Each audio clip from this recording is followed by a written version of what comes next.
Side 1, Question Quest, by Piers Anthony. Copyright 1991 by Piers Anthony Jacob. All rights reserved. Narrated by Bruce Hunty.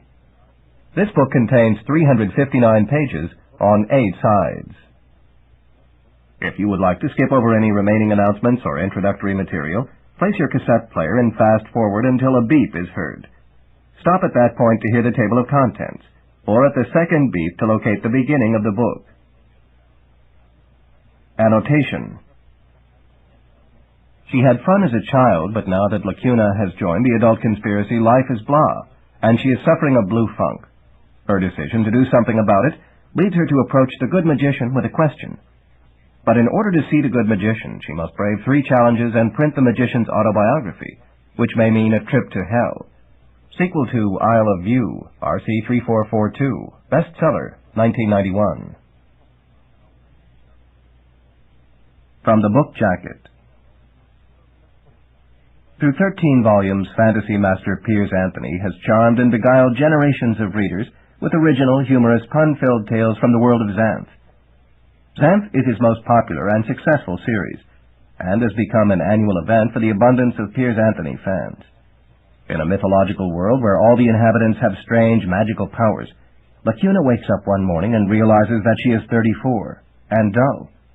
To find out what went wrong, she must chase after the good magician Humphrey, who is patiently waiting in an anteroom to hell, trying to trick the demon Xanth to let him retrieve his wife, Rose. Lacuna travels to hell, in a handbasket, of course, and tries to use her unique power to assist Humphrey, so he can lend a hand and help her in return. Will Lacuna be able to get the magician an audience with the demon? Can Lacuna change her boring life? These are just a few of the questions posed in Question Quest, and you can bet that there are plenty more. About the author. Piers Anthony is one of the most prolific and widely read fantasy and science fiction writers of modern times. Mr. Anthony was born in England in 1934 and sold his first story in 1962. Since then, he has written and published dozens of stories and more than 80 books, including 3 immensely popular series, Xanth, Adept, and Incarnations of Immortality. Other books by Piers Anthony. Xanth, Books 1 through 13, Adept, Books 1 through 7, Incarnations of Immortality, Books 1 through 7, Bio of a Space Tyrant, Books 1 through 5, Cluster, Books 1 through 5, Orn, Books 1 through 3, Tarot, Macroscope, Mute, Battle Circle, Rings of Ice, Prosto Plus, Shade of the Tree, Ghost, Anthology, But What of Earth, Hassan, Race Against Time, Step, Triple Detente, Bio of an Ogre, Baluk, Thon Thor, Total Recall, Parnucopia, Firefly, Tatum Mound. Table of Contents. Chapter 1, Lacuna, Side 1. Chapter 2, Handbasket, Side 1. Chapter 3, Anything, Side 1. Chapter 4, Survey, Side 2. Chapter 5, Dana, Side 2. Chapter 6, King, Side 2. Chapter 7, Rugna, Side 3. Chapter 8, Rose, Side 3. Chapter 9, Magician, Side 3. Chapter 10, Hell, Side 4. Chapter 11, Leafy, Side 4. Chapter 12, Trent, Side 5. Chapter 13, Bink, Side 5. Chapter 14, Gorgon, Side 6. Chapter 15, Ivy, Side 6. Chapter 16, Memory, Side 6. Chapter 17, Bargain, Side 7. Chapter 18, Change, Side 7. History of Xanth, by E. Timber Bram, Side 7. Author's Note. Side 8. Chapter 1. Lacuna. Lacuna was slogging through a blue funk. It clung to her body, making her seem prematurely middle-aged. It infused her clothing, making it dowdy. It smirched her face, making wrinkles start to think of appearing. It washed through her hair, rinsing it dishwater dough. In fact, it permeated her whole life, making her 34 years old. She had been young once, she was sure of it. She and her twin brother, Hiatus, had been genuine mischief as children. She remembered fondly how they had messed up the wedding of good magician Humphrey and the Gorgon when they were only 3 years old. At that time their parents, the zombie master and Millie the ghost, had been sharing the good magician's castle, because it dated from the time 800 years before when their parents had first lived. It had seemed only natural that the cute twins should carry the end of the bride's long train. But they had done more than that. Hiatus had made eyes, ears, and noses sprout from things, that being his talent. And Lacuna had changed the print in the manual so that instead of saying things like, "Until death do you part," it had said, "The few measly years before you croak." For some reason, Lacuna's mother had not found that very funny. Well, Lacuna was older now and could see her mother's point. But it only reminded her how she herself had never married. She would have settled for the worst of weddings for the sake of a good marriage, or for a mediocre marriage instead of mediocre old maidenhood. Later, they had moved to New Castle Zombie in southern Xanth, which had been fine. She and Hiatus had had separate rooms, and had teased the poor zombies mercilessly. Somehow, it seemed that the best of her life had been used up in childhood. Once she grew up and joined the adult conspiracy, her life had become a time of tedium followed by a period of monotony, trailed by an age of boredom working into years of sheer unmitigated blah. Finally, the funk had set in, and now she was fed up to her tired eyeballs with it. So she was doing something about it. She was visiting the good magician with a question. Now she came to the region of the good magician's castle. It was not as she remembered it, because it kept changing. She understood that and was not put off. She knew that she would have to brave 3 challenges before she could get in and see the good magician. At least they should be interesting. A low jungle surrounded the castle. The magic path she was on led right up to it, then petered out in a thicket of hands and feet. She recognized the type, palmettos. The palms were on stems, their fingers splayed, while the toes grew along the ground, covering it up. Well, such plants were generally harmless. The palms could get a bit fresh when buxom young women brushed by them, but they would probably just ignore Lacuna. Still, it was best to find a path through them, because dangerous creatures could hide among them and attack the feet of someone who plowed blithely through. So she walked to the side, finding a space between plants. In a moment her way was blocked again by thickly growing palmettos, whose fingers clutched at her plain cloth skirt and whose toes tried to catch her dull-shoed feet. She avoided these by turning to the side again. But this wasn't getting her into the castle. She was actually going away from it now. She reversed her course and explored on the other side. But seemingly promising avenues curled their way into dead ends, preventing her from getting any closer to the castle. How strange! How could the magic path have been overgrown like this? It was supposed to be enchanted to... Then she realized that this was the first challenge. She had to find her way through this thicket of hands and feet without getting into trouble. It could have been worse. She would really have hated walking over a potato patch and having all those eyes peer up under her skirt and wink at the dull color of her panties. Men never quite appreciated why women always cut the eyes out of potatoes first thing, or maybe they did, because when men got hold of potatoes they planted those eyes in the ground, where they would grow into plants with more potatoes and more eyes. Fair enough. There was always a solution to the challenges if the person had the wit to find it. It had been that way in Magician Humphrey's day, and remained so in Magician Grey Murphy's day.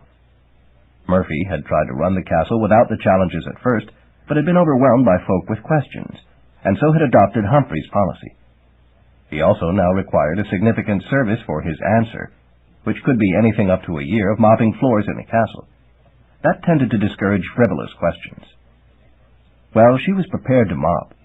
It wouldn't be any duller than her prior life, but she doubted she would have to, because she had something she believed Grey Murphy wanted very much, the key to his freedom from Computer.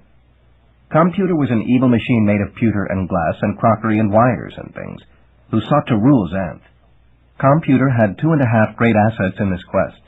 First, the evil machine could change reality in its vicinity, merely by printing new situations on its screen. Second, Grey Murphy was bound to serve Computer the moment he finished his service to good magician Humphrey, who was absent for the time being.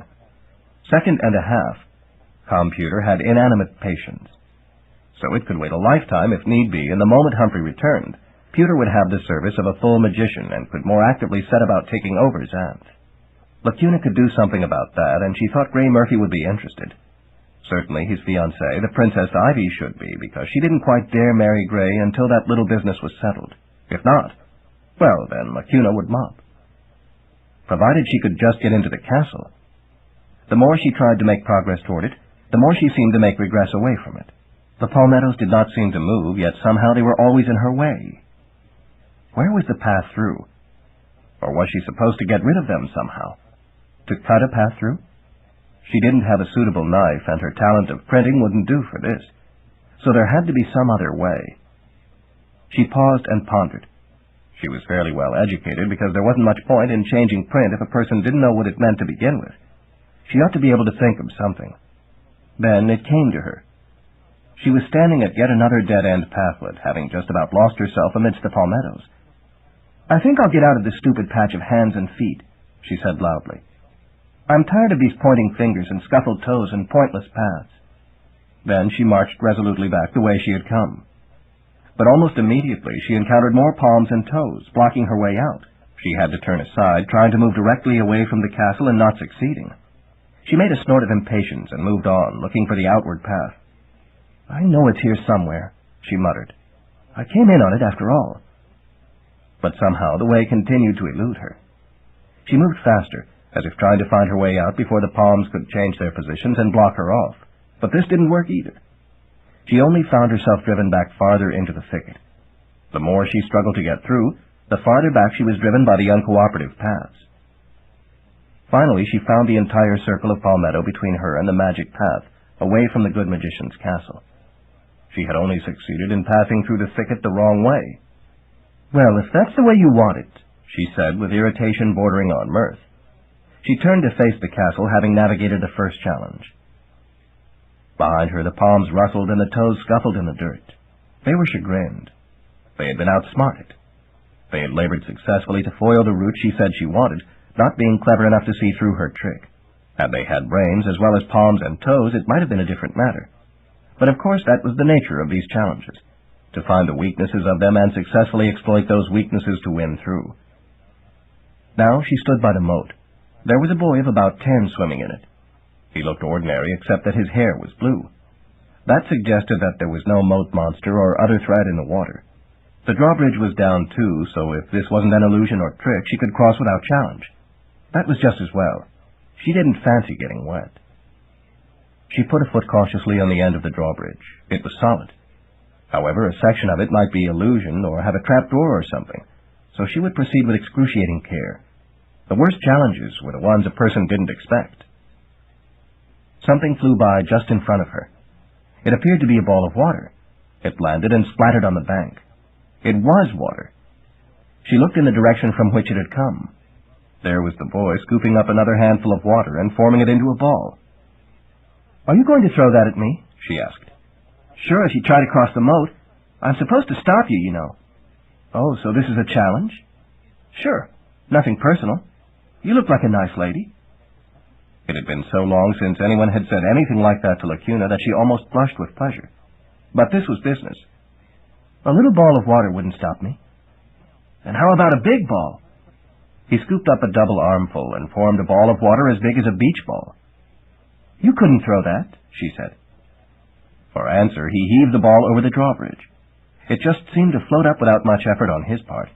Such a mass could indeed knock her off the bridge. "Well, then I'll just have to wade or swim across," she said. The boy swept his hand across the surface of the moat. Suddenly there were waves on the water, cruising outward and lapping the bank. He made another pass, and the waves got larger. They were formidable enough to make her hesitate. "Your talent is water magic," she said. "That is impressive. What's your name?" "River." He scuffled a toe in the water. He seemed shy now that she was getting personal. "So you must be serving a year for an answer." "Yes." "If I may ask, why did you come to the good magician?" "Oh, sure you can ask. I asked him how I could find a good family to adopt me, because I want to be a real boy, and I need a real family for that. You're not real? She asked, surprised. I'm not a real boy. Not a flesh one, I mean. I'm made of water. Made of water? Now she was really curious. You can work with water and control it, but that doesn't mean you're not human. I can work with water because I am water, he said. See? Then he dissolved. His feet flowed away, and his legs, and the rest of his body up to the head. I look like a boy, but it's all water. I'd rather really be a boy and have water control as my talent, and I will be if a family adopts me. The good magician says. She nodded. So after your term of service is done, you will set out on a search for a good family that wants a boy your age. Sure. Do you think I'll find one? He seemed so eager that she didn't want to dash his hope. But it did seem doubtful. Most families preferred to raise their own 10-year-old boys. Did the good magician say you would find one? He said his book of answers said that I would, if I did my job well and was polite to my elders. So I'm doing those things. He certainly was. He was effectively stopping her from crossing the moat, but he was being courteous about it, warning her rather than hitting her with water, and answering her questions. He seemed like a nice boy. Well, I hope that's right. But meanwhile, you know I have to find a way across despite your efforts. Yes, I wish you luck, but I have to stop you if I can. If you try to swim and my waves make you start to drown, I'll save you. I wouldn't want to hurt anybody. I appreciate that. There was no irony in her statement. It was clear that this was a challenge, not a duel to the death, and River was just doing what he had to do. She considered for a while and pondered for a bit and thought for a moment while River dissolved his head into water, then reformed into a whole boy, including clothing. He looked completely real, and she was sure he was real. He just wasn't made of flesh. If adoption into a human family enabled him to be transformed into flesh, that would be nice for him. She understood that ordinary people were mostly water anyway. River just took it farther. She got a glimmer of a notion. River, can you read? Oh, sure. The sorceress Ivy taught me to read. She showed me how to start and then enhanced me into being competent. That's her talent, you know. But, you know, most of the books they have at the castle are sort of dry, pardon the term, and not much fun, if you're not into arcana. Lacuna had suspected as much. It happens that my talent is changing print. I can also make print appear where there was none, and I can control what it says. Let me show you something interesting to read. Oh, no, he exclaimed. I won't make a deal to let you get through. That's not right. Dear boy, she said, I'm not trying to bribe you. I'm trying to trick you, which is fair enough. I'm going to show you some print, and if you don't find it interesting, don't read it. It won't work, he said. She glanced at the now calm surface of the moat. Abruptly, words appeared on its surface, sliding across from right to left, forming a moving band of words. They disappeared as they reached the left margin, so that the whole moat wouldn't get covered with print. Once upon a time there was a water boy named River, who wanted to be a flesh boy, the rolling print said. Hey, that's about me, River exclaimed. Well, actually, it's a standard story. I just filled in your name to make it more interesting. That's okay. He continued reading because otherwise he would lose some of the moving words. He was, as she had suspected, fascinated by references to his own name. Many folk were, especially if the references were complimentary. It could work even better if the references were insulting, but she lacked the gumption to write trash. She poured it on. Now one day River was sitting by the bank of the moat, watching the fish, when a strange creature came by. It was a dragon looking for a tasty flesh morsel to fry. Ha, said the dragon. I see you are just the kind of person I need. Come with me and I will give you an experience like none other. Nuh-uh, the live or water-formed River grunted. You won't fry me, you vicious animal. He was evidently getting into it. Lacuna heated up the script. Oh, is that so? The dragon snorted, his breath scorching the plants by the bank. I'll huff and I'll puff and I'll fry your head off. Yeah, Firebrain, I'd like to see you try it, the real River said. So the dragon huffed and it puffed and it blasted out such a blast of flame that the ground turned black and sparks flew from the stones and steam rose from the moat. But it couldn't fry River, because he was made of water. Then River made the water rise up and smacked the dragon right in the face. I guess that doused your furnace, soggy snoot, the boy cried happily. Well, that made the dragon angry. So it opened its jaws and charged. It chomped River right through the center, but its teeth had no effect, because they couldn't chew water. And River squirted jets of water in its eyes and ears. The dragon hated that, because nobody likes to have his ears washed. The text continued, and the boy kept reading avidly. He didn't even notice that Lacuna had crossed over the drawbridge. That was all right. She had left enough text in the queue to hold him for half an hour. She hadn't known how long it would take for him to be completely distracted, so had put in plenty. Anyway, she was pleased that someone really liked her writing. She had learned to tell stories to children when she was babysitting and rather enjoyed it. River was a perfect audience. Now she was across the moat, but still outside the castle wall. There was a door right before her. She walked up and turned the handle, but it didn't work. The door was locked, and she didn't have the key. Obviously, she had to find the key. This was the third challenge. She looked around. There was a fairly narrow path that circled the castle just inside the moat. It was lined by bushes that resembled shelves. Their stems were vertical and their branches horizontal, with the leaves filling in to complete the pattern. They had squared off large berries that looked rather like books on the shelves. A boy was sitting on the bank, picking the berries and eating them. He looked a lot like River. "Who are you?" she inquired, not really expecting an answer.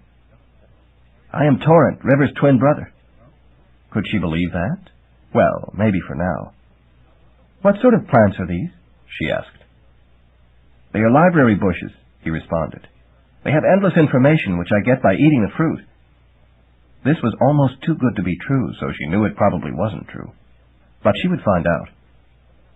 "Then you must know where the key to that door is." "Sure. Here it is." He handed her a large wooden key. She tried the key in the lock. It wouldn't fit. It was the wrong one. She returned to the boy. "It's not the right key. Where is the right one?" "On the other side of the castle." She doubted it, but proceeded on around.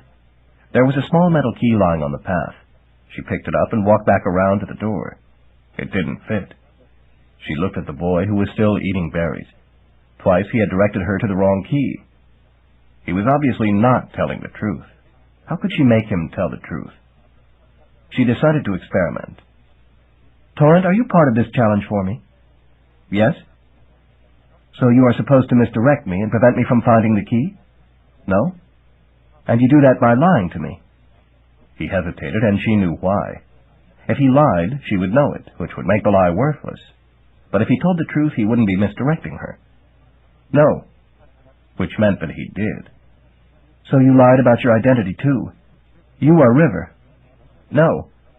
"Then where is River? He's not out there reading the print on the moat." He looked back there and winced. He must have had to tear himself away from it with the story unfinished. He didn't answer, which was answer enough. "And you're not supposed to be part of this challenge," she said, remembering that he had answered yes to that question before, so it was a lie. "I can be if I want to be," he said defensively. "And now you're telling the truth." He hung his head. "You trapped me into it. Anyway, it doesn't matter, because it's only about the challenge that I really had to lie. Why not just refuse to tell me anything about the keys?" "Because—" He stopped. "I can't tell you." "Because lying has something to do with the solution," she said, catching on. "No." "Which means yes. And the berries? Do they have anything to do with it, too?" "No." "So they do. Exactly what kind of berries are they?" "Poison." "Hardly. You've been eating them." Then a light flickered. "You were a truthful boy. Now you're an untruthful one. You've been eating the berries. You said they are libraries. But I think they are lie-berries. They make you lie." "No." "And if I ate one, it would make me lie." "No."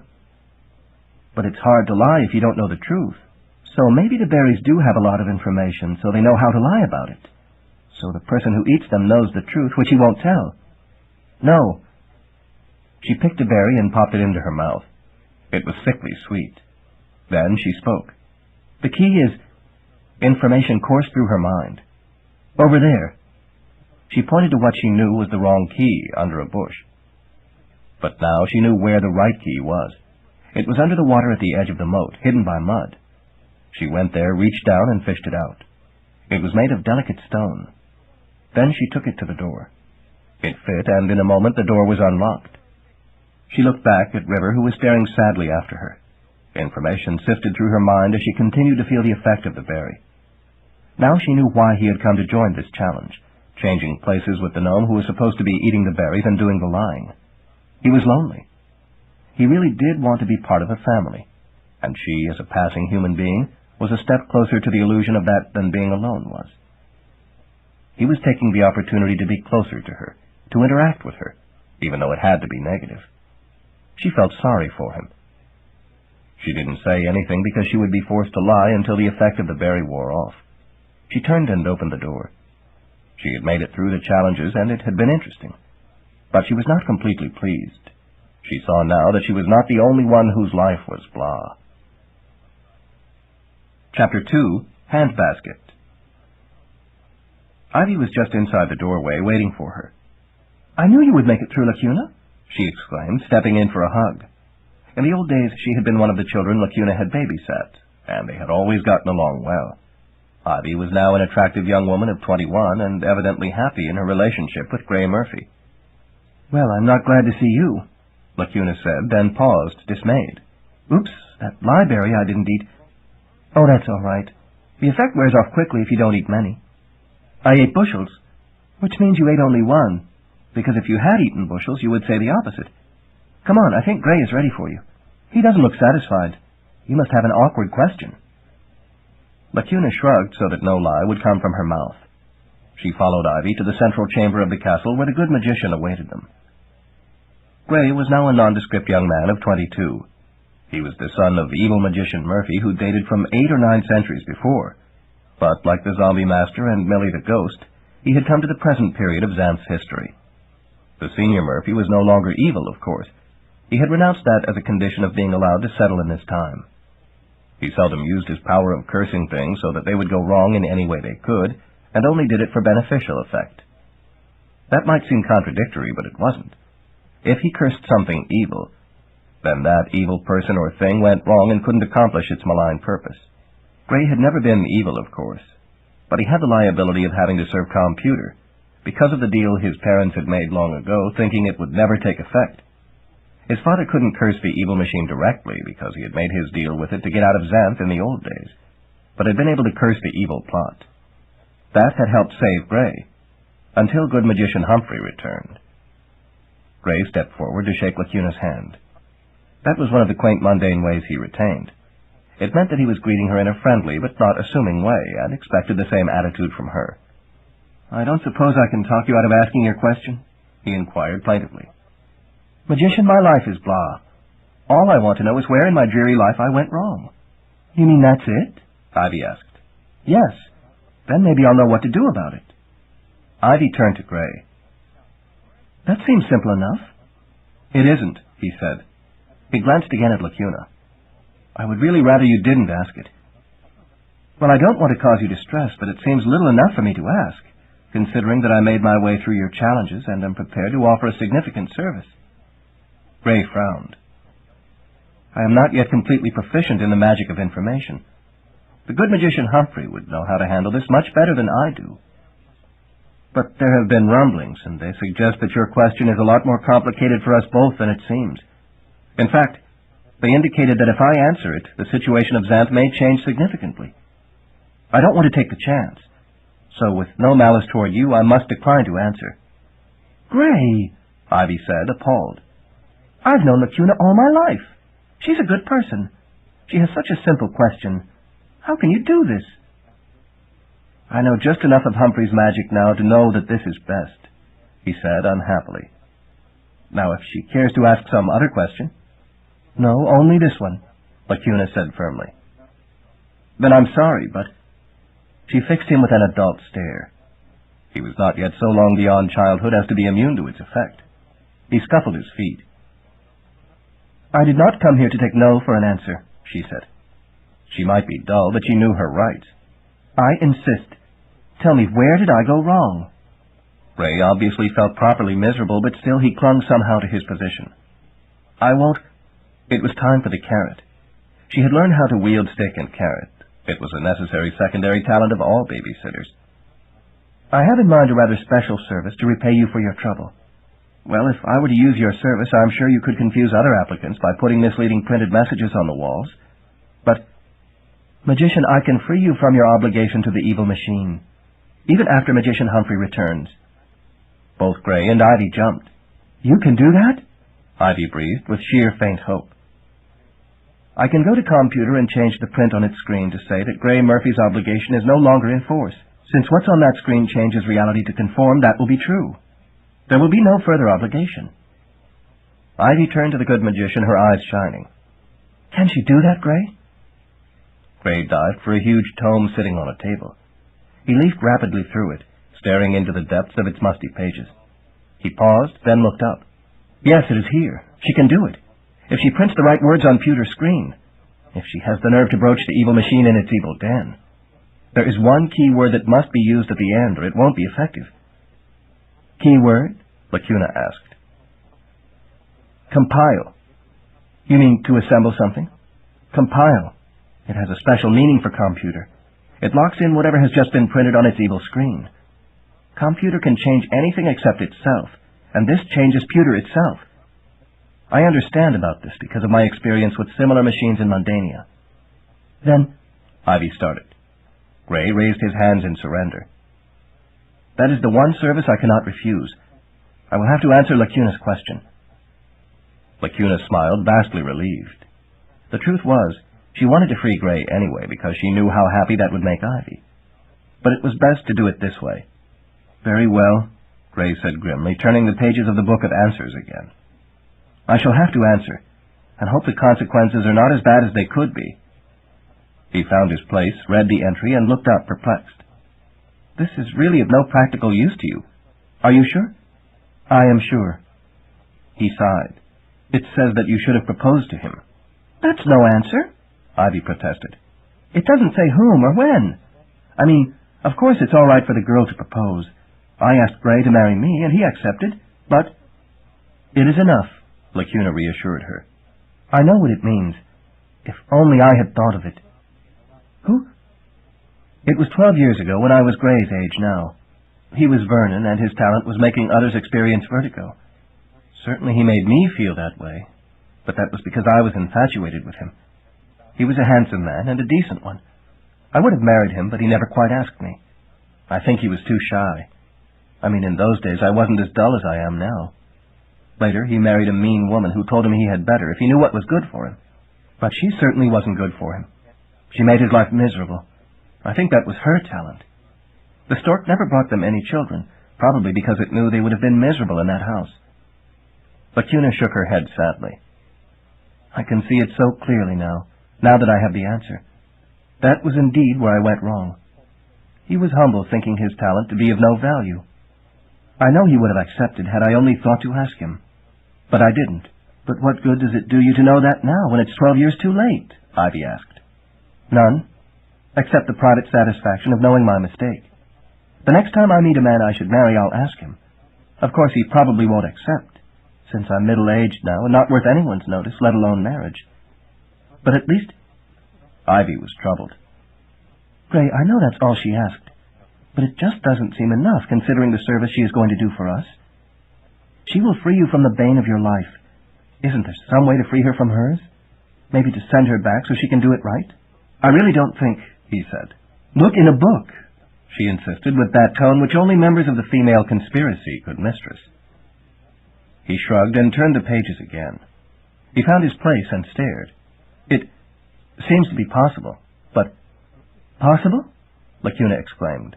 For me to change that bad decision? Yes, but the details are so technical I can't understand them at all. This book gets into programming language, and it will take me years to figure out even part of it. Only Humphrey, who had a century to learn the nuances, could fathom this answer. Then I must go ask Humphrey, Lacuna said, right after I do my service for you. But Humphrey is at an impossible address in the gourd, Gray protested. And he doesn't want to be disturbed. He must be doing something extremely important. He will talk to me, Lacuna said confidently. I was at his wedding. Actually, he's in the anteroom to hell, the awfulest region of the dream realm. You would hardly care to go there. Oh, yes, I would. If there's a way to change where I went wrong and make it right, why, that would do for my life what I will do for yours. Magician, tell me how to reach Humphrey. I really don't think... But he didn't finish, because Ivy was fixing him with the stare, another aspect of female magic. "You don't need to," Lacuna said. "I must do it. If I have to give another service for that answer, then I'll gladly do it. Let me just go to computer and take care of that. Then I'll return here and—" Gray sighed. "No, if you feel that strongly about it, I will help you visit Humphrey without further charge. I will do it now. Your service to me can wait." "Well, if you're sure—" "I'm not sure. But it seems it was mused." "Fated," Ivy murmured. "I'm getting as bad as what's-her-name," he said, flustered. "Mitria," Ivy said. "The demoness Mitria," he agreed. "Getting the wrong word." He looked at Lacuna. "Anyway, I'll send you to see Humphrey now. But I warn you, it's not a pleasant trip." "My life is not a pleasant trip. I could use some excitement." "Well, then you can go to hell." Lacuna was taken aback. "But—" "In a handbasket," he said. "That's where Humphrey is, and it's the only way to go there if you don't belong." "Oh." For a moment she had been on the verge of mistaking his meaning. Folk from Mundania could have some crude Mundanian manners clinging to them. "But you can do that tomorrow," Ivy said. "You will want to rest here tonight." "No, I don't think I do. I'd rather go straight on and get the second answer from Magician Humphrey." "As you wish," Gray said. He went to a locked cupboard, unlocked it, opened it, and brought out a sealed jar. He unscrewed the lid and took out a tiny basket, like a thimble made of wickerwork, on a thread. He flipped the thread up toward the ceiling and let go of the basket. It hung there, suspended from nothing. "This is the basket," Ivy said. "It's one of the magic devices we found in Humphrey's collection. He evidently used it and sent it back. You will ride in it to hell." "But I can't fit in that little thing," Lacuna protested. Gray smiled. "Your body will rest in a coffin, just as Humphrey's does. Only your soul goes to hell. Don't worry, your body will be quite safe here until you return to it." Ivy walked to a low, solid bench. She lifted its top, and it came up, manifesting as the lid to a plushly lined coffin. "Lie down in here," Ivy said. Lacuna was beginning to have, if not exactly second thoughts, first and a half thoughts. Sleep in a coffin? But if it was the way to go, then she had to do it. She got into the coffin and lay on her back. Somehow this action made her feel even older and duller than she hoped she was. Gray put his finger behind the hanging tiny basket and pushed it toward her. "Get into this." Lacuna wanted to protest, but found herself floating up toward the basket, which was rapidly expanding. She caught its edge with her hands and climbed in. It was now quite ample in size. She could stand upright within it and peer over the edge and down. She saw her huge body lying there in the coffin. It looked every bit as blah as she had feared. She turned to face the other way. As she did so, the basket began to move. It was swinging along at the end of its rope, which was firmly knotted to the stout handle. The room, indeed the entire good magician's castle, seemed to have disappeared. She was on her way. The basket tilted and moved down. Lacuna clutched the edge with both hands. She was passing through a region of shadows and clouds. Behind the clouds were vague flashes as of lightning, making the outline show momentarily. Some of the clouds resembled monstrous, ugly faces, as if Cumulofractonimbus, the meanest of clouds, had posed for his portrait. One of the clouds opened its big mouth, and the basket swung right into it. The scenery changed. Now there were things floating, ranging from tiny acorns to huge acorn trees. This was evidently the dream realm, normally accessed through the peephole of a gourd. It seemed there were other ways to visit it. To hell in a handbasket. Who would have expected it? At least it was interesting. But some of the scenes through which she was passing were more than interesting. They were grotesque. There were human forms in various states of distress, and animals who seemed lost, and assorted objects that looked broken. The stuff of troubled dreams, spare props, perhaps hanging here in limbo, waiting to be fashioned into truly unpleasant episodes for those sleepers who deserved them. Lacuna had seldom suffered from bad dreams. That was part of the boredom of her being.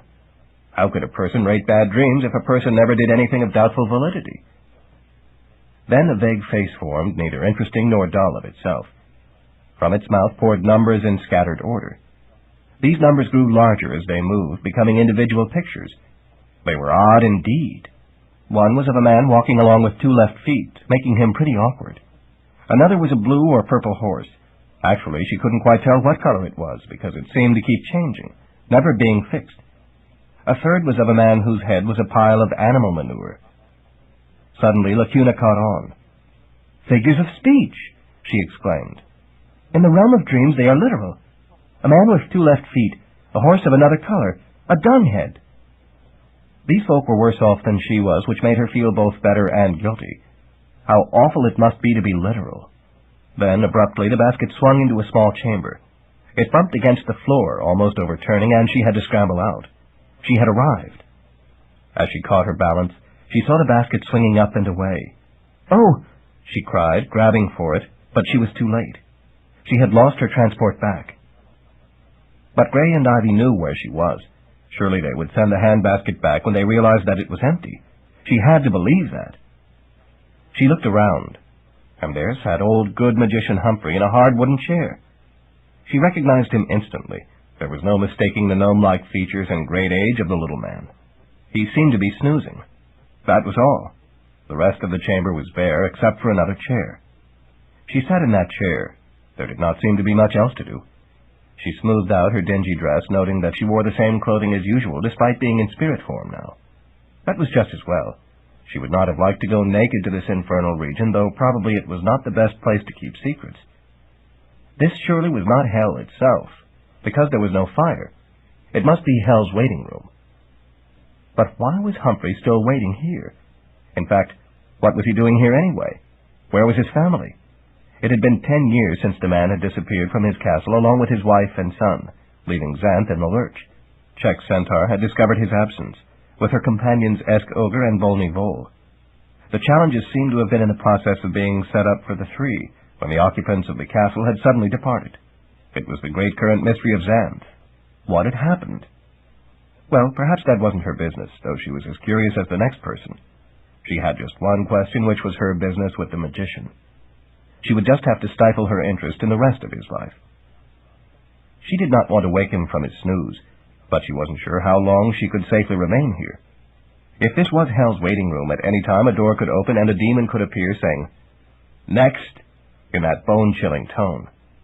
Then either Humphrey would be taken or she herself would. Either way, her chance for her answer would be gone. She said politely. One of Humphrey's eyelids flickered. Then both did. His eyes popped open, fixing on her. "Lacuna, what are you doing here?" "You recognize me?" she asked, startled. "Of course I recognize you. You babysat me when I had been youthened by overdosing on the water from the Fountain of Youth. You were a rather sweet 16 at the time, quite unlike your present blah state." She had forgotten how sharp he was on information. Of course, he was the magician of information. Even in his youthened state, he had been very quick to learn things. So, after most of 18 years without seeing her, he had identified her present nature with dismaying facility. "I came to ask you a question," she said. "I'm not answering questions now. Go to the castle. Murphy's boy is supposed to be minding it." "He is. He sent me here. He said that only you could give me my answer." "Why? Doesn't he have the book of answers there?" "Yes, but he can't decipher the technical parts, and my answer is there." He nodded. "It does take most of a century to master the programming language. I happen to know. I did it faster because I had special training. But he'll get there in due course." "I can't wait a century," she protested. "I've already gone from Sweet 16 to Blah 34. I'll sink into dismal anonymity before another decade is out." He glanced at her appraisingly. "More like 6 years." 6 years? A person is only allowed 3 great mistakes. Your first was in not marrying that young man. Your second was in turning 30. Your third will be in turning 40, and that will finish you as a potentially worthwhile female human being." He certainly understood her situation. "Magician Gray Murphy told me of the first mistake. If I can change that, I'll be left with only 2 strikes against me, and my life may become worthwhile. The rules aren't the same for married women. That's why I came to you." Humphrey considered. "I suppose I might as well do something while I'm waiting here. Suppose I give you the coding so that you can show Gray Murphy how to get your answer from the book." "That would be fine," she said. "And what service will you do me in return?" "What do you need?" "I need to have the demon Xanth take notice of me," he said. "I've been cooling my heels in this waiting room for 10 years, waiting for him to ask me what I want." "You mean you're not going to hell?" "Not exactly. I'm here to take someone from hell. Then I can return with her to Xanth. With her? Who is she? My wife. The Gorgon is in hell? No. She's waiting for me to get my business done here. It's Rose I'm after. Rose is your wife? But what about the Gorgon? What about her? How can you have a wife in hell when the Gorgon is your wife? I married Rose before. But then, it's a long story, he said shortly. Lacuna realized that Humphrey must have done more than twiddle his thumbs in the century or so he had lived before meeting the Gorgon. Rose must have been a wife who died. But no matter how long it is, if you bring Rose back, you'll have 2 wives, and that's not allowed in Xanth. Who says it isn't? Queen Irene. When Prince Dolph got betrothed to 2 girls, she said he could marry only 1. Humphrey sighed. That does complicate things. But the Queen's word is law on matters of social protocol, however inconvenient it may be. Her son must have been most upset. He was, she agreed. But he finally worked it out. He was young. I am too old to adjust to such nonsense. What am I going to do? I can't leave Rose in hell. You are asking me? But you're the magician of information.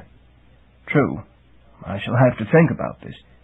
I shall review my life and gain the perspective to make the right decision. Herein lies your service. Use your print to record my biography. But I have nothing to print on, she protested, surprised. Print on the wall. Yes, I could do that, she agreed. But what is the point of printing it? Why can't you just review your life in your head? Because my head isn't that big, he snapped.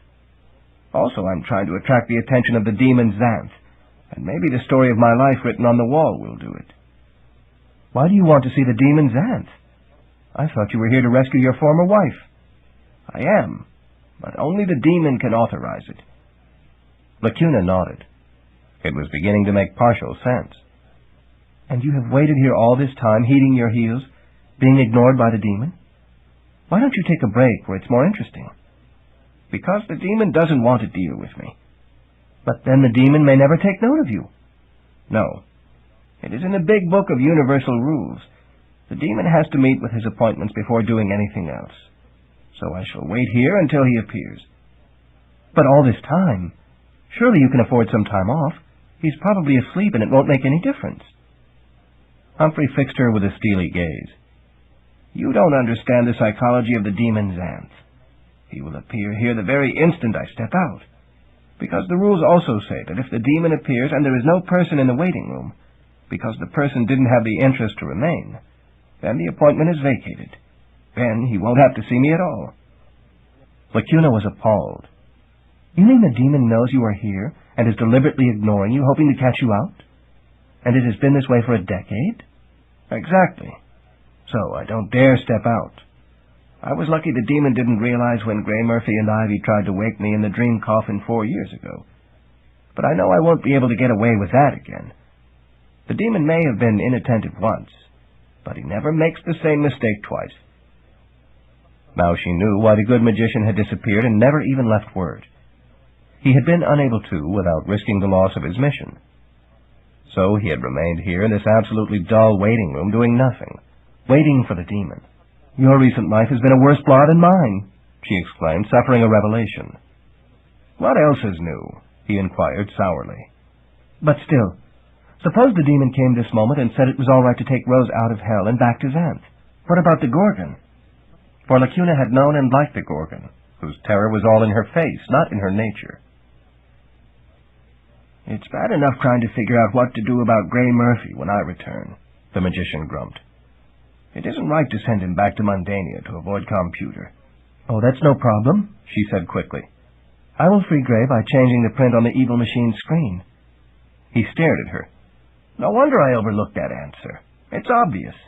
Simply a matter of overwriting Pewter's directive and using the key command, save and compile. I could have given him that answer before. She shrugged, not wanting to annoy him further. Well, if you are so good at seeing the obvious, what's your solution to my problem of 2 wives? She spread her hands. Maybe they could take turns? That's ridiculous, he exploded. It just might work if the Queen doesn't interfere. Well, if one wife is technically dead while the other is alive, Maybe Queen Irene couldn't object. He sighed. It may not come to that. The demon Xanth isn't going to grant my appeal anyway. But then why? Because it would be unthinkable not to make the effort. I was less experienced before and didn't consider such an approach, but now it must be tried. Lacuna wondered what kind of a woman Rose was to warrant such devotion from such a normally truculent man. To sit in hell's waiting room for a decade expecting a negative response. She knew better, but she couldn't help arguing a little more. Why won't the demon grant your appeal? For the same reason he doesn't want to meet me. It's more complicated to deal with this matter than to ignore it. The demon cares nothing for my convenience, only for his own. Wouldn't it be easy for him just to hear your appeal and turn it down and be done with it? He can't do that. The rules say that he has to be fair. If he is fair, he may have to grant my appeal. So he's avoiding me, hoping I will give up and go without his hearing me. The two were really in a contest of wills, she saw. Humphrey wanted something that the demon Xanth didn't want to give, so they were locked in this endurance contest instead. It was sad, but it was also somewhat like Humphrey's own treatment of those who pestered him with questions at his castle. He was being served as he served others. Probably he would not appreciate having that pointed out, so she stifled whatever remark she might have been tempted to make. How will he avoid granting your appeal if he has to play fair? She asked. He will cheat, but fairness is as the demon says it is. He will give me a chance to gain my objective if I put my own soul on the line. If I win, I take Rose. If I lose, I will be confined here with her. Then he will see that I lose. But how can he? Very simply. He will ask me a question that I, as the magician of information, should be able to answer. It will be about some future event. Then he will see that whatever my answer, it will happen otherwise. Thus, I will lose. Then you really have no hope, she said, disturbed. I have hope. I have no chance. You are throwing your life away for nothing. And even if you should win, you'll still have the problem of two wives. They won't take turns if they are both alive in Xanth. Tell me something that isn't obvious. She shook her head. This just doesn't make sense. So it would seem. Then she knew that he had a plan. She couldn't imagine what it was, but she had confidence in his information. He would find a way through the rigged contest, if he could only get the demon's attention. He couldn't tell her his plan because the demon might be listening and then would know how to foil it. Still, she had one more question. If the demon Xanth knows you are here and is ignoring you, why should printing your life story make any difference? Won't he just ignore that too? Only up to a point. My life story is true, though much of it is unknown to all others except the demon. It must be true. I dare not falsify any part of it. Therefore, it will be difficult for me to relate in places. Complete honesty is always painful and seldom advisable. But at the point it catches up to the present and starts into the future, its truth will be undefined. I will be able to tell it as I hope it will be. But then you could say that you are going to rescue Rose from hell by yourself and return to Xanth. Precisely. I will be able to define my own future. Therefore the demon must at that point come to meet me and deal with my appeal, lest he lose it by default. That was a most sophisticated strategy. It was obvious that the good magician was much smarter than she was. Still, she had a niggling confusion. Why didn't you tell your story before instead of waiting all this time? The spoken word lacks the authority of the written word. Until you came, I was unable to transcribe my autobiography to print. But why didn't the demon stop me from coming here then? I suspect you were too insignificant a detail for him to bother to keep track of. Had you been beautiful or smart or highly talented, as my wives are, he would have seen you coming. Now it is too late. You are here. How fortunate that I am so ordinary, she said with a hint of a mixed feeling. You are not ordinary, Lacuna. You are dull. You are almost completely uninteresting. How you got to be a leading character in this story is almost beyond my significant resources to ascertain. Surely it was true. That was why she had come here. Well, we had better get on with it, she said with a certain boring resignation. She focused on the far wall, and the print began to appear. The story of the life history of the good magician Humphrey, the magician of information. Chapter 1. Oh, don't be so cumbersome, Humphrey snapped. Just title it Question Quest. And start with Chapter 3. You've already wasted 2 chapters with your own dreary business. May the muse of history forgive you. Yes, of course, she agreed, properly chastened. What should the title of Chapter 3 be? Oh, anything, he said impatiently. He began to dictate. Chapter 3. Anything. I was born of wholesome parents in the year 933. This calendar dates from Xanth's first wave of human colonization. Some few human folk had settled in Xanth before then, perhaps around the year minus 2200. But then Xanth became an island. There were not enough of them to maintain the population, and they faded out by minus 1900. It was probably good riddance. The main evidences of their presence are the crossbreeds they generated: harpies, cowboys, werewolves, mermaids, and similar ilk. Later the isthmus was restored, and more humans crossed over, generating the centaurs. But only with the first wave did human history become continuous, so that was the year 0. Successive waves of human colonization from Mundania brought shame to Xanth, until after the 4th wave in 228, when magician Rugna assumed power, built Castle Rugna, and ushered in Xanth's golden age. Castle Rugna was deserted when King Gromden died in 677, and King Yang took over. The human influence in the peninsula slowly declined, ushering in what was called Xanth's Dark Age, had anyone noticed or cared before it was too late. But this summation becomes tedious. The tabular history of Xanth will be provided in an appendix for those few who are morbidly curious about the dead past. However, one good thing had happened recently. The year before my birth, magician King Ebnes adopted the Death Stone into the Shield Stone, protecting Xanth from further waves. Magician Rugna had had the power to adapt living magic to his ends, while magician Ebnes adapted inanimate magic. Both were to have significant effect on human events. This was to usher in a period of historical calm. The 12th wave became known as the last wave, because there were no more waves until 1042, when King Trent's mundane army settled peacefully in Xanth. Thus it was my fortune to live in the most peaceful part of Xanth's Dark Age. Actually, it was rather dull. There is a blessing. May you live in boring times. I would rather have suffered the curse of interesting times. I was the youngest of 3 children. My older brother inherited the farm, and my older sister was incurably bossy. It therefore behooved me to set out alone for far adventures. Unfortunately, the only trade I knew was what I had learned at home: tick farming. We grew ticks which constantly twitched, and harvested and bundled them for the clocks of other folk. Once in the clock, the properly ripened ticks measured the time. Without them, the clocks had nothing but tocks and were useless, but with them they proceeded in a steady line of tick-tocks and kept good time. There were few clocks in Xanth, because there were few people in Xanth, and my family's farm provided all the ticks that were needed. It would have been pointless to start up another such farm. My training was useless in the outside realm. I had one other liability. I had unmitigated curiosity. That was all. I had no magic talent that I knew of. In those days, there was no requirement in that respect. It was the later Storm King who idiotically decreed that every citizen of Xanth had to have a magic talent, however minor. The only real rule at this time was that only a magician could be king. That dates from the 4th wave and has generally worked well, because only a magician has power to enforce his edicts. So I, as a talentless young man without athletic ability, small of stature and unhandsome, became one of the non-entities of Xanth. Others neither knew nor cared what I was doing as long as I did not bother them. So I walked from village to village, exploring and looking around, learning all I could about everything I could unobtrusively.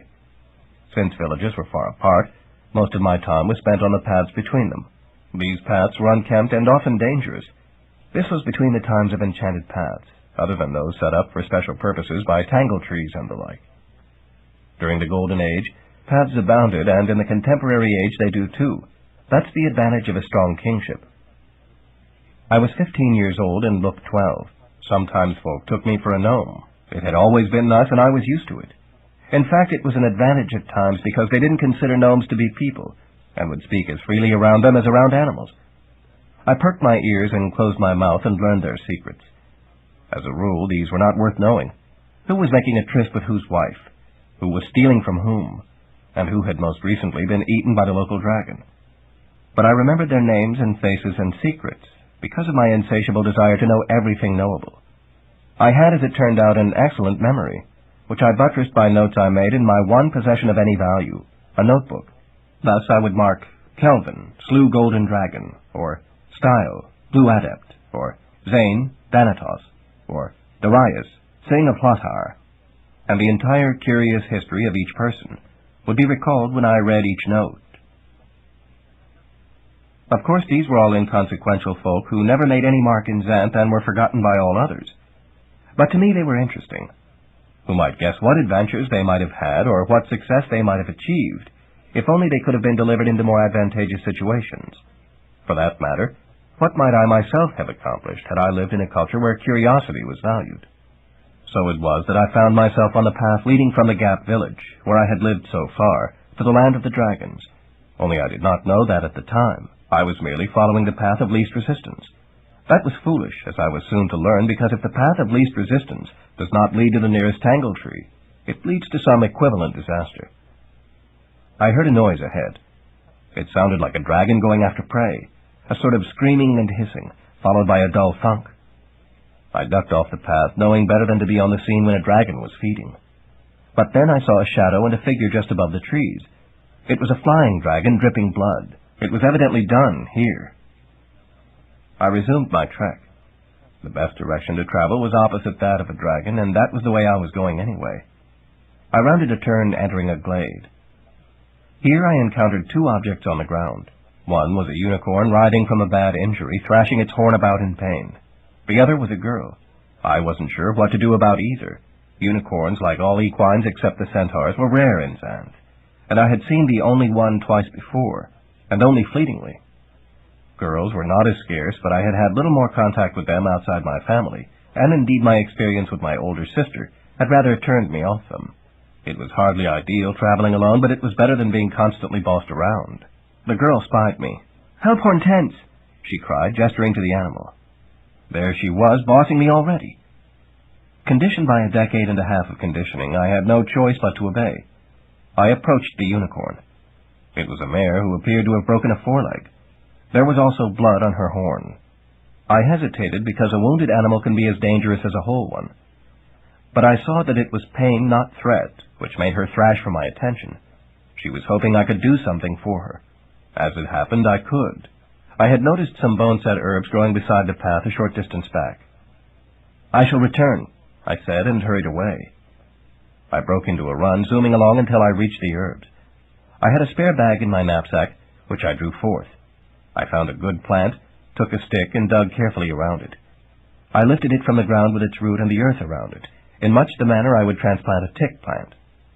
At least my experience as a farm boy was coming in handy. I set it in the bag carefully. I carried the bagged herb back down the path. Now I could not run, lest I shake up the plant. Other plants might not care, but a shaken bone set was not good. I reached the glade. The unicorn was now quiet. The girl had dragged herself over and was cradling the animal's head. She spied me. "Oh, I was afraid you were gone." "I was just getting this plant," I explained somewhat lamely, though in truth the two of them were the lame ones. The unicorn had a foreleg broken, and the girl seemed to have turned an otherwise serviceable ankle. It was beginning to swell. "Do you know anything about healing?" she asked. "Not much, but I thought maybe this herb might help." Actually, I was quite sure it would help. But something about being near to the unicorn, or maybe the girl, made me less assertive. "A stupid plant?" she demanded. "Hortense could make 2 bites of that." "Don't eat it," I protested, alarmed. "This is boneset." "What's that?"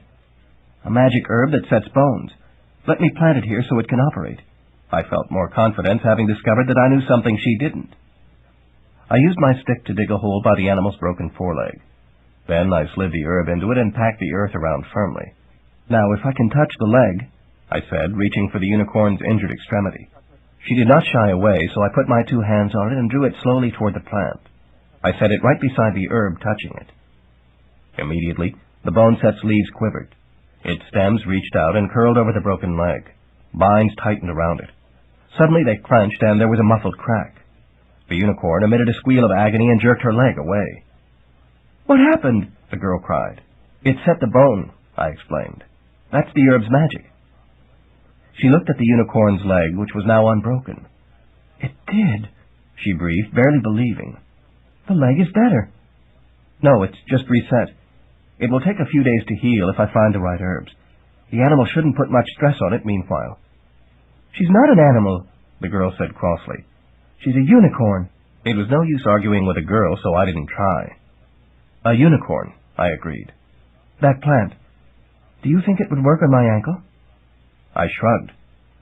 "It should if it's broken at all." She turned herself around and put her leg out. I caught it and guided it to the boneset plant. The stems took hold, circling her foot and ankle, tightening. I saw that though her ankle was bruised and swelling, her bare leg was rather nicely shaped under the dirt. "Is it going to hurt?" she asked belatedly. Her arms and face were dirty, too. She had really sprawled in the dirt. "For a moment," I said. "Hold me, then." I had no experience holding girls and was awkward. I sort of kneeled beside her and put my arms around her shoulders. She turned into me as she sat and put her head against my shoulder and her arms around my middle. There was something quite soft about her chest. The plant tightened. There was a pop. "Oh," she gasped, her arms clenching around me. "It's done," I said. "There must have been a small break, but now it's set. But you shouldn't walk much on that foot until it heals."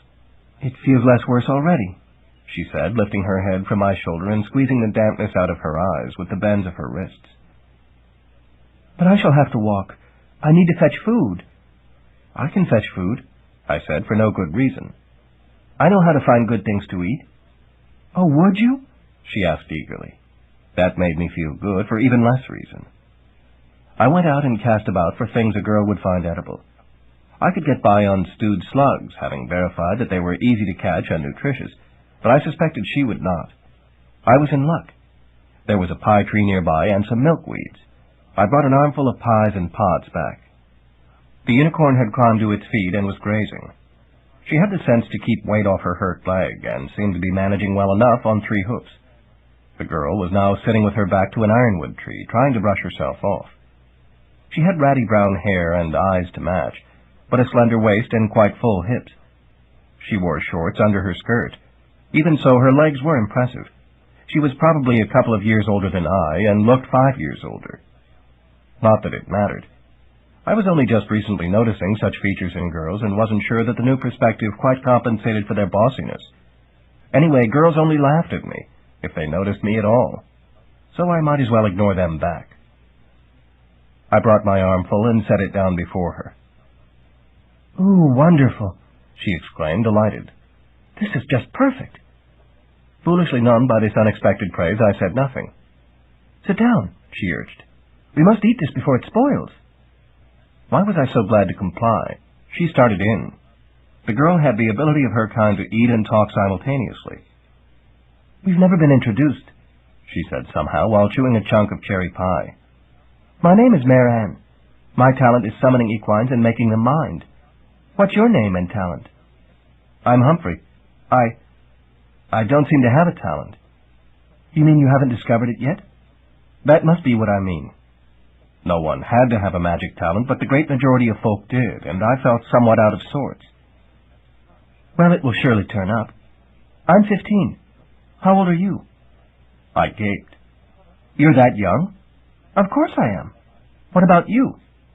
I'm 15 too." She glanced hard at me. "You're that old?" "Of course I am," I echoed weakly in the face of her disbelief. "Oh, you're a gnome," she said. "No, I'm human. Just gnome-like." "Oh, I'm sorry." But she didn't seem sorry. She seemed doubtful. She didn't want to question my words, so she was stuck in an awkward mode. I understood exactly how it was. After a bit, she looked around. "Is there any water near here? I mean a lake or river so we can clean up? You have dirt on you, and I must be a total sight." "I passed a river a way back, but you wouldn't want to clean up with me there." "Of course I would," she said in her emphatic female way. "Or have I delayed your schedule too much already?" "Schedule?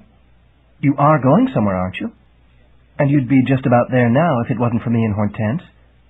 "Oh, no. I was just going away from the Gap village, nowhere in particular." "The what village?" "The Gap. You know, the chasm." "No, I don't know. What chasm?" Then I remembered. There was a forget spell on the Gap chasm. I lived right beside it, so was immune, or so I then believed. But she was from elsewhere, so hadn't heard of it or had forgotten it if she had. That was the nature of the ancient spell. It was pointless to tell her much about it because she would only forget it again. Just a big crevice. It doesn't matter. My village doesn't matter either. It's just sort of there. I want to go somewhere more interesting. Well, where I came from is just as dull. Our village is on the bank of the St. John's River, and the only interesting things there are the dragons, and they're dangerous. Don't I know? That flying dragon almost got us. I thought we were beyond their territory and relaxed, but evidently not. Nowhere in Xanth is beyond their territory, I said. I thought maybe there would be fewer of them the way I was going. Are you kidding? It's dragons galore country. I was dismayed. I guess I'm going the wrong way then. Well, then turn about and go with me. I'm not going anywhere either, just away from home. You want to travel with me? I asked incredulously. Well, you did help me, and you seem harmless. I have found that traveling alone isn't much fun, and it's sometimes dangerous. If Hortense hadn't managed to spear that dragon with her horn before it got us, we could both be dead now. And you seem to know so much. I mean, you got the bone set plant and the pies and all. You're a real blessing to a girl in distress. I couldn't help it. I was getting to like Maran. I couldn't believe she was only my age, but why should she lie? It was true she was bossy, but less so than I was used to, and it really wasn't bothering me much now. Well, if you want to, I agreed, trying to make it sound somewhat more reluctant than it was. In those inexperienced days, I cared what others thought of me. I will summon you a unicorn, she said brightly. She put her fingers into her mouth and made a piercing whistle. But in a long moment there was the sound of galloping hoofs. Then a unicorn stallion appeared. Help me stand, Maran said. I put my hands on her shoulders awkwardly and tried to lift her, but it didn't work. Then she reached up with her arms, and I took her hands and pulled, and she came up smoothly. She winced as her bad ankle took weight and leaned on me. She was taller than I and fuller in the chest and hips, but not actually heavier because her waist was smaller. The unicorn slowed to a walk as he burst into the glade.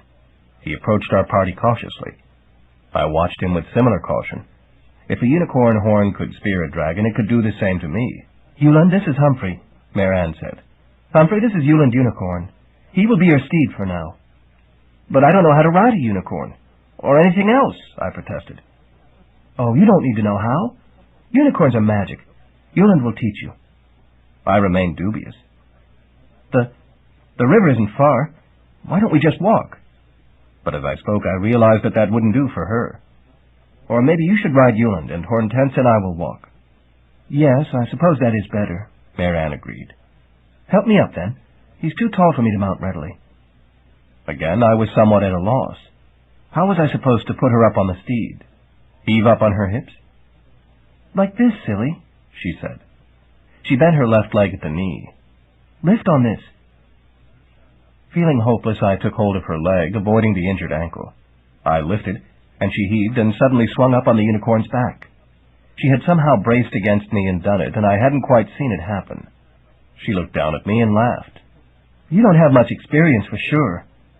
Well, I never claimed to, I said, nettled. She was immediately contrite. I'm sorry, Humphrey. You just looked so startled it was comical. Please, I don't want to offend you. You are helping me a lot. I like you. This time I felt myself blushing. She had apologized to me, complimented me, and said she liked me. That was a bigger dose of positive expression than I had ever had from a girl before. She must have noticed, but she didn't comment. That was a relief. My sister would have baited me unmercifully, trying to make me blush worse, and probably succeeding. I set off down the path toward the river I had passed. Hortense limped along behind me. I wish I knew where there was a healing spring, I said. You and Hortense could certainly use it. A what? Maran asked. A healing spring. Our village elder has a vial of healing elixir which he traded for last year, and when someone is injured, we use a drop of that. But those who know where such springs are keep it secret. Why? So they can make gouging trade deals with others? That's disgusting. I turned to face her. That's the way it is. But if I knew where one is, I could get some elixir and make you and Hortense better. Say, I'll bet the unicorns know, Maran exclaimed. They can't tell us, of course, but maybe Yuland would take you there. But, I said, and at the same time the unicorn stallion snorted. "Now stop that, both of you," Marianne said severely. She had the typically female-ish talent for spot severity. "You don't want to ride, Humphrey, and Yulin doesn't want to show you where the spring is. But we can work this out." "He knows where it is?" "Yes. Didn't you see Yulin twitch his ear yes when I mentioned it? But unicorns don't share secrets with our kind, for which I can't blame them." I hadn't seen. I would have to learn the equine signals. Maybe we could give Yulin a bottle, but I saw that it wouldn't work. The unicorn had no way to hold the bottle. "Look, Yulin," Marianne said. "It would really be a big help to Hortense and me if we could get some of that healing elixir. We're both in pain, even if we don't make a big thing of it. Suppose Humphrey swears never to reveal to anyone else where the spring is. Would you take him then?" Yulin flicked his tail. "He wants to know whether you are to be trusted," she translated. "Well, I don't know," I said. "I mean, yes, I keep my word, but I don't know how he would know that." "He can tell, but it's dangerous." "Dangerous?" "When a unicorn tests someone, it's pass or fail. You either pass or you're dead." I was dismayed. "I don't want to die. Suppose he makes a mistake." "Unicorns don't make that kind of mistake.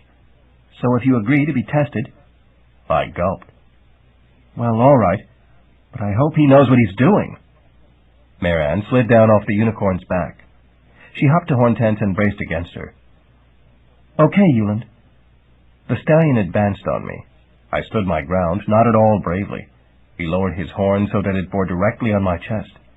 With one shake of his head, he could stab me through the heart. "Now make your statement," Marianne said. "My what?"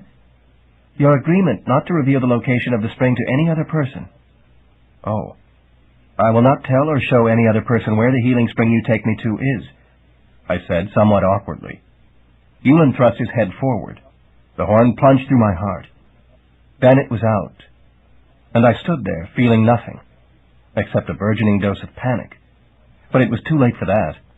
I was done for so fast I had never felt it. I said, even more awkwardly than before. I made ready to collapse with whatever dignity I could muster. "You're not hurt," Marianne said. I stared down at myself. There was no wound, no blood. "But you spoke the truth," Marianne said. "If you had lied, that horn would have felt solid to you. Only truth blunts it." Now I understood. Weak-kneed, I resolved never to depart from the truth in anything. "Get on Yulin," Marianne said. "He says it isn't far. We'll wait here." "But I don't know how." There was another truth. She hobbled over. "Bend your leg at the knee." I stood beside the unicorn and bent my left leg as she had. She took hold of it. "Now throw your right leg over as I heave." She heaved, and I lifted my right leg up over the back of the unicorn. Suddenly I was up there, precariously perched. Her hold had been like a ladder, lifting me up. Now I understood how she had mounted with my help. It wasn't magic, but it was so neat a trick that it might as well have been. Thanks," I said. "You're welcome," she said, and smiled up at me. I felt dizzy. She was so lovely when she did that. Then Yulin was moving. Hastily I grabbed a handful of his mane and hung on. That seemed to be what was required. I was riding, to my amazement. The unicorn was running like the wind, and this was no cliché. His feet seemed to be striking on air, and he was going right through the forest as the wind does. I saw leaves flutter with our passage. Yet it was perfectly smooth on his back. I might as well have been on a boat on a fairly calm lake. My fear of riding was quickly becoming pleasure, but I suspected that it would not be like this on a less magical animal. "This is fun, thank you," I said. Yulin wiggled an ear. That meant yes. I wasn't guessing. I found that I really did understand his signals now that I was riding him. That was surely magic. I had not realized before just how wonderful unicorns were. Soon we came to a small pond in another glade. It did not look special, but the foliage near it was quite healthy. Yulin stopped, and I dismounted by putting my right leg back over and sliding off on my stomach. Marianne had done it more elegantly on her backside. Well, I was a beginner, and she had a better backside than I did. I fished 2 bottles from my pack, the only ones available. I was sorry they weren't larger. This water would be invaluable. But I would not use it to trade anyway. All I needed was enough for Marianne and Hortense. I knelt to dip the first. The bank under my knee gave way, and I tumbled face first into the pond. The bottles flew from my hand. Realizing what this would mean, I made a desperate grab in air and caught one before I submerged. The spring was deep. I sank down, taking in a mouthful inadvertently. Then I remembered to try to swim and paddled my way back up. My head broke the surface, and I choked and gasped. But I had the bottle, and it was full. I pulled myself out, dripping, then fished for the stopper. My eye fell on Euland. He was shaking with equine laughter. I had to laugh, too. I must have looked pretty foolish. I still did, really, for my clothing was dripping and my hair was matted across my face. How clumsy could a gnome like me get? I put the sealed bottle into my wet knapsack. Then I approached the unicorn. He was still too tall for me to mount from the ground, and Mare Ann wasn't here to boost me with her nice little hands. Maybe if you moved next to a rock, I suggested. He hooked his nose in the signal for jump. I shrugged. Anything was worth a try. I jumped, and to my amazement sailed right up and onto his back. How had that happened? I had never before been able to jump like that. My small, gnarled legs were only good enough for modest performance. Yet this time they had responded like those of an athlete, and my coordination had been perfect. Euland was racing like the wind again. By the time I stopped being bemused, we were back at the path where Mare Ann and Hortense waited. I slid down, this time doing it expertly. "I have it," I said. "You're all wet," she exclaimed. "I fell in," I said, abashed. "You fell into the healing spring? You must be supremely healthy now." And that was it.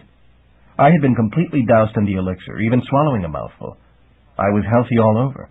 My muscles were working at their full potential. I realized now that I could also see far more acutely than before and hear much better. My whole body bristled with sheer fitness. So leaps which had been impossible were now easy. Euland had known. I brought out the bottle. "No, save it," Mare Ann said. "Just give me your shirt." I got out of my knapsack and shirt.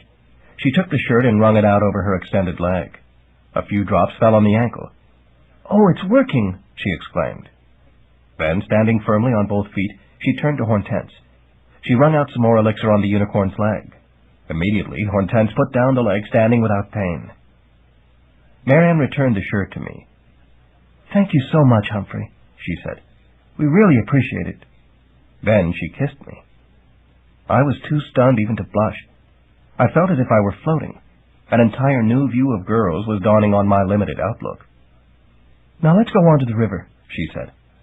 "I'll ride Hortense. You ride Euland." Dumbly, I held her leg so she could mount. Then I went and jumped onto the stallion. Then we were at the river. I was still trying to realize how I felt from that kiss. Mare Ann jumped down and started stripping off her clothes. "But," I started. My senses were in perfect health, but my mind was boggling. She turned to face me, her shirt off. "We have come to know each other well enough in a short time, and we are not going to do anything lascivious. We never have, and we won't now, so it's all right. We can wash together." "We? Not—" I said, finding no straw to grasp. "Because the unicorns would go." Unicorns. Something fell into place. The reason most people could not approach unicorns was that only childlike innocence was acceptable. I was old enough to have the first hint of a notion of what the adult conspiracy was concealing, but I had never had occasion to explore the matter. Until I did, I would be able to approach unicorns. That was the way of their kind and ours. I dismounted and removed my clothing. Mare Ann and I swam together in the cool, clear river, as naked and innocent as a fawn and nymph. But my ungrateful background mind wished it could have been otherwise. Mare Ann had been shapely but dirty because of her fall. Now she was shapely and clean, and to my eye lovely. "Why are you staring at me?" she asked naively. "I never saw anyone so beautiful," I said before I thought. It was her turn to blush. "No one ever said that to me before. Thank you, Humphrey." I realized with a pleasant shock that she was indeed my age. Her body was that of a grown woman, while mine was that of a grown gnome, but her experience in life was parallel to mine. It was hard to imagine her being ridiculed for her proportions, but evidently neither had she been praised. She appreciated a sincere compliment just as much as I did. That was a great comfort to know. Yet I also realized that it was a special type of interest I was finding in her, and that it could in time lead to a good deal more than innocent compliments. but I had the wit to keep that to myself. This wasn't deceit, it was courtesy. And caution. So we swam and washed and then ran around naked while we dried, playing tag and finding fruit and nuts to eat. And it was about as nice an hour as I could remember experiencing. If this was the beginning of the rest of my life, I was well satisfied. Chapter 4. Survey. Now it was near evening. "We had better find a place to sleep," Mare Ann said. I had planned to clamber into a suitable tree for the night. I realized that more was required now. She would never be mistaken for a gnome, and a tree was hardly her style. Somehow this inconvenience did not bother me. "I saw a house a little farther back. Maybe the person who lives there will let us sleep on the floor." "We can get some pillows and a blanket," she agreed. We rode the unicorns, and in a moment the distance which had taken me hours was covered, and the house was before us in its small clearing among the weeds. It was such a perfectly ordinary cabin that now I was uncertain. "Sometimes things aren't what they seem," I said. "But what else can this be but a house?" she demanded. "Do you think it's going to eat us?" Shamed by her unconcern, I dismounted, approached the house, and knocked on the door. It opened on its own, revealing a fairly nice interior with a table, a chair, and a bed. There was a pile of blankets on the bed and several pillows. That was all. I still did not quite trust it. That self-opening door was magic and too convenient. Tangle trees made their approaches inviting and seemed harmless, until the unwary creature was lured within their grasp. This obviously was not such a tree, but its manner was similar. "Where is who lives here?" Mare Ann asked, coming up behind me. I liked having her do that, acting like a friend, and her friendship was becoming important to me. In fact, my relationship with her was as devious and intriguing as my concern with this house, for different reasons. "It seems to be empty," I said. "There's no smell of occupancy." For my nose was now healthy too, and could detect far more than ever before. "Then it must be just waiting for someone to live in it," she said brightly. "We'll be here only a night, but it's perfect for that." She pushed on past me and went inside. I was not sanguine about this, but couldn't let her chance it alone, so went in with her. Nothing happened. Apparently this was indeed a house waiting for an occupant. If it belonged to someone, that person should not mind us using it briefly if we did no damage. But suppose it did not belong to someone. What then was its purpose? I feared that we could not be sure that its purpose coincided with ours. Mare Ann told the unicorns that we wouldn't need them until morning, and they departed. It had to be nice having such a magic talent. If only I had something similar. I looked at the bed. "I'll put some pillows on the floor for me," I said. "Oh, don't be silly. We'll share the bed, of course." I certainly had no objection. I was gaining a whole nother perspective on girls. I was getting to like being bossed. I was discovering that it depended very much on which girl was doing the bossing and how I felt about her. Mare Ann was bossy in a pleasant and trusting manner.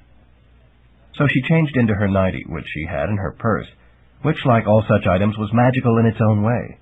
A purse always held more than was possible. I knew enough to avert my gaze so as to avoid seeing her panties, as I had when we washed together in the river. It was all right to see a girl bare if she didn't mind, but panties were something else. At least so the adult conspiracy indicated.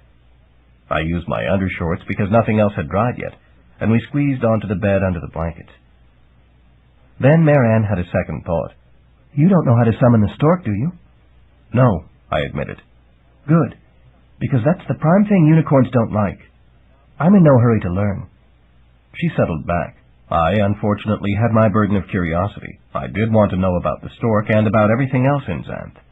But it was very nice lying so close and warm with Mare Ann, and if not learning the stork summoning ritual was the price of that, then I too was in no hurry. For now. "Tell me about yourself," she said. I was surprised. "But don't you want to sleep? Aren't you tired?" "Yes, of course. But I like to know something about the person I sleep with." That seemed reasonable. So I told her what little there was to know about my dull life, and how I hoped to learn everything there was to know about Xanth, someday maybe if I was lucky. The odd thing was, she actually seemed interested. "I think that's very commendable, Humphrey. I'm sure you will learn more about everything than anybody else does." She snuggled against me, relaxing. She was marvelously soft and warm and nice to be next to. "And is it all right to learn something about you?" I asked hesitantly. She laughed. Why, of course, Humphrey, if you're interested. It's not much. I ran away from home. But you seem like such a nice girl. I am a nice girl. That's my problem. My father said I was getting pretty grown up for my age, and it was time for me to get married and learn about the stork. He was going to marry me to the village bell maker. But I didn't like the man because his bells make people stupid. Make them stupid? I asked, feeling that way myself. Yes, real dumb bells. Maybe they just make folk unable to speak. I forget. Either way, I wasn't interested. And if I had learned about the stork from him, I would have lost my friends the unicorns. Of course I can summon other equines too, but the unicorns are my favorites. So I ran away. I was glad she had, now. Thank you, Humphrey, she said. But I didn't say anything, I protested. Yes, you did. You distinctly twitched your ear. I felt it against my cheek. I had not realized that I was now using the language of the equines. It must have come from my association with the unicorns and my improved health after my dunking in the healing spring. That could have given me better control of my ears. Yes, I'm sure that's it, she said, kissing the side of my head in the manner she might kiss a unicorn. Magic could be wonderful. But as the darkness became complete, something alarming happened. The house abruptly tilted. Eek! Marianne cried in perfectly feminine fashion, grabbing onto me. My first impulse was to leap out of bed and run outside, but I couldn't because Marianne was clutching me closely. So I got hold of the edge of the bed instead, in that manner anchoring us both. My first instinct had been wrong anyway. How could I have deserted the girl beside me? The floor tilted back, but that was not the end of it. The whole house was rising. I saw the downward movement of trees in the moonlight beyond the window. It was as if a giant were picking up the whole house. Then things steadied. I'd better check, I whispered, drawing myself free of her clutch. I loved the close contact, but a deep suspicion was growing in me. You're so brave, she whispered back. Brave? Not that I knew of. I just was doing what I had to do. I scrambled away from the bed and blankets and crossed the floor to the window. As I did, the house began to rock again, almost throwing me off my feet. I lunged to the window and caught hold of the sill while Marianne screamed from the bed. I peered out. Sure enough, the house was in the air, but it was not floating or being carried by a giant. In the dusky, deep shadows below, I made out an enormous muscular thigh growing out of the side of the house. I didn't need to see more. I knew that this was the upper part of a great powerful leg and that it was a monstrous bird's leg with giant claws on the foot. I had heard of this type of thing but never expected to see it, let alone be in it. The house paused momentarily. I took advantage of the moment to hurl myself back across the room to the bed. The bed, table, and chair were all firmly anchored to the floor. Now I understood why. What did you see? Marianne asked, eagerly grabbing onto me again. Chicken legs, I said. What? The house has grown chicken legs and is running around. It's a warehouse. It changes its nature at night. You mean like a werewolf? Yes, except that it doesn't eat people. It just runs around. It won't hurt us as long as we hang on. But why? I mean, what does it do? It just runs around, and in the morning it will settle down in a new place. Maybe it gets its kicks from giving rides to folk like us. I hoped. I wasn't sure that it was quite as innocent as that, but since I didn't know otherwise, it was pointless to alarm her. The house began moving again. Now we could feel the pulse as the powerful legs walked. The whole house shook as each foot struck the ground. We were lucky that our knapsacks were firmly jammed under the bed so that they didn't slide around. I'm getting motion sick, Marianne said bleakly. I wouldn't recommend that, I said. I'm not sure the house would like having on its floor. I'll stifle it, she agreed hastily. We clung to each other and the bed. There was nothing else to do as the warehouse charged on through the night. Sometimes it paused to scratch at the ground. Sometimes it leaped and landed jarringly. Mostly it just kept going.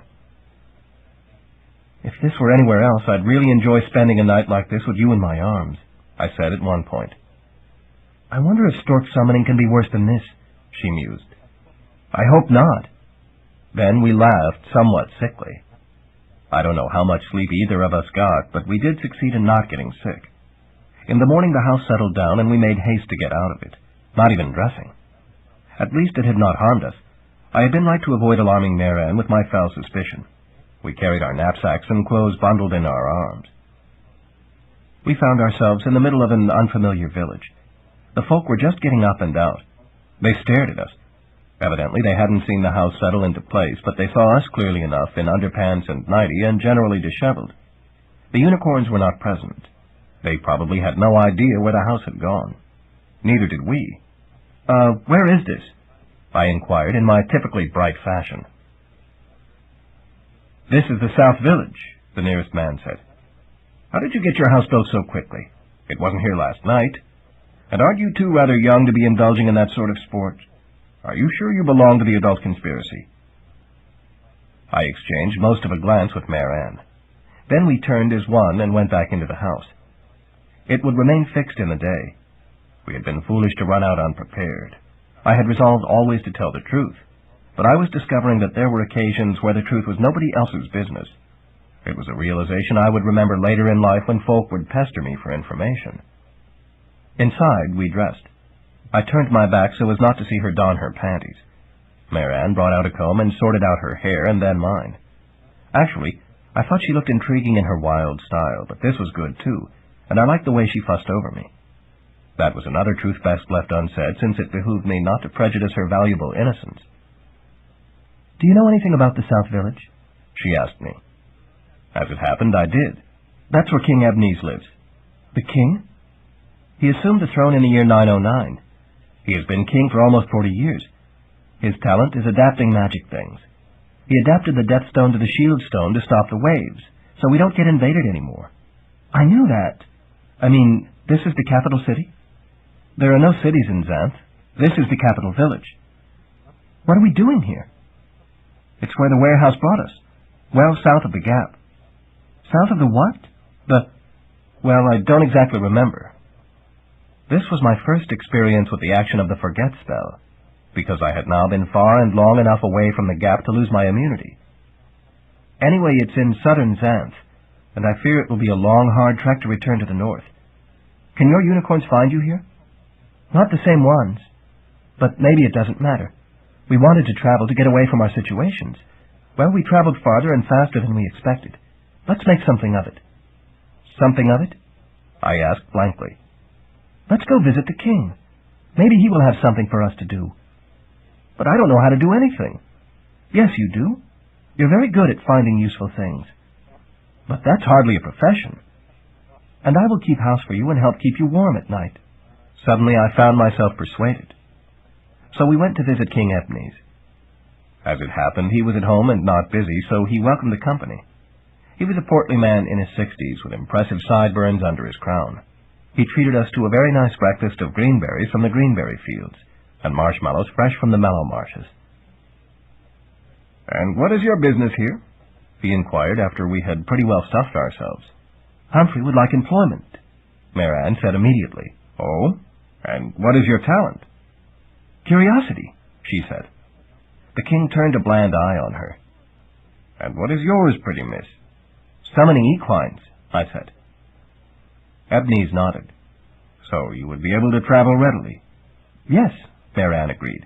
"And I will travel with him to keep his socks dry." I realized that she did not want to remain in a strange village alone for fear that some man might get the notion she was marriageable. "To be sure," the king agreed. His gentle gaze returned to me. "As it happens, I have need of a surveyor." "You mean to find out things about people?" I asked, hardly believing my luck. "Yes. That is why I asked the warehouse to bring in good prospects. Your talent of curiosity is a good recommendation, and your wife's talent complements it nicely." "Oh, she's not my wife," I said, surprised. "Not yet," Mare Ann said quickly. She was not about to let a good job slip away on a technicality, or to let strangers think she was unattached. I might have objected, but found I had nothing to which to object.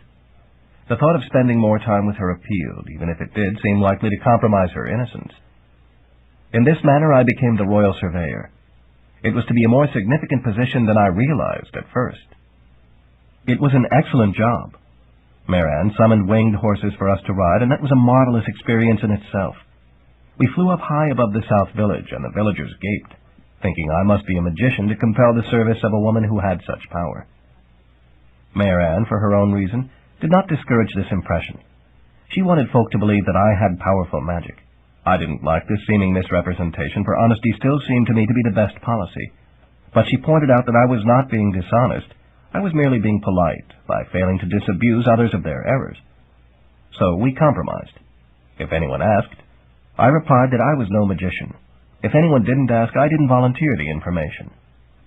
It was much the same with respect to our mutual status as non-members of the adult conspiracy. I spent some private time pondering the shades of gray ethics involved, and concluded that it was not properly my business what others thought. If there was a foible such as in the manner a village girl made herself seem beautiful by applying charcoal to her eyebrows and red berry juice to her lips, it was not my place to expose it unless I was specifically asked. It was best to leave folk with their illusions, of whatever nature, especially if I wanted to get along with them. This developing attitude of mine stood me in excellent stead in the course of my work, because I needed the cooperation of all whom I encountered. My job was to survey all the human folk of Xanth and to compile a list of their magic talents. The king was especially interested in the more powerful talents. In fact, he hoped to turn up some magician-caliber talents in young folk who might be potential kings, since only a magician could be king. At present none was known, and Ebenezer was getting old. He was 66 and not in perfect health. I offered him some of the healing elixir I had, but he declined. He did not trust drugs. I disagreed, believing that anything beneficial should be used, but it was not my place to argue with a king. So I concentrated on doing my job and kept my opinion to myself. That, too, was an excellent discipline. I started with the southern tip of Xanth and worked my way north. There were not a great many people in the peninsula, but they were scattered across it and were hidden in glades and crannies, so it was slow work. I knew that if I missed even one, that one might turn out to be the magician Ebenezer was looking for, and so I would have failed the major purpose of my survey. So I didn't expect it to be easy, but it turned out to be more difficult in several ways than I had anticipated. Let me describe the first example of many. We flew down past the dread region of madness, and I shivered to think that I would have to survey that too in due course. We passed Lake Okeechobee, as wide and shallow as an ogre's mind, and Mount Rushmost, where the winged monsters gathered. Then on past Mount Parnassus, where the fabulous tree of seeds grew. There I had my second qualm. Would I have to interview the Maenads, the wild women who roved its slopes? I feared I would, for it was not safe to assume that they had no magic other than bloodlust. Then we were over the Everglades, which stretched on forever, as it was their intent to lose anyone who ventured into them. It was wise never to underestimate the perversity of the inanimate. Finally, we came to the coast, and flew beyond it to Centaur Isle. We landed in the central square of the main Centaur city. An elder of the Centaurs trotted out to meet us. He was a powerful figure of man and horse. "Part breeds are not welcome here," he said gruffly. "But I'm doing a survey," I said. "We don't care what you're doing. 2 of you are human, and 2 of you are winged horses. You are all part breeds, and we prefer to keep our isle pure. Please depart at your earliest convenience." I was baffled by this attitude. The centaurs I had encountered on the mainland were reasonably sociable creatures if treated with respect. "I'm doing it for the king of Xanth," I said. "He wants to know the magic talent of every person in the peninsula." "Centaurs have no magic," the centaur said coldly. I saw that I had inadvertently added insult to ignorance. Fortunately, Marianne had quicker wits than I. "We know that, sir, but we thought that there may be among you some inferior humans, and if we can survey them quickly, we can soon be gone, and the king will be satisfied, and no one will bother you again." The elder turned an appraising eye on her. Marianne smiled at him. I mentioned illusion. When she smiled, she seemed to become twice as pretty as she was. It is an effect I have since noticed in others, too. Incidental magic, independent of their particular talents. Seated on the winged horse as she was, in that moment she rather resembled a fetching lady centaur. Had I been the object of that smile, I would have melted halfway into the ground. The elder was too haughty to go to that extreme, but he couldn't help softening somewhat at the edges. After all, he was part equine, and she had power over equines, making them want to do her will. "There are a few servants among us," he conceded. "Very well. I shall assign Chrissy to guide you during your brief stay here." Chrissy Centaur trotted up at the elder's signal. She was a lovely creature of about our own age, with hair that trailed back from her head and merged seamlessly with her mane. Her full bare breasts were impressive in the human manner, and her brown hide was nice in the equine manner. I could see that the winged horses were admiring her flanks in much the same manner I was admiring her forepart. Centaurs wore no unfunctional clothing, and they considered modesty unfunctional. "Hello," she said shyly. "Hello," Marianne and I said together. "Show them our humans," the elder said, and trotted off. "Oh, how nice to have someone visit our humans," Chrissy said. "I'm sure they get lonely sometimes here." Thus my survey commenced. The few men and women on the isle were indeed servants, and their talents were minimal, what are called the spot-on-a-wall variety. Some magic is truly potent, such as the ability to shatter a big rock into 1,000 parts. Some is next to nothing, such as making a faint discoloration appear on a wall. Most human beings have magic, but few have strong magic, and the folk here were evidently the ones who had nothing better to do than serve centaurs. They cleaned out stalls and swept off roofs, and did the other things that were beneath the dignity of centaurs, and seemed as satisfied as might be expected. But in the way of servants, they knew secret things, and one thing they said gave me a peculiar doubt. "You know, the centaurs say they have no magic," a scullery maid confided when Chrissy Centaur was off rounding up another human. "But I think they do. They just won't admit it. They think that the possession of a magic talent is obscene." That was one of the ironies of the centaur persuasion. Centaurs performed natural functions of all types freely in public, having no sense of modesty about them. But magic was something they girt about with social restrictions. They tolerated it in what they considered to be inferior creatures and did use magic objects, but that was the limit. Any person who wanted to remain on an amicable footing with centaurs learned, as I did, to honor this foible scrupulously. If the centaurs had magic talents, then I should be listing those too. But if they refused to admit it, how could I? Was my survey impossible to complete properly? This ushered in another notion. I had been thinking only of full human beings. But what of the crossbreeds? Centaurs weren't the only ones. What about the harpies and merfolk and fauns? In fact, what about the elves and ogres and goblins? They were all human in their distant fashions and might have magic talents. Just how big was this survey likely to become? Well, in a few days we flew back to the South Village, and I made my first report to King Ebnes. "So do you want to try to question all the part-humans, too?" I inquired. The king pondered. "I doubt that the human population would accept a part-human king at this time. So perhaps you should query only the full humans specifically, but make incidental note of the others as you come across them. It could be advantageous to know more thoroughly what other creatures inhabit Xanth, and of what magic they might be capable." That seemed like an excellent compromise to me, and my respect for King Ebnes's judgment grew. His 4 decades of kingship had evidently taught him something. Still, it was a busy enough time. I discovered that asking questions of people was only the easy part of it. First, I had to find them, and to protect myself from problems along the way. I learned caution when we entered the Everglades, thinking that I had memorized the pattern of geography there, and promptly got lost. Only the fact that we could fly up out of them saved us, and even that was chancy because an evil cloud moved in and made a storm, forcing us to remain for several cold, wet hours on the swampy ground with encroaching allegories and hypotenuses and other dangerous creatures. I really didn't mind hugging Marianne for warmth, but the horses were annoyed because their wing feathers got soaked. Then there was Mount Parnassus. I concluded that the Maenads were human beings, so should be surveyed, but I knew it was dangerous to approach them because it was their notion to eat stray men. How could I safely handle this? "Maybe if you stay on the horse," Marianne suggested, "and take off the moment they charge." "Too risky. I understand they can move very quickly when they're hungry, and they're always hungry." She nodded agreement. We would have to think of something else. Meanwhile, we checked the human settlement near the base of the mountain. It turned out to be the supply depot for the Temple of the Oracle, near a cave or vent from which magic vapors issued. Young women called Pythia sniffed these vapors and uttered sheer gibberish, which the priests then interpreted to answer the questions of visitors.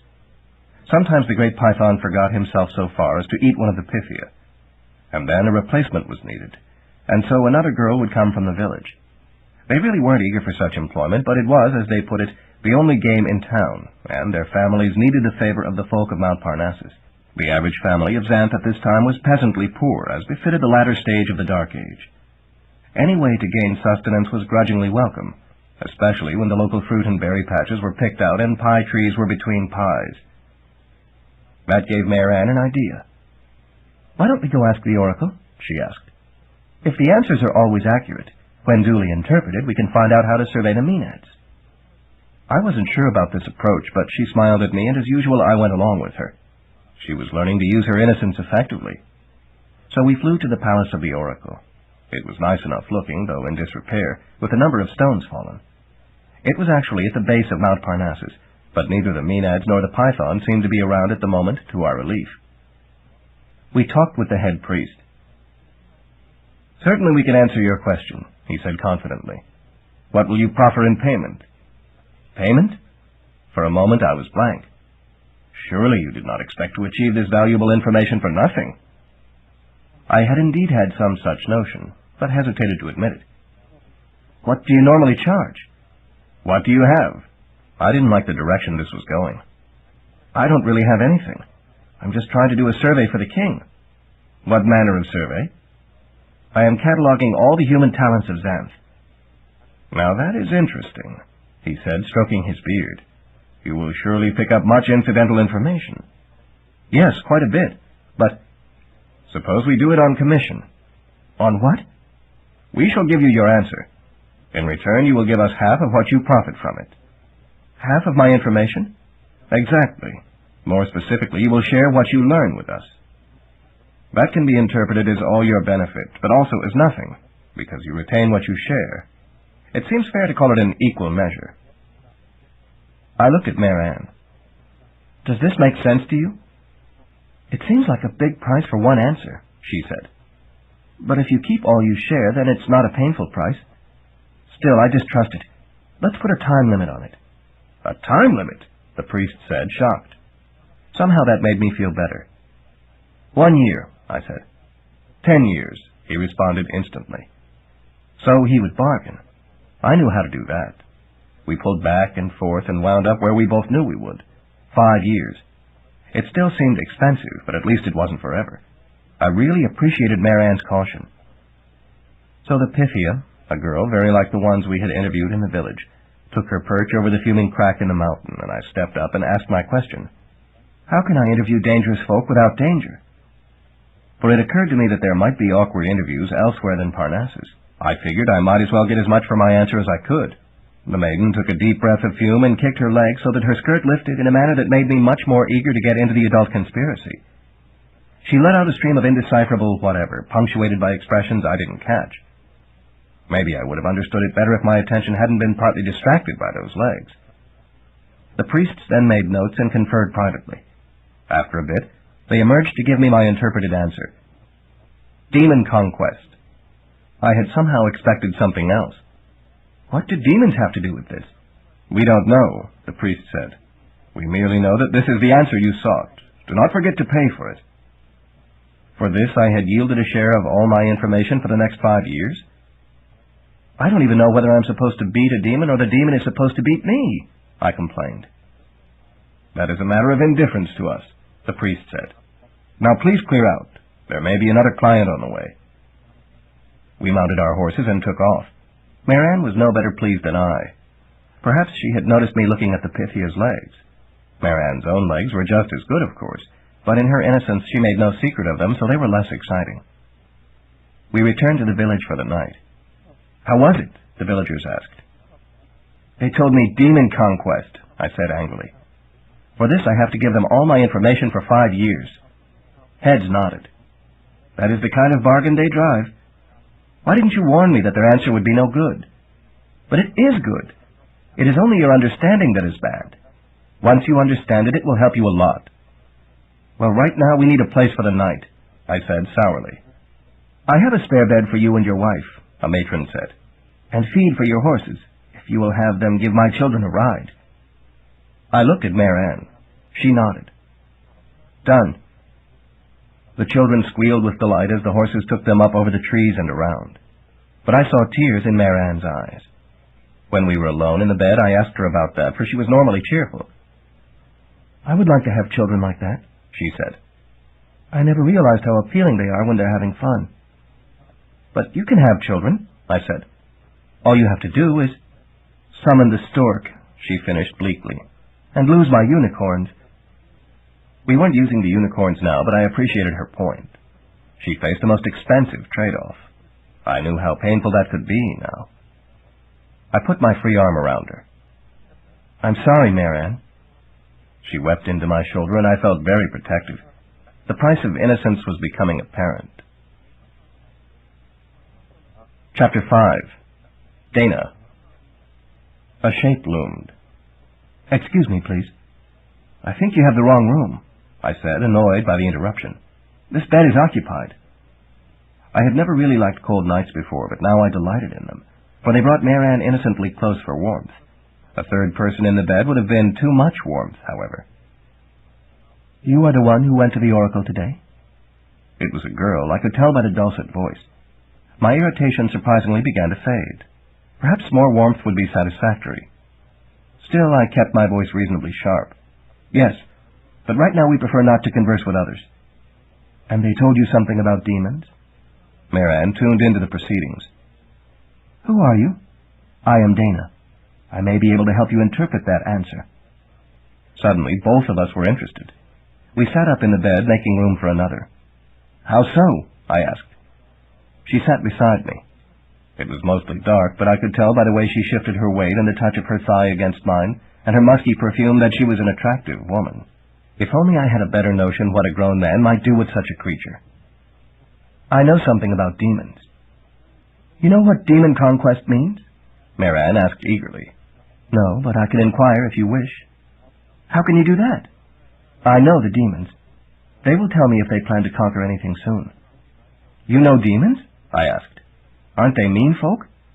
They can be, Dana agreed. But they can't hurt me. Why not? I asked, becoming quite curious about this strange woman. Because I am a demoness myself. Marianne and I jumped. You? I asked, now trying to edge away from her. A demon or demoness could assume any form, including that of a person, but that did not mean that there was any other resemblance to a person. Demons were completely callous to the welfare of living folk. We don't seek any quarrel with you. Nor I with you, Dana said. You see, I have a problem, and I thought we might be able to help each other. How can a demoness have a problem? I asked, marveling at how much like a living person she seemed. Her body was warm, not cold, and solid rather than vaporous. This was my first direct contact with this species, and it was surprising me in unexpected ways. You can assume any shape you desire, and you don't have to eat or sleep unless you want to. My problem is that I have a conscience. But demons don't have souls, so they can't have consciences, I protested. I mean, they are made of soul material, so maybe it's bodies they lack, but the effect... I broke off because it was pointless to babble about the nature of demons to a demoness. She would quickly discover how little I knew about her kind. I have a soul, but I don't know how it happened. Maybe a soul got loose from a mortal and I got caught in it, or it got caught in me. I was a normal carefree female demon, and then suddenly I wasn't, because I was concerned about right and wrong. I could no longer play the demon games, because many of them aren't nice.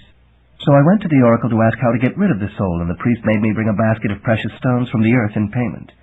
And then they told me that I would have to marry the king of Xanth. Marry the king? I exclaimed. Ebnes would never marry a demoness. Demons have been banned from association with kings ever since one messed up King Bromden in the 7th century. Yes, the answer does not seem to be of much use to me, Dana said sadly. I thought if I helped you, you might tell the king I'm not such a bad sort, and maybe he would change the rule and... I shook my head. King Ebnes is a very righteous man. I could tell him, but there's really no hope of... That is all I can ask of you. To tell him, she said. In return, I will do anything you want, provided it does not violate my conscience. How do we know you really have a soul? Marianne demanded. I mean, demons can't be trusted about anything. Maybe a unicorn could tell if she's innocent, I said. Dana laughed. I'm not innocent. I was a normal demoness for centuries before I got sold. I couldn't get near a unicorn. Well, we can't afford to trust you without proof, Marianne said. There's a soul sniffer in the North Village, Dana said. I will fly there with you if you wish. Exactly how can you help us? I asked. The North Village was a long way away, and this might just be a demon ruse to make us waste our time with a long trip or to lure us into some trap. It will have to be more than just asking the demons whether they plan to attack. I understand you are doing a survey. Yes. And that you expect trouble trying to talk with the Maenads. Yes. That's why we went to the oracle. I could assume your likeness and question the Maenads or anyone else you wish. They cannot hurt me. Suddenly she was making sense. Let's go to that magic sniffer tomorrow, Marianne said. If Dana proves out, she can be a big help. So it was decided. The demoness faded out, and we slept warmly. Next morning we mounted the horses and flew swiftly north, and Dana paced us in the form of an extinct reptilian bird, needing no steed. She resumed human form when we landed, so that no one would know her for what she was. There was indeed a soul sniffer at the North Village, which was in other respects a thoroughly unremarkable hamlet. But it wasn't a person or animal, as I had expected. It was a place. Go down the path to the west to the Keystone Copse, the village elder told us.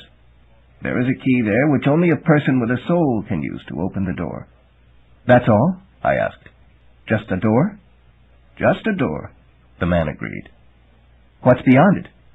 We're not sure. You're not sure? I found this hard to believe. Haven't you gone there to see? There used to be a nice valley with wonderful orangeberry patches. Our women and children went often to pick them.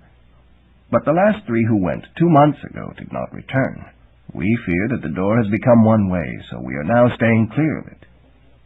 But maybe those folk are in trouble, I said. Someone should go and see. He merely shrugged and turned away. So much for community spirit. Sometimes I wonder whether souls are as positive as they are supposed to be, Marianne muttered. Maybe his has gotten old and worn. We rode the horses along the path to the west. Soon we came to a dense thicket whose trees and thorny branches were so tangled that we could not see through and certainly could not pass. The only possible way through was a stone door set in it. On a hook on the door hung a large wooden key. I lifted the key from its hook and paused. Suppose they only think this is limited to folk with souls. Maybe anyone can use it, and it's no real test. Oh, it's valid, Dana said. All the demons know of it. But you're a demon, and you could be lying. No offense, I said. No offense, she agreed. I could bring a friend to test it, another demoness. I wasn't sure about this, but had nothing better to offer. I replaced the key. Do it. She disappeared. In a moment, she reappeared. Beside her was another demoness who was just as shapely in her human form. Male demons, I understood, delighted in horrendous, fearsome forms, while female demons preferred voluptuous, partly clothed forms. My experience was confirming the latter case. This is my friend Mitria, Dana said. I'm not your friend, Mitria protested. Demons don't have friends. Demons without souls don't have friends, Dana said. Perhaps I should say that I am your friend, because I will not betray you. But you are not my friend, because you will betray me in the normal demon fashion. That's right, Mitria agreed. How can you look at your cat in the mirror talking like that? Look at my what? Your feline, tiger, tom, kitty. My puss? Whatever. You aren't talking like a demon at all. Yes, but I'm trying to get rid of my soul by helping these good human folk. I appreciate your coming here, too. I came only because there's a chance to make fools of you and these mortal idiots. I love a good laugh at someone else's expense. Dana turned to me. I chose Demetria because she always tells the truth, as you can see. But how can she be truthful when she has no soul? I asked. A soul does not necessarily make one truthful, Dana said. Many human folk are liars. It merely gives them a conscience, so that they suffer when they do wrong. Yes, I find that the truth is the sharpest knife with which to cut people, Mitria said. Nothing shakes folks' values like the truth. I looked at Marianne. She spread her hands. It was evident that our values were being shaken. Well, let's get on with it, I said. I reached for the key again. Wait, we should have the demons try it first, Marianne said. It's Dana who is being tested, not us. Dana reached for the key. No, Mitria should try it first, I said. Fine with me, Mitria said. She reached for the key. Her fingers closed on it but passed right through it. I can't seem to get a tentacle on this thing, she said, disconcerted. A what? I asked. Appendage, extremity, limb, mitt, paw. Oh, a hand, I said. Whatever. This key is an illusion. I can't touch it at all. That's the way it works, Dana said. I thought you understood. Mitria glared at her. You may be an old bag of a century or two, but I appeared only a decade or two ago. I never heard of a phantom key. Dana glanced at us. She tells the truth about everything except her age. That's not considered lying in females. Of course it isn't, Mitria agreed. Women have a right to be any age they want. That's true, Marianne said. I kept my mouth shut, not wanting to admit to having been ignorant about this female privilege. Well, you try it, Mitria said, glaring at Dana. Dana reached for the key. Her fingers closed on it. She lifted it from the hook. She brought it down to the lock. Wait, I said. Let me make sure that really is the key. I held out my hand. Dana gave it to me. I brought it to the lock, inserted it, and turned it. It resisted, seeming to want to come back out of the lock without completing its action, as if there were a spring behind it. I pushed it in farther and maintained pressure so as to complete the turn. The door moved without moving. That is, it fogged out and I stumbled through because I had been pushing against the key. In a moment I was through, yet the door remained in place. I caught my balance and turned back. There was the door.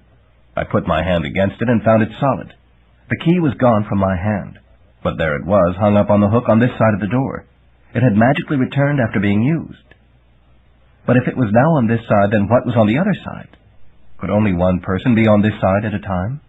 I reached for the key, and had to jump back because Dana Demoness suddenly popped through, colliding with me. It was a painless collision because she was marvelously well padded in front. Oops, she said, and turned to smoke. I smelled her pleasant essence as it brushed by my nose. Then she reformed a bit away. It changed so fast. I knew the feeling. But I had another question. The key. How could you use it when it was on this side? It was back on its hook on the other side, she said. There must be two keys. Marianne's alone with Demetria, I said, starting to be alarmed. Demetria doesn't hurt folk physically. She does it all verbally or with illusion. She's probably tired of this game now. Dana looked around. Odd that we can't get through that thicket wall. Normally solid things are no barrier to demons. There must be special magic here, making it a demon-proof glade. Then Marianne stumbled through. I caught her before she fell. It was so... She started. I know, I finished. Then the three of us turned to look at where we were. The thicket arched up high overhead, forming a dome that blocked the direct rays of the sun without cutting off the light. Brilliance wafted down to touch the ground. On the ground, orange berry bushes grew, covered with fat berries. What a lovely place, Marianne exclaimed. Let's eat some berries before we depart. We walked to the bushes and started picking and eating. Dana did, too. I never realized what fun eating could be, she said. Of course, the food does me no good, so I shouldn't waste it. What happens to what you eat?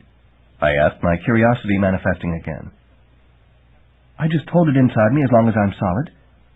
When I turn vaporous, she fogged. It drops out. Sure enough, a pile of chewed berries plopped to the ground. We picked and ate with a will. The berries were delicious. Then Marianne screamed. What? I asked, hurrying over to join her. She pointed. There, lying half-hidden under the bushes, was a collection of bones. Dana came across. Oops, she said. Those are human bones. Now we know what happened to those last 3 villagers. They died here. Are the berries poisonous? I asked, abruptly horrified for more than one reason. Not that I know of, Dana said. We demons are pretty good with poisons, and I didn't taste any. Then what made them die? Marianne asked, shuddering. Maybe there's an ogre in here, I said, looking around much more nervously than before. Let's get out of here, Marianne said. We started back toward the door.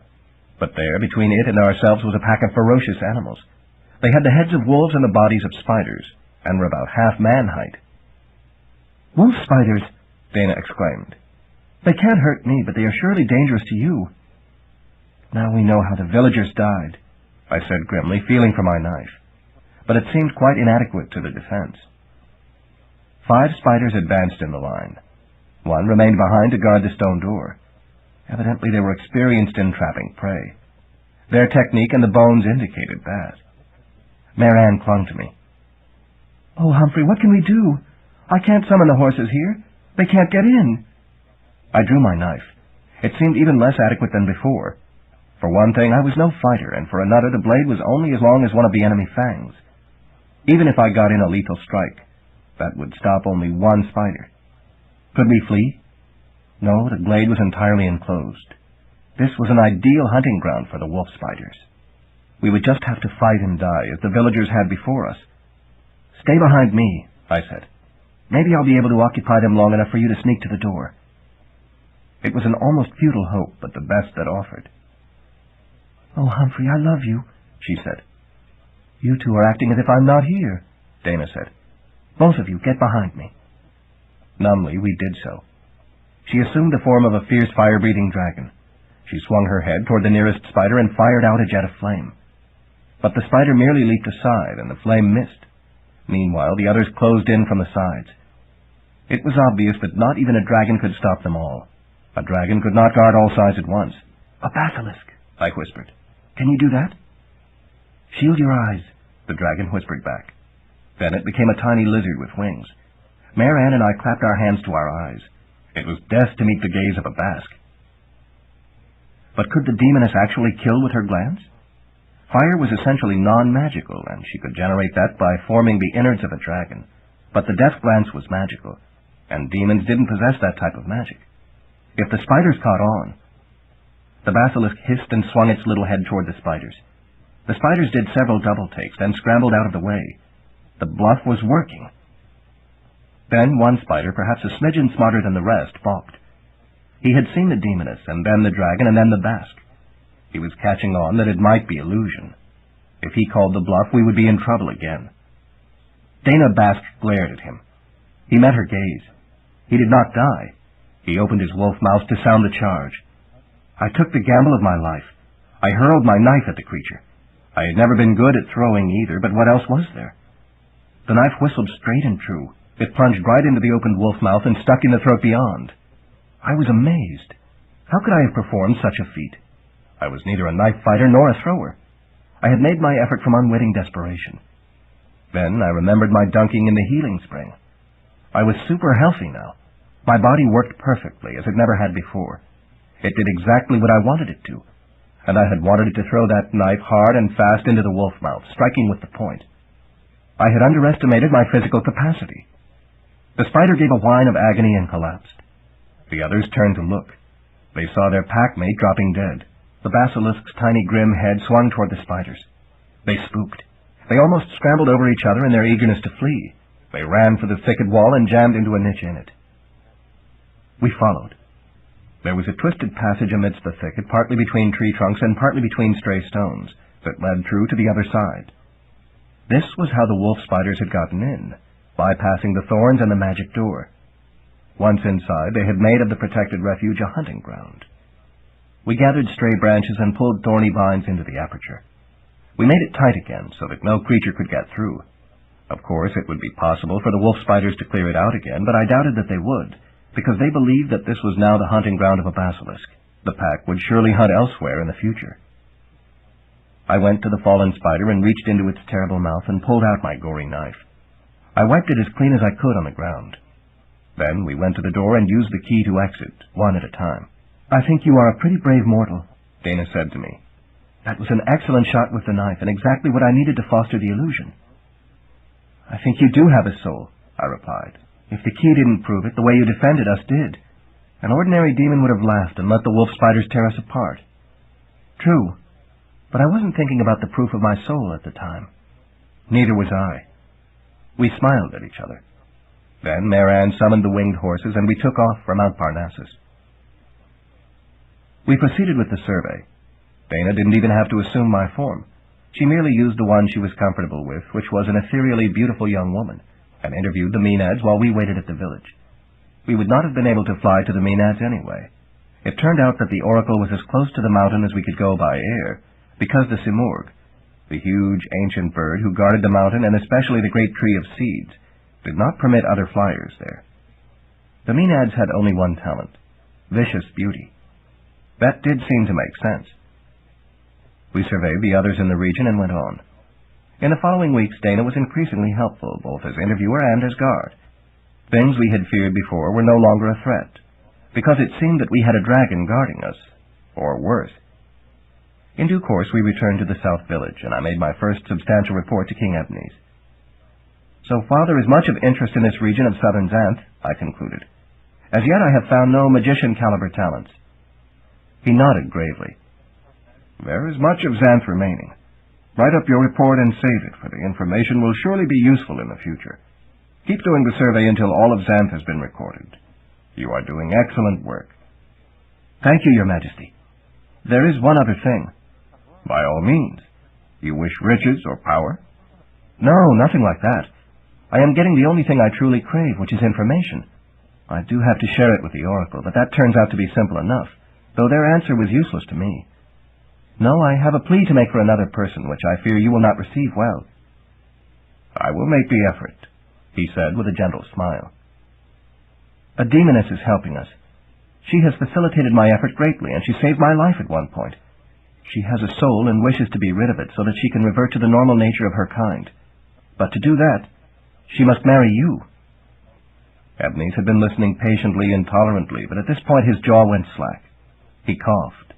After a moment he recovered himself. "I am afraid that is out of the question. Not only am I disinclined to marry this late in life, there is a proscription against the association of demons with kings, dating from—" "I told her that, Your Majesty. But I promised to make her plea if she helped me, and she has helped me. She really seems to be a very nice creature." "Perhaps someday there will be a king who has the confidence to vacate the proscription. It is within the kingly authority, but I am not that one." "I shall tell her," I said, unsurprised. "Hold," he said in his kingly fashion. "You say she is truly helping you in the survey?" "Yes. I fear I could not complete it without her." "And if she receives an absolute refusal, she will have no reason to continue the work?" "Yes, Your Majesty." "Then it would not be expedient to turn her down absolutely. I will lift the proscription to the extent of allowing her to appear in my presence. But I will not marry her. Tell her only that I am considering the matter." "But is that honest, Your Majesty? I mean, if you have no intent—" "Perhaps she will change my mind. We cannot be certain what the future holds." I realized that this was a good compromise. The king had no intention of marrying Dana now, but perhaps next year he would see it another way. Dana was certainly winsome enough and had a nice personality. "Thank you," I said. "I shall tell her." I had learned another lesson about diplomacy and the ways of getting things done. I told her. Dana was heartened, if that term could apply to a creature who had no heart.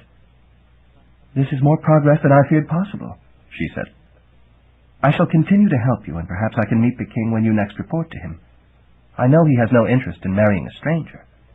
So it was. We interviewed the fauns and nymphs and the curse fiends of Lake Okeechobee. I was later to forget about their existence, but that comes later in this narrative.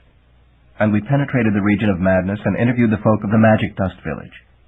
We discovered a truly unusual creature there, a centipede, like a centaur, but with 100 pairs of legs. Her name was Margaret, and she was without price when the dust villagers had to travel somewhere. They could all ride a single steed. The winged horses were a great help, and the unicorns, and sometimes the seahorses of the ocean, and I loved and needed Marianne both for the survey and as a man. But of course she valued her innocence, and I understood about that. But Dana was a great help also, and I liked her too, and she had no compunctions about innocence.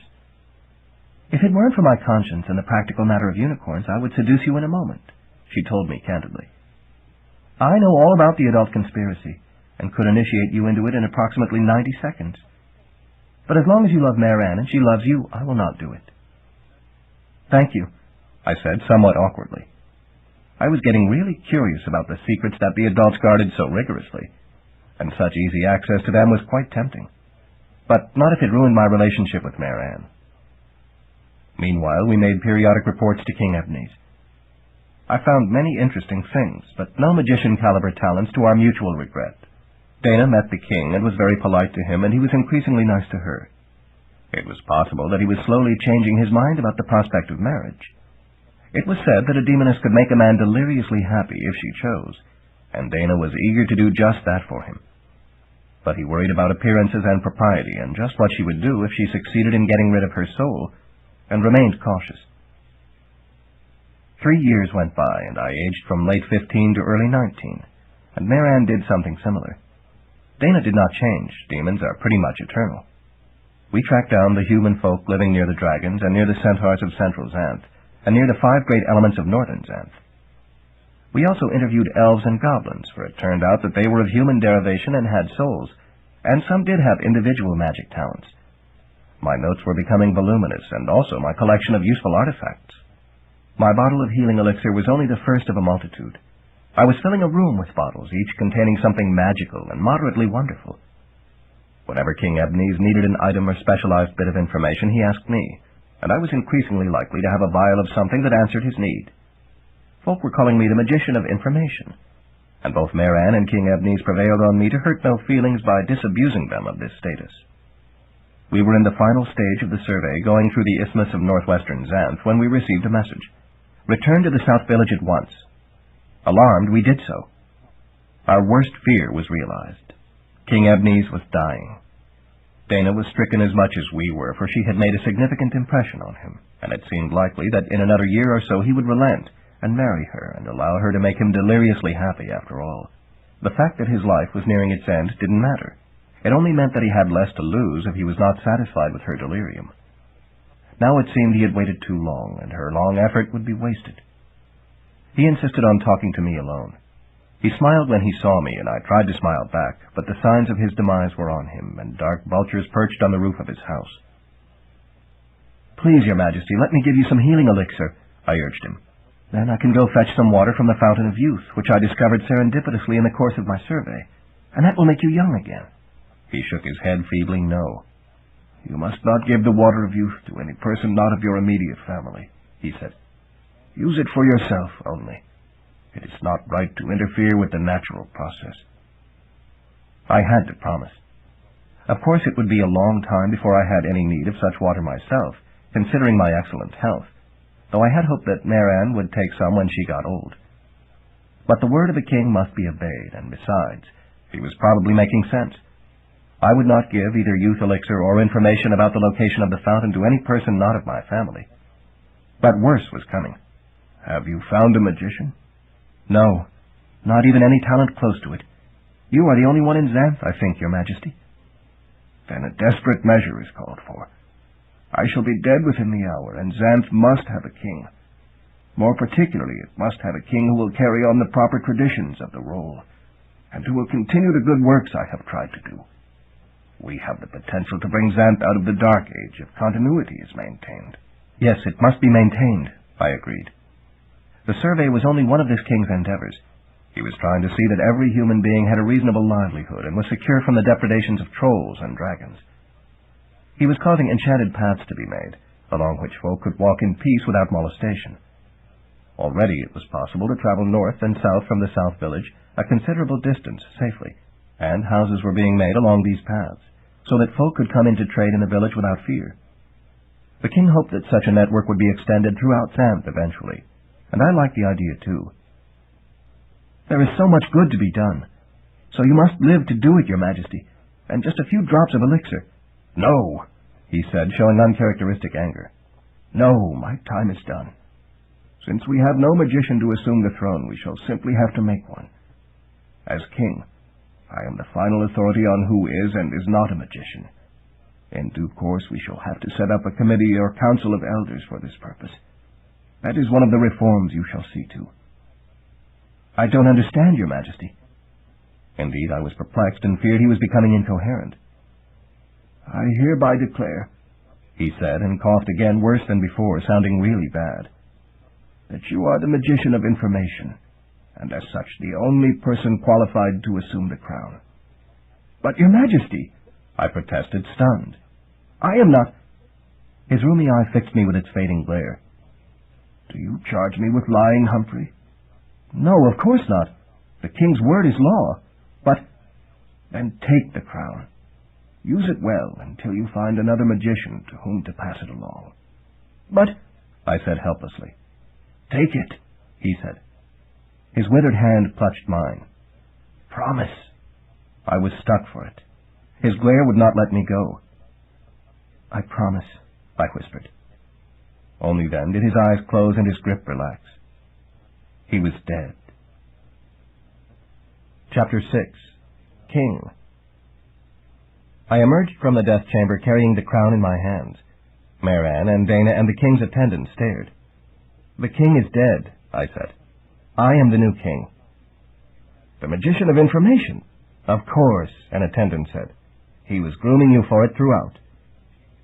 I looked miserably at Maran and Dana. They knew the truth. They could spare me this awful thing by speaking out. But both bowed their heads. "Your Majesty," Maran said. Dana did not disagree. I was indeed stuck for it. The burial arrangements were routine. In a day good King Ebnes was buried, and his house was mine. But my travail had only begun. Maran approached me.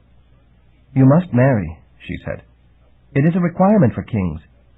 "That is true," I agreed. "And I want to marry you." There were tears in her eyes. "King Humphrey, I cannot. I love you, but I love my innocence more.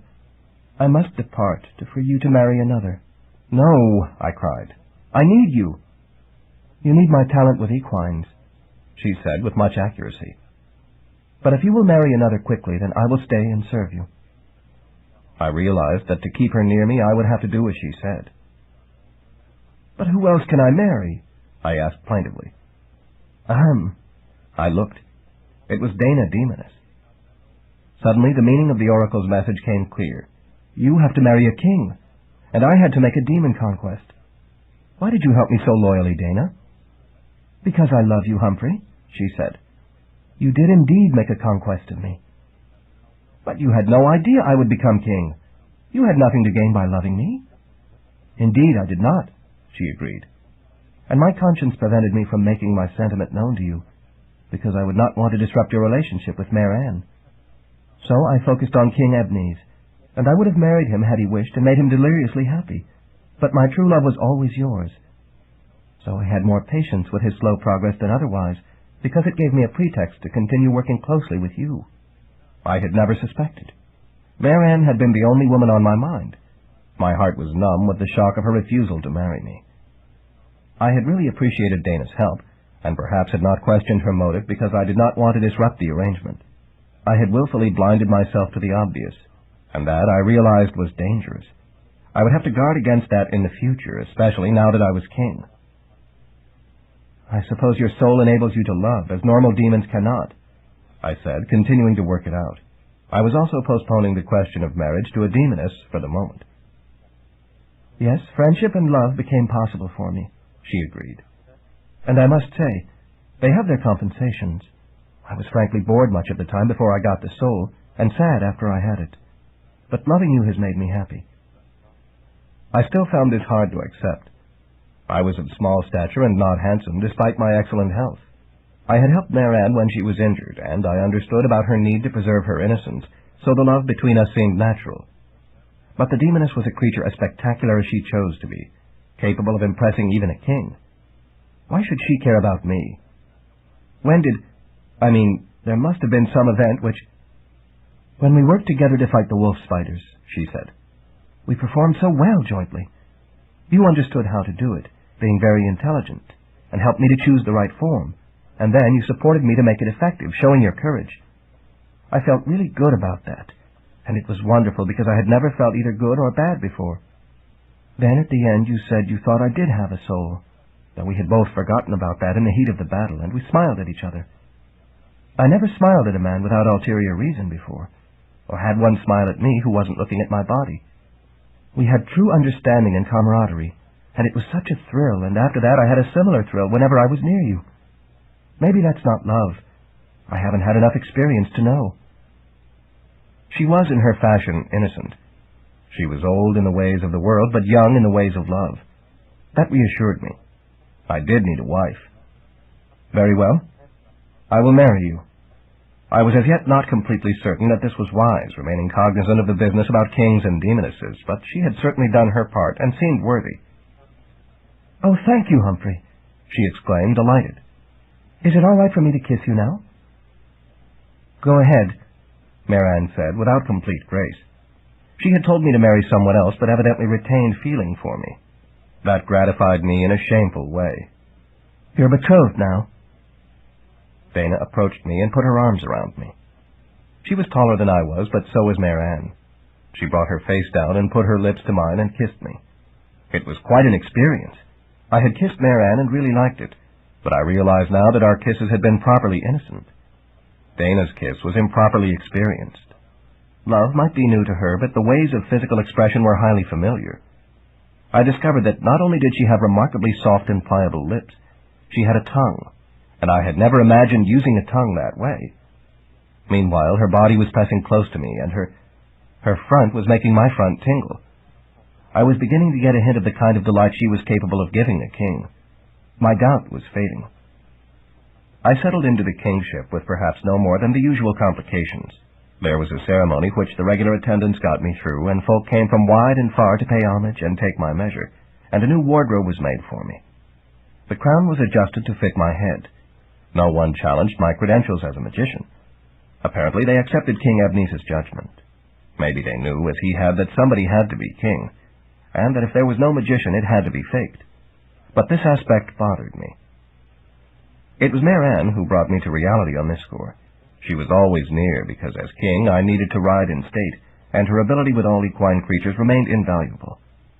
So as she introduced me to one of the few regular horses in Xanth, we talked privately. "I feel guilty," I began. "About me? Don't. You asked me to marry you, and I declined. The demoness is a good secondary choice." "That, too."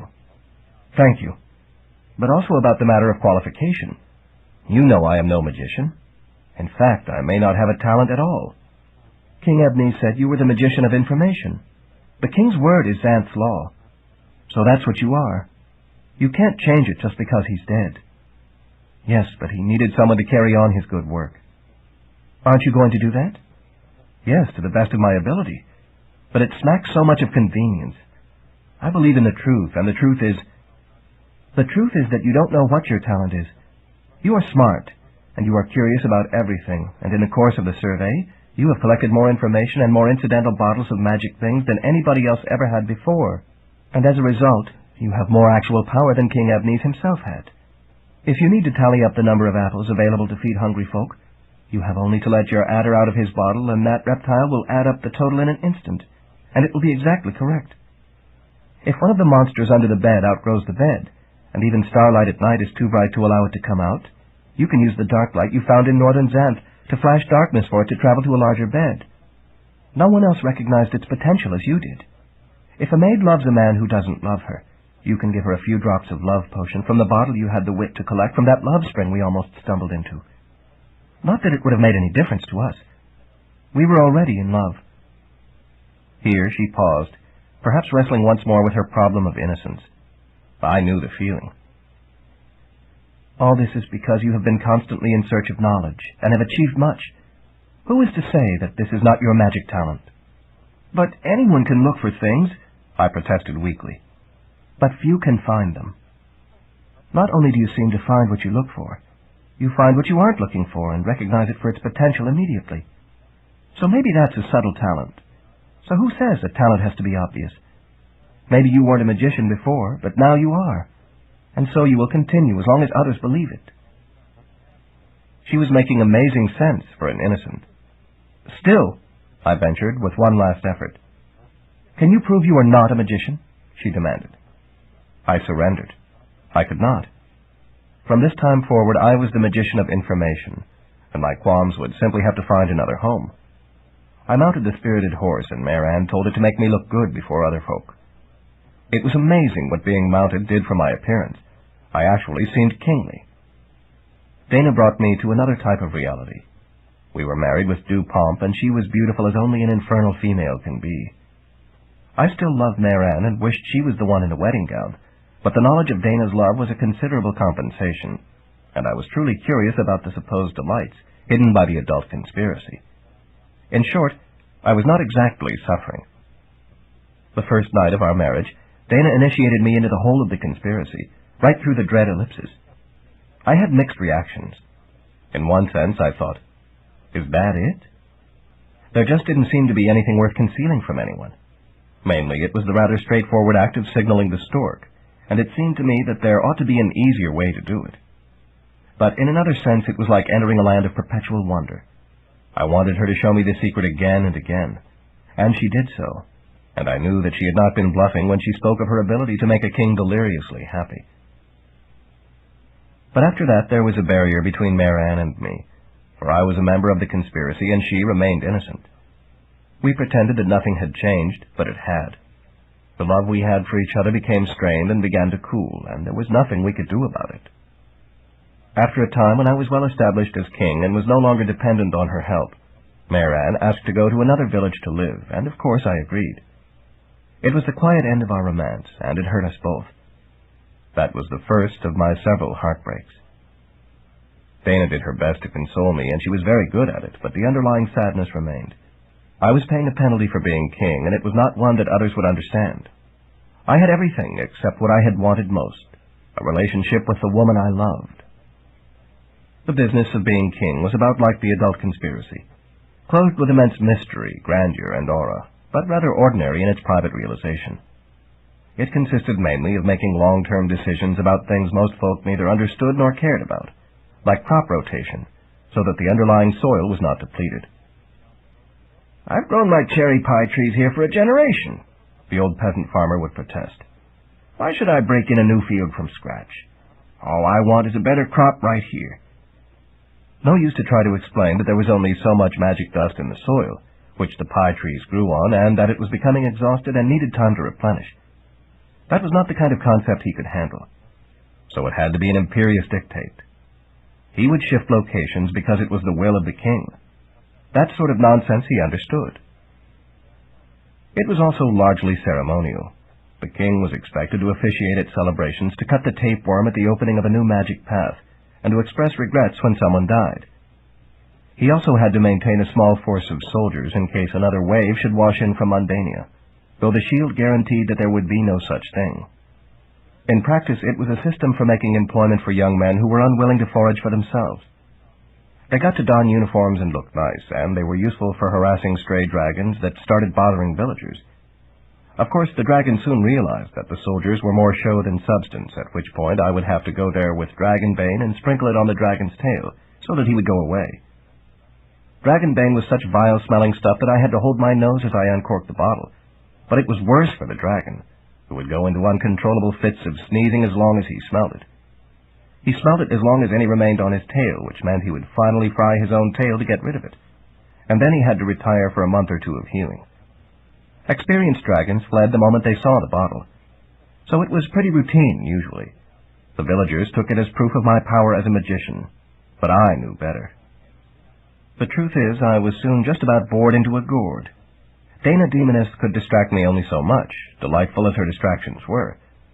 Thus, in the guise of inspecting the kingdom, I traveled. Actually, I was resuming my quest for knowledge, searching out oddments along the way, adding to my growing collection.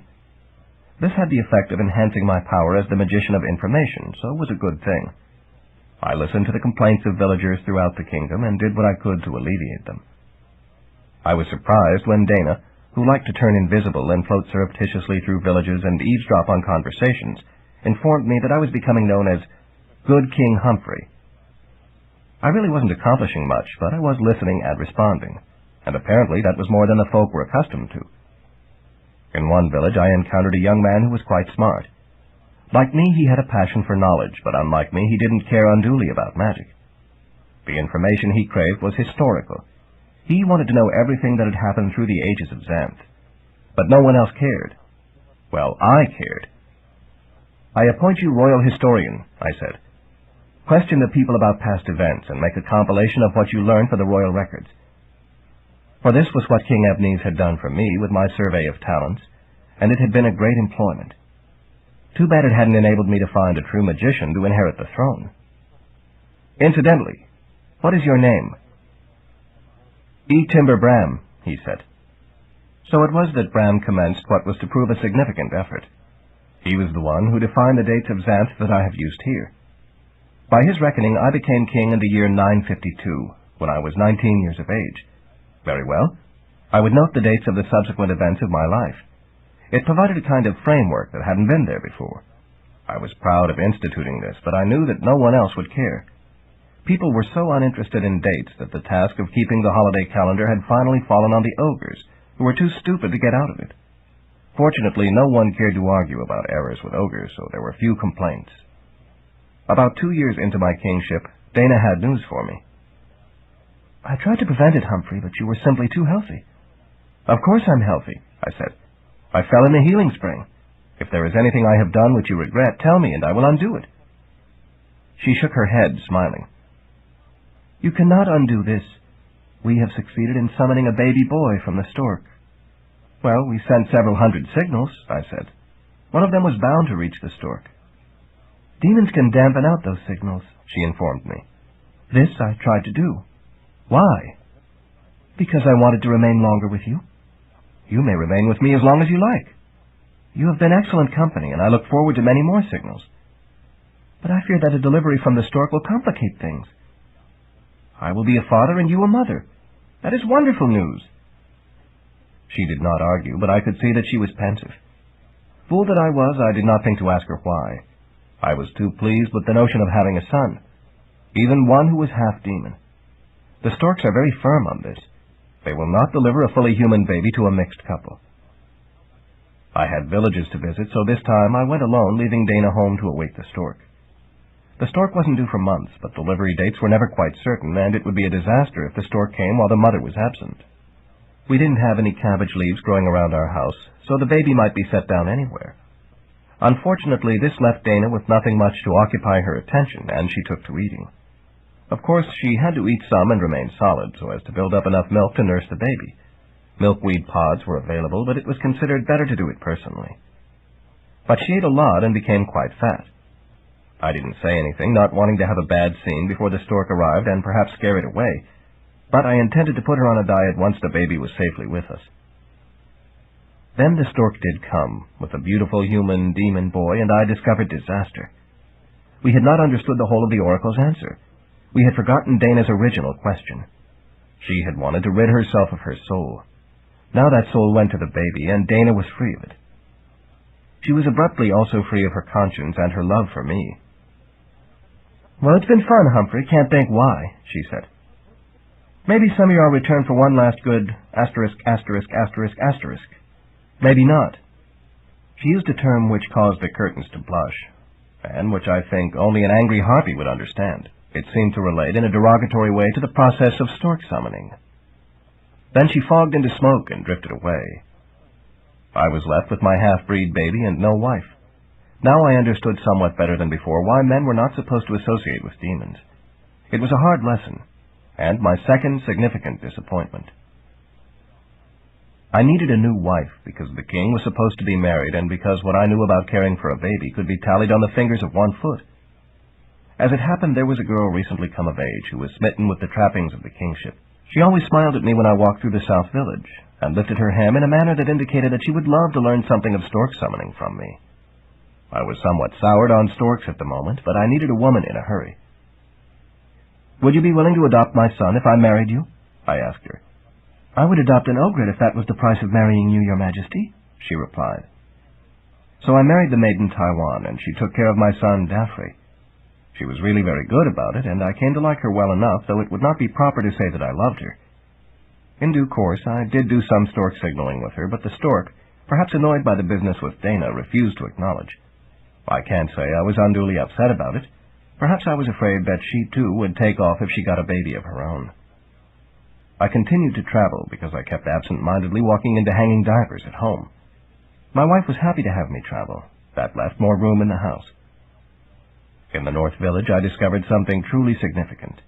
A 6-year-old boy who could generate thunderstorms. I examined him carefully, asking him to make small storms and big ones, and he was glad to oblige. His mother didn't like him making storms inside the house, but was surprised and pleased to see the king taking such an interest in him. Soon I was satisfied. This was a magician-caliber magic talent. I had found my successor as King of Xanth.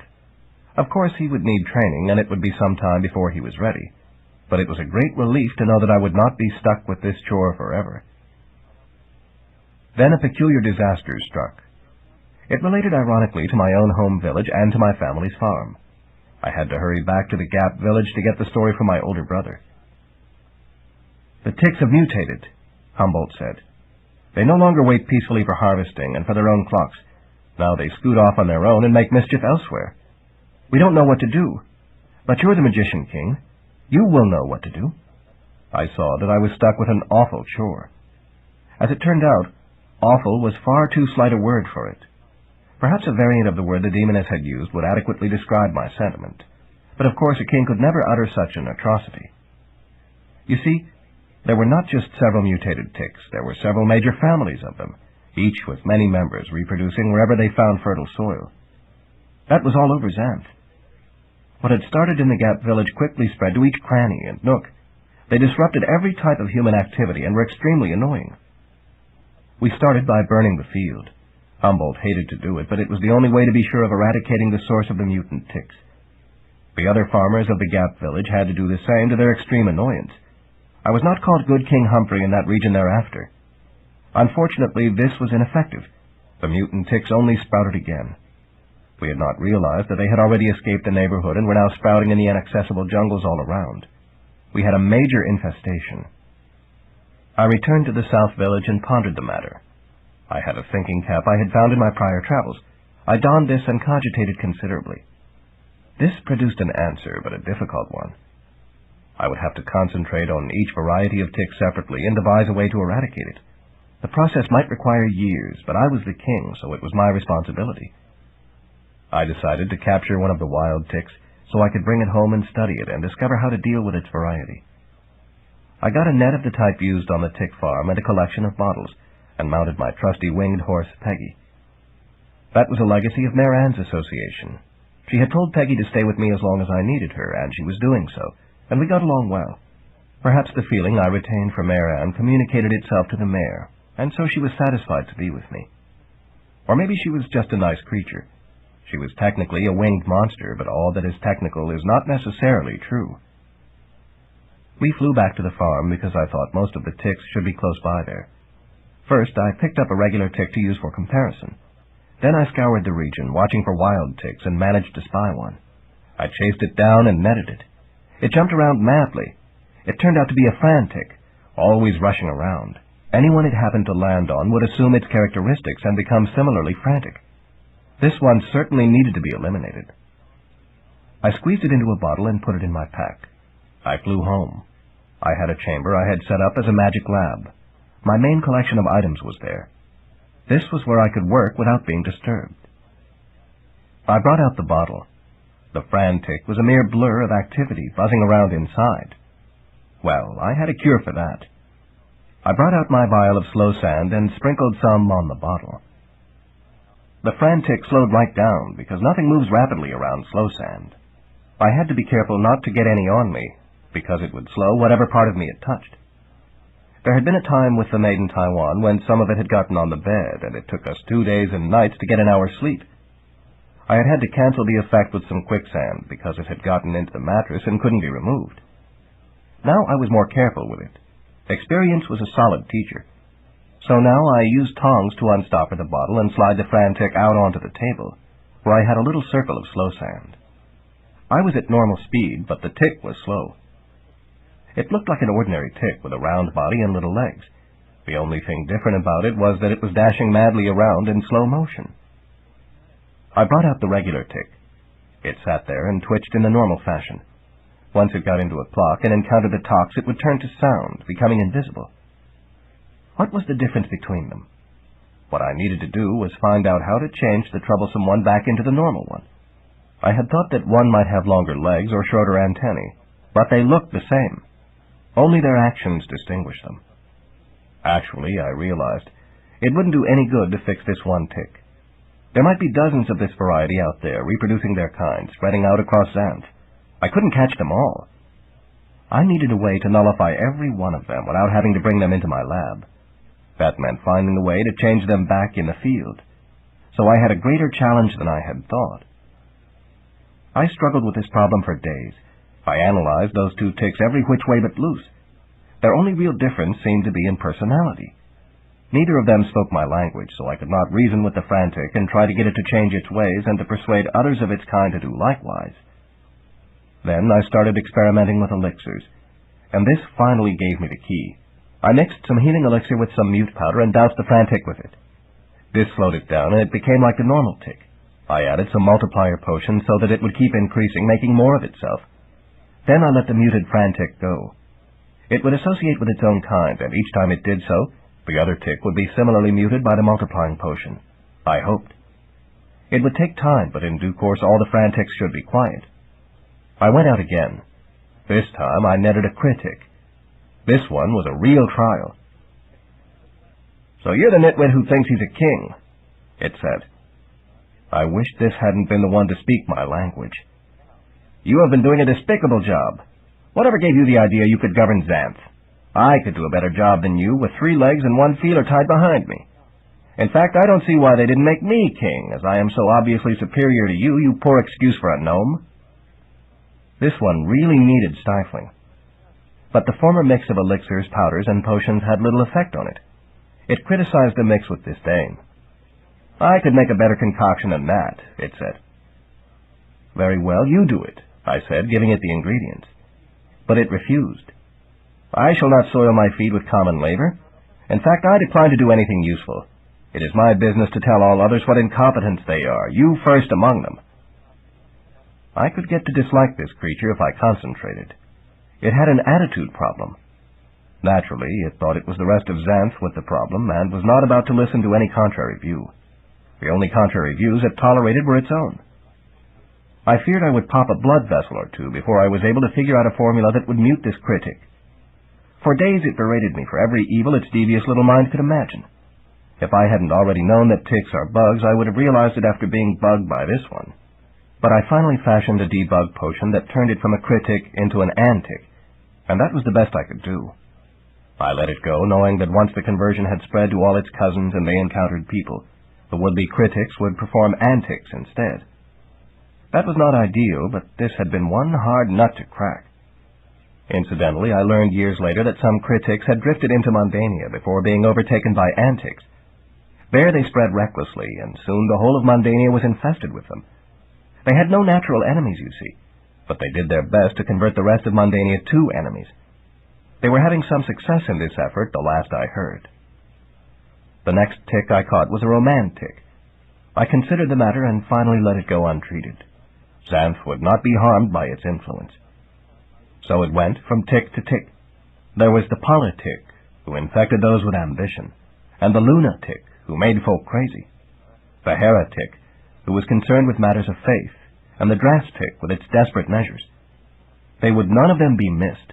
Some were interesting and more or less harmless, like the aquatic and elastic. The gymnastic was one of the nimblest, but the acrobatic was similar. The hardest one to figure out was the enigmatic. The most difficult was the problematic, and the wildest was the orgiastic. I was annoyed by the bombastic and bored by the pedantic. It was useless to argue with the dogmatic, or to try to calm the emphatic. I managed to turn the spastic into a static. The largest was the gigantic, and the most interesting the fantastic. Some were nuisances, mainly to children, like the arithmetic and grammatic. The optic actually enabled folk to see better, so I let it go untreated. I had trouble distinguishing between the climatic and the climactic, but there was nevertheless a significant difference.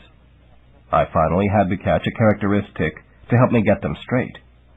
It turned out that one affected the weather and the other affected great events. Sometimes these were similar, but not always.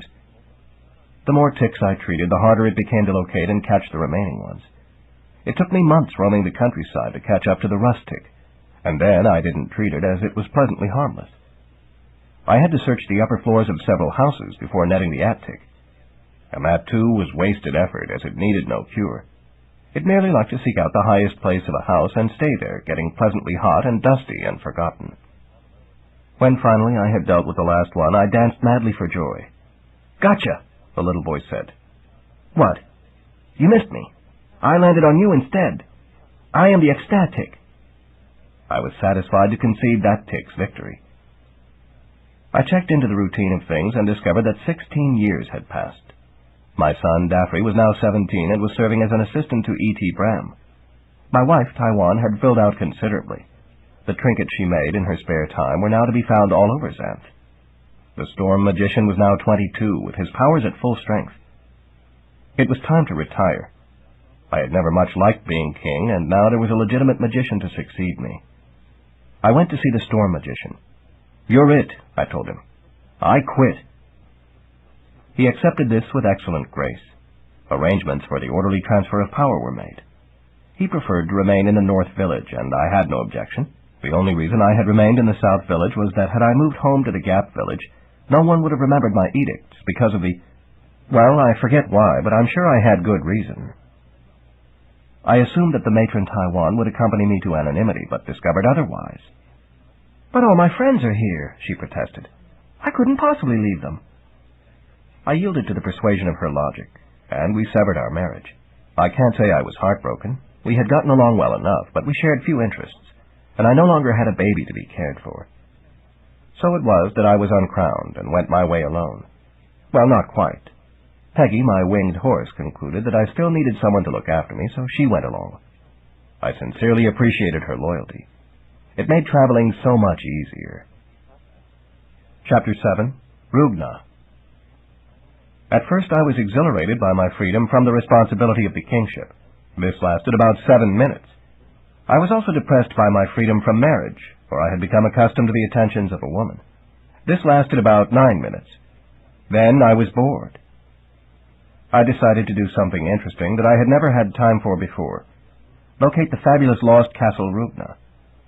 It had disappeared from history after King Gromden died and King Yang moved away from it because of his demon love. I now understood rather better than I liked how that sort of mischief happened. The plain fact was that the average man's brain dulled when he saw the average woman, and turned off completely when he saw a beautiful one. He hardly cared what was in her mind, except that he preferred it mostly empty. A demoness could present the most luscious body and emptiest mind of all. I had thought King Gromden to have been a fool, but now I knew that he was merely a man. It was odd how Castle Rugna had disappeared after being so prominent. It was almost as if some power didn't want it to be known, but who would object to the knowledge of a castle? Unless there was a concern that it would be pillaged in the absence of an occupying king. Well, I would not pillage it. I merely wanted to see it. It was somewhere south of somewhere south of the center of Xanth. Not too far from the west stockade, as I understood it, because that was where King Yang had gone, and it was said that he had not gone far. But Yang had been the magician of spellcrafting, who could have made a spell to jump him all the way across Xanth, so that was not certain. Something about this chain of thought bothered me, and it was my nature to seek out any such bother, because it could be a signal of something interesting. Yang? No, that wasn't it. Far side of Xanth? No. South Xanth? Maybe. South of what? I couldn't remember. And that was it. I had surveyed all of Xanth. How was it that part of it was blank in my mind? I had no memory of ever being in the center of Xanth, yet surely I had been there many times. In fact, I had lived there as a child. How could I have forgotten? Yet it remained blank. I could not remember where I had lived as a child. "Peggy, fly north," I said to my winged steed. She turned gracefully in the air and bore north. I continued to ponder, as was my wont. Could my forgetting about the center of Xanth have anything to do with the general forgetting of Castle Rugna? Soon we came to a huge fissure in the ground. Amazing! How could such a thing be here and I not know it? The thing was hardly new. Trees grew at its edge and down in its depths. Why, it would be virtually impossible to travel across Xanth lengthwise with this enormous natural barrier in the way. "Peggy, do you remember this chasm?" I asked. She snorted no. But now I was beginning to remember.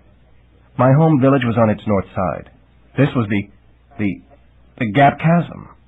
It had been here forever, or something similar, and no one who didn't live here could... There was a forget spell on it. Now that I was here, I was recovering my lost knowledge, but when I left it, I would forget it again. Well, I could deal with that. I brought out my notepad and pencil and made a note. Gap Chasm across central Xanth. Forget spell on. Next time I thought about what I couldn't remember, that note would help. But now that I remembered, I knew that this was not associated with the disappearance of Castle Rugna. The Gap Chasm minded its own business. I added a note. Castle Rugna not in Gap Chasm. "Turn south again, Peggy," I said, and the horse obligingly did so. Peggy was my only legacy of Mare Ann, but a handsome one. I had never sought information about Mare Ann after she left me, and that kept my memory of her clean, lovely and innocent. Probably 19 years later she was no longer lovely, and her innocence was somewhat strained. An innocent woman of 38 was not nearly as attractive as one of 19, for reasons that most men understood and most women didn't. but I had loved her and loved her yet in diminished degree. Had things been otherwise? Where would Castle Rugna most likely be? Well, if it was unknown, it was probably hidden from the air or inaccessible. If Peggy and I canvassed southern Xanth, we should either run across it or discover a region we could not explore. Indeed, something like that must have happened when I surveyed Xanth before. I must have skipped by a region without realizing it. That was the place to investigate in more detail. We canvassed. Peggy rather enjoyed it, I believe, for she lived for flying. I found it less delightful, for my posterior was getting sore from all the riding, and most of the territory we covered was already familiar. Peggy curved in flight. Ordinarily, I would not have noticed, for I trusted her judgment.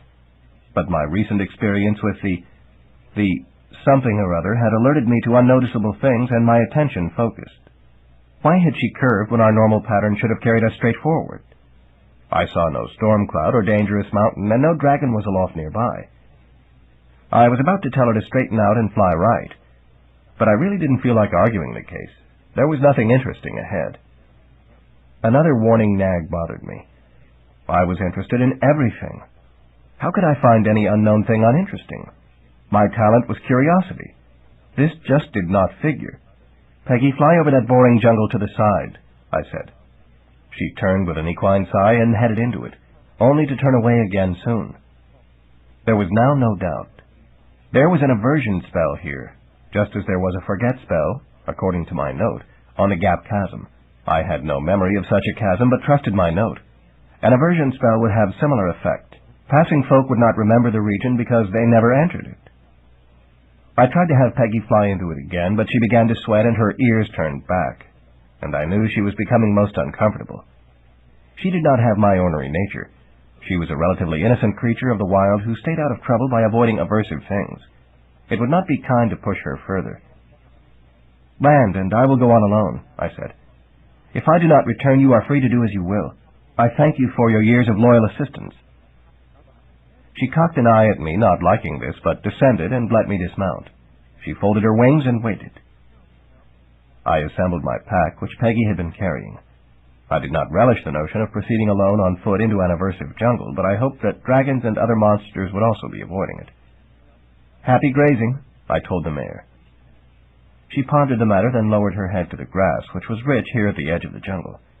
She had plenty to eat. That wasn't her concern. She knew I was being foolish, and she felt guilty for letting me do this. But she knew that she would have to let me get my own scrapes and learn my own hard lessons. She was a very maternal mare. I turned and plunged into the jungle. I knew where to go because it was where I felt least inclined to go. It had been a long time since I had done anything I less wanted to do. Yet, perversely, that was why I wanted to do it. My orneriness paid off, because after a while the aversion eased. It was like diving into cold water. The first shock was the worst. I still did not like what I was doing, but I could tolerate it. I took things easy and kept going. Then I saw something interesting. It was a snail. It was racing across a glade. Then I saw another, moving almost as quickly. This was remarkable. I had never seen snails move so rapidly. I realized that this was that rarest of all sports events, a cross-country snail race. Normally, folk did not watch one of these from start to finish unless obliged for some reason, such as punishment. But these swift snails would complete the course in a fraction of the time regular snails would. The region darkened, and in a moment it was as black as night. There were even stars overhead, sailing along in their courses. They reached the other side of the welkin and came to rest. Then the sun came up again. Something nagged my mind. Slowly it came to me. Why was everything moving so fast? And slowly the answer came. Because I had slowed down. I looked down in the time it took the sun to travel from quarter sky to half sky. Sure enough, I was standing on a patch of sand. That would be slow sand. The world was proceeding at its normal pace. It seemed rapid to me only because my perspective had changed. The aversion spell was not stopping me. Now I was encountering another type of magic. Someone had strewn patches of slow sand around, and I had foolishly stepped into one. I could step out of it, of course, but I would be a long time doing it. Meanwhile, any other kind of mischief could be approaching. I could try to step backward out of it or forward. There was 3 times as much sand in front. That would delay me a long time. But if I retreated, I might still have this barrier to traverse. Fortunately, I had the remedy. I had collected many useful things during my survey of Xanth and during my tenure as king. I had a fair assortment of them here in my pack. I reached over my shoulder and fished for a bottle. I wasted no time, but the land darkened and brightened twice more while I did this. I found my quicksand and sprinkled some on my feet. It counteracted the slow sand, and I was able to step forward out of the patch. But I had lost 3 days. Fortunately, I wasn't on a schedule as far as I knew, and I wasn't hungry because my internal processes had been slowed too. Still, I would have to be more careful. I now had little doubt that I was in the vicinity of Castle Rugna. I remembered that King Rugna, whose talent was adapting magic to his purpose, had adapted many things to the defense of the castle. His talent was similar to that of the later King Ebnes, except that Rugna dealt with living magic while Ebnes adapted inanimate magic. Of course, sand needed no adaptation. All it needed was to be there, and it had its effect. How the king had managed to move it here, far from its natural habitat, I hesitated to guess. But it had just about stopped my advance. Well, onward. Time was not of the essence, but Peggy might be getting impatient for my return. I remembered how so long ago Mare Ann and I had spent the night in the warehouse, and had been taken far afield. In fact, all the way across across somewhere to the South Village. The poor unicorns must have dutifully returned to discover only a bare patch of ground where the house had been. Had they neighed soulfully, thinking us forever lost? Was Peggy now fretting similarly, having hoped for my return well within 3 days? I regretted putting her through that. I brushed by a nondescript bush. There was a faint calling sound, and suddenly my gut boiled up. I grabbed for my trousers and yanked them down, barely in time to let me squat. My nether innards blew out their contents. Then I felt at ease, and I realized what had happened. I had touched a nature bush and been called by it. This was its way of getting fertilizer, a harmless ploy. But had I not reacted quickly, I would have soiled my trousers and been in a rather awkward situation. I had been careless again. I reassembled myself and stepped forward again. There were other bushes, but not of the same type. Still, they were unfamiliar, and I preferred to avoid them. There was no telling what kind of magic they might have. But there was a halfway solid line of them, the leaves of one touching the leaves of its neighbors. I could not pass without touching them. So I took a running jump and sailed over them. My excellent health had never abated, and I could clear hurdles that would have been insurmountable in my youth before I fell in the healing spring. The tip of one stem touched my foot. Suddenly I was spinning in the air, tumbling out of control. I came down turning like a wheel, rolling down a grassy slope toward a muddy pond. I had touched a tumbleweed. I managed to stop my roll just before plunging into the mud. I lifted my face, and there was someone's bottom, huge and smelly. I wrinkled my nose against the odor of rotting cheese. Then I got a better view and realized that this wasn't a man's bare posterior, but a rounded stone with a vertical crevice. In fact, it was a chink of moon rock, evidently fallen from the moon some time ago. Because the green cheese was far from fresh, it had mooned me, as was its nature. I got up and turned my back on the moonstone. I discovered that I had tumbled farther than I had supposed. I was not only near mud, I was surrounded by it, and beyond it was a ring of open water. In fact, I was on an island in a pond. How could I have gotten here without getting wet? Then I realized that this was another obstacle on the way to the castle.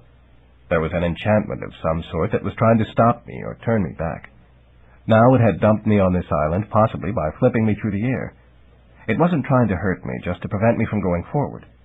Probably if I had decided to give it up as a bad job, I would have little trouble making my way out. That explained why the castle had been forgotten. Someone wanted it left alone. But who? There weren't any magicians or sorceresses in Xanth, except for the Storm King, and no other person would have either the desire for such privacy or the power of magic to enforce it. I had been more or less bulling through and more or less not getting anywhere much. It was time to start using my mind, which was a good one when I gave it 3/4 of a chance. How could I learn more about this situation so as not to blunder worse? After all, I didn't want to have to face Peggy's "I told you so" snort. I sat down on the moon rock, which emitted more strong cheese smell in protest. I took off my pack and rummaged through it for my small magic mirror. I gazed at it for a moment, considering whether to use it. I remembered the problem associated with it. This was an excellent mirror I had found in a deserted graveyard. Most graveyards were deserted, of course. For some reason, living folk did not care to spend much time in them. But this one was really deserted. Even the ghosts were gone. I wasn't sure what could frighten off a ghost, and had hesitated to pursue the matter despite my curiosity. There was probably excellent reason for the fright. So I had picked up this little mirror. "What is your nature?" I had asked it first. "I am a magic mirror who can answer any question put." Well, this was an excellent find, but I was suspicious of the circumstance under which I had found it, so I questioned it again. "What are the counterindications of your use?" I answer each question less accurately than the last for each possessor. That gave me pause. I could see that a living person might have used this mirror repeatedly, not thinking to inquire about its liabilities, and had his good fortune become bad fortune as the mirror gradually shaded from truth to lies. Finally, it must have given him an answer that killed him, such as perhaps telling him that there was a fortune here, when in fact there had been a ghoul lurking in its favorite place. That would account for the mirror being left in the graveyard. But could this also account for the vanished ghosts? Yes, because they could have addressed the mirror as it lay on the ground near their graves, and they could have entertained themselves by asking it many questions. And finally it could have told them a ghost story which led them to a ghost town, from which they had been unable to escape. So I had asked this mirror no more questions. But I had saved it because it was probably still fairly accurate for me.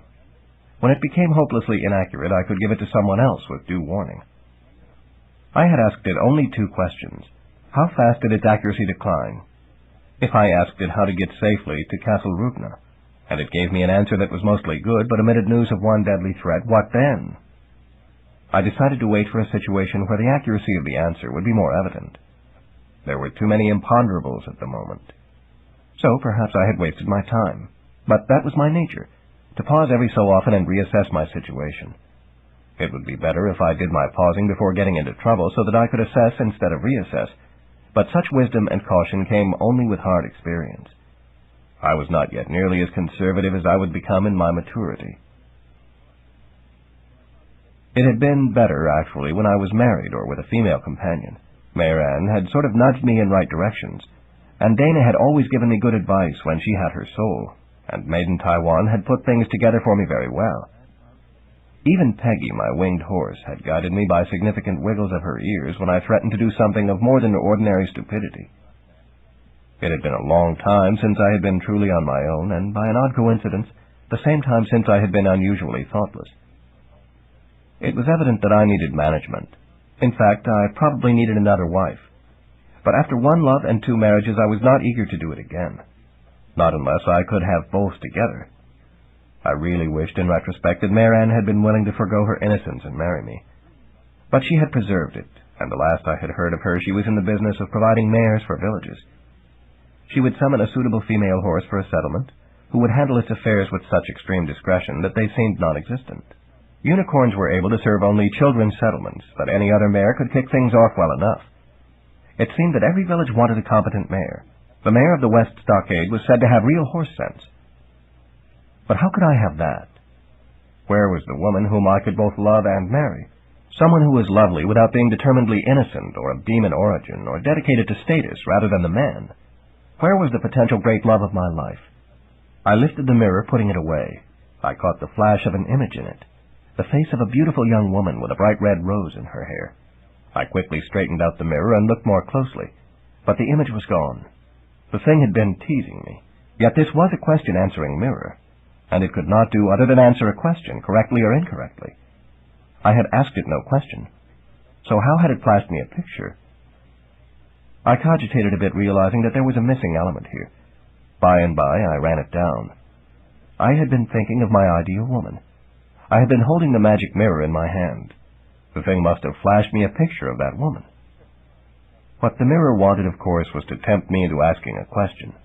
The more questions it could make me ask, the less accurate it would become, until it became useless to me. This was its way of getting rid of me, either by giving me bad answers or by getting given away. "It won't work," I said. "I won't fritter away what accuracy remains in you by asking an irrelevant question. Once I locate Castle Rugna and am satisfied, then I can look for that woman.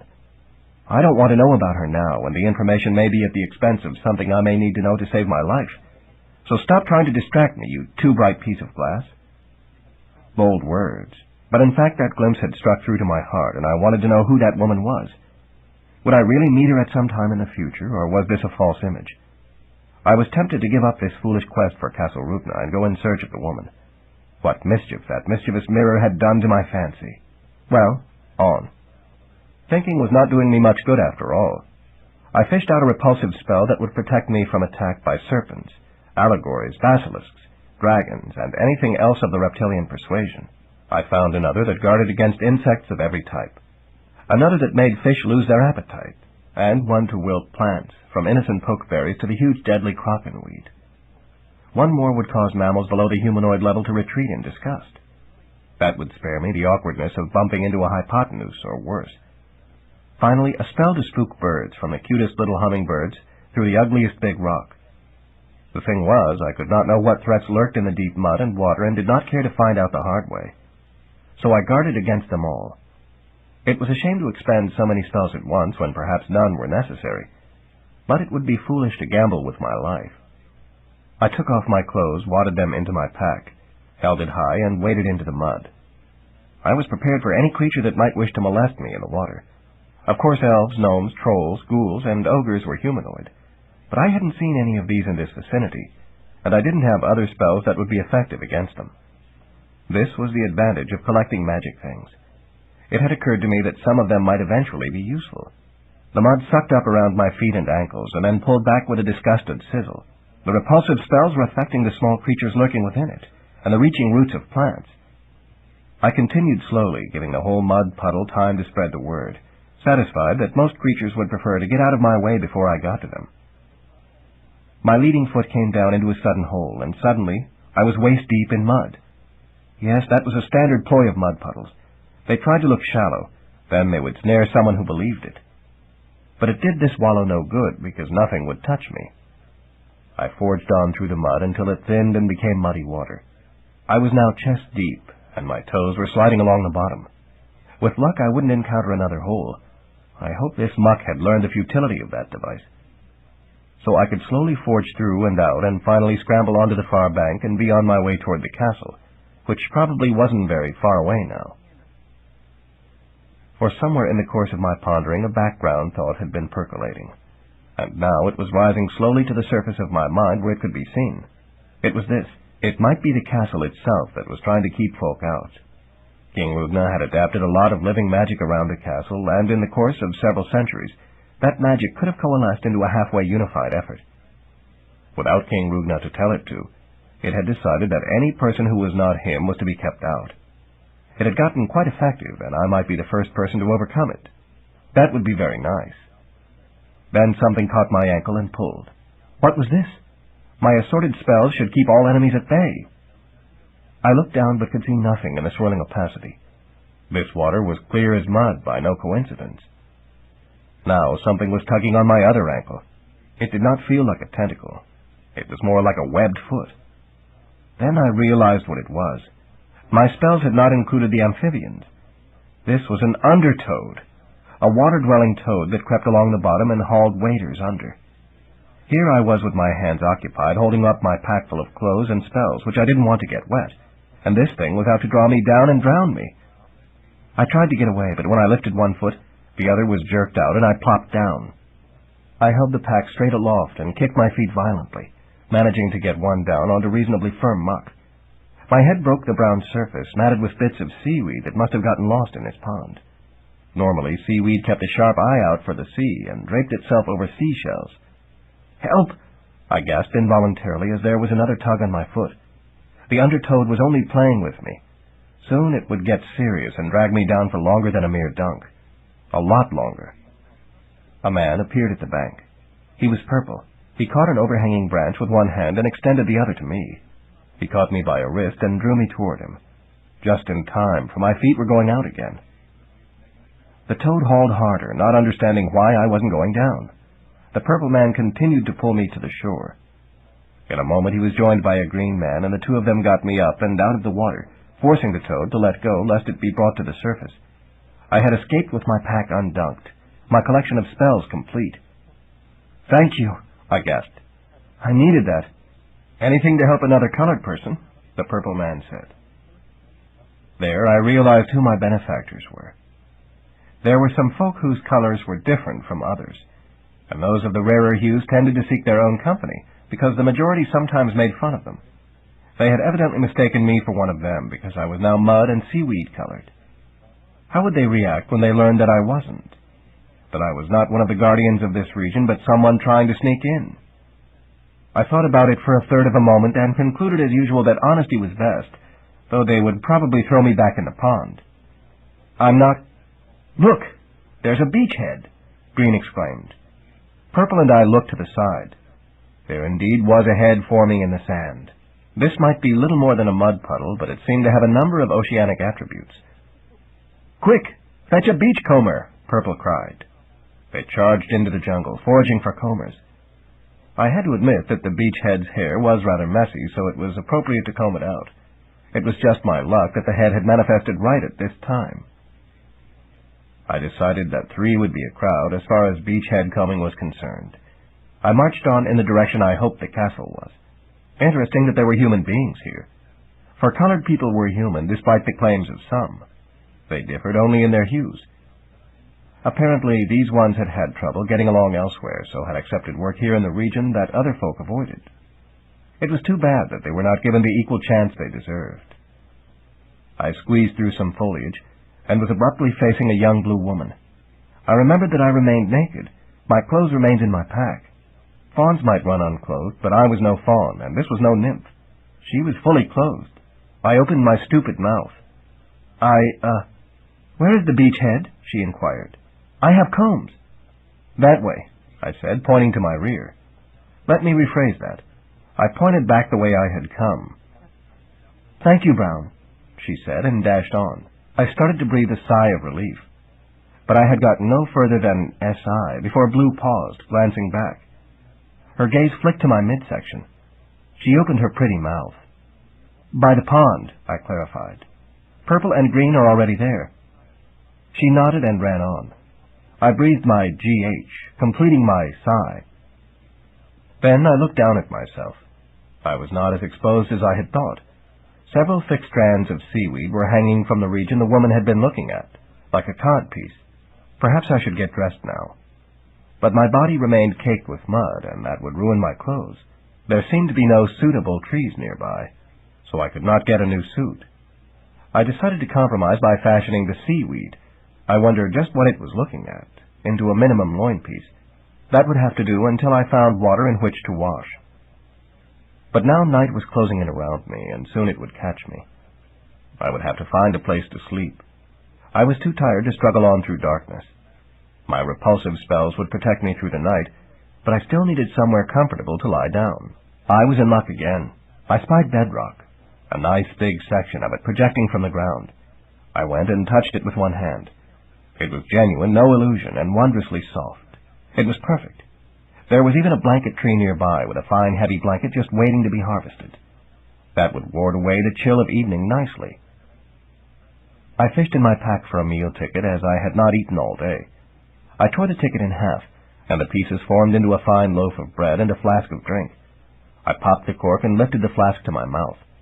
It turned out to be soft drink, which was fine. I did not care to tackle hard drink right now, because that had the side effect of making it hard for a person to keep his balance. I completed my meal and lay on the bedrock. I bounced a little, enjoying the feel of the inner springs. Probably they contained more soft drink, but I preferred to let them be. If I bounced too hard, they might squirt out, and the bedrock would lose some of its softness. I relaxed. Then the image of that face in the mirror returned to me. I knew that the mirror had no certain obligation to show the truth, especially since I had not actually asked it a question. It might have been the image of the most beautiful woman the mirror had seen in the past 50 years, and she could now be buried in that cute little graveyard where I had found the mirror. I suspected that the mirror didn't like me, so this might be its cruel joke. It was probably just trying to bug me, to deprive me of my peace of mind until I had to play its game and ask about the woman. I had known that all along. But if that was its game, it was working. But I refused to give the mirror the satisfaction of knowing how effective its ploy had been. I simply let that image be in my mind, enjoying it. I knew that there was a whole lot more to know about a woman than just her face, and I hated being so moved so foolishly. But in this respect, I was a typical man. so I would complete my present mission, locate Castle Rugna, then see what to do about that woman, assuming she existed. Then I slept. In the morning I got up, used another meal ticket. They were quite handy when camping out. Looked for water again, but only blundered into another nature bush. Thus I did not complete the particular function I had sought. I would just have to get clean when the opportunity came. Before me was a dense forest of large trees. Now at last I was in familiar territory, as it were, for I knew that Castle Rugna was surrounded by just such trees. If these moved their branches to intercept an intruder, I stepped forward. The trees on either side of the avenue I was going toward swung their branches around to bar the way. There was no doubt of it now. This was what I was looking for. Excellent. I had come prepared for this. I had not known that there were other defenses around the castle, but the orchard was part of the history that E. Timber Bram had written up. In fact, it was his history that had reminded me of this missing aspect of Xanth and roused my ever-ready curiosity. I retreated, removing my pack. I brought out a vial of elixir and anointed myself with it. This was a familiar potion. It made the wearer smell familiar. Since trees neither saw nor heard very well as a rule, they depended on ambience, the general odor and attitude of the creature who approached. If they smelled cold iron in the possession of an evil-smelling man, they became defensive, because the thing they hated most was the axe. I approached again, whistling. This time the branches gave way before me. I acted and smelled familiar. When it came right down to it, trees were generally not the smartest creatures in Xanth, but they did excellent service protecting the grounds. I came to the inner orchard where there were all manner of fruit, nut, pie, and other useful trees, surely the greatest collection of them in Xanth, because they had been assembled by King Rugna. It was a lovely place and looked surprisingly well kept, considering that it had been neglected for almost 3 centuries. Technically, from 677, when Magician Yang assumed the throne and left the castle, until now, 971. It looked just as if someone had been tending this orchard yesterday. Rugna had certainly been a competent magician. Now I came to the grand old castle itself. What a sight! It was roughly square, with mighty square turrets at each corner and substantial round ones midway along the walls. It was surrounded by a formidable moat. To my amazement, I saw that the water was clear, not scummy with neglect, and there was a moat monster there. Could it be that Castle Rugna was occupied? This was astonishing. How could it be occupied, yet forgotten? I walked up to the edge of the moat. A monster serpent lifted its head out of the water and hissed at me. My serpent repellent had worn mostly off by this time, but I had more if I needed it. Then the drawbridge cranked down and landed with a clank. The portcullis lifted. The gate opened. A woman appeared, looking tiny amidst the huge fortifications. She was evidently a princess, for she wore a small gold crown set with tiny pink pearls and pink diamonds. There was a rather large, square-shaped pink crystal at her bosom. Her hair was like dew-bedazzled rose petals. Her skin was so creamy it seemed almost possible to drink it, and her eyes were shades of leafy green. She was attired in a low-necked gown made of translucent full silk gauze and wide stripes of deep rose, and stripes of cream silk and cloth of gold. Her slippers and pantaloons were cloth of gold, too, and seemed to be fastened together with delicate thorns. Her long cape and hood were of dated design, but excellent quality, heavy-watered silk of deepest rose color, embroidered in seed pods made of pearls, musical shards of pink crystals, and small pieces of rose-colored jade carved in the shape of rosebuds. There was a frog closure of shimmering gold in the shape of a living frog prince. These were all pretty good signs of royalty. It was the woman of the mirror, every bit as lovely in life as in image, and the rest of her was as aesthetic as her face. "Don't hurt him, Soufflé," she said to the moat monster. "I know you can't let him in, but I'll go out to meet him." The huge serpent nodded and sank slowly back out of sight. It was evident that he regarded her as the mistress of the castle. That was another excellent recommendation, because moat monsters generally made very sure of their employers. It just would not do to make an error and swallow the proprietor instead of an intruder. It was against the code of guardianship. Then she walked across the bridge toward me.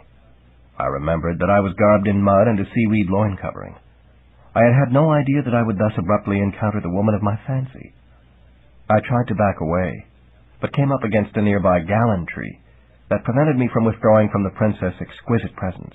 Hello," I said, feeling very little of the intelligence I was supposed to have. "Hello, Humphrey," she said. "I am the Princess Rose."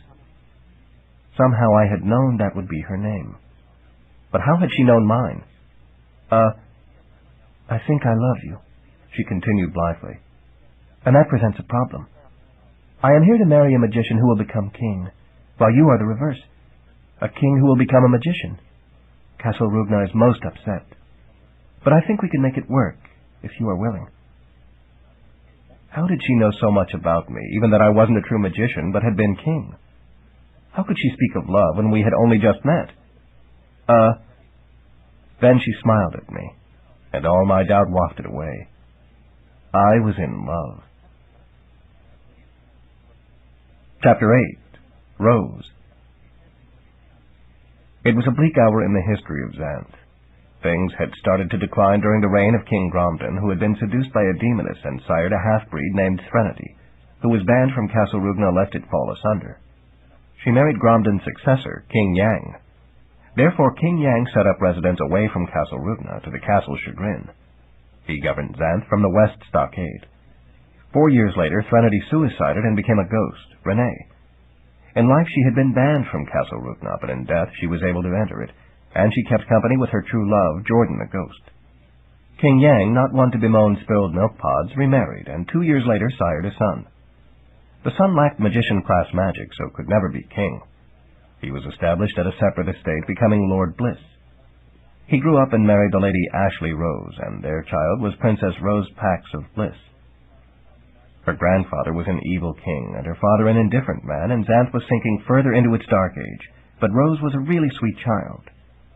She had a talent for growing roses, and they were everywhere around her. A rose by another name did not smell as sweet as the rose that Rose grew. When Rose was just 14, her grandfather Yang died. He had been evil but healthy. His sudden demise was a shock. Another magician, Muerte A. Fid, took the throne. There was a suspicion that this Fid had poisoned Yang, for his talent related to alchemy, and he could make potions do sinister things. He was the most evil man known in Xanth. But there was no proof, and who would dare accuse the king? So those who had misgivings kept them mostly to themselves and muddled on. They really didn't expect much better from a dark age.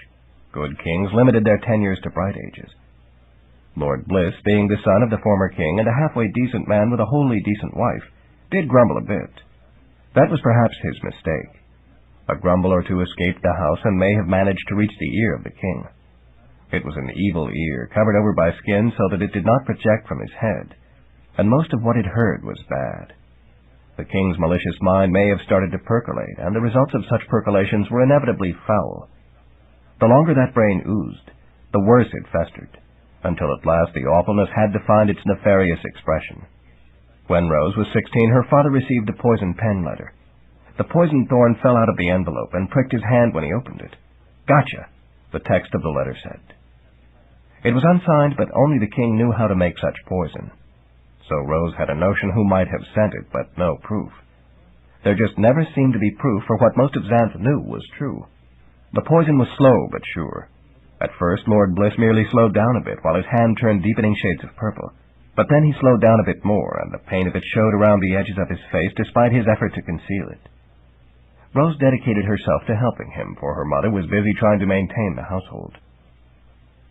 As autumn waned in a burst of rose-scented air and waxy white orange blossoms, Rose knew that her father did not have much time left. Each day the ruby and garnet-colored sands of time slipped lower in the grandfather clock. That clock would stop entirely, never to run again on the day he died. Lord Bliss was resigned to his fate. If he had any regrets at all, it was that he was leaving behind one royal descendant, his daughter, the Princess Rose.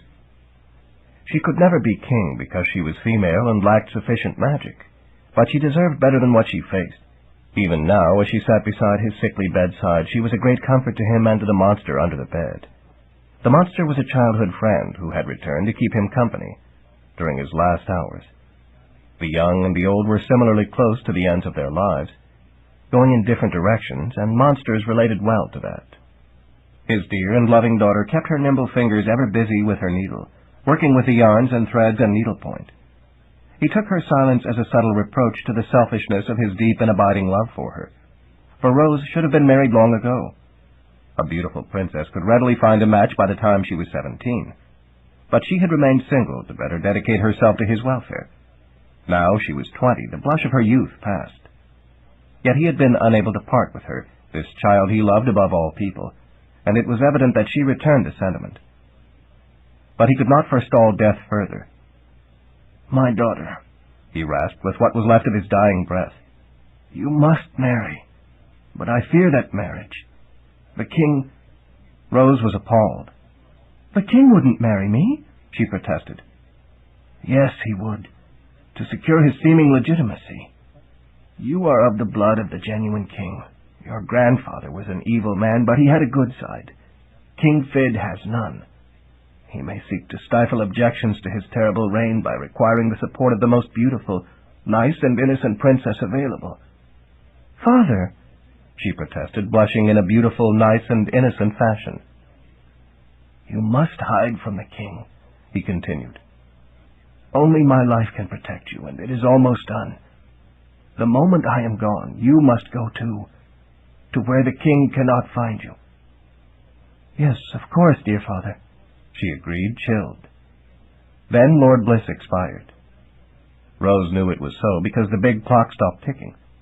She covered his face with the sheet and went to tell her mother about this and her need to hide. But as she did so, 2 royal soldiers walked up to the door. They had evidently been listening for the clock's final tick and talk. "No!" Rose cried, but Lady Rose was already opening the door, not realizing. "We have come for the Princess Rose Pax of Bliss," the men said. "But she has done nothing bad in her life," the Lady Rose protested.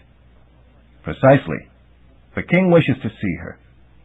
So it was that Rose had to go with the king's 3 horsemen of hate, fraught with trepidation. She had had no idea the king would act so swiftly. In fact, before the past hour, she had had no idea he even knew of her as other than nothing. All too soon, she was brought before King Muerte A. Fid. His presence was as ugly as his name.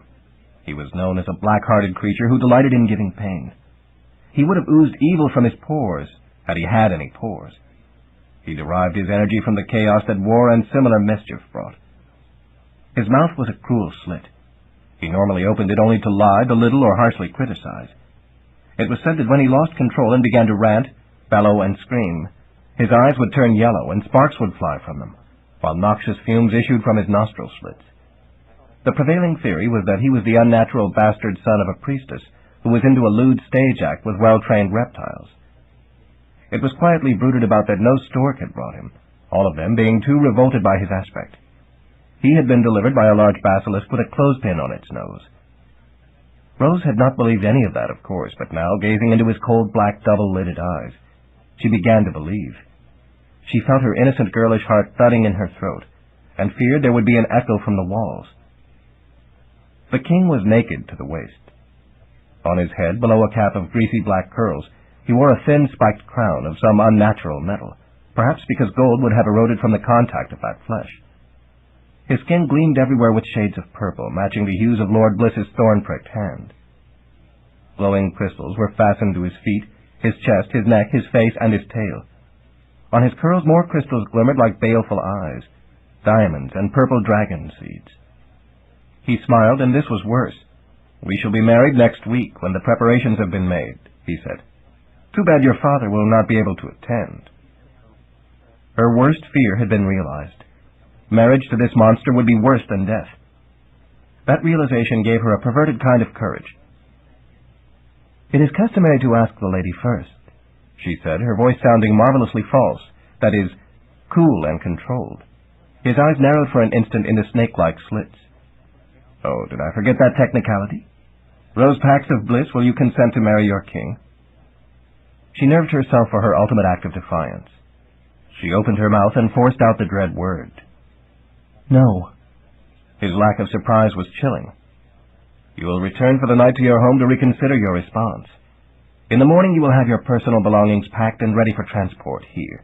He turned and swept away, literally. His tail made a sweep of the floor, stirring up an irritated cloud of dust. "Oh, Mother, what is to become of me?" Rose wailed when they were alone at home. She had hardly been conscious of her trip back. Doubt, indecision, misgiving, and uncertainty swirled around her pretty person, drawing it inexorably down into a gloomy quandary where brooding monsters of despair lurked. To have to marry the king. Surely death would be kinder than this. Your father and I had thought to dress you as a farmer's daughter and place you in a distant village," the Lady Ashley Rose said. "But now that is impossible, for the king with ruthless cunning will have the paths watched. We may trick him for an hour or even a day, but not for longer. He will know if any farmer acquires a sudden-grown daughter. No, we cannot hide you among the people, and you would not like the life of a peasant maid anyway. The local yokels would treat you exactly as the king proposes to treat you. There is only one recourse. I will take you to the single place where the king cannot go." "Where is that, Mother?" It had not occurred to Rose that there might be some escape other than death, but the idea appealed to her. "Castle Rubna." "But that has been lost since Grandfather deserted it." "No, only largely forgotten. Your father and I have kept the memory, but we did not want to send you there because there is a problem." "A problem, Mother? Worse than the one we face with the king?" It did not seem that such a thing could be possible, but Rose's confidence in goodness had been severely shaken, and she feared that there might indeed be a worse horror, whose very mention might further pollute her maidenly innocence. "No, hardly worse than that. It is that I cannot accompany you there, and you cannot leave it of your own volition." "But that would be a prison." Yet she was heartened, for to be imprisoned alone would be better than to be imprisoned with the king. At least her tender body would not be savaged by his constantly evil gaze. "Of a sort, dear. You will be excellently cared for you derive from the blood of the last legitimate king, as I do not. But you will be alone until a good magician comes to claim you and make you his queen of Xanth. That may be some time, unfortunately." "Time? How long?" Rose was continuing to brighten faintly. "Good care? A good magician to marry? That should be worth waiting for." Her mother shrugged. "Perhaps 10 years. Perhaps longer. We do not know. It depends on the magician." "But if I grow old, he will not want me to be his queen." She suffered a distressing mental picture of a tall, handsome, robust young magician striding up to the castle to discover a wizened old ancient hag of a maid. She could hardly blame her fantasy man for his reaction. It was well known that a woman's quality depended on her youth. 10 years would make her 30, and at that moment her prospects would brutally decline. No woman had a right to pass 30 unless she was already married, and even then it was chancy. Some survived it with a certain grace, as had her mother, but they never spoke of it. "You will not grow old, my dear. Now dress like the lowliest peasant, for we must sneak you rapidly out of here." Rose was unable to question her mother further, understanding the need for haste. She dressed in the most ragged and dirty clothing she could find, but she still looked too pretty for her own good. Her face shone with muted beauty, her body pushed the shirt out here, and the skirt out there, and they had to stuff her midriff with material to make her slender waist look ordinary. Finally her mother brought out the scissors and threatened her glorious swirling rose-petal-hued hair. Rose screamed. "No, Mother, anything but that!" For it would hurt her physically to cut her hair. She knew because she had severed a lock of it once as a child, and the cut end had oozed pained sap, and the rest of the hair had darkened to brown for a day in distress. Her mother sighed. "It would be a terrible shame, I agree. I shall do what else I can." She braided her daughter's long tresses, and bound the braids in a circle around her head, and poured ashes over them. This succeeded mainly in making the ashes pretty. Finally she applied a battered old man's hat, jamming it down over the works. She smudged some dirt on Rose's sweet red cheeks. Rose looked in the mirror. She looked almost merely ordinary now, if not inspected too closely. It would have to do. Maybe she could hunch over to enhance the effect. They looked out the window. There was a soldier watching the house. It seemed that the king was alert for attempted escape. That was, of course, the way his sinister mind worked. "Your father, bless his bones, anticipated this," Lady Ashley said. "In an hour the men will come to carry him away in his coffin. You must be brave." "Brave?" Her mother led her to the room where the coffin had been set. Lord Bliss lay there in state. He seemed almost to be sleeping, but the ravages of the poison remained on him, and the atmosphere of death hung close. Rose felt her tears coming. For a brief time the dawning horror of her own situation had eclipsed that of his, but now she knew how terrible it was to lose the one who had loved her most. All because her dear father had grumbled legitimately about the terrible king, and a grumble had escaped to reach the evil royal ear and delve into the dire royal mind. Rose glanced at the clock, but of course it no longer operated. Her world now seemed timeless in an awful way. Lady Ashley touched the base of the coffin. The panel slid aside. There was a shallow chamber beneath the main compartment. "In there?" Rose asked, appalled. "It is the one place they will not look," her mother said grimly. Rose knew it was true. She nerved herself and squeezed into the chamber, and the Lady Ashley slid the panel back, shutting her in. There was a small pillow for her head, and a wan bit of light filtered in from a crevice. Those were the only comforts she had. "Do not despair, my daughter." Rose would have jumped had there been room. It was no voice which had spoken. Rather, it was just a thought squeezing down from the corpse immediately above her. It was a grisly business, but the thought did reassure her. Even in his death, her father had a care for her welfare. He would help her to escape the king. In fact, instead of feeling worse, she was feeling better because of this realization. She must have slept, for suddenly she woke to the jolting of the coffin. It was being picked up and carried away. Her mother must have had the bearers come in for it, one to each corner and two more for the sides. Strong men who would not notice the extra weight. Or perhaps trustworthy men who would not say anything if they did notice. She heard the hard breathing of the men as they bore the burden and the voice of the Lady Ashley giving them instructions. The coffin lurched out of the house and into the village. It passed a soldier who laughed callously. "What, your fair daughter is not attending the burial? Maybe I'll go into that house and keep her some company. Ha ha!" "Do that," the Lady Ashley responded evenly. "And in the morning when the king learns—" The soldier's laughter cut off so suddenly it was as if a sword had been run through his gut. That was, of course, a far kinder fate than what the king would arrange if the soldier interfered in any way with the king's pleasure. No one would go near that house, not even to verify Rose's presence there, for fear of being put under suspicion. The king's suspicion was deadly, too. "There is a one-time enchanted path from here to Castle Rupna," her father's thought came. "Follow it without fear, for though there are monsters along it, none will harm you. When you are challenged, state your name and business, and you will be allowed to pass. Do not turn back, for then the spell will be broken and you will be lost indeed." "Thank you, my dear father," Rose said without voice. She had first thought he was helping her even in death. Now she knew that he had planned this in life, and set up his death so as to enable her to be saved. The love she bore him was returned, and death had become an instrument of help, rather than a cruel separation. Still, she wished there had been some other way. Had she known the nature of the poison pen letter in time, she would have stolen it and buried it unopened. "Thank you, beloved daughter." They came to the burial place.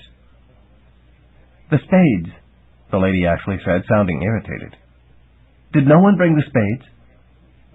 "We shall fetch them," one of the men replied. He seemed somehow unsurprised that such a vital detail had been neglected, and of course it did not require all 6 men to fetch the spades. Then the panel slid open.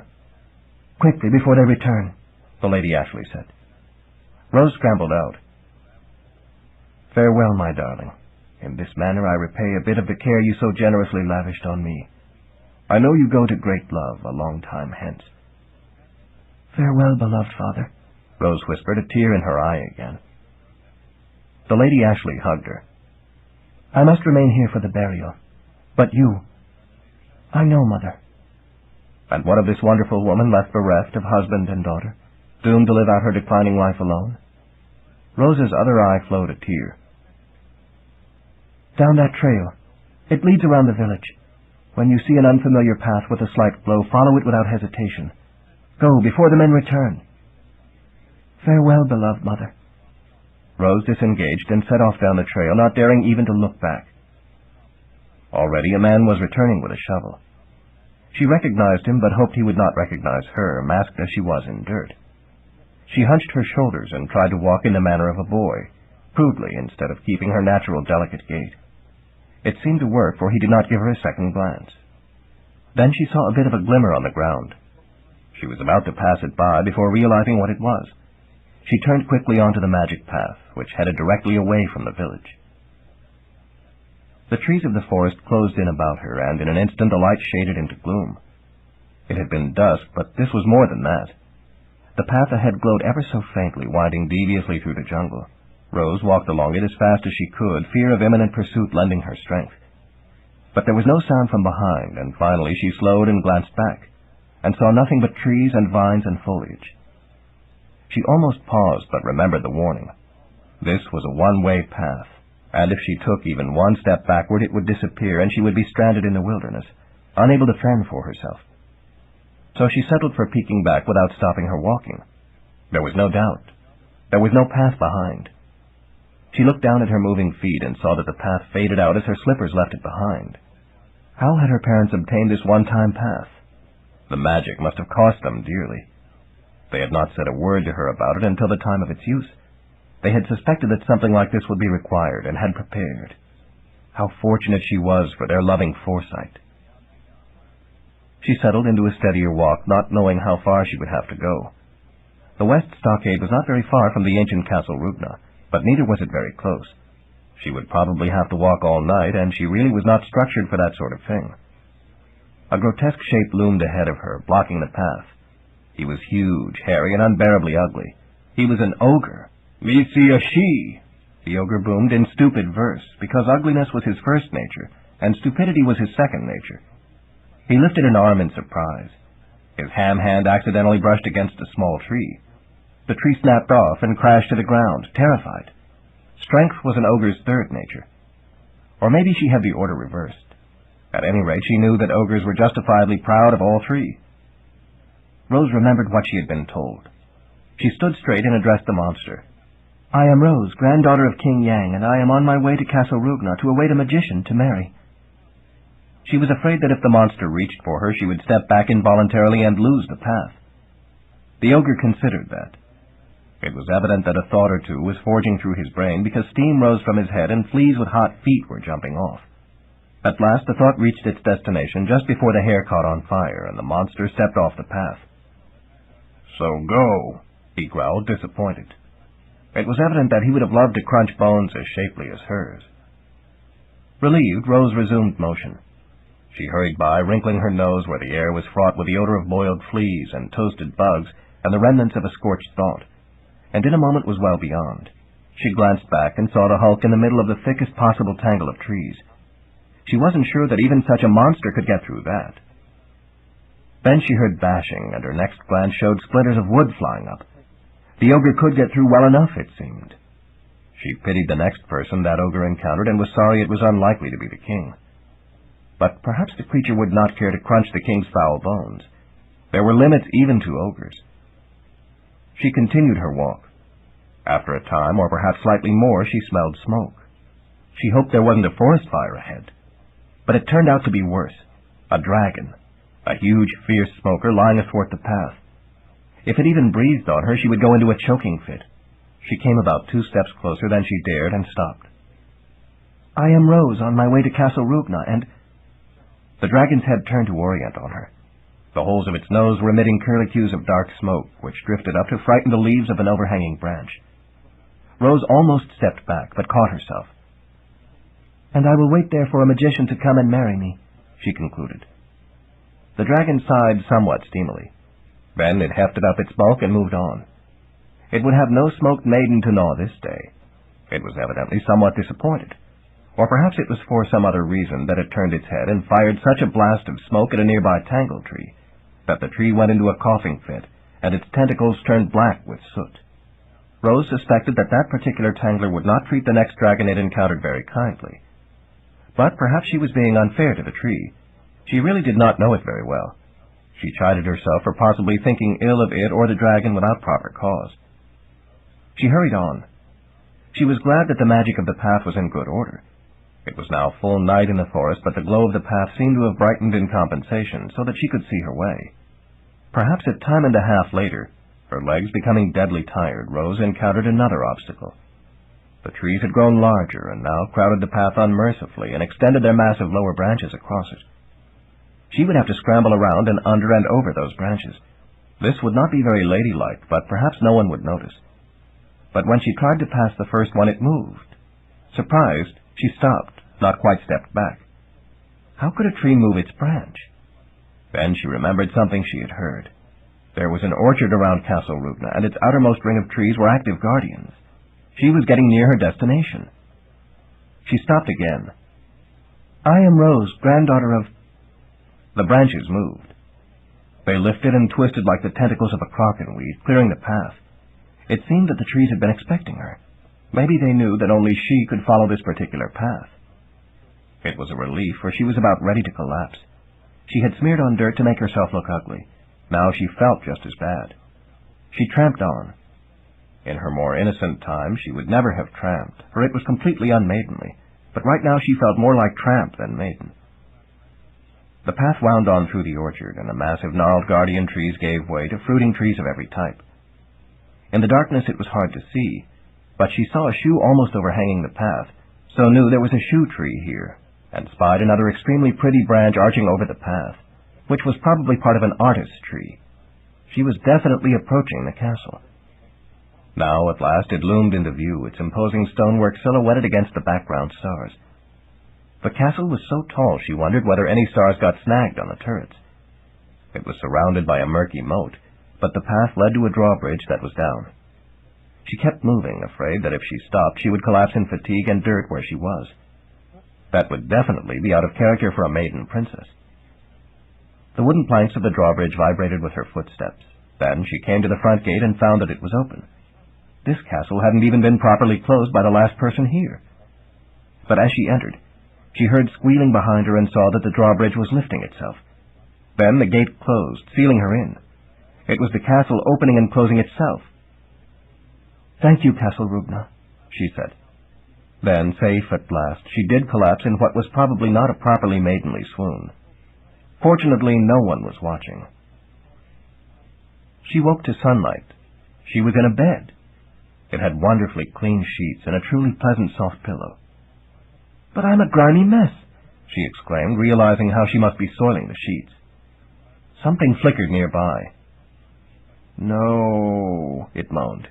"Eek!" Rose screamed in proper maidenly fashion. "A ghost!" The ghost, frightened by her eek, vanished. Rose realized that she had been impolite. "I'm sorry, ghost. I didn't mean to scream at you," Rose called apologetically. It just wasn't proper for a princessly maiden to be rude to anyone, even a ghost. The shape reappeared. It was mistyish and amorphous, floating somewhat above the floor. It concentrated and became more like a human figure, female. "No mess," it breathed. Now Rose understood. "But I'm all covered in... and the sheets." She looked down at herself, and her mouth dropped delicately open. For both she and the sheets were quite clean. "How?" she asked, her chagrin changing type. The ghost coalesced further, becoming shapely to the eye of those who might like that type. "Friends came," she said. "You were on floor." Now Rose remembered. She had collapsed on the stone floor just inside the door. Her legs still felt sore. Now she was not only in what was evidently an upstairs bed, she was clean and in a clean and fully princessly nightie. Someone must have... "What friends?" she asked, perhaps a fraction more sharply than was polite. "The zombies," the ghost replied. "Zombies?" Rose exclaimed, horrified anew. But she realized that zombies, being dead, had very little human emotion, and would not have cared a great deal about the exposure of her living body. They had not hurt her, so perhaps she would be best advised simply to forget that aspect. Selective memory was another maidenly trait, for it helped protect innocence. She had been dirty and now was clean, and the mechanism of it was no one's business. "Perhaps we should introduce ourselves," she said, remembering her manners. "I am Rose, daughter of Lord Bliss and Lady Ashley Rose, granddaughter of King Yang and his second wife, whose name escapes me at the moment." The ghost made a floating curtsy. "I am Millie the Ghost, once a simple maid, betrothed to the zombie master." Her speech was getting better as she practiced. So was her form. She was now about as shapely an apparition as Rose had seen outside of the mirror. "So thrilled to meet you, Millie," Rose said, extending her hand. The ghost extended hers.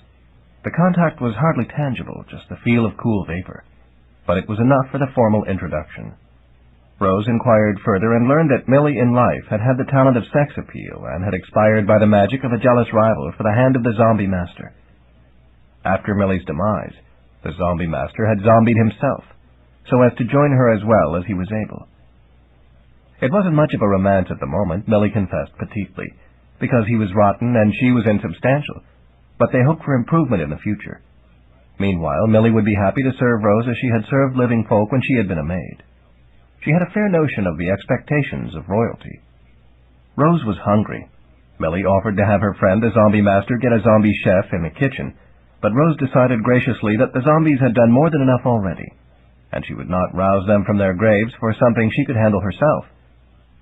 She got up and followed Millie to the kitchen, where she found a collection of fruits and cookies with only a little zombie rot on them. She washed them without comment, realizing that it was not her place to be finicky, and had a good meal. Thus commenced her life at Castle Rugna. She was free to roam the castle and the grounds, picking her own fruit and nuts, but not to leave. The outer ring of trees was woodenly firm about that. It was, she understood, protective custody. She was safe as long as she remained here, and no hostile party could get in.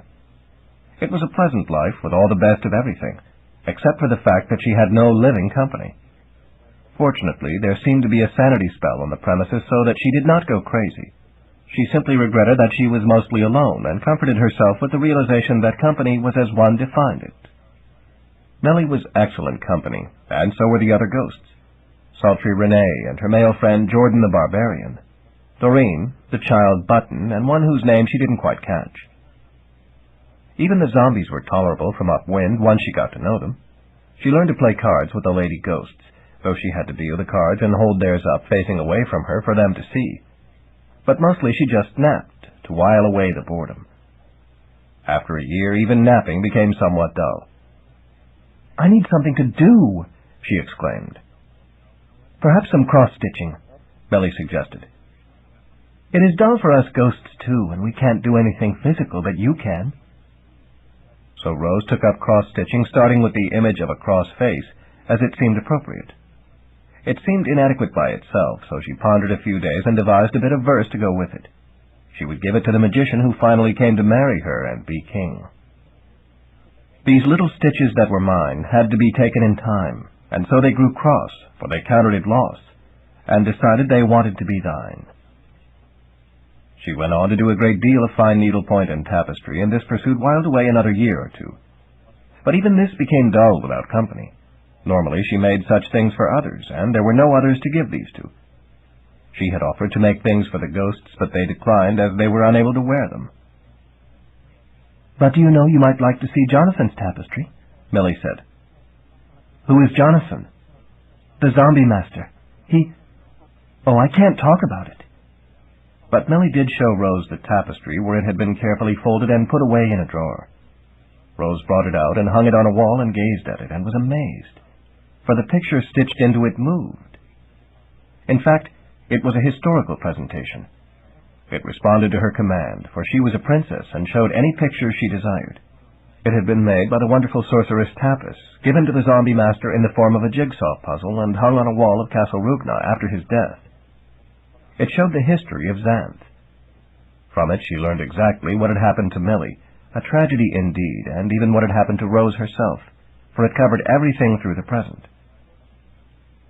Rose lost track of the time she spent enraptured by the tapestry. She learned everything about Xanth, but eventually even this palled.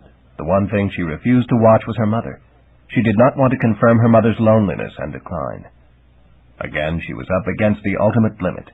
She had no one to share this with. Doing things alone, no matter how interesting they might be, was incomplete. She talked to the ghosts, but they spent most of their time fading out entirely. She sang and read poetry to the plants in the castle and garden. She made fancy meals for herself and an imaginary companion. Since she had to eat the companion's food too, she made sure it was good, and because it was unprincessly to get fat, she made them small. She even forced herself to make and eat her most disliked food, sauerkraut soup. A steady diet of that would make her thin as a ghost. But mainly she planted and tended her beloved roses in the courtyard of the castle. This was her talent, and her roses were very special. They would live long after she was gone, and their precious magic would be available to anyone who requested it. The one thing that was forbidden was to cut any of them from their living stems. These roses had to be appreciated alive. They were a great comfort to her, yet they could not make up for her lack of human company. Then Millie had another suggestion. "The library." Rose checked out the musty castle library. There were volumes collected by King Rugna and his successors. They related to everything in Xanth, its history and magic and people.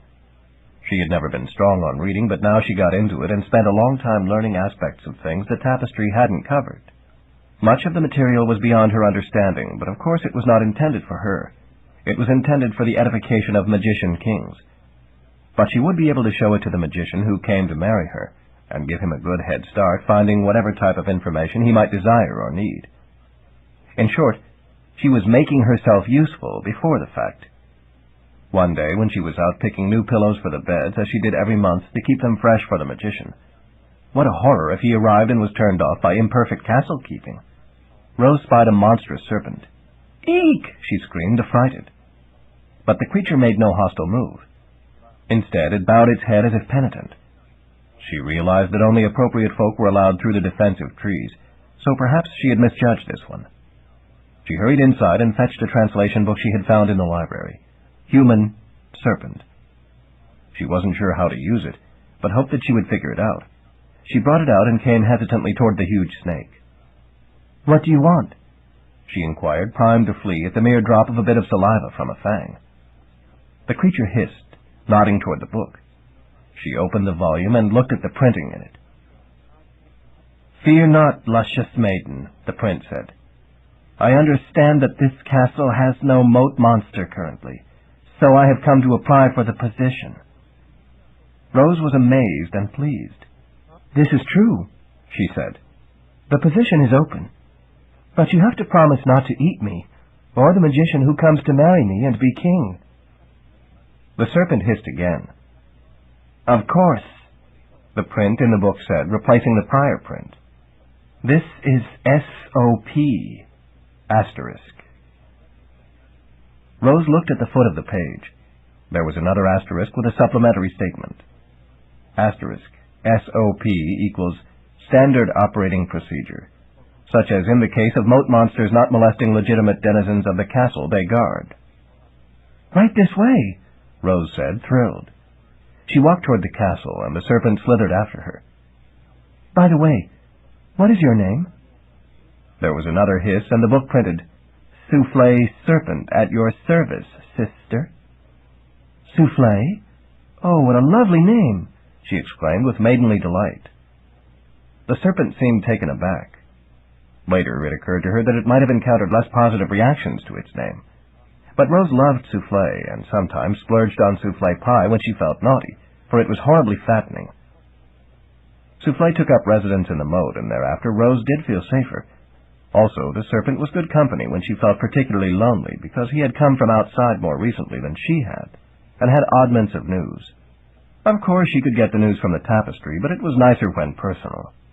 In such manner passed the 1st century. Rose ceased to wonder when the magician would come. She knew what was happening in Xanth because the tapestry and a couple of magic mirrors kept her current, but it was now another world for her. She simply maintained herself from day to day, never aging or losing her wits, and she longed for the day it would end, and she would be able to give all her love to the magician. Someday. The 2nd century passed. All the folk Rose had known were gone, but Castle Rugna, forgotten by Xanth, remained, keeping itself in repair, waiting for the magician who would be king and restore the former splendor of King Rugna's magnificent edifice. After 246 years, the magician came, and Rose had a problem, for he was no magician. She knew that because the tapestry showed his history. He was the former King Humphrey, twice married and twice deserted by his unfeeling or selfish wives. Also by his one true love, who had declined to marry him. This was a man thrice rejected. Not exactly ideal. But she was so desperate for company that she longed for his success. In fact, she might even have cheated just a tiny bit to enable him to win through. After all, he was a good man, and by the time she had viewed his life history, she loved him. It wasn't as if it mattered whether one more beachhead appeared just in time to distract the colored men. It was their job to keep those heads combed regardless, as well as to question any intruders. So she had tried the spell she had found in one of the tomes and used the magic mirror to picture the place she wanted it to grow. Surely that was no evil thing, was it? But now here he was, and she wasn't going to send him away and wait perhaps another 246 years for her magician. There was only one thing to do. She would have to see that Humphrey became a magician. She had learned of a way from one of the tomes in the library. Then it would be all right. She slipped on any old thing and went out to meet her hero.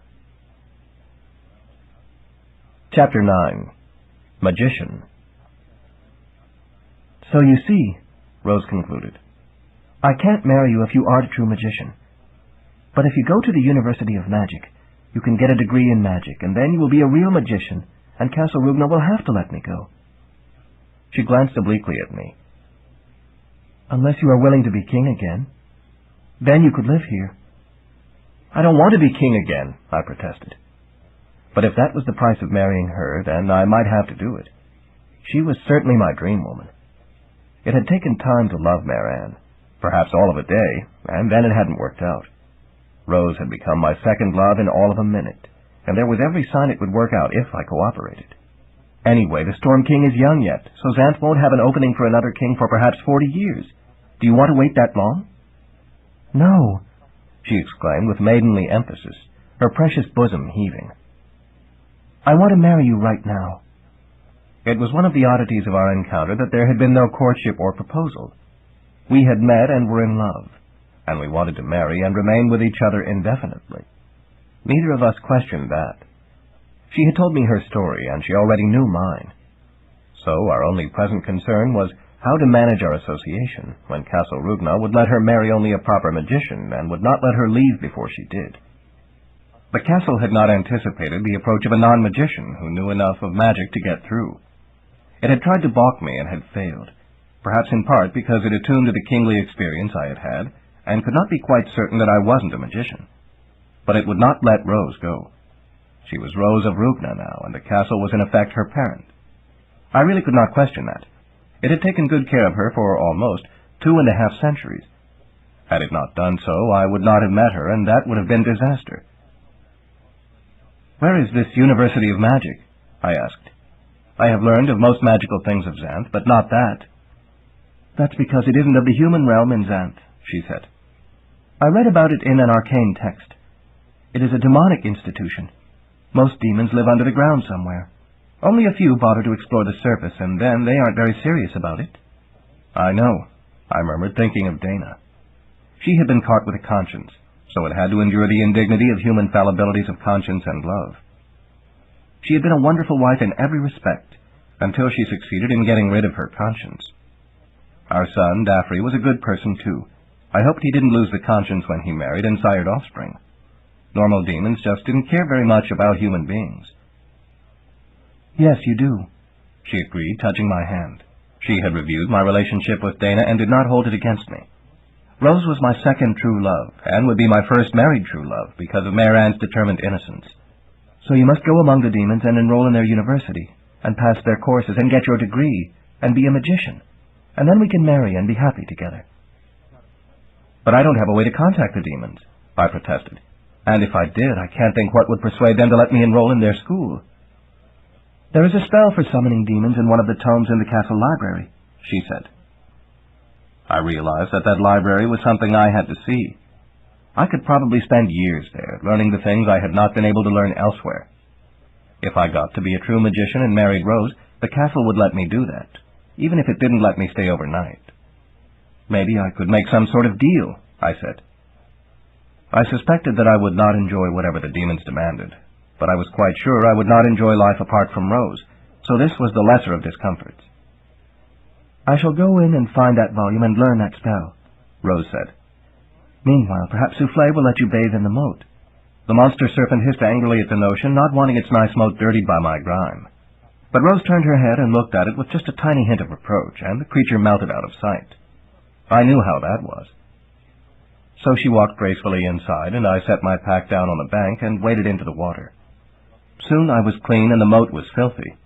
Soufflé retreated around to the back of the castle, but I could hear the monster sneezing. Then I emerged and walked toward a linen tree to harvest a towel. At that moment Rose emerged and caught a full view of me. Oops! But she smiled. I have seen your healthy body in every state, she murmured. The tapestry conceals nothing. That was true. I had known about the tapestry only through history and hoped to get to see and use it when I became a magician. Of course, I had no physical secrets from Rose. By the time I had gotten dried and dressed, Rose had set up the spell. It was an odd one, requiring a pentacle, a 5-pointed star, a candle, and spoken words. The words combine with the flame to summon the demon, Rose explained. The diagram is to prevent the demon from reaching out to squish you, being angry about being summoned. It can't leave the pentacle until you let it go, and you won't let it go until it makes a binding deal with you. This is an interesting device, I remarked. I had thought I knew something about demons, but I had not known they could be summoned, and Dana had not told me. Even during her souled state, she had evidently had some caution. What are the words of the spell? There seem to be a number of variations, she said. Some use terms which I, as a maiden, naturally do not understand. I suppose demons, being creatures of the nether regions, have a more explicit mode of expression. As nearly as I could tell, you can say what you want and it should work as long as it rhymes. The more specific words are to isolate particular demons. That gave me a notion. Maybe Dana, the one to whom I was married, would be good to call. She would not pretend to misunderstand me. Perhaps so, Rose said, seeming not entirely pleased. That made me wonder just how explicit the tapestry was about matters relating to the adult conspiracy. Since it evidently knew whether its watcher was of royal blood, it might also know whether the watcher was old enough.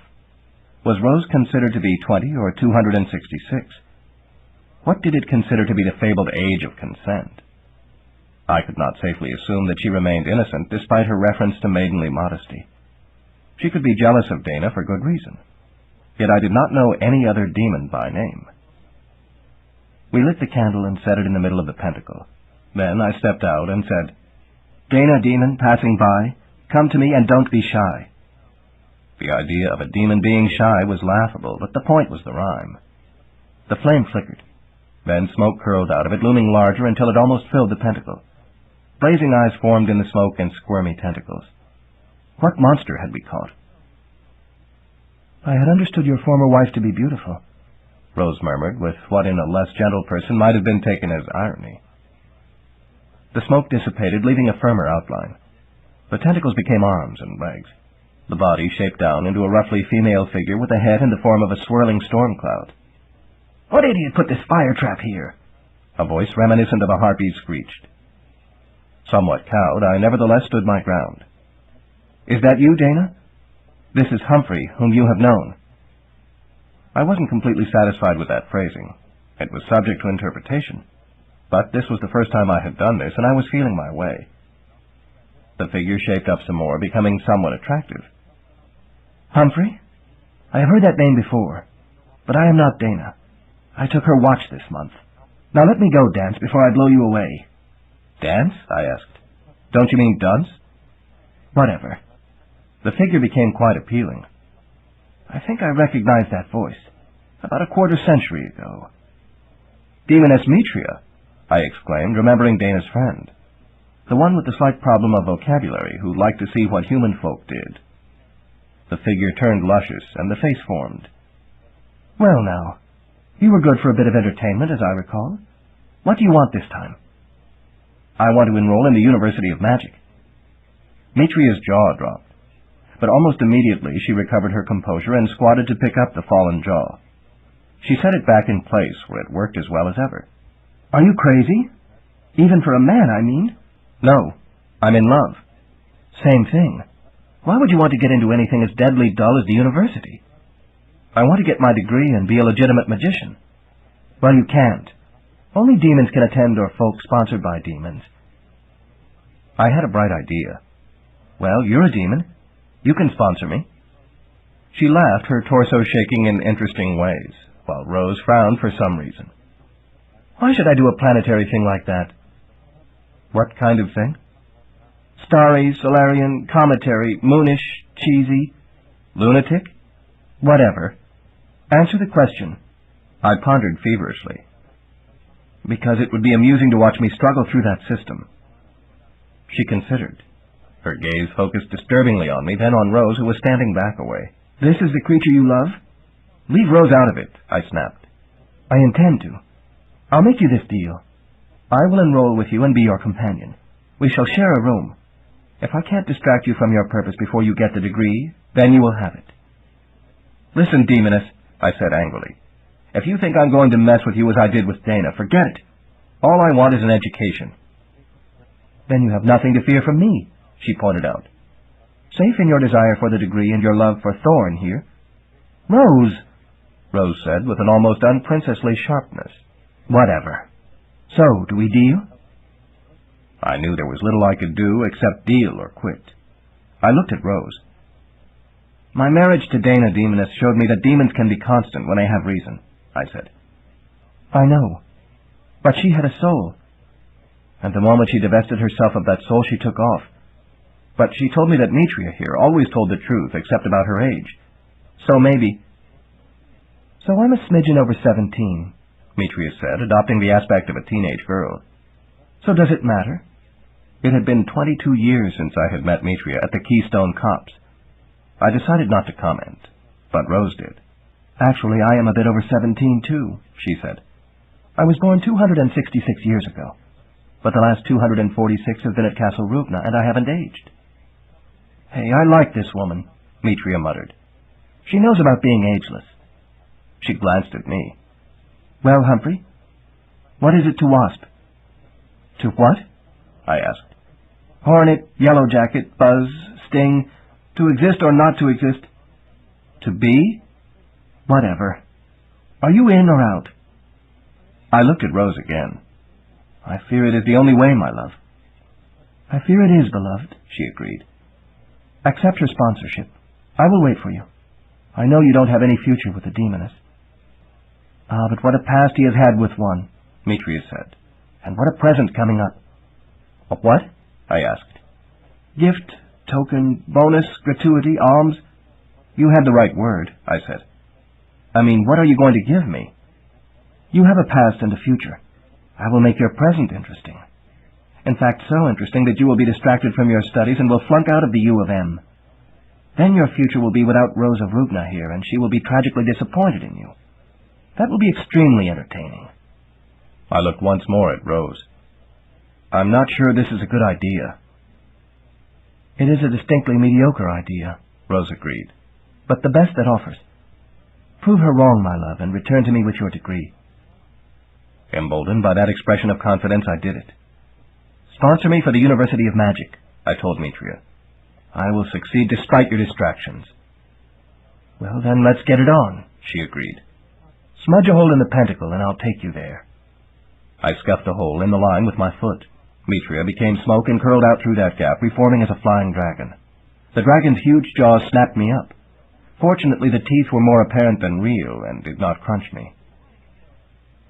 I shall return, I cried boldly back to Rose as the dragon launched into the air and bore me away. I'll be watching, she called back.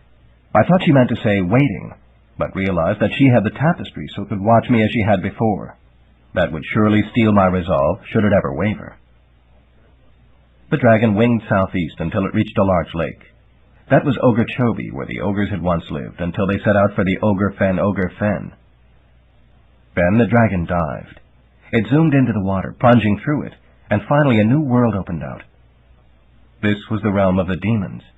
The dive into the water must have been merely to mask its location, since demons could dematerialize and reappear far distant in a moment. Did that mean I had done the same? That was an intriguing notion. But it could be that there really was an entrance to the demon realm under the water. Mitria had resumed her usual human form. I know it was no more natural to her than the dragon form was. All forms were unnatural for demons, but I preferred this one. We were standing before a large desk piled high with meaningless papers. A demon with receding hair and heavy spectacles sat there. This was odd because demons could assume any form they chose and did not suffer from the maladies of mortals. Evidently this one just happened to prefer this unprepossessing aspect. Beside him was a name plaque. Bureaucrat. Next, he said. Mitria nudged me. Enroll, pull. What? Yank, tug, wrench, lug, jerk? Whatever. Do it. I faced the desk demon. I want to jerk. Enroll. The demon yawned, showing a gullet that extended literally to his feet. He was hollow. He materialized a pencil in complicated form. Name? Humphrey. He made a note on the form. Species? Human. One bored eye oriented on me, while the other remained on the paper. Sponsor? The demoness Mitria. Now the other eye left the paper and oriented on Mitria. Having fun again, female? Well, it does get boring up there in man's land, she said defensively. To be sure. Now both eyes focused on me. You understand that she has no interest in your welfare, Humphrey? That your candidacy will be a joke among demons? That there are simpler ways to arrange to be humiliated? Yes, I said, my mouth getting dry. The eyes returned to the paper. Major? Magic. Are you sure? Suddenly I was uncertain. I want to be a legitimate magician among my kind. I understand that a degree in magic from this university will qualify me. Correct. Specialty? Information. Once more an eye aimed at me. There are easier specialties which are more dramatic. Information is power, I said. Motivation? I want to become a true magician so that I can marry the woman I love. The demon bureaucrat's hand came down bearing a stamp. It pounded the form. Proceed to your dormitory chamber. Next? But, I said. One eye swiveled to cover me. You wish to withdraw already? No, but don't I have to pay for this? Demons don't do anything for nothing. You will pay. The eye left me. But how will I pay? I mean... Now both eyes returned momentarily. In the normal fashion, you will be entertaining us by your folly and failure. Did you expect otherwise? I realized that his candor was because he cared not even half a whit for my sensibilities. Everything I did here would be watched by the demons, whose greatest joy was the confounding of mortal folk. I suppose I might feel the same if I lived for thousands of years with power to do anything I wanted and no need to eat or sleep. No, I should not have expected anything else. Thank you, I said, with what little dignity I was able to scrape up. Right this way, fool, Mitria said, taking me by the hand. But don't you need to register too? I asked belatedly. You said you were enrolling. I enrolled 500... She paused. Hours ago. Now I'll get around to taking classes. She dragged me on. We came to a bare stone chamber. I gazed at it, not pleased. The prospect of lying down on stone that was not bedrock did not appeal. Then Mitria snapped her fingers, and abruptly the chamber had furnishings. There were curtains on the window that had not been there before, neither window nor curtains, and a plush rug on the wooden floor that had been stone, and rugs hanging on the walls, and sunlight slanting through the glass panel that was now the ceiling.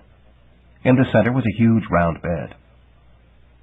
Well, let's get it on, she said, making a flying leap for the bed as her clothing misted away. She bounced, and her bare flesh bounced approximately in unison. Get what on? I asked with greater naivete than I felt.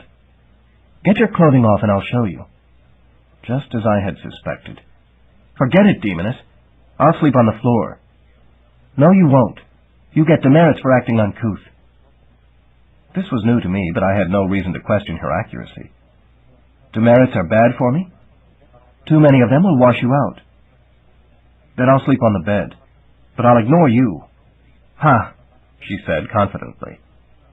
But there was a tiny hint of uncertainty hovering in her vicinity.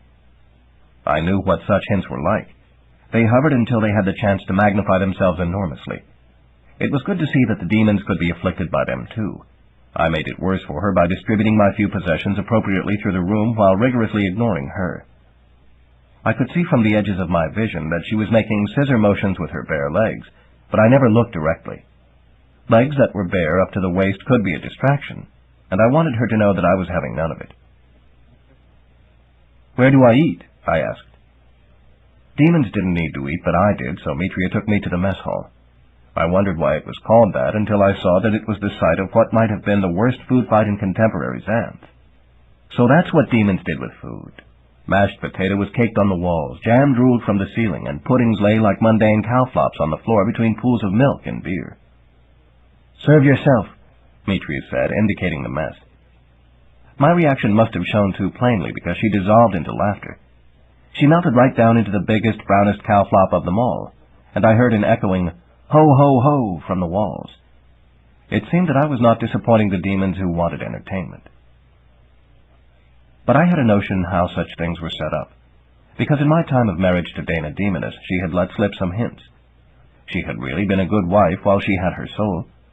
The funny thing was that the reason demons didn't have souls was that they were souls. It seemed that when a loose soul served as a body, it lost some of its finer properties, such as conscience and love. Evidently, these were not properly things of the body, so the process of forming a body was hard on them. But when a soul occupied a body, even a body that was a corrupt soul, those qualities returned. I walked to the counter across the chamber. There were tall stools there. I perched on one. Sure enough, a waitress appeared. She was another demoness, of course, playing a role, but roles were the perpetual delight of the demon species. "One slice of apple pie, please," I said, "and a pitcher of purple soda popka." I had discovered Lake Soda Popka near the North Village during my years of surveying and had developed a taste for the fizzy stuff. She reached under the counter and produced these things. "Thank you," I said, and she smiled at me. The only problem was that demons did not feel pleasure the same way mortals did, so her smile was artificial. I ate my meal, and it was a good one.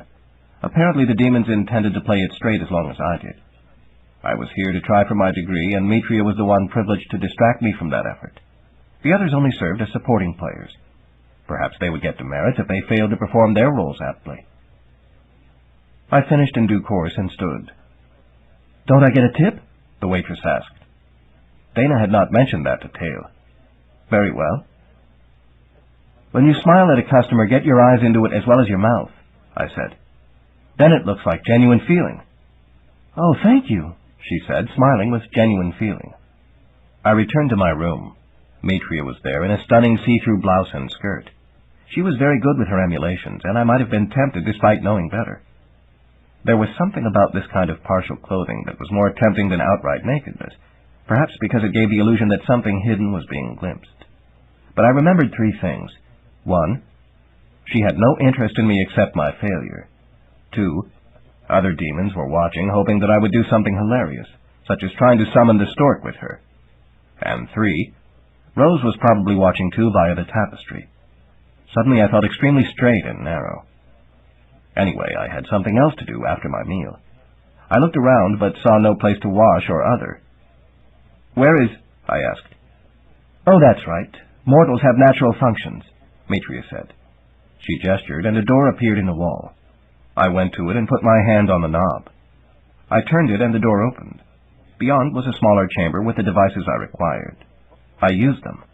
Then I heard the walls chortling. Ho, ho, ho! Well, perhaps in time they would get tired of such entertainment. I was not about to suspend my natural functions for the sake of avoiding their ridicule. I found pajamas hanging on a hook. I changed into them. They fit me perfectly. Demons could do things well when they chose. I emerged and went to the bed. Mitria was there, of course, wearing a clinging negligee. She rolled into me as I lay down, showing the deep cleavage of her bosom. "Show me what you did with Dana," she said. I closed my eyes and breathed evenly. It was a significant effort, but I knew I had to succeed. "That's what you did?" she asked, knowing considerably better. "I associated with her for several years before we married," I reminded her. "Then I merely slept with her as I did with Mare Ann. Storks do not respond to mere sleeping. I am not married to you, so I am treating you similarly." "Oh, fudge!" she swore, and a puffball of smoke flew from her pretty mouth. "Ho, ho, ho!" the walls chortled. This time I knew that I was not the object of their laughter. Next morning we went to the first class. There were a number of demons there, male and female, and they looked almost as nervous as I felt. It seemed this really was a university. The only unusual thing about it was that I, a mortal, was attending. I sat in the front row. At the next desk to my left was Mitria, looking bored. At the next desk to my right was a demon wearing glasses. Apparently some demons did need them for reading. This one's horns were vestigial, and his tail was a soft tuft. Taken as a whole, not one of the more ferocious specimens. I decided to be positive. "Hello," I said to the demon. "I am Humphrey, here to learn to be a magician." "Hello," the demon replied. "I am Beauregard, here to study the liabilities of the living state." He blinked behind his glasses. "I say, are you mortal?" "That I am," I confessed. Why, you would be an excellent subject. May I observe you? You might as well, I said. Other demons are, and finding it humorous. We have our discourteous members as to the mortal folk. I would never... I was coming to appreciate that all demons were not alike. I was getting to like this one, if he wasn't just pretending to be halfway decent. Maybe you should insult me too, so you won't get in trouble with other demons. But that would be... He paused, reconsidering. You mean you won't mind? I smiled. Not as long as you don't mean it. We can exchange friendly insults. Excellent, fathead, he exclaimed, delighted. Think nothing of it, incompetent, I responded. That was the way of it. Thereafter we always greeted each other with insults, and we were friends. We were to have a long association. I was feeling better already. The professor swept into the room. There was a sudden hush. He was an imposing figure of a demon with gnarled horns and swishing tail, and his fangs made his mouth into a perpetual grimace. I am Professor Grossclout, he announced. We shall now proceed to an exploration of the fundamentals of metamagic. What is a feasible definition of this concept? He paused, glaring about. Beauregard. Beauregard jumped. I am not exactly sure, sir, he stumbled, looking ashamed. Mitria. Who cares? She asked, shrugging. I'm just auditing this class anyway. The dread professorial eye spiked me next. Humphrey. I think that would be something alongside of, or beyond magic, I said, terrified of being shown up as an ignoramus. Maybe something that... Inadequate, he roared, cutting me off. He glared around the classroom. You numbskulls come here with heads full of mush. He glanced significantly at Beauregard, who cowered in his chair. And bad attitudes. He glanced at Mitria, who was doing her nails. But maybe if you survive, you will eventually learn something about magic. He glanced at me, and I was electrified. I had found faint favor. We listened, fascinated and terrified. What a creature. Simply put, metamagic is that magic which affects or is defined in terms of magic itself. The professor continued, edifying our mushy brains. The one-time king of the human aspect of Xanth, Rugna, adapted living magic to suit his purpose. The other-time king, Abnes, adapted inanimate magic similarly. Those are examples of metamagic. Someone who could emulate or otherwise affect the magic talents of others would be indulging in metamagic. The professor continued, and I was rapt. He knew more about magic than I had dreamed existed. Hours later, dazed by the day's classes, I found myself back in my room with Mitria and Beauregard. What a monster, Beauregard exclaimed. What boredom, Mitria added. What genius, I concluded. The other two looked at me. I can see why Grossclout likes you, Beauregard said. I can see I have my work cut out for me, Mitria said, dropping into a chair. What work is that? Beauregard inquired naively. She spread her legs, giving him a good view under her short skirt so that he could see her panties. To distract this tree blood from his studies? I had thought demons had seen it all, but evidently Beauregard hadn't. His glasses turned pink, the exact shade of the panties. There certainly was a difference between demons. What? Ignoramus, numbskull, blockhead, dunce, simpleton, nincompoop, fool, bumpkin. Sap? He asked, catching on at last. Whatever. I win if he doesn't get his degree. She closed her legs. Beauregard's lenses began to clear. I had better go, he mumbled. The toilet's there, she said, and the door to that chamber appeared. No, I don't know what I mean. He stumbled out. There was a ho-ho from a wall. Apparently I wasn't the only entertaining figure here. That wasn't nice, Mitria, I said reprovingly. Oh? What's wrong with it? She opened her legs toward me. Now her panties were blue. What's wrong is that you're supposed to be tormenting me, not him, and I care a whole lot more about metamagic than I do about your faked-up underwear. For once she was silent, but she looked ready to explode into a fireball. Ho, ho, ho! A wall laughed. When, tired but exhilarated by learning at the end of the day, I came to bed, there was Rose of Rugna under the sheet. I froze, amazed. How? Oh, my love, I just couldn't wait, she said breathlessly. I had to come to you. I got into the bed with her, hardly believing my fortune. But how did you find your way here, Rose? She kissed me passionately on the mouth. I looked in a tome for a period. A what? Epoch, age, duration, era, term, time. Spell? Whatever. Clasp me close, my love. Make that stork jump. Sorry, Mitria. I have a hard course of study ahead. She kissed me again. Really goose that stork. I'm ready. She broke off, realizing that I had seen through her little charade. Peaches and cream, she swore, turning into a fair emulation of the stork she had described. Ho, ho, and ho! A pillow chortled before getting smashed by a wing. I did seem to be holding my own. I hoped Mitria never caught on to how near she had come to fooling me. The year passed in days. I progressed rapidly, because I had already studied everything magical I could find, and I was absolutely fascinated by the subject. Mitria, unable to admit how badly she had misjudged the situation, settled into a polka-dot funk and finally drifted away, bored furious. I spent a lot of time with Beauregard. We did homework together. He was bright enough, just young for a demon. He would surely get his degree in time. Before I knew it, I was embroiled in my dissertation. Lost Human Castles with Magical Implications. I had a head start because I had already found Castle Rugna, but now I had to run down the other great lost castle, that of the Zombie Master. It wasn't all that far from Castle Rugna as the dragon flies, but it was a devious and messy distance as the magic student walked. I finally located it and discovered that it was a rather nice place now that the zombies were gone. In fact, a light blinked over my head. This would be a fine place to live with Rose after we were married. I couldn't live in Castle Rugna because I would not be king and was not of royal lineage. The castle, as I understood it, was quite strict about that. But once I married her, I could take her away with me. Castle Zombie was a fine and private place, ideal as a reclusive retreat for those without pretensions. At last, the grueling course was through. I knew more about magic than any living man before me, yet my thirst for more remained.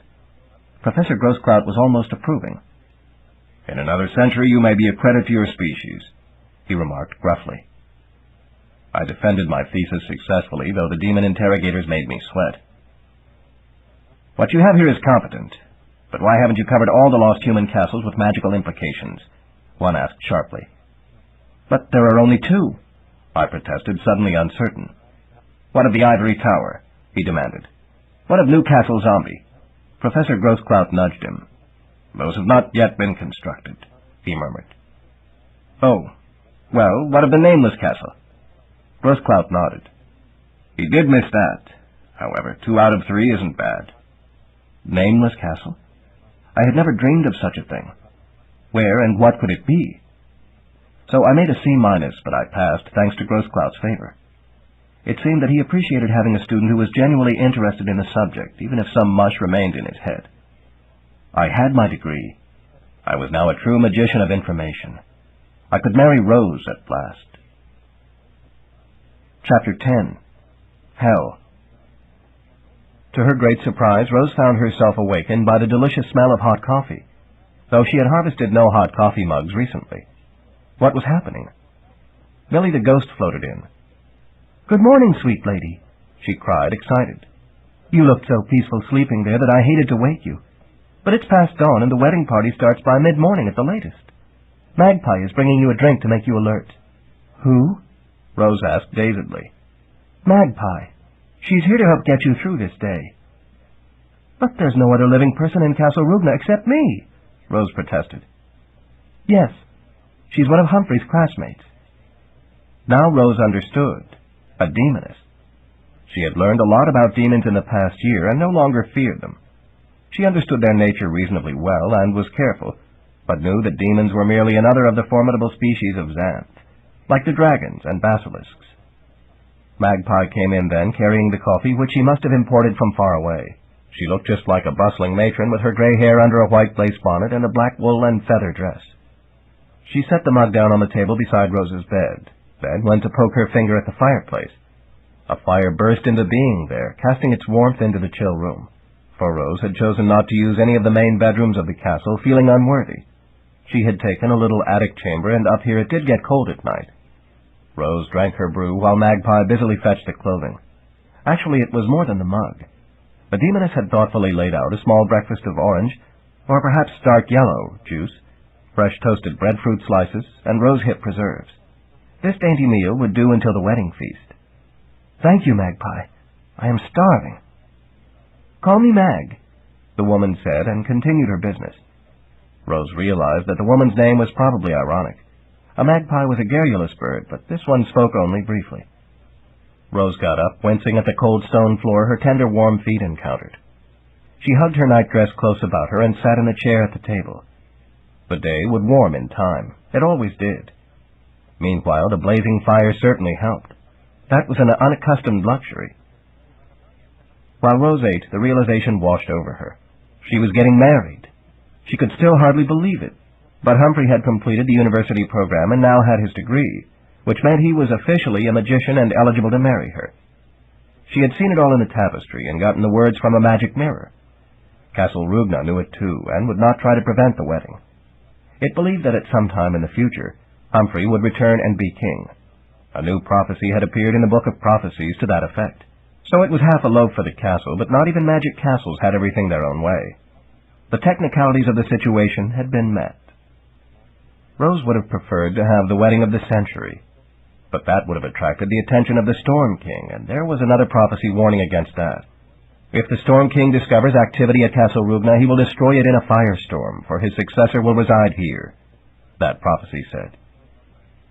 It seemed that the Storm King was young and imperious, and resentful of anything that might conceivably threaten his authority. His correct action would have been to bring his retinue and live at Castle Rugna, but he was a homebody and preferred to remain in the North Village.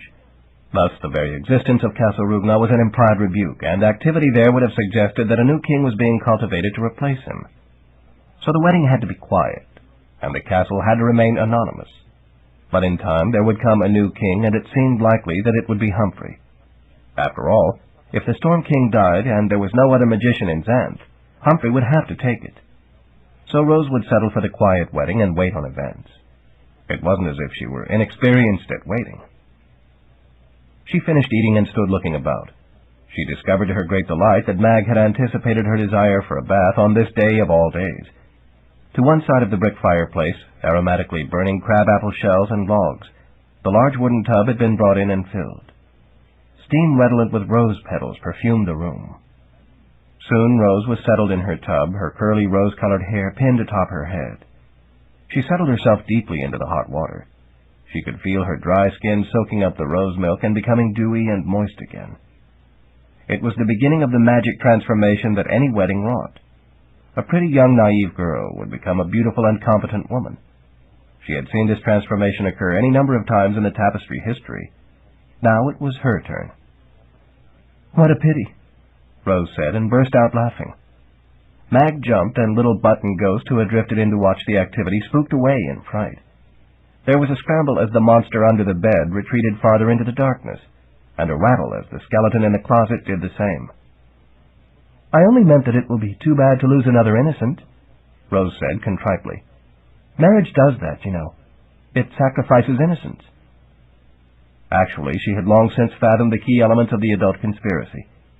She had, after all, been 20 years old before coming here, and there were things she had seen in the tapestry that, well, it had been an education.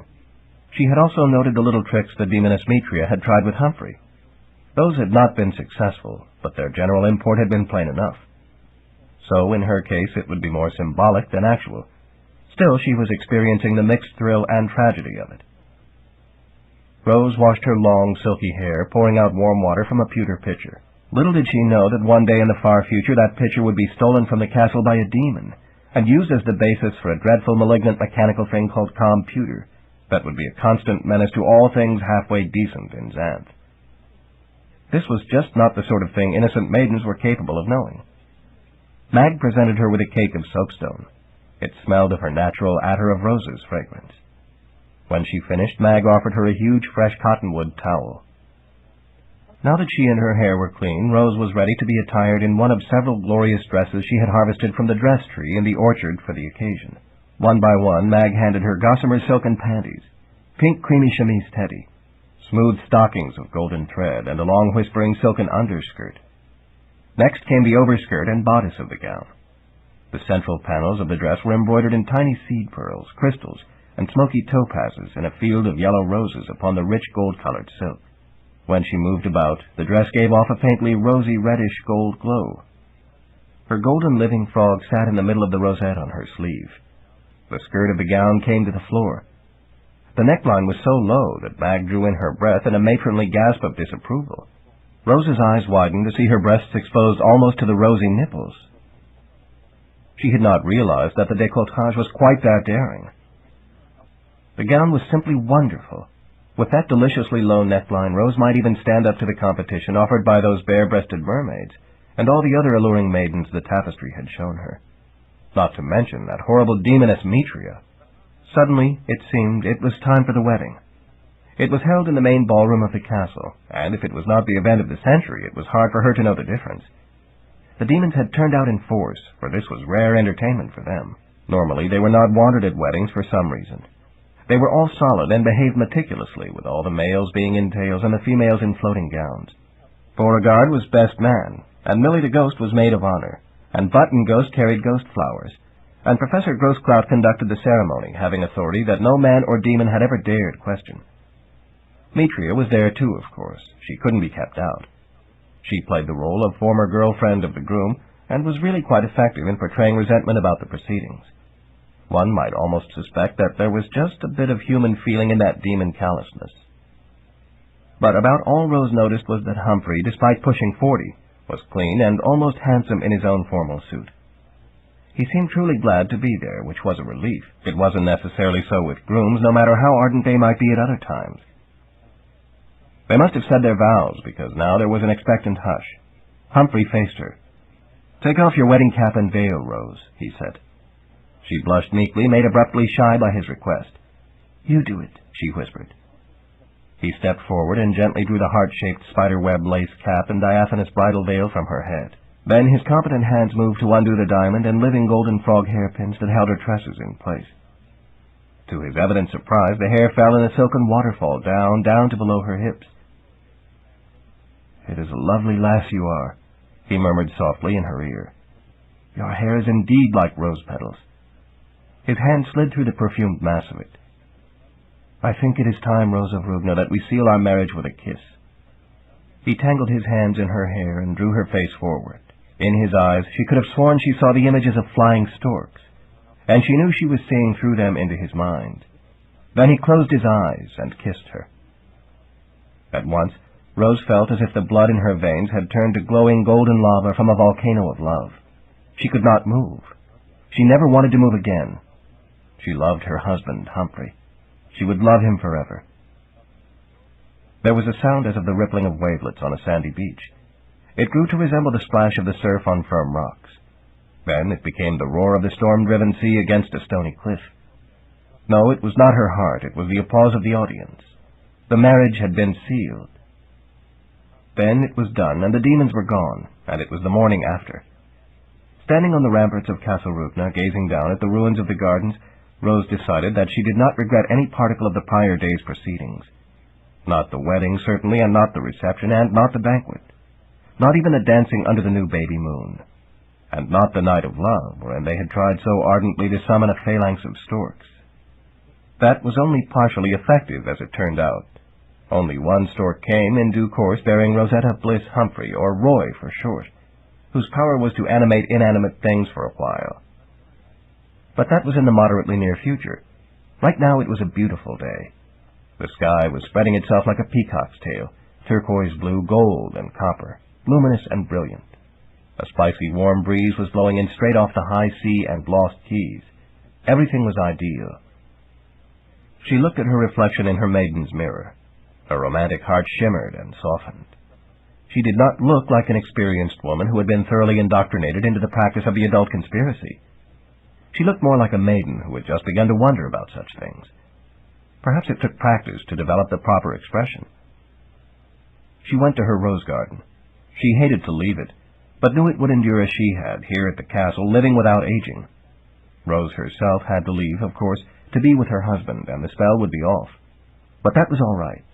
How could a person truly live life if she did not age? She wanted to grow old with Humphrey. She sifted through the rose petals, ashes, and dust of the garden. There were pebbles, thorns, tiny gems, a small leather scroll documenting the marriage, and, a long many-legged pennypede bug. It was harmless, unlike the larger nickelpedes, so she left it alone. It preyed on things that might otherwise attack her roses. A shadow dimmed the light. It was Humphrey. "I have brought a magic carpet to the front," he said. "We can go now, my precious wife." She glanced at the roses, whose power was to test true love. That test had never been necessary with Humphrey. "The scroll. I had it here with my darling roses. But if I am not to remain here—" "Bring it along," he said, smiling. "The roses need no document." So she tucked it into a pocket in her skirt. Then she went with her husband to the carpet. They sat on it, she in front, he behind. The magic of the weave would keep them safe on it. "To Castle Zombie," Humphrey said. The rug lifted smoothly and circled up. In a moment it was above Castle Rugna.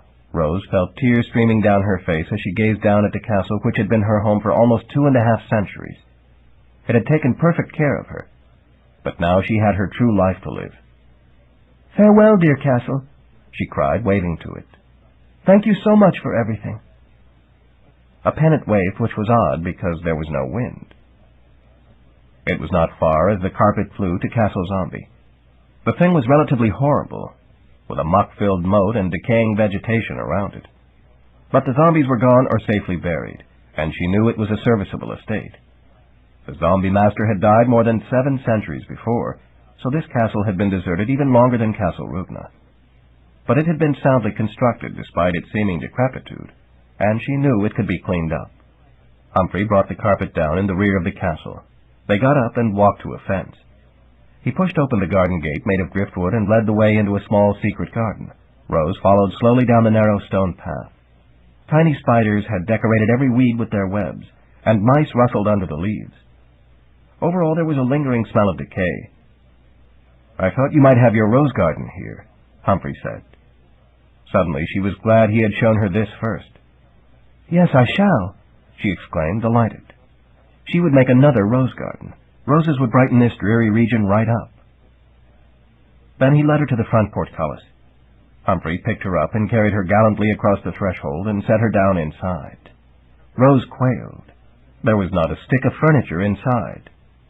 Then he brought her to what she thought of as the captain's cabin, a large, almost oval room, so richly appointed that it was obvious that no human agency had done it. It had a fireplace with a malachite stone mantel with green ivy carved on it, and great golden-winged lions holding the mantel shelf on their heads. Above it was a magic silvered mirror. On the mantel was a pair of magic pewter candelabra that burned without ever consuming their fine none-of-your-beeswax candles. At the head of the bed was a rose window facing west that allowed the cabin to be flooded with light. The walls were hung with 3 well-worked moving crewel tapestries. The demons must have set this up during the night, and Humphrey had surprised her with it. What a delight! Humphrey stood in the middle of their bedchamber, which had a priceless antique thick carpet on its wide wooden floor. The fireplace was lit with fireweed, and the air was fragrant with incense. "We can be very happy here, my wife," Humphrey said. Rose was sure of it. They settled into married life. Humphrey, nagged by the things he had not yet learned, embarked on his most ambitious project yet. He was compiling a book of answers. In it would be the answer to every possible question anyone might ask. He started by listing everything he had learned in his early survey of talents, which was considerable, and added whatever he could learn from the texts in the Castle Rugna library, which the castle allowed him to check out one at a time. He supplemented this with field trips, making copious notes. He kept himself so busy that some days Rose hardly saw him at all, but she wasn't concerned. She had lived alone for so long that it was not much of a burden, and she could contact him at any time by using a magic mirror, and he would always come immediately when she asked him. In fact, there was a certain delight to these brief separations, because every time she saw him again, Rose experienced the intense jolt of feelings that seeing him always gave her. Love made him handsome to her, though she knew that this was not an objective judgment. She heightened the effect by dressing him well. She would send him out one day with shades of blue in his shirt, trousers, and cloak, complemented by sandy tan desert boots. Another day it would be shades of brown or gray. He always carried a battered, bulging sack full of books, tomes, and spells over his shoulder. She could not do much about that, but she did tie matching ribbons to it. Sometimes he got caught out in the rain, and silvery raindrops sparkled like gems in his hair and on his driftwood staff. Then she would take him in and dry him off and comfort him with kisses, restoring his humor. Meanwhile, she set the castle in order, eliminating the last vestiges of zombie occupancy. She started the rose garden. How could she endure without roses? She kept the kitchen filled with homemade soup and love. Sometimes she accompanied Humphrey on his field trips, delighting in the carpet rides and the picnic lunches. But soon she had to stop this and stay home because she was expecting the stork, and it just wouldn't do to be away when it arrived.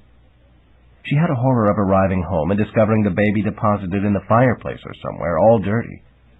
Storks were notorious about their schedules. If the mother was not waiting for the stork's arrival, it dropped the baby off anyway, ready or not. Fortunately, she was present and alert when their daughter arrived, and after that she had little time for anything else. Roy did her best to live up to her masculine nickname from the start. Rose wondered in those harried moments she could squeeze in for thinking whether they would have been better advised to choose another name, and constantly made the stones of the floor and bricks of the fireplaces come to life and squirm vigorously. Fortunately, they remained animate only while the baby focused on them, and Roy's attention span was brief. But it was hectic. Humphrey's tome of answers and Roy grew apace. Then, somehow it seemed, in a few days Roy was grown into pretty childhood, and thence to girlhood, and thence to maidenhood, and suddenly she was marrying the son of a local forester named Stone, becoming Rosetta Stone, and moving away to start her own family. "But she's just a child," Rose wailed through her tears of joy at her daughter's fortune. Stone was good at interpreting things and making sense of them, and that was bound to help their marriage. "She's 21, Humphrey pointed out gruffly. "Older than your physical age when you married me. That's old enough." "But yesterday she was 11, Rose cried. "And only 1 the day before," he agreed. "Where's my soup?" Rose might have been tempted to make a remark about insensitivity had she been less good-natured, but she was too princessly to deign. She fetched him his soup. She would not, of course, admit it, but he had grown 20 years older and grumpier in the past 2 decades and looked more like a gnome than ever. It was a good thing she loved him. But that was the thing about love in Xanth. When it was true, it was forever. In Drear Mundania, she understood love lasted only for a few years, and then marriages started breaking up. Humphrey had almost loved Mayor-Anne, and that feeling had remained until he did love Rose. He had not loved Dana Demoness or Maiden Taiwan, though he had treated them courteously. It had been his misfortune to lack true love in his early life, but once they had found it together, they would keep it as long as they both should live. That was good, because things were very quiet now with Roy gone. Rosetta and Stone had discovered that they could animate stones and make them tell what they knew, interpreting their confusing remarks, and sometimes they knew interesting or useful things. But that was there. Things were dull here. Rose took a more active interest in her husband's work, and in the next 6 years his great book of answers progressed rapidly. Humphrey was excellent at discovering things, but not at classifying them or putting them in proper order. He couldn't even find his socks without help. Rose did that organizing of facts and cross-referenced them, so that it was possible to locate almost anything in the voluminous collection. Little did she know that this would lead to considerable mischief. She had assumed that if she minded her own business and helped her husband loyally and was courteous to others, everything would be all right. It had never occurred to her that she could be the victim of outright deception and malice. That naivete was to cost her dearly. It started innocently enough. Humphrey was cataloging seashells, so she was gathering more of them while he was doing the paperwork. She would return later and properly index and cross-reference his notes, but he had to do the actual definitions.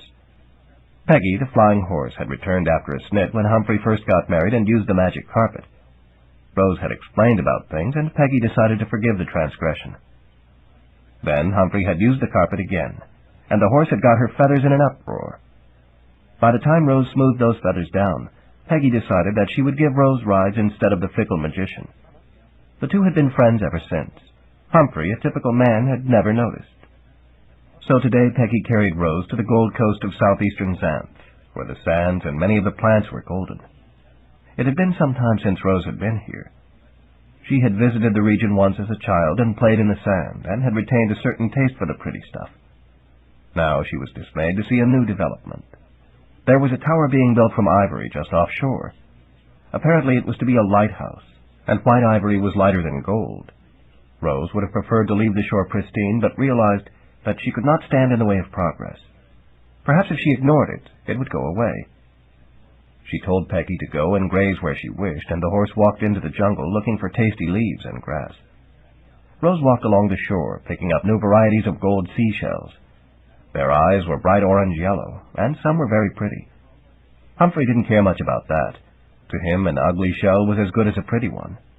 But Rose preferred beauty without actually disparaging other conditions. It wasn't as if she would be beautiful forever. She was now 48 years old, and away from Castle Rugna time. She had worked to keep her body in reasonable shape, and she still brushed out her hair each day to keep it luxurious. But on occasion a mirror was unkind enough to show a wrinkle. Rose had lost her taste for mirrors, coincidentally, and no longer carried one with her. She came to a village of fishmen and fishwives. They had the heads of fish and human legs. Their village was in the water, but they came ashore to forage for food. Rose saw them using their upper fins to hold long poles from which descended lines, and on the ends of the lines were hooks which snagged on things at the beach.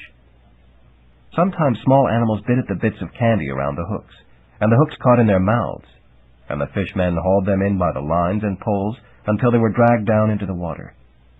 It seemed like a cruel way to make a living to Rose, but she was cautious about criticizing the ways of other folk. Then she saw a decrepit old woman hobbling along. The fishmen goggled at her and retreated into the water, evidently detesting her company. This disturbed Rose, who never liked to see any person excluded from things. She went to the woman, who was hunched over, carrying a heavy bag. "May I help you?" Rose inquired. The woman gazed up at her.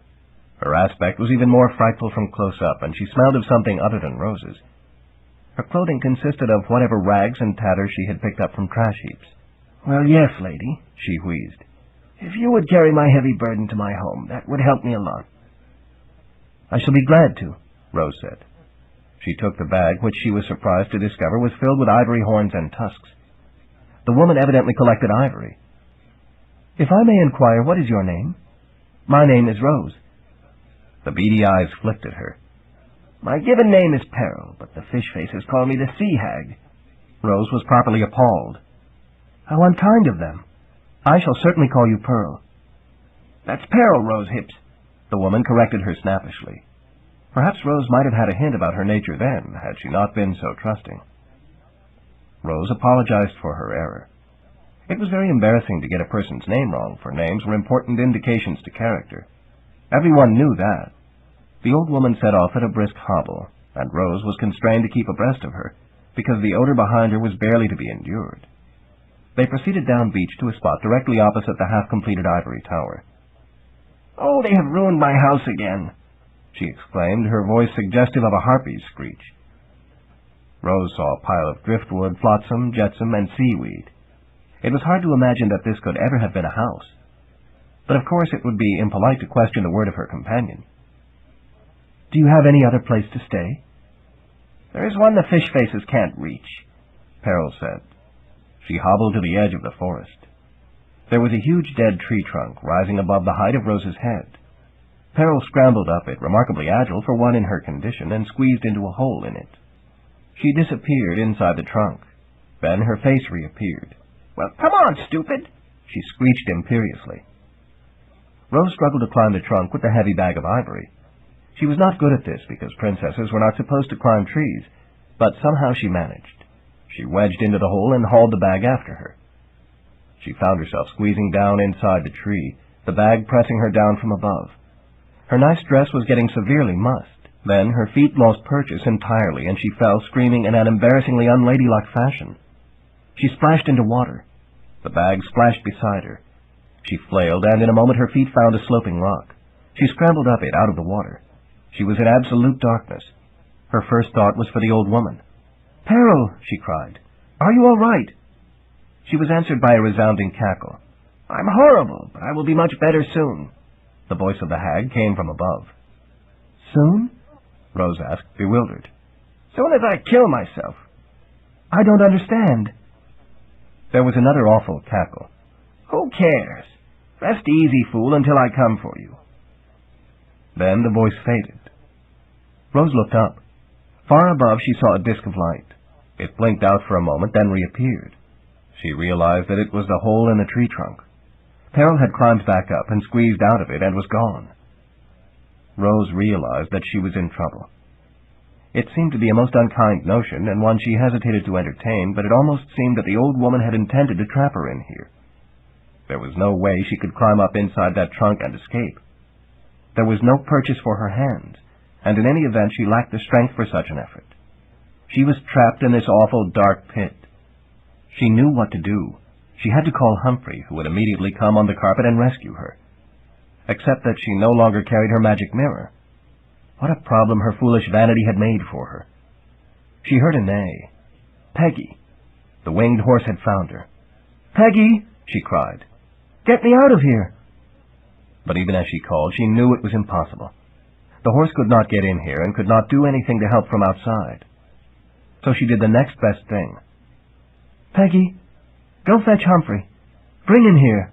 Quickly." The horse neighed acknowledgment. Rose heard the beat of her great wings. She would fly to wherever Humphrey was and alert him to Rose's problem.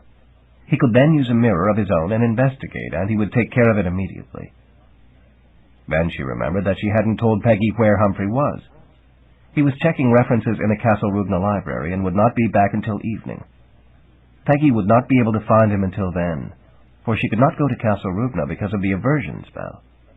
Rose was stuck here for the full day.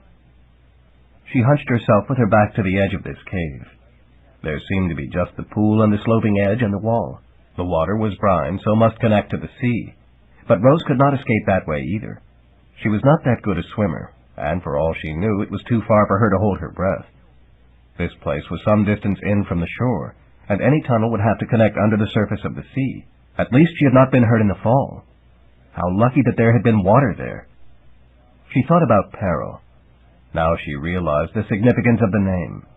The woman was a peril to anyone who tried to befriend her. No wonder the fish folk didn't like her. But why had she sought to snare Rose here? What could she gain by doing this to one who meant her no harm?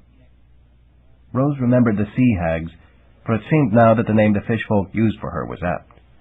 Parting words. She was horrible, but would be much better as soon as she killed herself. Whatever could that mean? Was the woman deranged? Why would anyone want to kill herself, and how would that make her feel better? Why would she want to trap another woman just before then? There was a sob.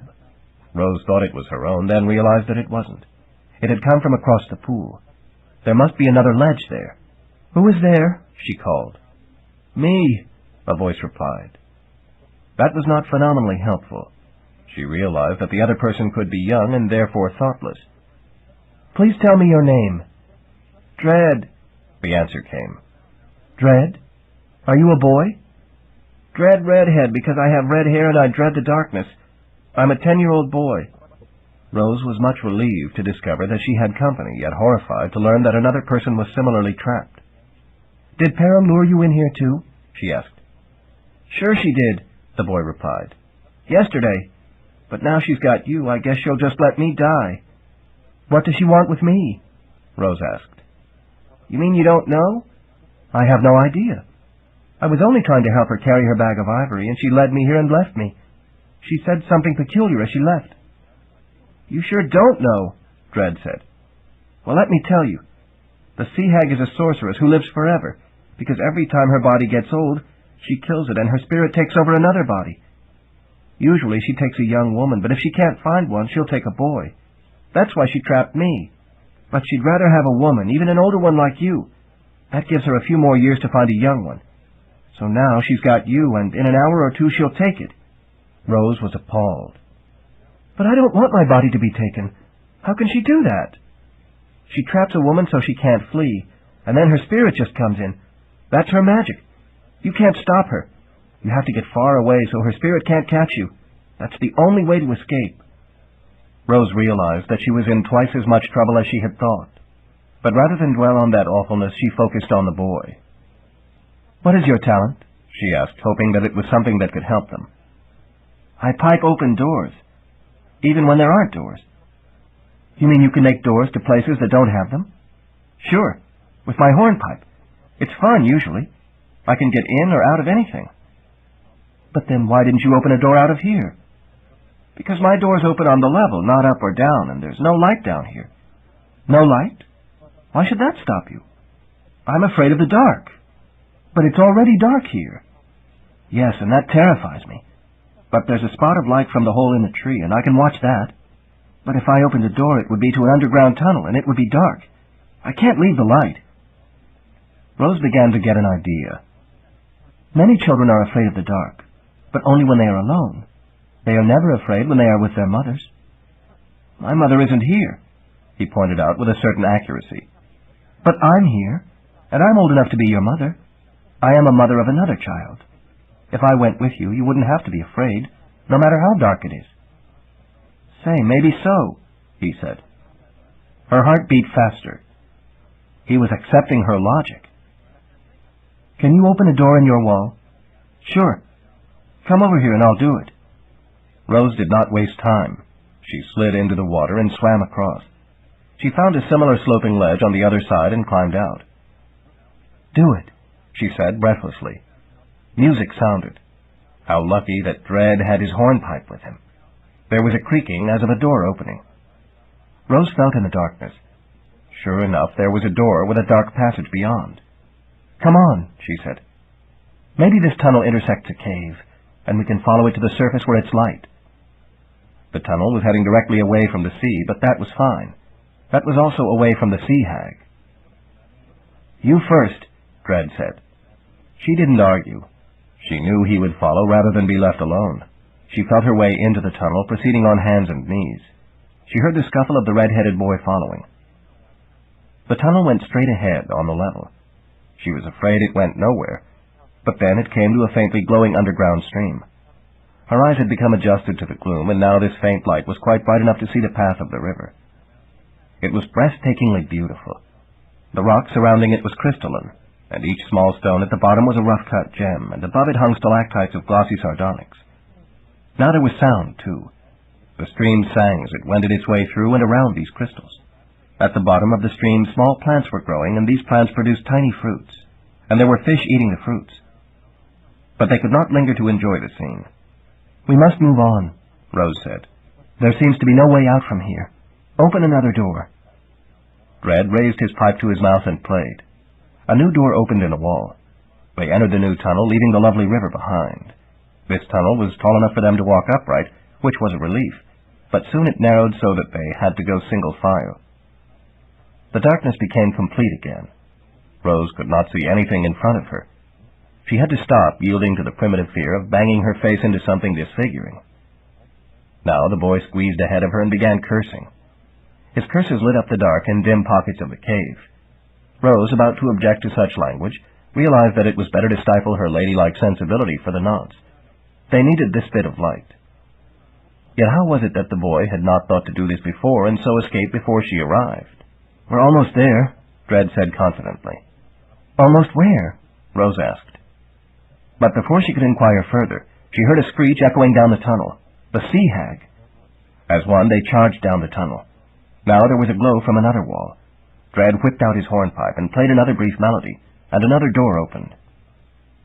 But if the sea hag had killed herself, so that her spirit was coming after them, how could there be a screech? That was the hag's living voice. Hurry! The boy cried urgently, taking her arm. He jumped through the door, hauling her after him. They were on a water slide. It carried them down and around through more darkness. Then they landed in some kind of, well, it felt like a basket. A huge wicker basket with a high arching handle. It was swinging from a rope tied to that handle. As they landed in it, it started moving, swinging down into yet further deep depths. What is this? Rose cried, alarmed. Where are we going? This is a handbasket, the boy replied. We are going to hell. Please don't swear any more, she reproved him. It offends my matronly sensibilities. Where are we really going? To hell, he repeated. I am a demon from there. It is a dull place, so we decided we needed some pretty flowers, but they won't grow. Your talent is making roses grow, and they are nice flowers, so we are bringing you there. Rose was upset and bewildered. But the sea hag, what about her? Oh, she was going to take your body, all right. That's why we had to act quickly. Some talents go with the souls, and some with the bodies. Yours goes with your body, so your soul would have been no good to us, And anyway, it is far too good for us. So we had to have your body and get it before the sea hag did. We had only a few hours before she killed herself and came for you. But it took only minutes to flee her cave. Yes, we couldn't let you stop to think too long, or you might have found a way to escape. But now you are in the handbasket to hell, and we have you. She stared at him in the growing light of the flames that were appearing outside the basket. You're no more an innocent boy than the sea hag is an innocent woman. You were out to trap me too. And succeeded, he agreed, well satisfied. She peered down over the side of the big basket. There was nothing but licking flames and roiling smoke there. She could not escape. Rose sighed. This was just not a good day. Chapter 11. Lethe. I returned late from Castle Rugna. Our own reconditioned castle was quiet. Rose was not there. Where was she? Then I saw a parchment on the table. It was in my wife's hand. It was a letter from Rose. I read it wonderingly. Dearest husband Humphrey, where are you, my beloved? If you do not rescue me soon from this hell, I fear for the consequences. Each day I walk the castle walk, in the lonely silver rain, from the sand castle inn to the castle in the sky, but you do not appear. I told the demon in charge of this hell that at long last I am prepared to give anything to see you and love you one more time. I have talked to the trees here, and they whisper that my banishment from Xanth will not be 1 times 9 years, or 2 times 9 years, but 10 times 9 years, unless you rescue me immediately. Why have you not come? I have only 1 more day of grace, and then I am locked here for the full term. Oh, my love, everywhere I walk, forget-me-nots in time spring up to cover my footprints of blood in the white snow sand. My soul is being tugged from me. It will be encased in rose quartz in the rose garden of Castle Rugna unless you rescue me today. It shames me to confess it, but I have bribed a demon with a kiss to deliver this letter to our home. I beg you, if you love me as I love you, come take me away from all this before it is too late. Rose of Rugna. As soon as I finished reading it, the letter burst into flame. It was a missive from hell, all right. It was gone. I glanced at the calendar an ogre had left. I remembered the date on Rose's letter. I had evidently gotten more deeply embroiled in the research at Castle Rugna than I had realized. 4 days had passed. I was 1 day past Rose's deadline. I had already missed my chance to rescue her. I could not redeem her from hell. I was the magician of information, not of power, and I knew I lacked the power to bring her from that infernal region. Maybe if I had been able to learn more, but she had been helping me to learn, and without her I knew I could not research well enough to find out how to free her, assuming that there was a way. So she was lost. I could not live with that. I would have to kill myself and join her in hell. I knew I would not mind it much in her company. I started to put the castle in order for my departure. My vials of potions, my collected spells, my almost complete book of answers. It would not do for these to be left out for any passer-by to take. Suppose they fell into evil hands. But where could I put them where they would be safe? Castle Rugna, of course. So I carried the flying carpet out to the landing place beside the moat and began loading it. Soufflé lifted his head from the water. He had moved here from Castle Rugna when we did because it was pointless to defend an empty castle that needed no additional defense, he claimed. Actually, it was because he liked Rose. She looked good enough to eat. I gazed into the monster's eyes. How could I tell him that Rose was gone and that I would be too? I realized that I had commitments here that I could not simply desert. For one thing, I had to be ready in case I was needed as king again, much as I loathed the thought. The arrogant Storm King had put in a law that all human citizens of Xanth had to demonstrate a magic talent by age 25 or be exiled. That was oppressive and unfair. If I didn't want to be king again myself, I had at least to keep looking for another magician and train him, so that when he became king he would abolish that law. No, I could not desert my post, even for Rose. Yet I could not endure without her. I couldn't even find my socks alone. I would need a woman for that.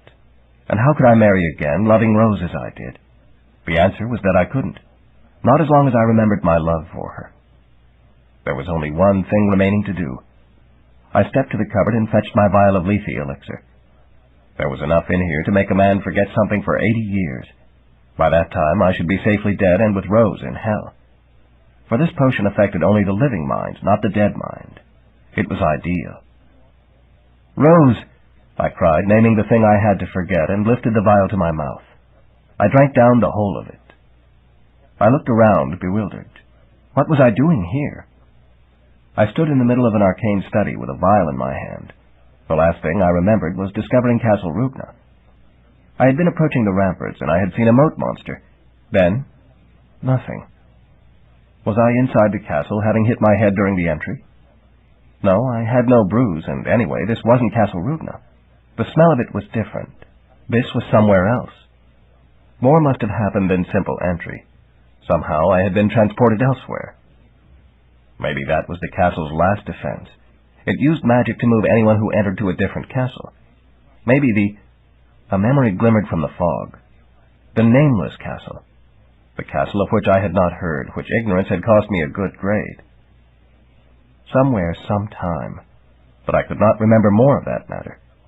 I seemed to have forgotten a lot. I peered more closely at the vial. Now I saw a label on it. Lethe. I had just drunk the elixir of forgetfulness. Whatever had possessed me to do that? Slowly I figured it out. There was a period of my life missing.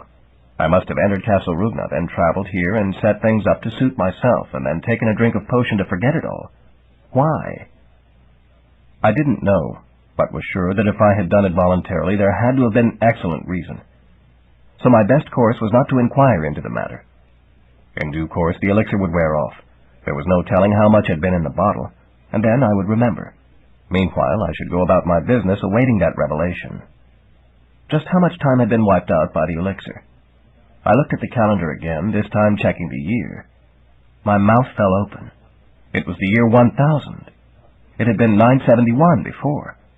I had lost 29 years of my life. Instead of being 38 years old and fresh from my stint as King of Xanth, I was now 67 years old and not fresh at all. Indeed, the weight of those extra decades now came down on my shoulders, and I felt stooped. But there was no sense groaning over squished milk pods. I would simply have to make the best of it, hoping that it wasn't unbearably bad. It had obviously been bad enough to make me take Lethe, though. I explored the castle, which turned out to be not the nameless castle, but the ancient Castle Zombie. I must have discovered this in my travels, after leaving Castle Rugna, and decided to patch it up and live in it. But it was too well kept. There seemed to be a woman's hand in this. I must have had a servant maid. What had happened to her? She was certainly not here now.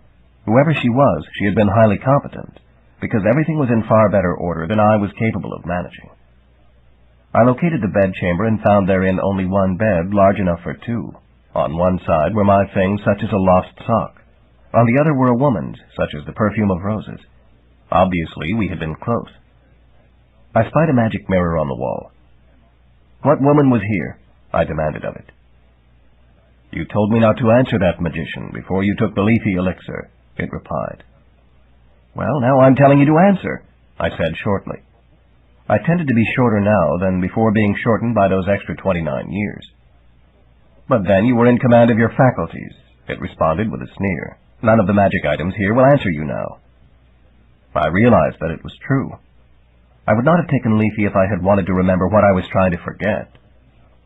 I also discovered in a closet a fat tome labeled Book of Answers.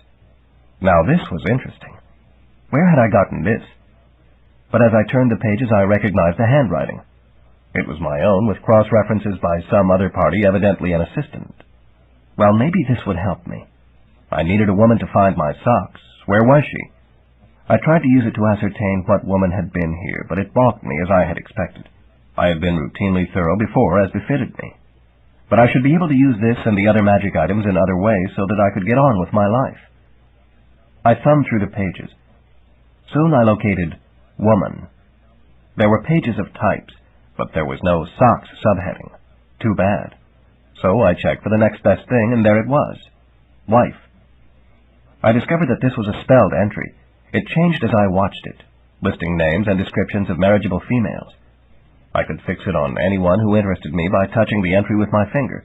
When I removed my finger, the entry started rotating again. But I didn't want to choose randomly, so I tested its resources.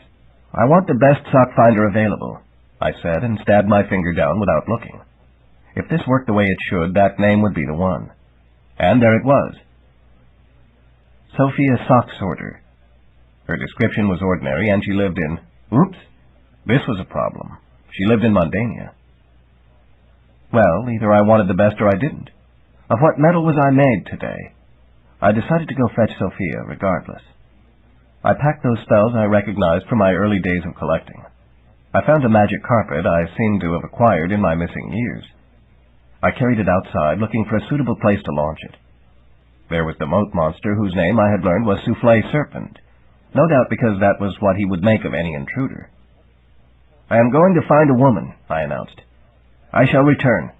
Guard the premises well." Soufflé nodded and settled back into the water.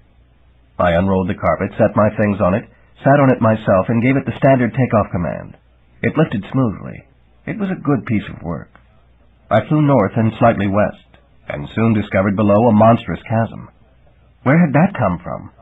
I remembered nothing of the sort in Xanth. I fetched up my notepad, and there was a note. Gap chasm. Forget spell on. Oh, that explained it. I admired the scenery, continuing my flight across the varied landscape of Xanth until I reached the isthmus. There I landed and hid the carpet away in a tree, putting a routine invisibility spell on it from my collection. Then I used a temporary neutrality spell on the shield that enclosed Xanth, and walked safely through it. It was evident that my hiatus of lost memory had not impaired my routine skills. I seemed to be about as good as ever, apart from being older. There was a peculiar thing I remembered about Mundania. It had little, if any, magic. However, I had found a vial of magic dust I had gotten from somewhere, and that would enable me to do such magic as I required, if I didn't waste it. I set out on foot across drear Mundania. It would be pointless to recount my experience there. No one cares to learn any more about that boring and backward place than the absolute minimum. I shall just say that I found Sophia, the sock sorter, at the mundane company she worked for. She was about 30 years old and plain, but her hands sorted socks of all types with marvelous dexterity. I sprinkled some magic dust and then used certain other spells to set up the interview. This made me imperceptible to other mundanes and made my words intelligible to Sophia. Take my word, such steps are necessary when operating in such a region, silly as they may seem to ordinary folk. "I have come to take you away from all this to a realm of magic," I told her. She considered a moment. "Okay," she agreed in the mundane way. So we walked back to Earth, chatting as we went, and got to know each other as well as was necessary. We passed back through the shield, and I fetched a carpet. We sat on it, and it lifted. Sophia screamed and almost jumped off. "What's the matter, woman?" I demanded with justified irritation. "It's magic!" she cried. "Of course it is. I told you this was a land of magic." "But I didn't believe you." "Then why did you come with me?" "Because anything is better than being an old maid in Mundania." She had a point. "Well, you will just have to learn to live with magic, because I am a magician." I had found a scroll attesting to my degree from the Demon's University of Magic, so knew that in my missing years I had become a certified magician. In fact, when I saw that, I remembered an entire year-long episode with Professor Grossclout, Beauregard, and Mitria. The demoness had for some reason wanted to seduce me, but had failed, which was even less explicable. And I had completed my studies. That was good. Sophia decided that she would live with it. But she seemed quite nervous about the height and exposure of the carpet until I uncorked a relaxation spell, and she relaxed. We came to the castle. "Oh, it's beautiful," she exclaimed. "Just like a fairy tale." "No fairies here," I corrected her. "They live elsewhere in the forest." She glanced at me, then laughed, though I wasn't sure what she found funny. She seemed somewhat in awe of the castle, especially its appurtenances like the moat monster, until she saw my mound of unsorted socks. "Now that I understand," she exclaimed. "There's enough here to keep me busy for years." Precisely. We settled into what she termed a common-law marriage. She was good in the kitchen once she learned how to use simple spells and how to harvest ripe pies from the garden. She was good with clothing, once she learned about shoe trees and such. She discovered a rose garden in back and tended to it carefully, for the flowers were similar to those she knew at her home. Actually, that rose garden seemed to be magic, flourishing with no care, but the roses bloomed more readily when someone paid attention to them. But she did have one problem. It seemed that she felt I should at some point break off my study of the fascinating book of magic and do something with her on the bed. It seemed to be some sort of custom in her land. Perplexed, I went to a magic mirror, one which gave straight answers. It showed a flying stork. "Oh, you want to summon the stork," I exclaimed. She laughed, again finding something mysteriously funny. So I put a place marker in the book and went to make this sacrifice. She was in some kind of nightie and actually looked somewhat fetching. I hadn't really looked at her before.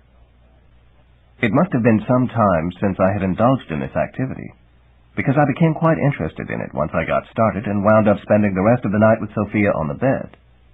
Apparently she had learned to be dexterous with more than mere socks during her prior dull life. The next time she was interested in this activity, I was quicker to catch on. I was in my 7th decade, but my dunking in the healing spring kept me healthy, and I felt more like 39, which was the age I was when I got my degree in magic, and my last memory until my jump into the present. So in my last experience I was that age, and perhaps that counted for something. The following year our son was delivered. Sophia named him Crombie, after an obscure relative of hers who had been a soldier, once she got over the shock of seeing the stork land with the bundle. Apparently she had expected another manner of delivery. There's no accounting for the expectations of mundanes. Then she shrugged. "When in fairyland, do as the fairies do," she said. I didn't bother to try to understand what she meant by that, just so long as she was satisfied with the baby. He did seem to have a certain mundanish cast, but this sort of thing happened when one married a mundane. Meanwhile, I was getting involved in something new. I did not recognize its implications at the time. A farmer approached the castle. "I hear tell you are a magician," he said. "So?" I agreed noncommittally. "Do you have a spell I could use to make the most beautiful girl in my village fall madly in love with me?" I looked at him. He was a rare bumpkin, smelling of manure. Only a cowflop could love that kind. But as it happened, I had a number of bottles and vials on my shelf, and one was labeled Love, so I presumed it contained elixir from a love spring. I did not know how long it had been there, or whether the potency of such water faded with time, so it would be good to test it. I poured a few drops of it into a smaller container. "Put this in her drink or simply sprinkle it on her," I said. "Make sure that you are the first man she sees thereafter." "Okay," he said. "What you want for it?" It hadn't occurred to me that this was a trade, but I realized that it did make sense. I didn't want the whole village coming to get free love potion. "We do have a garden plot to dig," I said, remembering that Sophia had expressed the desire to try growing some mundane plants here. Why she should want to do such a thing was beyond me, but I attributed it to the mysteriousness of women. I knew from my limited experience with her that it was best to humor her whims. Otherwise, she might mismatch my socks. So the farmer took his spade and did what he did best, and in a day had a nice garden plot dug. Sophia was thrilled, and not only were my socks extra sweet for the next week, so was she. Good deeds had their rewards. The farmer went back to his village, and later we heard the village wedding gong sounding. And I knew that the potion had been effective. After that, more villagers did come. Some wanted healing, which my supply of healing elixir did, and others wanted curse spells for their neighbors, and sundry others had sundry other requests. I was able to accommodate them all, for the needs of rustics were elementary, but in an effort to discourage such business, I gradually increased my demands for trades. This process continued for years, and finally it reached to the point of equilibrium. There would be 3 formidable challenges for each person just to gain admittance to the castle, and then he would have to give me a year's service or something equivalent before I would answer his question. Then the flow of folk finally diminished, and I had no more calls than I wanted, which was on the order of 1 a month. Sophia agreed with this policy. As a mundane, she did not feel entirely at home in Xanth and preferred seclusion for the raising of her son. That turned out to be more complicated than anticipated. Remember, Sophia was mundane. She was learning about magic, but it wasn't natural to her, and she had no magic talent of her own. She did not understand the pitfalls of it. I was busy with my own pursuits and did not think to inquire, and in any event, Sophia would not have been able to tell me what was happening, because she had no basis for suspicion. The consequence of this was to be unfortunate. Had I the chance to play that portion of my life over, I would pay better attention and spare my son grief and alienation. But all I can do now is tell what happened, with my regrets. When Crombie was 3 years old, an 8-year-old boy came for an answer. I knew instantly that he was a magician, and in the guise of making him serve me a year, I trained him in certain necessary things. I was quite excited, and my enthusiasm spread to Sophia, who had never seen magic like this before. In fact, it was about at this point that she became a believer. Thus, we were both distracted and did not think of the effect on our son. That was my error, one of a number whose memory forever plagues me. Sometimes I am almost tempted to take Leafy again to abolish such embarrassments. I will discuss the business with the other boy in the next chapter. This one is for Crombie. When Crombie saw our attention taken by the other boy, who was resident at the castle for that time, he was jealous and resentful. He had an excellent talent of his own, but it was not close to magician level, while the other boy's was. Crombie was somewhat annoyed with me for being distracted, but he had little contact with me in the best of times, so that was not the problem. It was when Sophia also got involved that Crombie's helpless rage overflowed. She was his mother. How could she be neglecting him in favor of this stranger? A few words could have eased his passion, but we were not alert, and they went unsaid. So Crombie did what made sense to him. He sought another mother, a better one who would pay him full attention to the exclusion of all other children. Oh, the subtle mischief of that quest. His talent was to find things. All he had to do was fix a thing in his mind, close his eyes, turn himself around, and point, and his finger would be pointing in the direction that thing was to be found. It had been interesting discovering this. At first, he had been a baby, too small to point, but once he started walking, Sophia kept finding him into the cookie jar, no matter where she hid it, and finally discovered that he was finding it. He could find anything, even intangible things, but could not be sure how far away they were. He was sure only of the direction. Since he wasn't allowed out of the castle alone, he didn't have much opportunity to use it for more than cookies. But this time, in his rage, he broke the rule. He spun around, pointed, and opened his eyes. Then he walked in the direction he was pointing, into a wall. His finding sense took no note of intervening obstacles, it merely pointed the way. So he walked through the doors and out of the castle and tried it again. This time he was pointing across the moat. He knew he shouldn't cross it, but his rage pushed him on. If he got out into the jungle and got lost, it would serve his mother right. Maybe he would never return home. It would serve her right. But of course he could find home by using his talent, if he changed his mind. So he crossed the drawbridge. Soufflé lifted his head from the water and hissed warningly. He knew the boy was not supposed to go out alone. But Crombie ran on across, and the monster couldn't stop him, for he certainly wasn't going to bite my son. Crombie did his find routine again, and followed his finger into the jungle. Soufflé, alarmed, slid out of the moat and into the castle, coming to warn us. But Sophia would have none of it. "You're getting my carpet wet," she screamed. "Get out of here this instant." And Soufflé, cowed, slithered hastily back out. There are rare times when it is a disadvantage to be unable to speak the human way, and this is one of the few examples I can muster. The serpent then crossed the moat and slid after Crombie. But it was slow, sniffing out the lad's trail, and soon he lost it in the welter of odors around the castle. Defeated, he returned to the moat and sank down under the water, miserable. He could only hope that the boy returned safely of his own accord. Crombie, undaunted by the big outside world, followed his finger. It led him through forest and dale until he came to a big pot of honey. There was candy around its rim. Well now, he walked up and ripped off a gumdrop. The gumdrop clung to the pot. Crombie pulled, and it came off, connected to the rim by a thinning string of gum. He yanked harder, and the connection stretched and thinned further. Then he put it in his mouth and chomped down on it. The honey pot exploded into smoke. Yow! The gumdrop became smoke too, and curled back into the main cloud. Somewhat daunted, Crombie nevertheless stood his ground. He was a fighter, even at the age of 3. It wasn't as if he had never seen magic before. The smoke coalesced into the figure of a woman. "Who the abyss are you?" she demanded. "Who the what?" Crombie asked, confused. "Sheol, Hades, Inferno, Blazes, Hot Underworld." She broke off, examining him more closely. "Wait an instant. You're underage. I can't use that word around you." "What word?" "The word I can't remember. What's a little tyke like you doing out here alone? Where's your mother?" "She's too busy for me. So I'm finding a better mother, and you're it." The demoness considered. "Who is your busy mother?" "Sophia.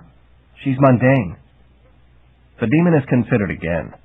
It had been a long time since she had considered anything twice.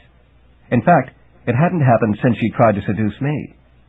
For this was indeed that demoness who was somehow always near when there was mischief about to break loose. Perhaps demons do have talents, and this was hers. "And who is your father?" "The magician Humphrey." "Now this is abruptly interesting. You are Humphrey's son?" She evidently wanted to be quite sure. "Yes, only he's busy too." "Indeed. I remember when he was too busy for me. And what is your name? I'm Crombie. And I'm Mitria. What makes you think I'm a better mother for you? I pointed to you. You bit me, too, right on the... Never mind. She rubbed the farthest out spot on her bosom. This is your magic? Yes, I find things. So I found a better mother. The demoness nodded. That is an interesting way to put it. That certainly is a nice talent. You recognized me despite my deceptive configuration. Your what? The way I looked. You weren't fooled. Nothing fools my talent, he said proudly. Why are your folks too busy for you? There's an older boy there now. They like him better. Mitria considered. You know, I used to know your father, but he treated me as shabbily as he is treating you. I even showed him my panties. Crombie was young and innocent, but not that innocent. You were his wife? Not exactly. That was the demoness Dana, who sensibly departed after having her way with him. I wanted to summon the stork with him, too, but he didn't cooperate. He was just too darned busy for me. She frowned, aggravated in retrospect. Yes, Crombie said, understanding perfectly. Well, your talent must be right. Tell me, what is your idea of the perfect mother? She'll pay all her attention to me and nobody else, he replied, for he had done some thinking on this subject. She'll give me candy and never make me take a bath and never make me sleep alone. And she won't like any other children, not even a little bit. Mitria nodded. I can do that. Sure. My talent found you. It certainly did. Well, Crombie, this should be most entertaining. What? Let's find some candy. It was obvious they were going to get along. Mitria picked Crombie up and carried him swiftly through the air to the bank of the Withlacoochee River, where cookies of all types grew in abundance. Crombie was delighted. He picked cookies galore and stuffed them into his mouth. Then she took him to Lake Sotapopka, and he sampled the fizz. He didn't like the first taste, but she showed him how to put some in a bottle she found and shake it until it squirted all over everything, and then it was tame enough to drink. But after a bit she became more serious. Crombie, this stuff is very good, but if you eat too much right away, it can give you a tummy ache. You have to get used to it. I would not be a perfect mother if I did not warn you of this. So I will take you home now, but tomorrow you can come out again, and you will be able to eat more without getting sick. Eventually, you will be able to stuff yourself with impunity, and that is the ideal state. But I don't want to go home. She frowned. I understand your position. But if you don't return, they will know how you sneaked out, and then there will be censored to pay. What to pay? Worse than seeing panties. That set him back. I don't want to be censored. Just what is so bad about spending the night home?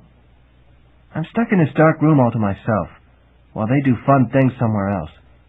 There are spooks just waiting to grab me, if I even peek out from under the covers. And I have to have castor oil because it is good for me. Mitria made a face. You're right. That's a fate worse than whatever. But I have an idea. I can't go in that castle because your father has spirit levels out that flatten any spirit. But maybe if I make myself very small, you can sneak me in. Then I will keep you company and help you avoid the bad things. Great! The demoness became as small as a gumdrop, and he put her in his mouth. Now don't swallow me, she warned, a little mouth forming on the drop, because then I would have to turn crepuscular to come out, and you wouldn't like where I came out. Turn what? Hazy, indistinct, impalpable, vague, smoky, gaseous, poopy? Close enough. He was careful not to swallow her or even to bite on her, though she tasted very good. His tummy was already feeling just enough queasy from the cookies and soda popka so that he didn't want any ill wind in there. Souffle Serpent was greatly relieved to see him return safely. Crombie knew that the creature would not tell on him now. Moat monsters never told when it would only get them in trouble, too. No alarms went off. It seemed that the magic of the castle couldn't detect an evil spirit when it was inside a good person. Crombie hadn't even been missed. That certainly seemed to justify his attitude. Soon it was time for supper. He wasn't hungry, but Mitria curled out of his mouth an invisible vapor and made the food disappear. She did the same for the oil from the castors, and that was an even greater relief. When he went up to his lonely room, she was with him. He had company. She formed herself into the nicest pillow he could imagine, with two extremely soft mounds, and he rested his head on her and felt wonderful. Then, in the dark, a spook came. It leaned over the bed. "Look!" it exclaimed. "He forgot to hide under the covers. Now we'll get him."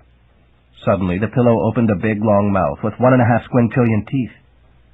"Oh, yeah?" it breathed with supreme menace and snapped at the spook's nose. The spook was so surprised it dropped to the floor, where Mistletoe, Crombie's monster under the bed, fired a spike into its foot. "Oh!" the spook cried, and shot out of there so fast a piece of it tore on a nail in the wall. After that, no more spooks came. Crombie laughed until he almost cried, sheerly happy. Then the pillow formed arms, and they hugged Crombie and stroked his hair, and there was a soft, sweet humming until he drifted to sleep. Mitria was the perfect mother, all right.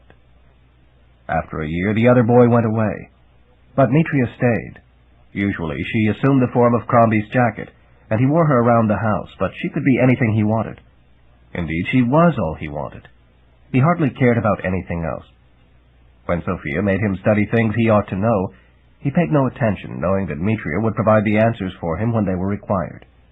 And often they sneaked out to the Withlacoochee River and gorged. His miserable life had become totally happy. What none of us knew then was that Mitria was learning all my secrets, for she was an enemy in our midst. A number of my spells went wrong, causing great inconvenience and annoyance, and we didn't know why. What a joke the demoness was having at our expense. Then Crombie turned 13. The moment he was a teenager, he became aware of the female of the species. He was still too young to join the adult conspiracy, but he had notions about it, and chafed at being kept in ignorance. In short, he was a typical teenager. Here he ran afoul of Mitria herself. She was a creature of mischief, but she knew there was more mischief in maintaining the adult conspiracy than in abolishing it, so she maintained it. So when Crombie sought to put his hands on her in an aware way, she told him no. He had never been balked by her before, and was at first incredulous, then furious. He grabbed her, and she dissipated into smoke and floated away. While it disturbs me to agree with that confounded demoness, I have to say that she acted correctly in that instance. Any woman who gets grabbed in a manner she doesn't want should depart with similar swiftness. After that, she was no longer with Crombie. He had to sleep alone. He was now too big for the spooks to harm, but he hated losing his womanly soft pillow.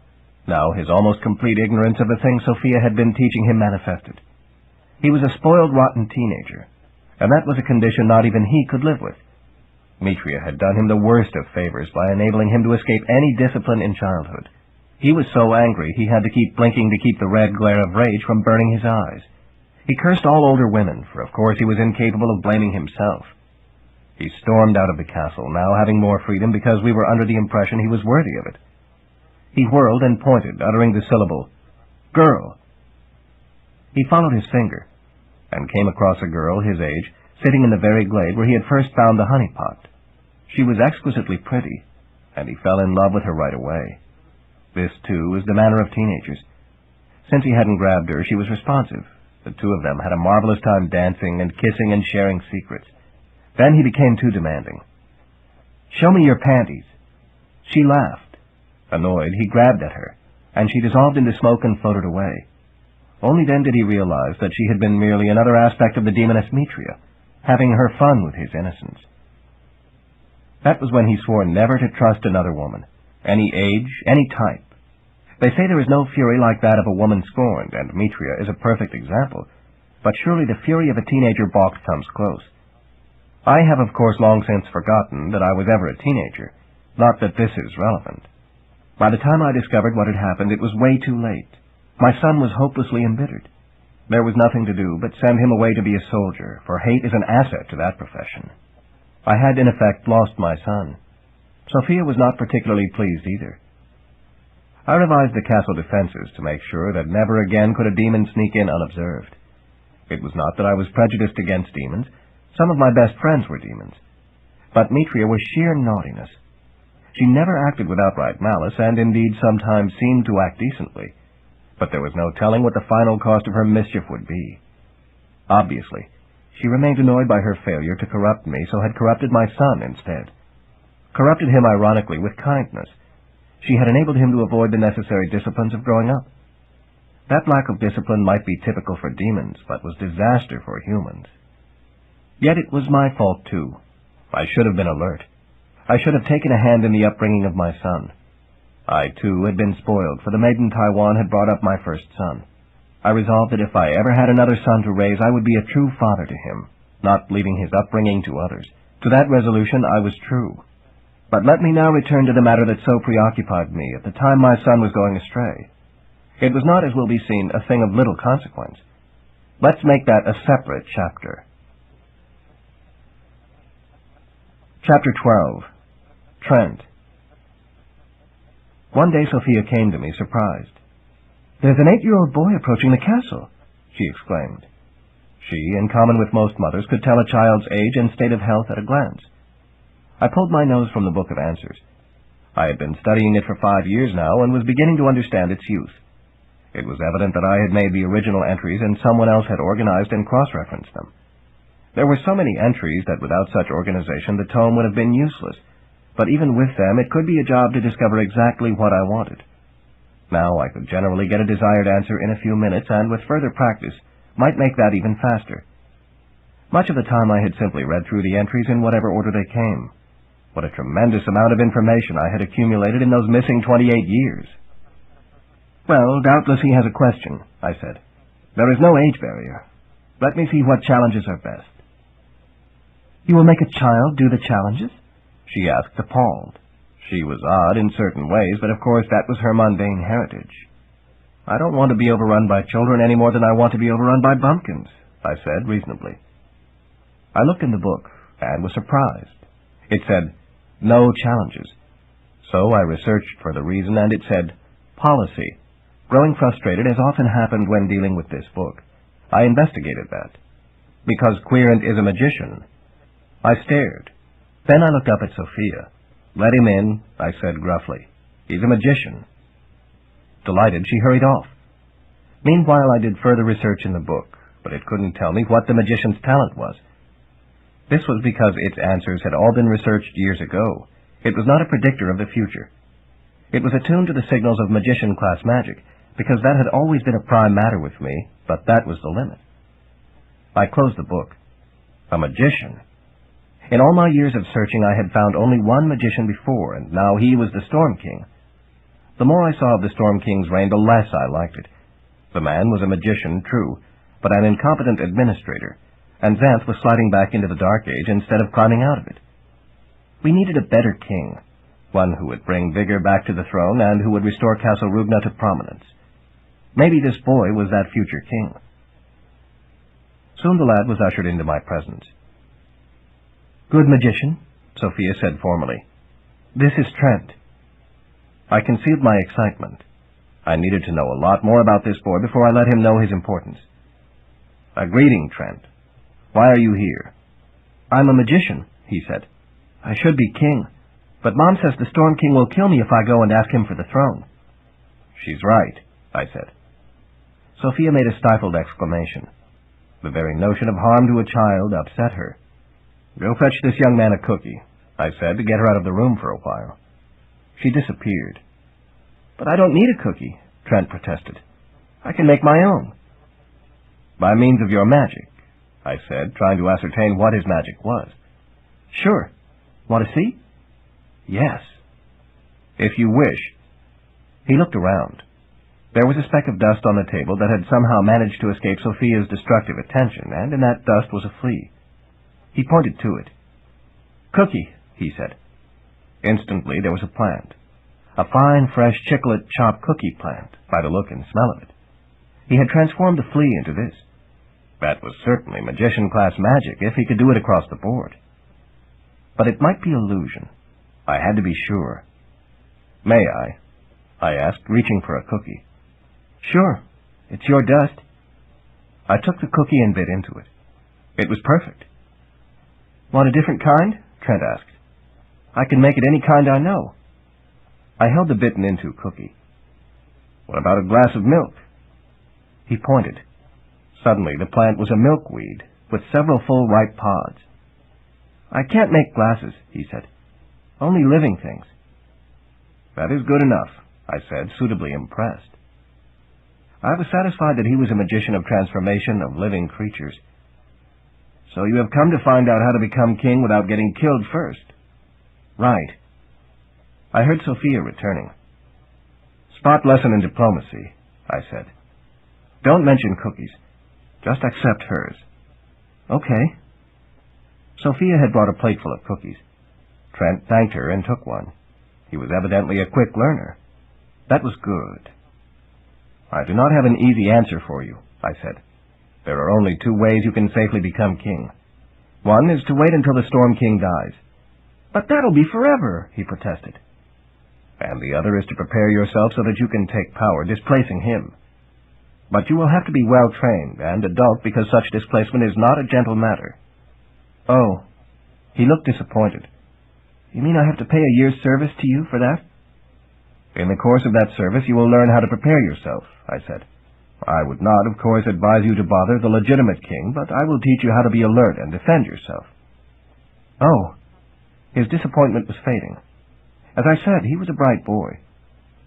So it was that Trent did a year's service for me, moving into a spare room in the castle, and I taught him how best to use his power. The strategy was simple, to transform any menace to something that was not a menace. When a mosquito came to suck his blood, he changed it into a harmless purple fly. When a dragon reared up before him, he transformed it to a dragonfly. When a tangle tree grabbed at him, he transformed it to an acorn tree. The key was to rehearse things so that he could handle any living thing and not be surprised. Some creatures could hurt him from a distance, while he had to be within arm's reach to transform them, so he had to figure ways to nullify them from afar. Usually it was possible to transform some nearby creature into one which was a natural enemy of the attacking creature. But some natural enemies were also enemies of man. So if a dragon were about to blast out a long tongue of flame, he wouldn't transform a nearby worm into a monstrous fireproof serpent, because that serpent would find him easier prey than the dragon. But he could transform that worm into a huge sphinx, which wouldn't care about a man, but would object strenuously to having its hide scorched by the dragon. I also showed him how to sleep safely by transforming something into a mock tangle tree. Then he could sleep in the branches of that tree, while other creatures did not know it was harmless, because he had to be on guard at all times if he wanted to tackle a resentful king. Even so, I urged him not to do it, knowing that he would not follow this advice. We understood each other. Between sessions we discussed philosophical matters. It has occurred to me that the shield is a mixed blessing, I remarked. Is it? But doesn't it protect us from invasion by the mundanes? It stopped the waves. It stopped the waves, I agreed. We were referring to the series of wave-like invasions made by the mundanes, which had wrought much havoc until halted by the deadly shield King Ebnes had adapted. But it also stopped colonization from Mundania. There are actually more human people in Mundania than in Xanth, and the waves serve to renew the human stock here. Without that irregular renewal, our species has been dwindling in Xanth. Today the villages are smaller and farther apart, and there are fewer magic paths between them, making travel more hazardous. We need more people, and we can only get them if that shield comes down. But the mundanes are terrible folk, he said, repeating the standard lore. Children were frightened into good behavior by threats that the mundanes would get them. Is Sophia terrible? I asked. Sophia had been very nice to him throughout. She had come to understand as well as I the importance of a potential future king of Xanth, and had treated him royally. No, but... She is from Mundania. He gaped at me. This subject had not come up before. This was the beginning of a change in his attitude. Never again did he speak ill of mundanes. In fact, the time would come when he would marry one, as I had. But I made one mistake in training him. I did not sufficiently stress the importance of integrity. I assumed that he already understood it, and I was preoccupied by practical matters. That error, as with the one I made by neglecting my son, was to cost us all dearly. How late we learn wisdom. Another visit was from a harried woman. The book of answers cut short the challenges again, though she was no sorceress. Why? I had to interview the woman to find out. It's my daughter, she said. She's 6 years old, and it's impossible to discipline her or anything. She's out of control. I'm at my wit's end. I could see that. Normally folk were right in the middle of their wits, but she was off to the end of hers. She talks back? I asked. No, she doesn't have to. She just uses her illusions. She has illusions? Many girls do. Not like this. Iris has illusions that... Oh, how can I describe them? They're so real. I began to get a glimmer. The Book of Answers knew something about this, and it warned me only when there was magician-class magic involved. Do you mean she makes illusions you can't penetrate? Well, not exactly, but it's so difficult. We just can't... It's so easy to be fooled. Gradually, I got the story from her, and I understood what was happening. Her daughter Iris was Sorceress of Illusion. A sorceress was the same as a magician, only female.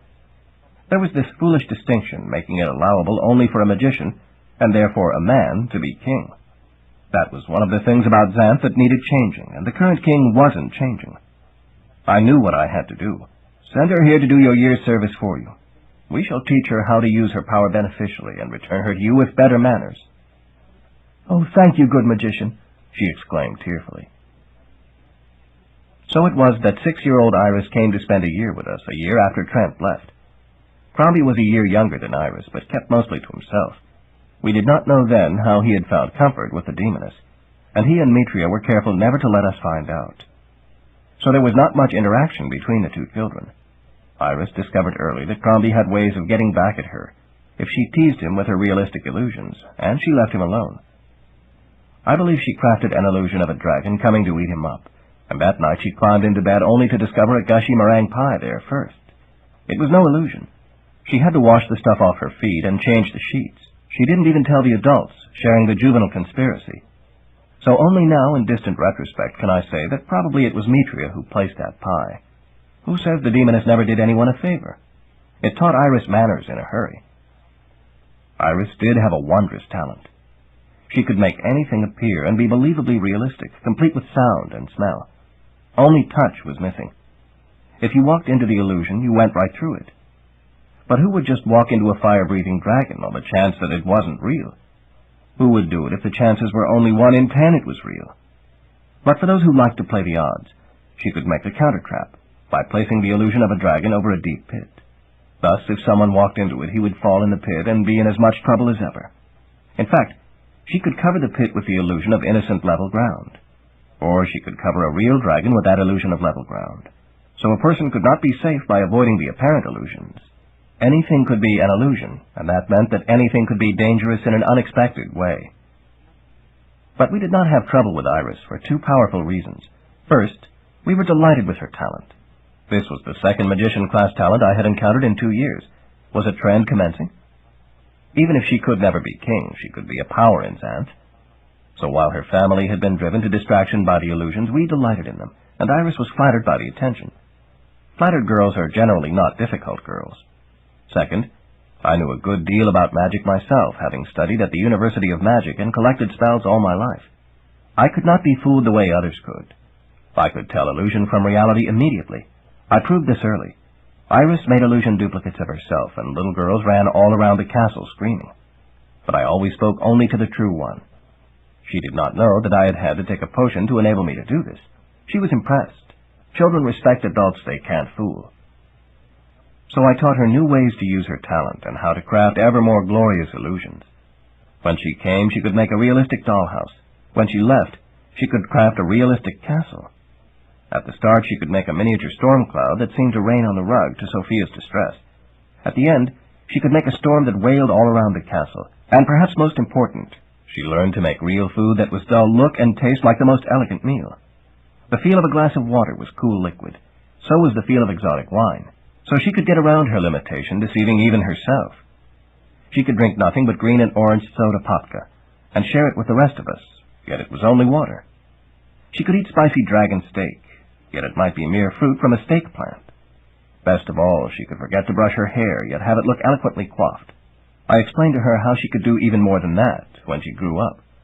She could be as slovenly as she wished in person, yet always appear beautiful and well-dressed to others. Then she showed me how well she was learning, for she became a beautiful adult woman with a low décolletage. Then her dress dissolved, and she was bare-breasted. Am I sexy now, good magician? She inquired coyly. No, I informed her. She pouted. Why not? Aren't my bosoms big enough? The term you intend is breast, I said. You are showing 2 breasts, only 1 bosom. This discussion would have been chancy for a boy, but not for a girl, as it covered necessary information and so was partially exempt from the adult conspiracy.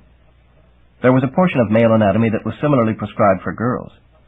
Whatever, she said. That gave me pause for just a moment, but of course this was not the wily Mitria. It was a coincidental use of the term. How big do they have to be? There is no actual correct size, I said. The problem is that yours lack nipples. This time the air clouded and there was a distant rumble, for that word was really pushing the limit of what the conspiracy allowed. But again I was able to plead necessity. Things can be uttered in the guise of education, which cannot be even thought of elsewhere. Iris looked down at her illusion. Oh. 2 nipples abruptly sprouted. Then there was the sound of footsteps in the hall, and the entire illusion vanished, leaving the girl in her ordinary dress. Tell me more about the illusion of beauty, good magician, Iris said brightly as Sophia entered with sandwiches. By that token I knew that she understood well enough the limits of the conspiracy. Sophia, despite being mundane, would have called a foul instantly had she seen what I had seen. The adult conspiracy extends wide and far, and few truly comprehend its intricacies. But the mothers of children come close. So, in due course, we sent Iris home, and she was by then a perfectly behaved little girl of 7. I had impressed on her that there was more to be gained by pleasing others than by teasing them. Instead of putting up walls of illusion to avoid taking her castor oil, she could thank her mother and make it taste like vanilla syrup. I knew that her family would be most pleased with her improved attitude. Sophia decided to visit her folks in Mundania, so I gave her a shield passing spell and took her to the border. I expected her to return with a new appreciation of Xanth, having been reminded just how dreary Mundania is. But she surprised me by returning almost immediately, excited. It's gone, she exclaimed. Mundania? It can't be. Yes, it is. There's just a nothingness there. So I had to go look. She was right. Where Mundania had been across the isthmus, there was a mere void. Mundania had disappeared.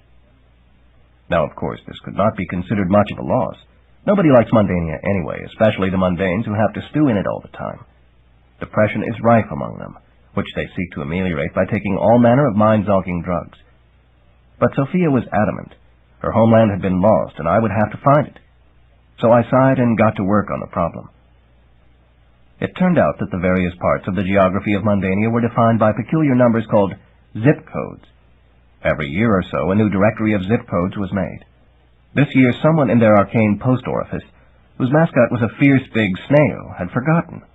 Thus, there was no longer any way to find anywhere, and Mundania had disappeared into formless glop. No one in Xanth had noticed the difference in the neighboring realm, of course, assuming there was one. I had to write a letter and powder it with magic dust and send it to the main office, which the letter could reach only because there was nowhere else for it to go. In it, I explained the problem and urged that the forgotten directory be remembered and issued. The snail moved as slowly as ever, but in a year my advice was heeded, and Mundania came back into findability. Sophia was finally able to make her visit home. The odd thing was, she reported on her return that nobody in Mundania seemed to have been aware of the missing time. Apparently that world had been suspended, and resumed only with the appearance of the new directory. What a strange business. Iris had left at age 7 in the year 1008. When she was the maidenly age of 17, she returned. This time she was ready to do service for an answer on her own behalf. She wanted to know where she could go to have everything her own way. That was, for a teenage girl, a reasonable wish. I looked it up in the Book of Answers. There was such a place. It was an isle off the east coast of Xanth, about halfway down, just beyond the place where well, I forget what, but anyway, where it intersected the ocean. Few folk ever went there, yet it was a nice enough place. All it needed was some fixing up, which Iris could readily do by means of her illusion. So she went there and named it the Isle of Illusion. She crafted the entire island into one big illusion, which she changed at her whim. Everything there was indeed all her own way. There she remained for some time, gradually discovering that what a person most desires is not necessarily what she really wants.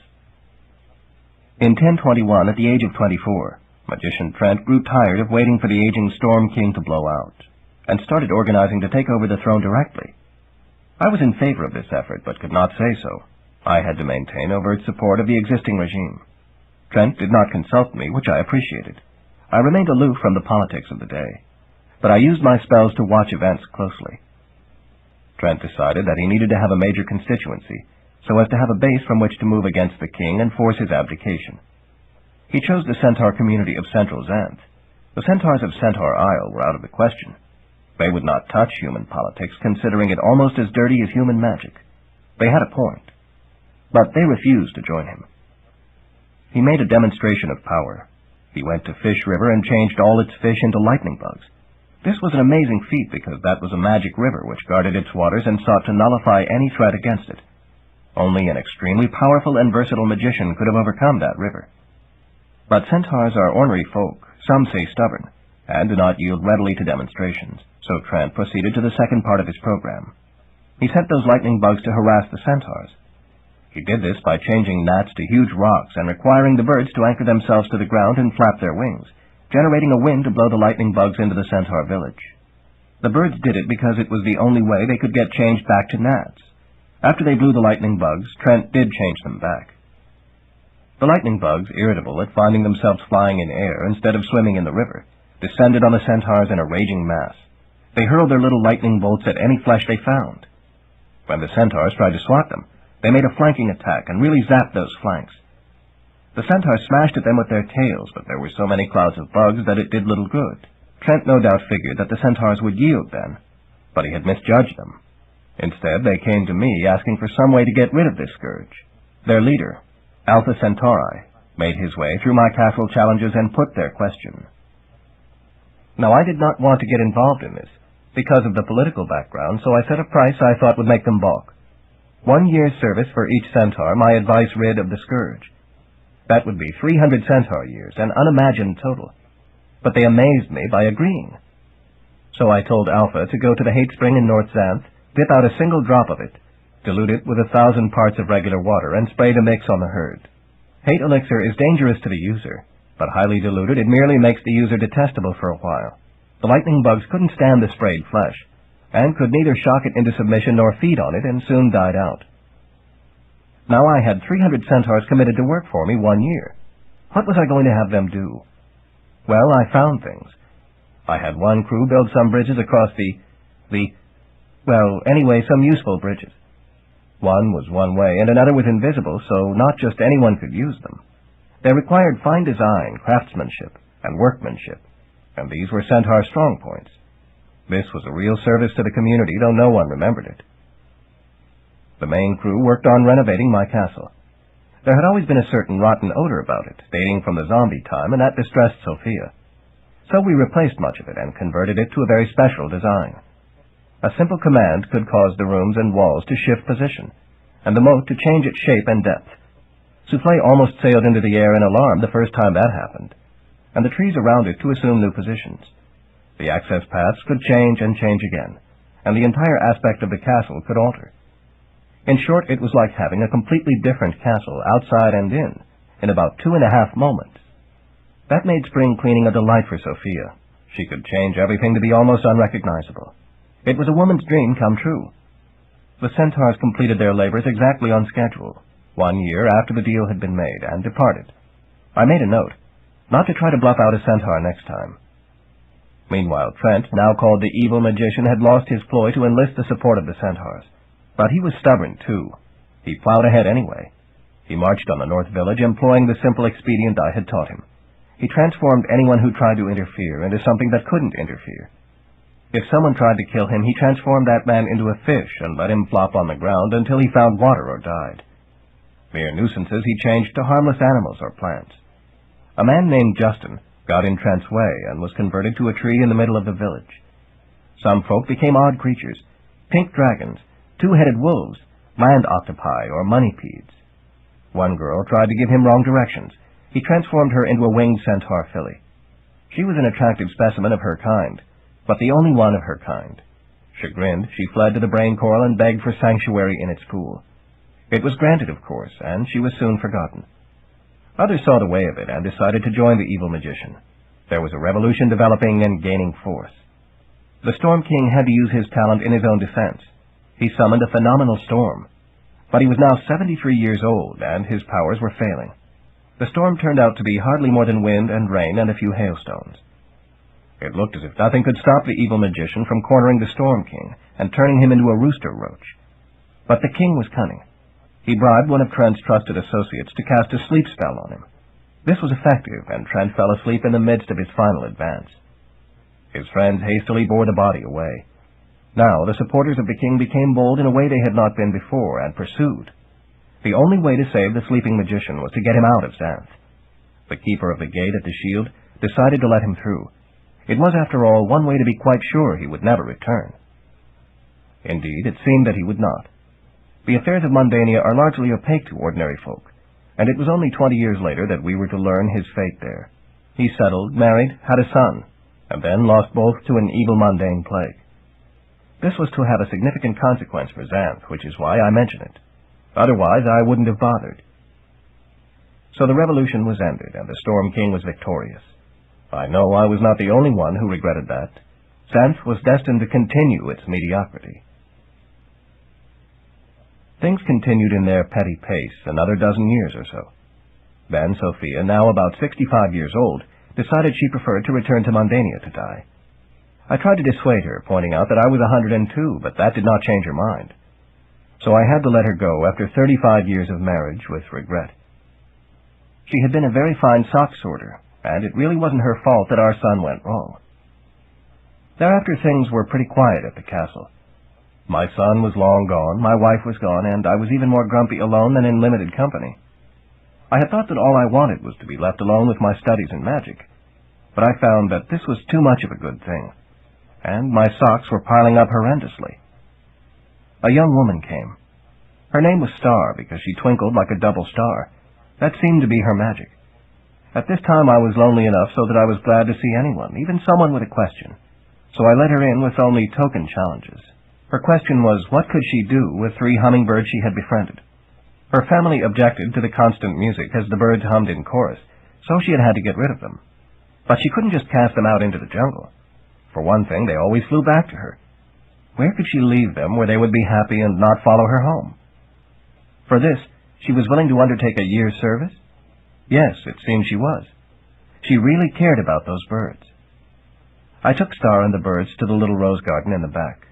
The roses were magic, dating from my blanked-out period, and were always red and sweet. Near them were other flowers, more seasonal, but still nice. The hummingbirds were delighted. They hovered near the roses, humming a very pretty melody. "They will like it here," I said. "There is plenty to keep them fed and happy." "Oh, thank you," the young woman said.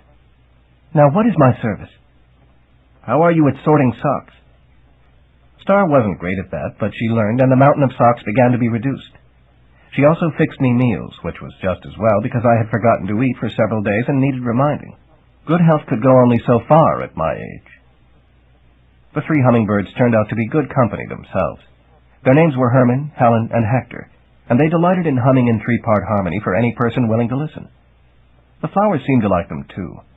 I felt almost guilty making Star do a year's service, because she had really done me a favor by bringing those birds. But I had no one else to sort my socks, so I said nothing.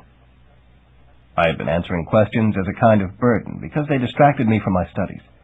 But now I looked forward to visits because they distracted me from my loneliness. The greater the problem, the more interesting it was for me. One case almost stumped me. This was a centaur who felt somewhat ambivalent. He called himself ambigus. He said he felt as if his personality wanted to split. I checked everything about him, and he seemed normal. It would be bad form not to provide an answer. I had a reputation to maintain for what little it was worth. What was wrong with this creature? Was it a mere complex of the type that mundanes experienced? Mundanes. I tried one more thing. I took Gus to the border and spelled us through the shield. Sure enough, when he walked away from the magic ambience of Xanth, he separated into the basic centaur components, a man and a horse. That was why he felt like splitting. His talent was to split in the absence of magic. Unfortunately, he could not do it in Xanth, so his choice was either to reside apart in Mundania or together in Xanth. He thought about it while performing his year's service for me. One case was interesting for another reason. Who it was. It was Trojan, the horse of another color, otherwise known as the Night Stallion. He governed the realm of bad dreams, which was accessible only through a hypno-gourd. He came to me in a dream, as he was not comfortable outside the gourd. But he had a legitimate question. What was a suitable bad dream for writers who wrote about the dream realm? Such folk were almost immune to ordinary bad dreams, because they were constantly devising bad stories themselves and were jaded. But they could not be allowed to mess with the dream realm, because that could dilute the potency of the dreams. I sweated over that one, partly because our dialogue was in the form of a bad dream. But finally I came up with a satisfactory formula. The guilty writer would be talked into a dream which seemed like reality, so that he did not know he was dreaming. In that dream he would be led into the night stallion's very own study and shown a lion. This was not a fearsome lion, for writers wrote about that kind all the time, seeming to enjoy the crunch of bones and splatter of blood. No, this was an old, ill lion, its pride gone. Its teeth were so worn and weak that it could survive only on a diet of soggy puns. The writer was required to produce such puns, to the satisfaction of a grim person called Eddie Tor, lest he be guilty of letting the lion die. If the lion died, there would be a real stink. But if he failed to make Eddie Tor's unreasonable standards, Eddie would do beastly things to his prose, putting him farther behind. There was also a cursed block on his desk, which constantly interfered with his vision so that he could not concentrate. Somehow, he had to get around that writer's block before he was faced with a dead lion. The night stallion was pleased. He was sure this would torment any writers enough to prevent them from messing with any more dream stories. In fact, it might drive some of them out of the trade entirely. It was an excellent punishment. He repaid me by granting me a buy on future bad dreams for myself, no matter how much I might deserve them. After that, I did sleep easier. So my life went in its petty pace for about 7 years. Then the muses of Parnassus started writing volumes of history of Xanth, apparently just as a matter of record, and my life became infernally complicated. Chapter 13. Bink. Trouble came in the form of a seemingly innocent young man of about 25. He trudged up to the castle, having somehow managed to cross to get through a difficult section of Xanth and avoid the inherent dangers of the countryside. He evidently had a question, so I had Ambigus spread the word and retire. I really didn't want to be bothered at this time. But the man was determined. He rode the hippocampus through the moat, refusing to be bucked off by the water horse or to lose his nerve and quit. The hippocampus had not been trying too hard, of course, and had he succeeded in throwing the man, he would have arranged to not quite trap him in the water, allowing him to beat a hasty escape. But the man had prevailed. That spoke for his stamina. Then the man explored the huge facade door and found the little door set within it, and climbed in through that. Ambigus had carefully crafted the inner door to be invisible, but to yield readily to a push, its panel falling out. The man located it quickly. That spoke for his intelligence.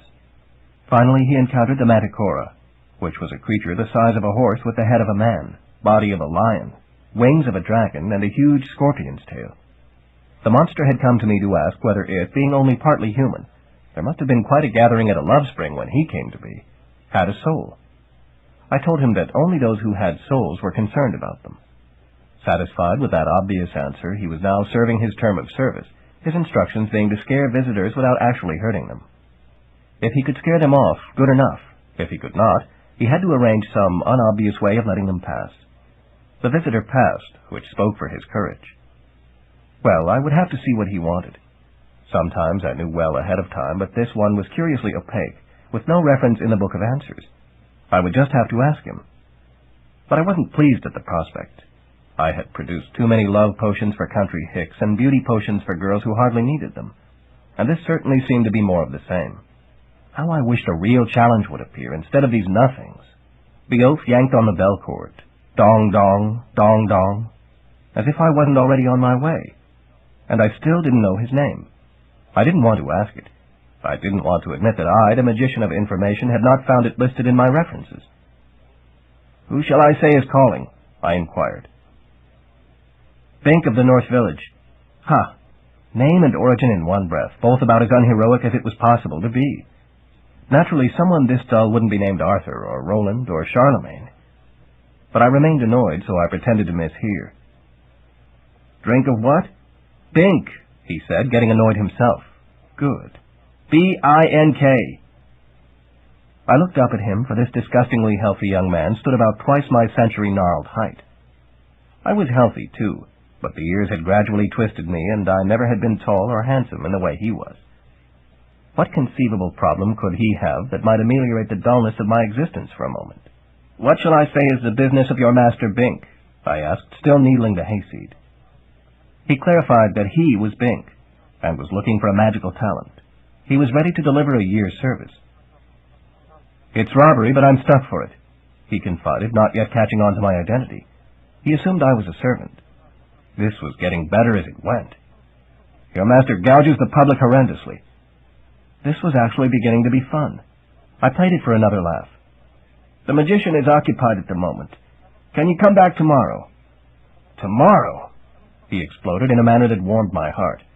Does the old bugger want my business or doesn't he? He had dug himself in deep enough. It was time to wrap it up. I led him up to my cluttered study and seated myself at my desk. What makes you think your service is worth the old gouging bugger's while? I watched with deep satisfaction as the realization slowly percolated through his thick head. At last he knew to whom he was talking. He looked suitably crestfallen.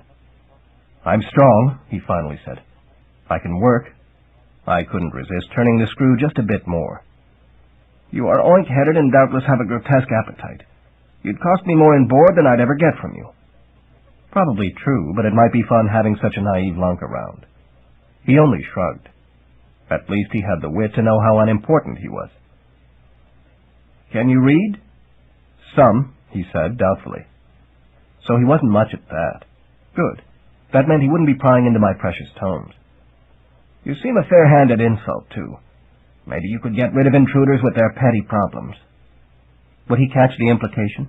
That his own problem was as petty as any? I could readily ascertain his talent. It was probably the ability to make a stalk of hay change color or something similarly banal. The Storm King required every person to have a talent, but most of them were so slight as to be barely worth it. That law was barely worth it, too. Maybe, he agreed, evidently determined not to aggravate me further. I had had enough of this. Well, come on, we don't have all day, I said, getting down from my chair. Actually, we did have all day, if that was what it took. One advantage of boredom is that all-day distractions can be welcome, especially if they happen to become interesting. I decided to try Beauregard on this one. The demon was still working on his paper, Fallibilities of Other Intelligent Life, after several decades, and had finally come to me to ask for some kind of help.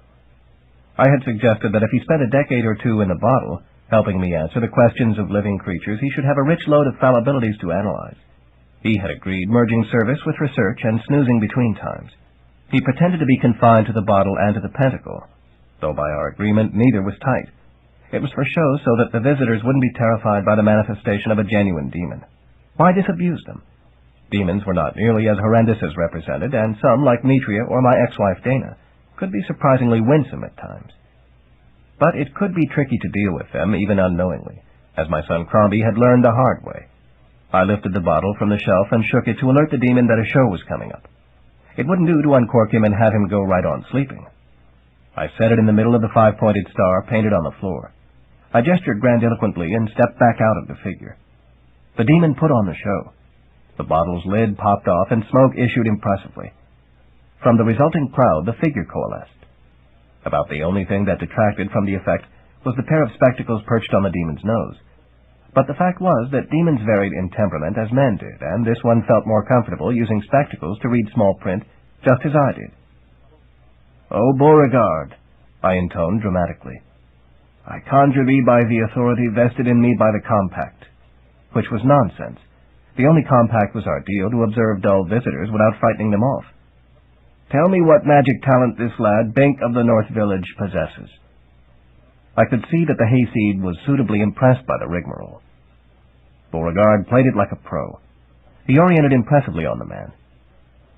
"Step into my domains, mortal, that I may inspect you properly." "Nuh-uh," Bink exclaimed, drawing back. He was accepting it all at face value. Beauregard shook his head as if regretting the loss of a tasty morsel. Of course, demons don't eat people. They don't eat anything except in rare situations when they have to pass the food along, such as when nursing half-human babies. The demoness Dana had not even done that. She had lost her soul, and brupst, she was gone. "You're a tough nut." My turn. "I didn't ask you for this personality profile. What's his magic?" For Beauregard was good at fathoming such things with cursory inspection. Now the demon concentrated, and evinced surprise. "He has magic. Strong magic. But I am unable to fathom it." He frowned at me and proffered our usual insult. "Sorry, fathead." "Then get ye gone, incompetent." I snarled, just as if meaning it, clapping my hands. The truth was that this was getting considerably more interesting. If Beauregard couldn't fathom the talent, it had to be well beyond the minimum level. The demon dissolved into smoke and returned to his bottle to resume his nap. No, this time he was reading a book. I could see him in miniature in there, turning a page. Bink, evidently quite impressed, stared at the bottle. Now I got serious. I questioned Bink, but he was ignorant, of course. So I tried another device, the pointer and wall chart. I asked questions, and the pointer pointed to either a cherub, meaning yes, or a devil, meaning no. This only confirmed what Beauregard had said. Strong magic, undefined. I was really getting interested now. This was indeed turning out to be a challenge and was brightening my day. I tried a truth spell on him. It wasn't that I thought he was being dishonest. He lacked the wit. But that this device addressed the magic within him, requiring it to clarify itself. But when I asked him his talent, the manticora abruptly roared. It was his feeding time. I had been at this chore longer than I had realized. Time was passing. So I went down to feed the manticora, who turned out not to be that hungry. I don't know what came over me, he said. Suddenly I just had to roar as loud as I could. Curious.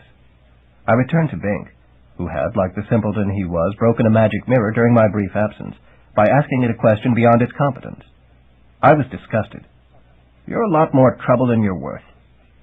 I restored the truth spell and started to ask him about his talent again. Just then, the cracked glass fell out of the mirror behind me, breaking my concentration. What a nuisance! I tried a third time, and the whole castle shook. An invisible giant was passing close by, his tread making the earth shudder. I realized that more than coincidence was operating here. Some extremely powerful enchantment was preventing me from getting the answer. That had to be magician-caliber magic. I had thought there were only 3 persons alive today of that rank, but it seems there is a 4th. And, indeed, the joke had turned out to be on me, for I had assumed that this was a nothing situation. Why had my book of answers failed to warn me of the approach of this odd magician? 3? He asked stupidly. Me, Iris, Trent. I did not count the Storm King. He had been a magician, but his talent had dwindled with age. He was way overdue for replacement. But Iris was a woman, and Trent exiled these past 20 years, and I certainly didn't want to be stuck with the chore again. But if we had here a genuine new magician, this was now fascinating in its implications. Trent, he exclaimed. The evil magician? I explained that Trent had not really been evil any more than I was good. It was just a popular misconception. But I doubted that Bink was getting it. He still thought in stereotypes. And so I had to turn Bink away without an answer, for it was not safe to probe further. It was unsatisfactory in one sense, but exciting in another. A new magician, with undefined magic. Something interesting would surely come of this. At this point I suffered a coincidental realization. Now I understood why a creature like the demoness Mitria was always alert for new mischief. If I, as a man hardly over a century in age, was so eager for something interesting to pep up my boredom, how much worse it must be for a demon who existed for many centuries without any responsibilities or vulnerabilities. That didn't mean that I liked Mitria, but I could hardly blame her for her incidental mischief. I had been acting a bit like a demon when I tormented the loutish young Bink of the North Village. After that, I watched that young man. At first, he was a severe disappointment.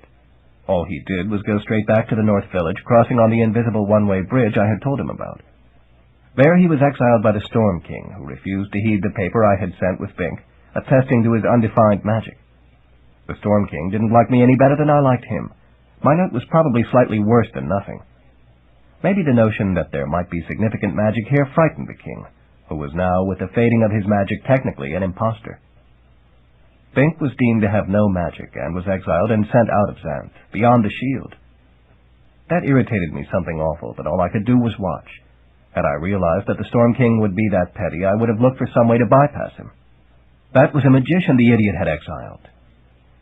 Or had he suspected the truth, and that was why he had exiled Bink, as a possible rival? My irritation progressed into something like anger. What a fool I had been to give up the throne to that broken wind. Meanwhile, I had another client. This was a young woman who called herself Chameleon. She was plain, bordering on ugly. Her talent was intriguing because it was involuntary. In the course of each month, she changed gradually from average appearance to beautiful, and back through average to ugly. The magic mirror showed her physical phases. She was truly sublime when on, and truly hideous when off. Her intelligence and personality shifted in the opposite direction, counterpointing her appearance. Thus, she was smartest when she was ugliest, and stupidest when she was beautiful.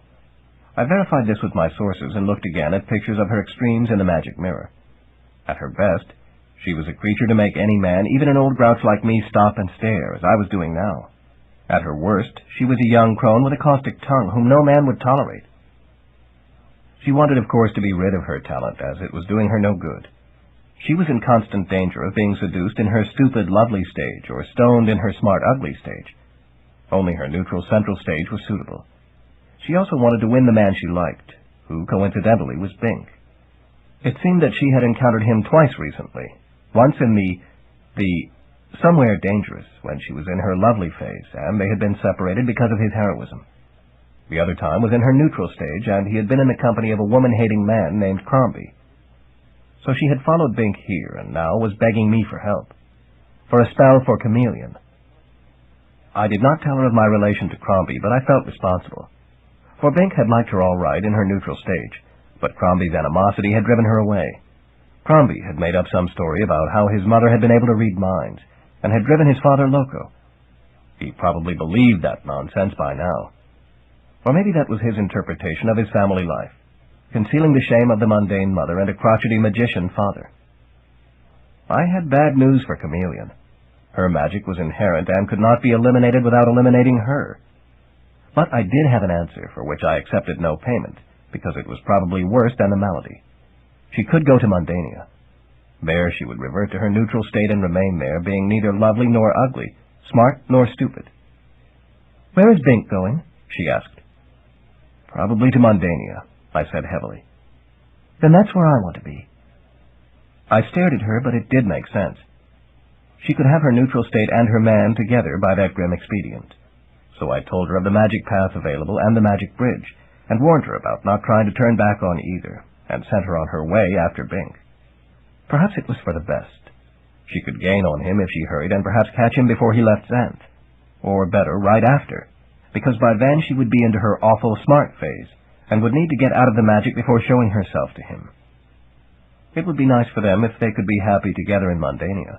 It was not a completely dreadful place, I knew, when properly understood. After all, I had had 35 years of satisfaction with a mundane wife. But I still hated the idea of the loss of that magician-caliber talent Bink had. It was such a colossal waste. So I watched Bink go, glumly. I think I was glummer than he was. But when he passed beyond the shield, it suddenly became more interesting.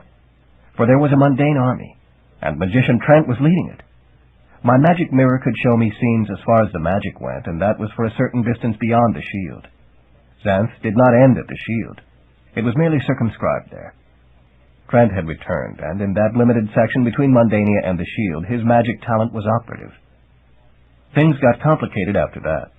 Trent captured both Bink and Chameleon and tried to coerce them into joining his effort to invade Xanth from Mundania, but they refused. They tried to escape, but Trent pursued them, and an improbable coincidence got them under the shield, where it was damped out by deep water, and further coincidences got them through assorted hazards. Then I was amazed.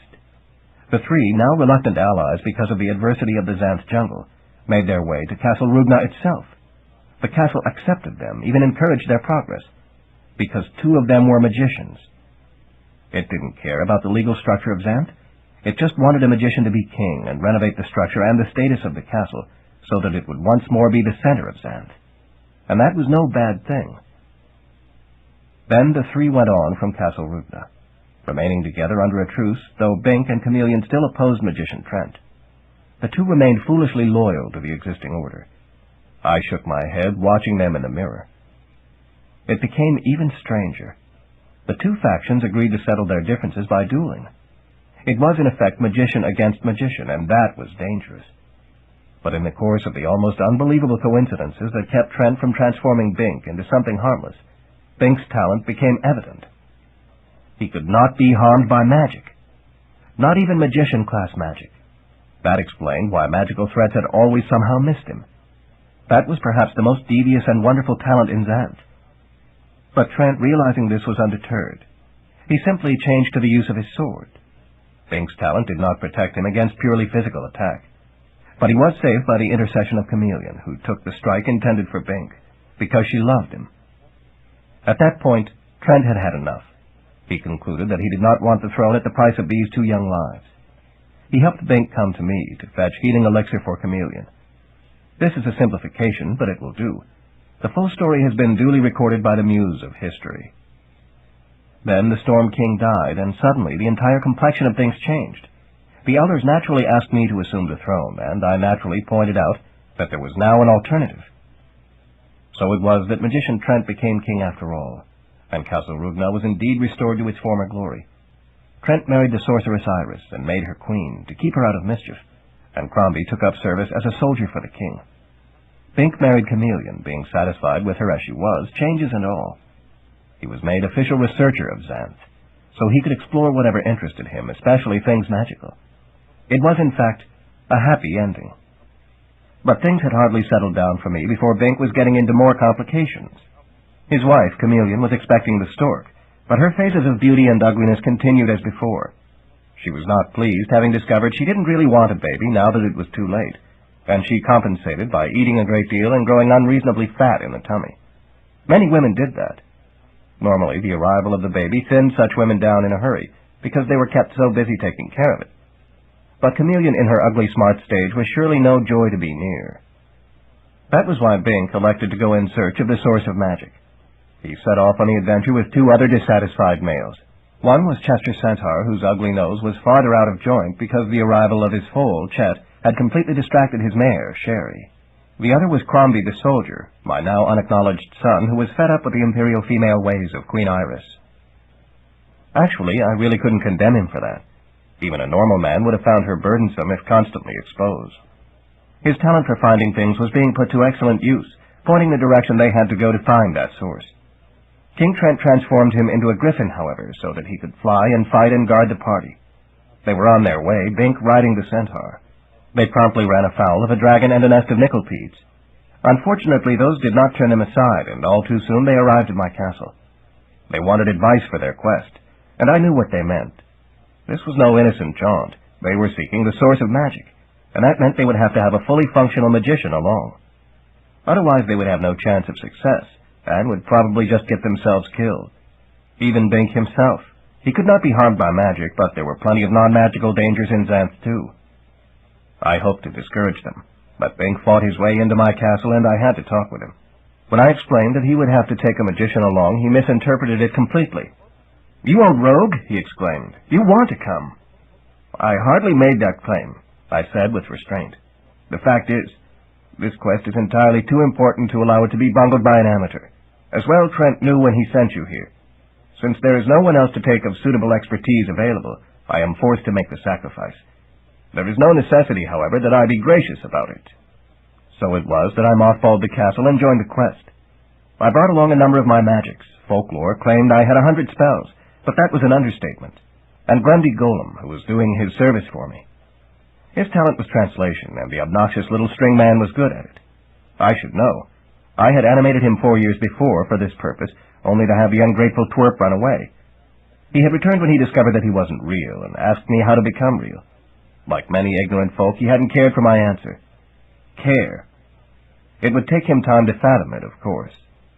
Unfortunately, Grundy took pleasure in doing misleading translations of the Griffin Crombie's words, stirring up trouble between him and Chester, who was a pretty ornery centaur to begin with.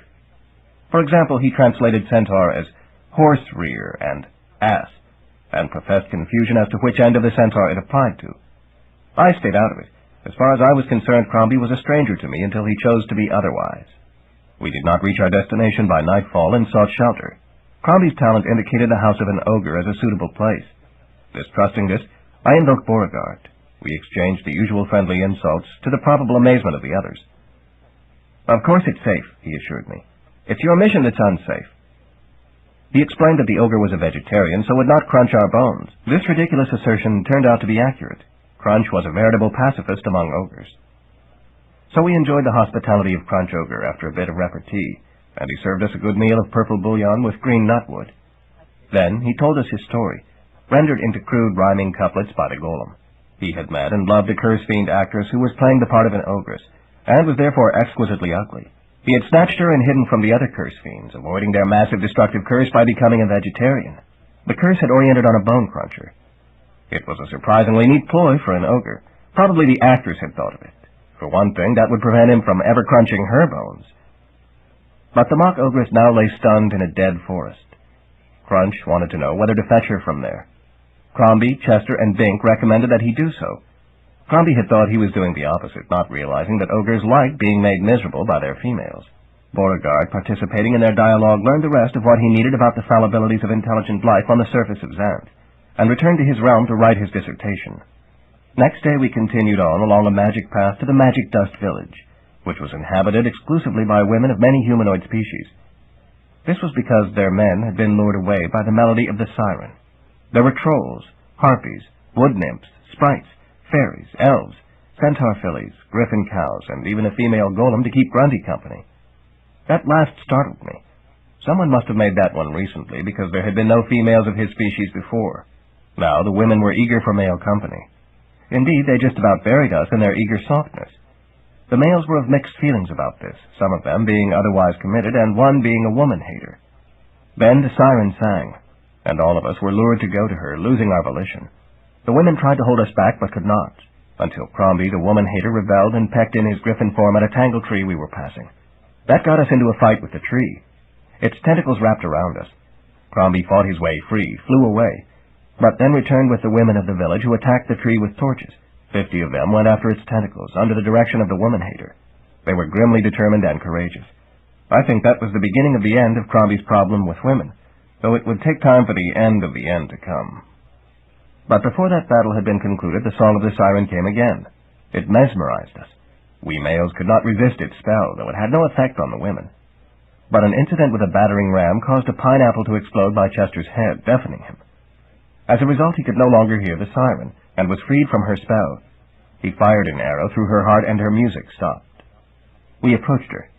She was not yet dead. She lay on her little isle in a lake. She was the loveliest mermaid I had seen in a century, with hair like flowing sunshine and tail like flowing water, and bare breasts that the adult conspiracy prevents me from describing, just in case a juvenile male should happen someday to see these words. She was soaked in blood from her wound, yet she pleaded only love. Perplexed by this, I consulted my portable magic mirror. It confirmed that she intended us no harm, so I brought out my vial of healing elixir and healed her. She was instantly healthy again. That type of magic is beautiful to see. We learned that though the siren summoned men, they inevitably were drawn on to her sister, the Gorgon, at the next isle. The Gorgon's gaze turned men to stone, but had no effect on women. Later, as the Gorgon matured, that changed, and she stoned men and women and even animals. Perhaps she should have been recognized as a sorceress for that phenomenal power. But for a reason I shall get to in due course, I am not objective about that. Meanwhile, the siren was good company. She was a mermaid, but she was able to make legs so that she could walk on land. A certain number of merfolk can do that, though they seldom bother.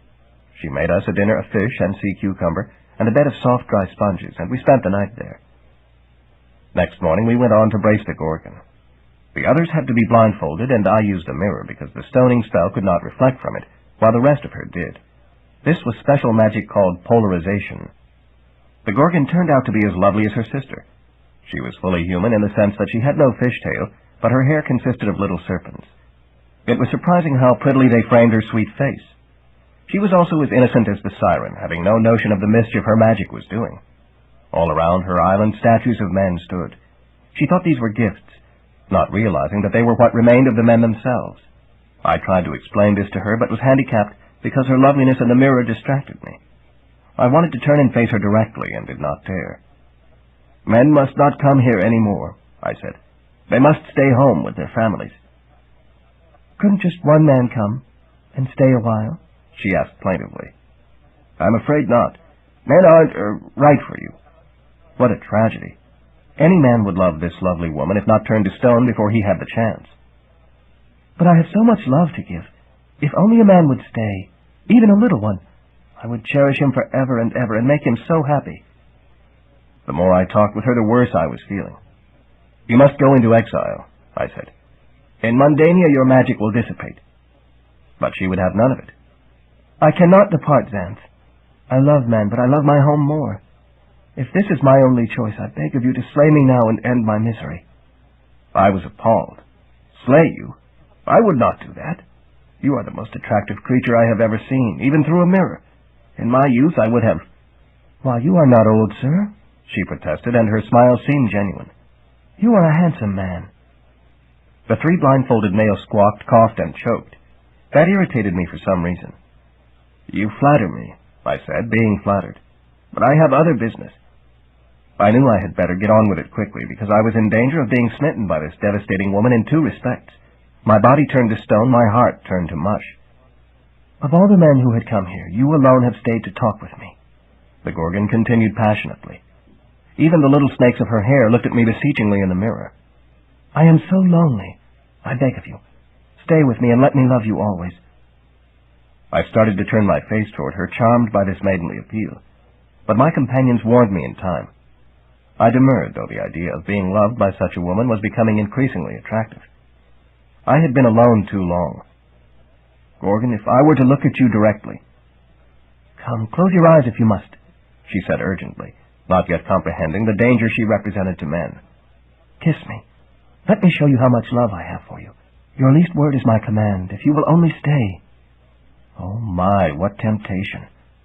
Suddenly I realized how intense my own loneliness had become, these 8 years since my fourth wife had departed for Mundania.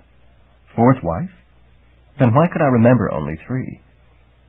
Young women had approached me in this time, but I knew it was my power as a magician that appealed to them, not my body, which was wizened and gnomish, or my personality, which was grumpy. Certainly not for my mountain of used socks. So how could I trust their motives? But the Gorgon knew nothing of my background. She asked only my presence.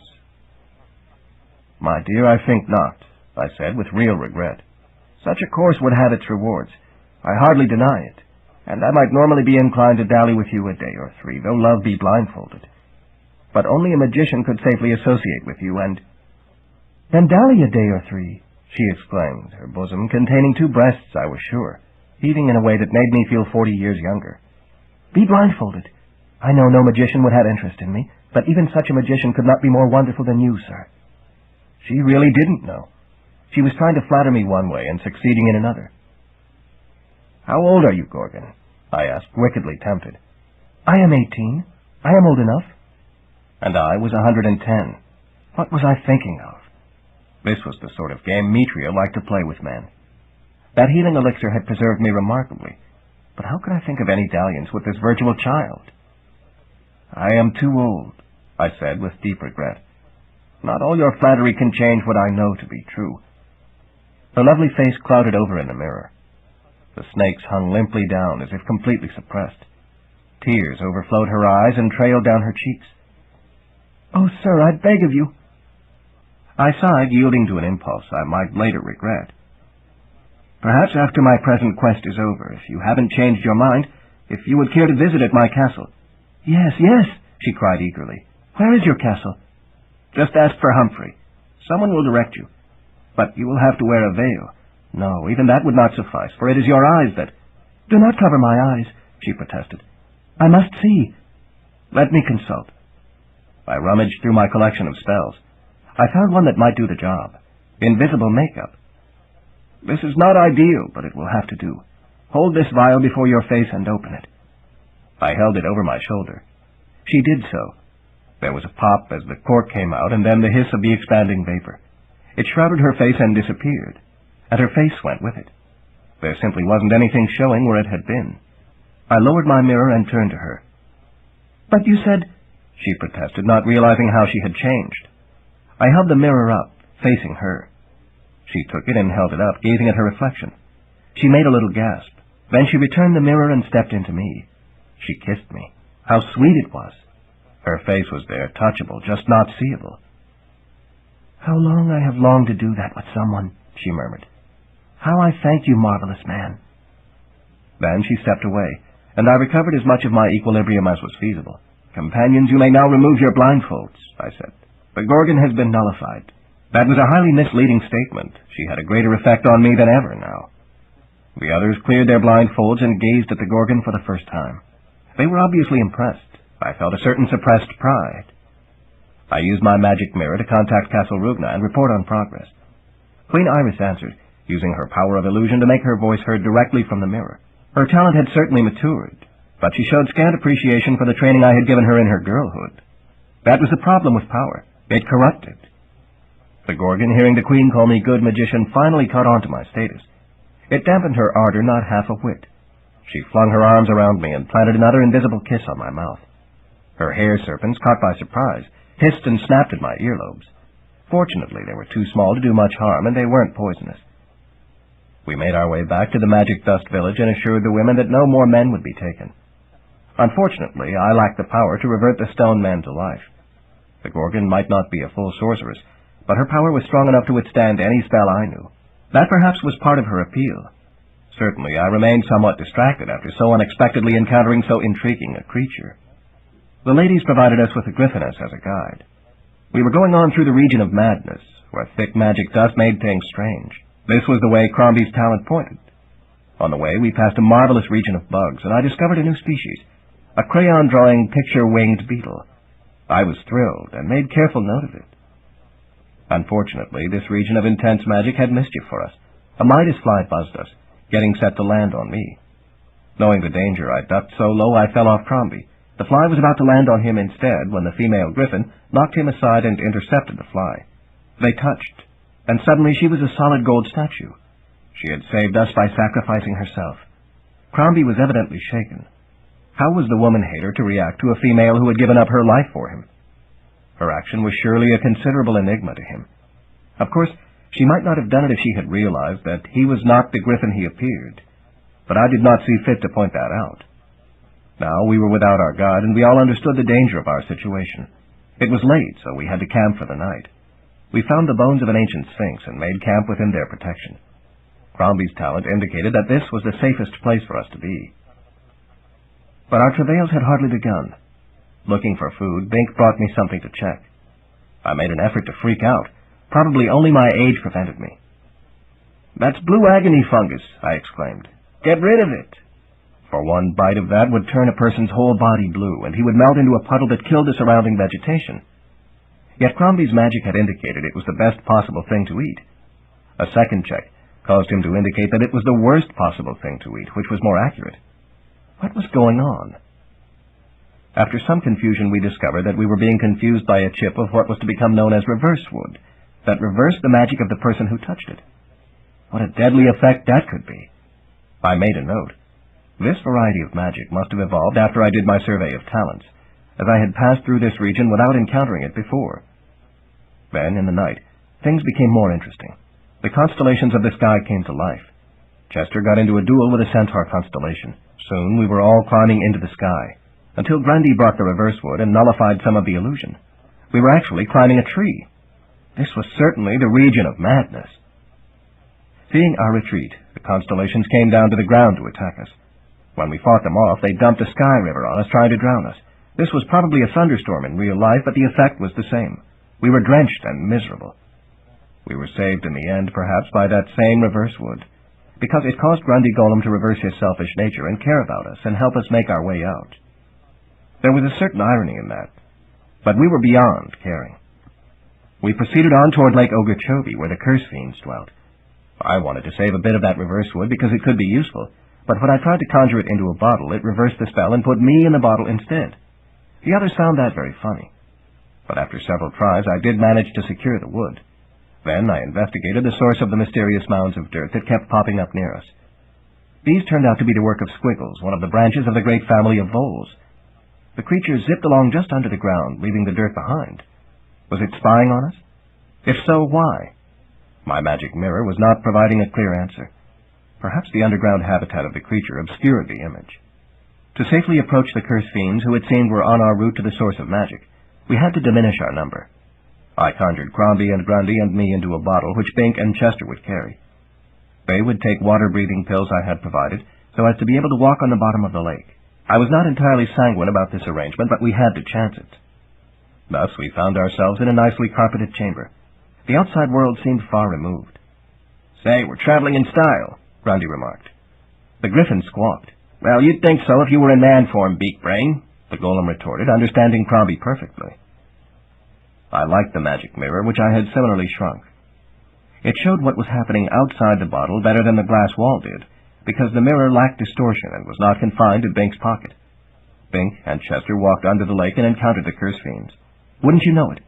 They managed to aggravate the fiends and had to plunge into the central whirlpool which traversed the underwater city.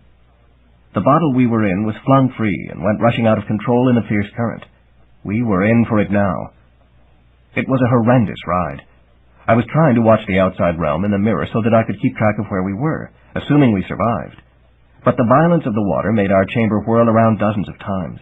It banged into a wall or stone, and I went banging into the floor of our chamber. The mirror flew from my hand and shattered against the wall. Then the motion ceased. I picked myself up, and Grundy and Crombie picked themselves up. We were shaken, but not hurt. It could have been another story had the bottle we were in smashed. As it was, the furniture was scattered and overturned, and part of the carpet had been wrenched askew. "Next time, let's not let idiots carry us," Grundy said, and the griffin squawked agreement. I would have been hard put to disagree. I picked up the largest fragment of the mirror. It remained operative. The magic was in the glass, not the shape or frame. I held it carefully. It remained oriented on Bink. Bink was at this moment rousing from his strewn condition at the edge of the lake our bottle floated in. He dragged himself up and found Chester's centaur. He picked up a shard of glass, and it was from the magic mirror. It must have flown right out from the bottle, though the bottle remained sealed. I wasn't sure exactly how that was possible. I would have to investigate the phenomenon when I had leisure. Bink saw me in the shard. He waved. I waved back. We had established contact. But already our bottle was being carried along in the current, and the lake was becoming a river. We had not been all that close to Bink and Chester to begin with, and now we were moving away from them. "Well, we don't need to hide anymore," Grundy said. "Let's pop the cork and come out into the real world before we get worse lost." "Not applicable," I said, now tuning the fragment to the water around us. "Why not?" he demanded in that obnoxious way of his. "Several reasons. One is that I can't, as you so quaintly put it, pop the cork from inside. This bottle is designed to contain what is in it, whether it be hate elixir or a demon. The spell on the cork makes it impervious to pressure from inside. Another is that if we did get out, we would abruptly resume our full size and quite possibly be stuck in a channel that is less than that size." I showed him a flash of the outside, where the river boundaries had constricted considerably. "A third is that the water may be poisonous. A fourth—" The griffin squawked. "I agree," Grundy said dourly. "Three's enough." There was nothing to do but ride along, hoping that Bink would in due course find us. Since he had the other shard from the magic mirror, this was possible. Then he could open the bottle, and we would be reunited. "What's the idiot doing now?" Grundy asked, evidently suffering a similar thought. I reoriented the shard. Bink was now scrambling through a hole in the cavern wall. He came to a streamlet and was about to wangle a drink from it. "The fool!" I exclaimed. "Ah, he must be thirsty," Grundy said. "That's the flow from a love spring," I said. I recognized the glint of the water from long practice. Helplessly we watched Bink drink, then encounter a nymph who was typical of her species. Long of leg, pert of bottom, slender of waist, full of bosom, and large-eyed of face. She was sorting through a keg of jewels which represented enormous wealth for those who cared for that sort of thing. There were diamonds, pearls, emeralds, rubies, opals, and other precious stones of many colors and sizes. "Who?" Grundy exclaimed. "What I wouldn't give for that nymph and that tub of gems." Precisely. And Bink had just taken a love potion. His talent protected him from magic harm, but didn't define love as harm. It didn't care that he was married. His talent was happy to let him have a little uninnocent fun with an innocent nymph. I checked a reference, for I had reduced my collection of tomes and had them with me in miniaturized bottles. This was Jewel the nymph, perhaps the most important rock nymph in Xanth, for she it was who placed the precious stones for others to find. Her barrel was never ending. No matter how many she removed, it remained full. She probably had a soul, unlike the useless nymphs whose sole purpose was to run around bare-legged and tease men. Jewel even had a talent. She smelled the way she felt, whether this was of fresh pine needles or burning garbage. Many women did smell, but they had to apply perfume. Jewel did it naturally. Of all the folk for Bink to encounter, she was perhaps the worst, because she was a nice person with a necessary job, who should be neither hurt nor distracted. She was bound to suffer both fates now. Jewel helped Bink and Chester travel. She summoned a giant of the bull family of creatures, a diggle, who worked for a song. Chester's magic talent had manifested by this time. He could conjure a silver flute, which played beautiful music by itself. This flute now charmed the Diggle so that it was happy to carry them through the solid stone. Then they encountered the demons. There was Beauregard. Suddenly I knew what I was in for. Sure enough, he just couldn't resist conjuring me out of the bottle. Fortunately, he didn't make me do anything bad. We had Crombie point out the direction of our bottle from where Bink was, so he could find it. Meanwhile, the bottle was floating down to the deepest subterranean lake. My references could not get a line on where it was going. There was powerful evil magic here. I did not like this at all. "You know, something's been spying on us as we travel," Grundy remarked. "I've got the feeling we're floating into its clutches." That was my own impression. I had not discussed it because it seemed pointless to alarm the others. "But maybe I could get out of the bottle and then pull it to safety and wedge the cork off," Grundy continued. "No living thing or inanimate thing can pass the cork from inside," I reminded him grimly. "Yes, but that shard of glass got out. Maybe because it's a non-living yet animate thing. It animates whatever picture you want to see. I'm not exactly living or dead. I might be able to get out too." I was amazed. He could be right. "See if you can pass," I agreed. He went to the neck of the bottle and pushed against the cork. It didn't budge, but he went on through it. In a moment, he was out. He resumed his normal size, which wasn't much larger than the bottle. But the bottle was floating in the dark pool, and the golem could not get to solid land. His body was made of bits of wood and cloth and string. He would not be able to swim well enough. So we would still have to wait for the bottle to get close enough to land for Grundy to do anything. Bink and Chester and Jewel the nymph arrived, riding the Diggle. They spied the bottle and headed for it. We were about to be rescued. Then the trap sprang. Grundy's little mind was taken over by a hostile power. Now he wrapped his string arms around the cork, braced his feet against the neck of the bottle, and hauled out the cork. "By the power of the brain coral, emerge!" he gasped. Oh, no. He was summoning me and Crombie, in the name of the enemy. For suddenly that hostile force overwhelmed my mind, and I knew that this was the thing that had opposed us and spied on us. It was the brain coral, a creature that could not move because it was locked in its subterranean pool, but had tremendous magic and intelligence.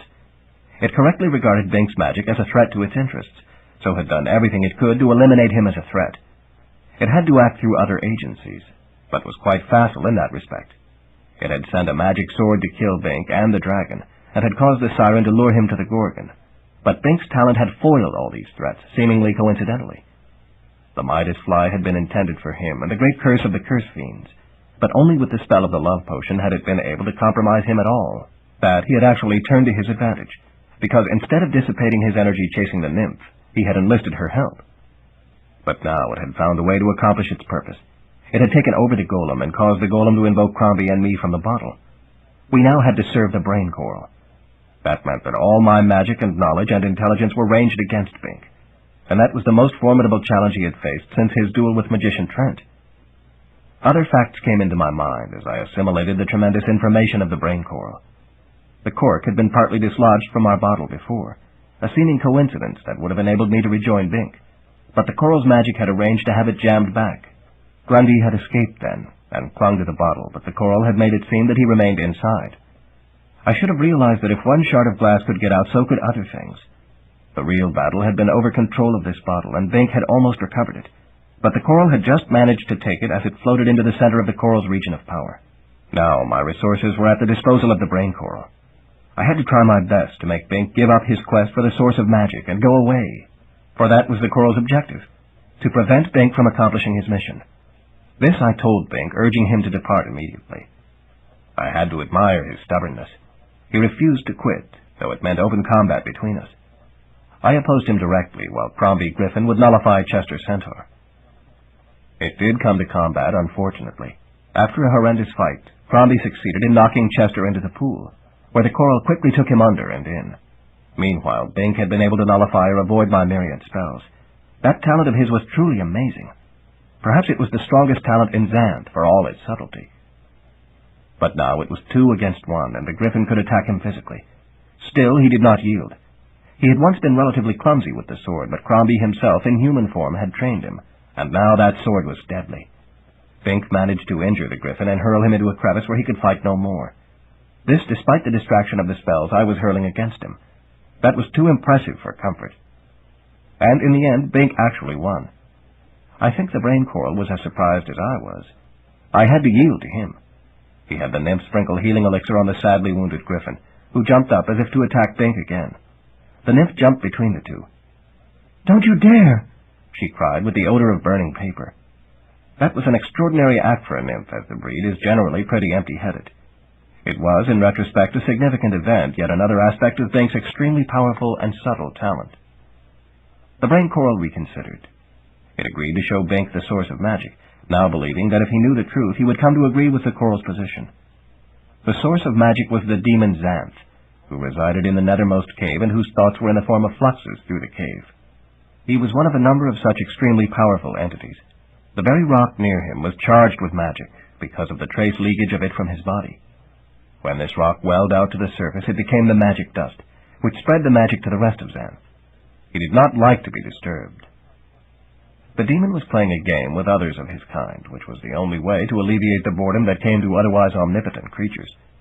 Its rules were obscure to those of us with merely mortal comprehension. One aspect of this game was that a mortal such as Bink could, by a single word, free the demon from his self-imposed captivity. Now it was clear why the brain coral, one of the most powerful entities of Xanth, because it was closest to the source of magic, had labored to keep Bink away. Coral was afraid Bink would do something unutterably stupid, such as releasing the demon Xanth, who would then depart, leaving Xanth without magic. That would be disaster. Sure enough, Bink wrestled with his concept of honor and did the most stupid imaginable thing. He freed the demon. Instantly, Xanth was gone, and with him the magic of Xanth. There followed the most unpleasant few hours in the history of Xanth, for it was a sorry place without magic. Yet somehow it all worked out, for the demon returned. After certain incidental complications, he made Grundy Golem fully real and gave Bink a special gift. All his descendants would have magician-class magic. In return, it was agreed that the ordinary creatures of Xanth, including man, would be barred from access to the demon, so as not to bother him further. So Bink had come out ahead after all, just as if his talent had planned it that way, which was impossible, yet maybe not. And my son Crombie, as a result of his experience with Jewel the nymph, who had sprinkled the healing elixir on him and stood up to him when he threatened to attack Bink again, because she loved Bink. He had realized that if only such a creature were to love him, Crombie, she would be worth marrying. So he set aside his hatred of women, and took a love potion to use on her, and they were in due course married. Thus my most significant failure was abated. My son had become a family man, all because of Bink. I shook my head, reflecting on that. How phenomenally I had misjudged that young man the first time I encountered him. He had enabled Magician Trent to return and become king, and he had discovered the true source of the magic of Xanth, and he had restored my son to a proper life, and as it turned out, he had virtually single-handedly ended the dearth of magicians and sorceresses in Xanth, thus helping to usher in what might prove to be the Bright Age, so soon after the Dark Age. Yet even then I had underestimated Bink's impact, for he had also affected my own life most significantly. It merely took another 16 years for that to become fully apparent. Chapter 14. Gorgon. I returned to my comparatively dull existence at the castle. Somehow it no longer satisfied me as it had before. Something was missing from my life, but I wasn't sure what. Meanwhile, the chain of supplicants continued at the rate of about one a month. Most were routine. I solved their problems, made them serve their year, and sent them on their way. But one nymph surprised me. She had come to ask me for a spell to turn off a fawn who was pursuing her. She lived outside the main encampment of her kind, and did not forget each day as it passed, though most nymphs did. Every day this fawn came after her, remembering nothing, and she was tired of it. So I dug in my collection of spells and found a fawn repellent. She could use this on him early in the day, each day, and be free for the rest of it. That was ideal, she said. She was quite satisfied with this remedy. But as it happened, there was no useful service she could do for me for a day, let alone a year. I had someone to fix my meals, and someone else to sort my socks, and someone else to figure out a suitable set of challenges for the next person who came with a question. I didn't want to let the nymph go without service, because that would set a bad precedent, but neither did I want her hanging around the castle doing nothing. What was I to do? I asked the magic mirror. I now had several of these, having long since gotten rid of the one that became unreliable with time. This one merely showed a cherub falling over with laughter. No help there. The problem with competent mirrors was that they also tended to be too bright and found ways to express themselves that I did not necessarily appreciate. But even so, a bright mirror was better than a dull one. So I did what I didn't like. I told the nymph that I had no use for her, and she was free to depart. I asked her not to bruit the news about, lest others be dissatisfied by unequal treatment. But to my surprise, she refused. She had her answer, and she intended to pay for it. She wouldn't leave until her year was done. That was exactly what I didn't want. But there wasn't much I could do about it, so I assigned her a room and hoped something would turn up. That night, when I finished my researches and went to my hard, cold, lonely pallet to sleep, I discovered it occupied. The nymph was there. "I think I have found something I can do for you, good magician," she said. Then she clasped me and kissed me and lay down with me, and somehow my pallet was no longer hard, cold, or lonely. I had forgotten what nymphs were for, but in the course of that year I remembered. A man could not summon the stork with an ordinary nymph, for they were not subject to that call, but he could do a heroic job of imitation. Jewel the nymph had not been ordinary. She had a soul and could do anything a normal woman could. But regular nymphs were made for pleasure without responsibility, so the storks ignored them. How could a person take proper care of a baby if she did not remember her activity from one day to the next? This one wasn't interested in marriage, just in completing her service. I had to agree that I was satisfied. In fact, when her year was done, I was sorry to see her go. After that, when a similar creature elected to serve in that manner, I did not protest. I now knew what was missing from my life. It was a woman. But who would want to marry a century-plus-old gnome of a man? Then, in 1054, 11 years after our meeting, the Gorgon came with a question.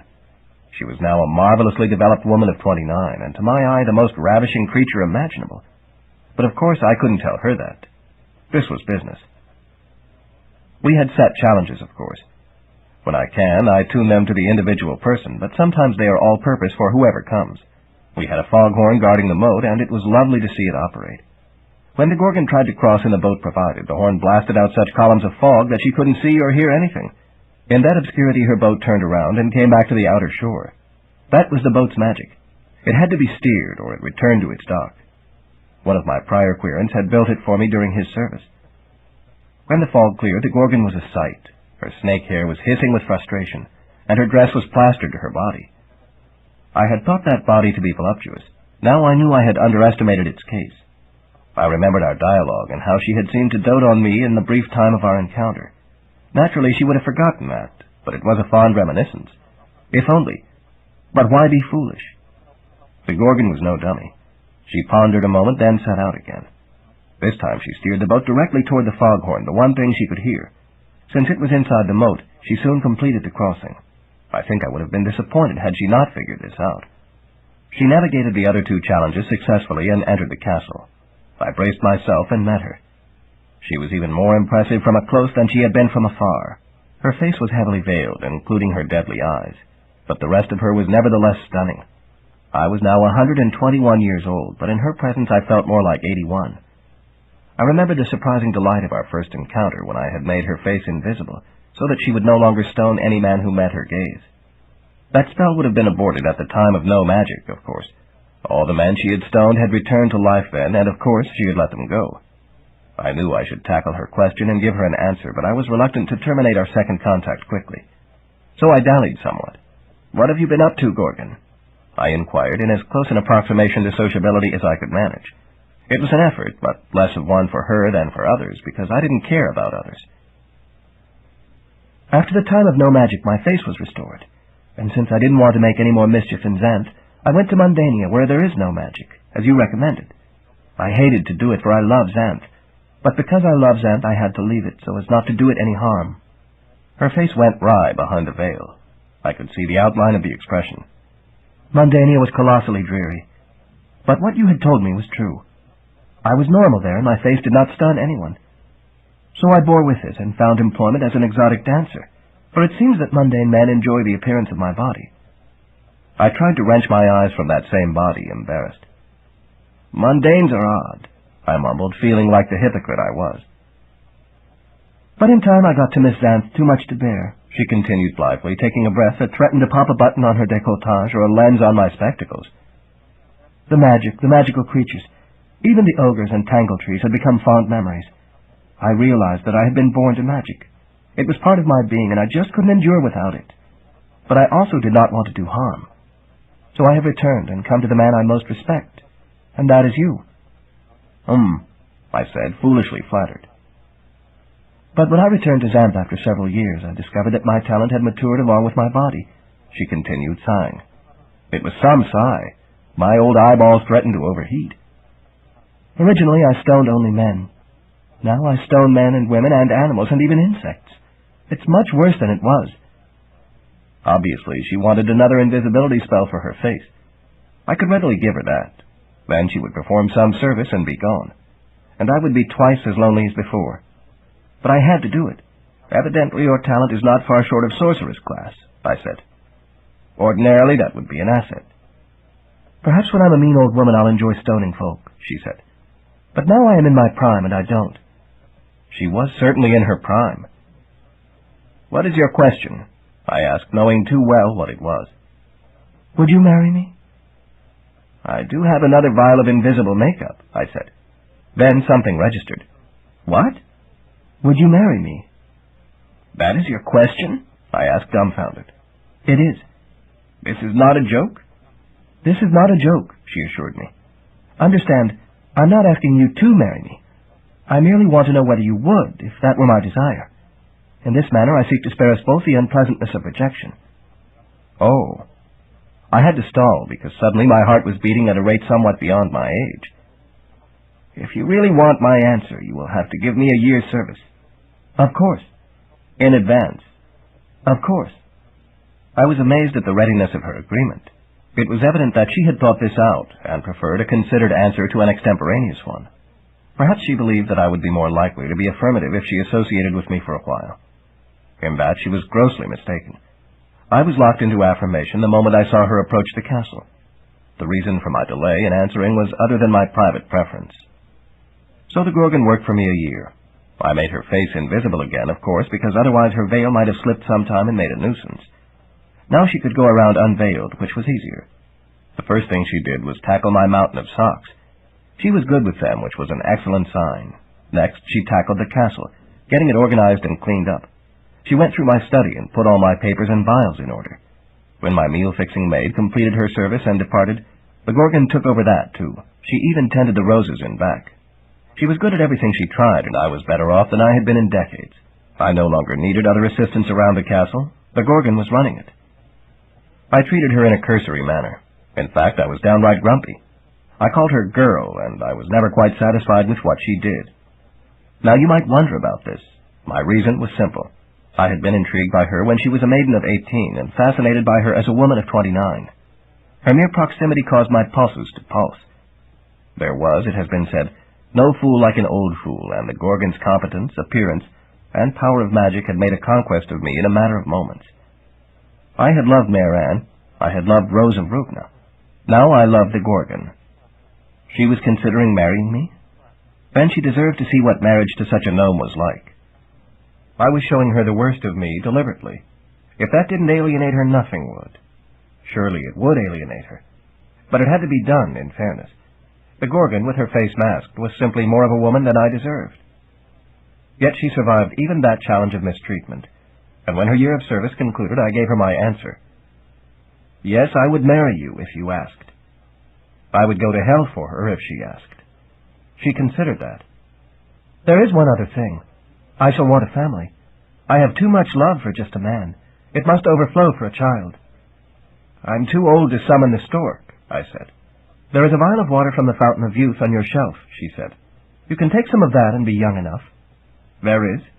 Fountain of Youth elixir? I didn't know that. That's why you need a woman around the castle. You can't even keep track of your socks. She had me there. Still, I would have to be a great deal younger, too. For the truth was that, pleasant as it had been to have the company of certain nymphs in the past, I had seldom gotten to that stage with them, knowing that it made no difference. If I should have to do it for real, would I be able? I had realistic doubt. Why don't we find out? I will spend the night with you, and you can take drops of elixir until you are young enough. She was nothing if not practical, which was yet another trait I liked. The notion intrigued me. It might require more elixir than I had, but I could go fetch more tomorrow. I, of course, knew where the Fountain of Youth was. So that night she came to me with the vial, and she wore a translucent nightdress. Suddenly I felt 40 years younger and wished it were 80. She kissed me. Her face was invisible but solid. I could feel her lips on mine. My feeling of age reduced another 20 years. I hadn't yet taken a drop of elixir. Of course, feeling is not the same as being, and my body did lag somewhat behind. I might have the aspirations of a younger man, but lacked the capacity. Rather than go into tedious detail, I will say that each drop of youth elixir took 10 years off my age, and that 2 drops turned out to suffice. At a physical age of 102, with close proximity to that gorgeous creature, I discovered I was young enough. Health, youth, and love carried the night. I knew it would have taken several more drops with any other woman, however. And so we were betrothed, though we did not rush to marriage, and thereafter every decade or so I took another drop of youth elixir so as to keep my physical age at about 100. With one exception I will cover in due course. The happiest period of my later life was upon me. I hope this was true for the Gorgon, too. Meanwhile, less interesting events continued. Dink's son, Dor, was of course a magician, thanks to the demon's largesse. He could talk to the inanimate and make it respond, but he was dissatisfied because he lacked the physical stature of his father, and was bullied by other boys. So he went on a quest to the past of 800 years before, to fetch the elixir of restoration that would enable Millie the maid, formerly a ghost, to restore her zombie friend Jonathan to life. Dor was now 12 years old, which was young, but he was a bright boy, and of course his status as magician enormously expanded his capabilities. Naturally, much of this had to be explained to him, and he came here to inquire. Because he was a magician and probable future king of Xanth, I did not charge him a year's service. Instead, I made a deal with him. I would enable him to undertake his quest, and he would bring me information on a period in the history of Xanth whose details were somewhat obscure. But I did set up challenges as a matter of form. Dor came with Grundy Golem, who was now a real live person, but still small and with a mouth larger than the rest of him. They came to the moat and found it guarded by a Triton, a merman with a triple-tipped spear. Dor used his talent to make the water of the moat talk in his voice, leading the Triton astray while he swam under the surface. By the time the Triton caught on, Dor was safely inside. That had been an elementary challenge and an elementary response. The next challenge was a needle cactus, ready to shoot its needles into anyone who passed by. But Dor pretended he was a fireman who would burn anything that touched him, and cowed the cactus into letting him pass unneedled. That demonstrated the lad's cleverness. The third challenge was one of courage. The Gorgon stood where he had to pass. Dor was terrified, but barged ahead blindly, literally. He kept his eyes closed so that he could not meet her gaze and be stoned. And that was his victory. He had gone forward instead of back. Courage, as I understand it, relates not to fear, but to how a person handles the fear he has, and Dor handled it as well as could be expected for a boy his age. So I helped Dor make a deal with the brain coral, who was no longer our enemy. The coral used Dor's body during Dor's absence, and Dor went back to occupy the body of a grown barbarian hero, or so it seemed. This is an aspect that few understand. Dor was visiting the image in the tapestry rather than the original setting, so the setting was much smaller than it seemed. He was not man-sized, and neither were the other folk. He was tiny. But this had no effect on his activity, which was independent of size, with one exception. Dor had quite an adventure. The Gorgon and I kept track of it all. He encountered what he took to be a giant spider, Jumper, who in our realm is a tiny arachnid, and they were great companions. That was the exception. Dor's interaction with the spider on an even basis. Jumper had gotten snagged by the adaptation spell and been brought into the adventure life-size. To Jumper it had seemed as if he had entered a realm where human folk were his size. Dor encountered Millie the maid in her 17-year-old youth, and of course was somewhat smitten by her. Her talent, remember, is sex appeal, and even at the age of 12 he felt its potency.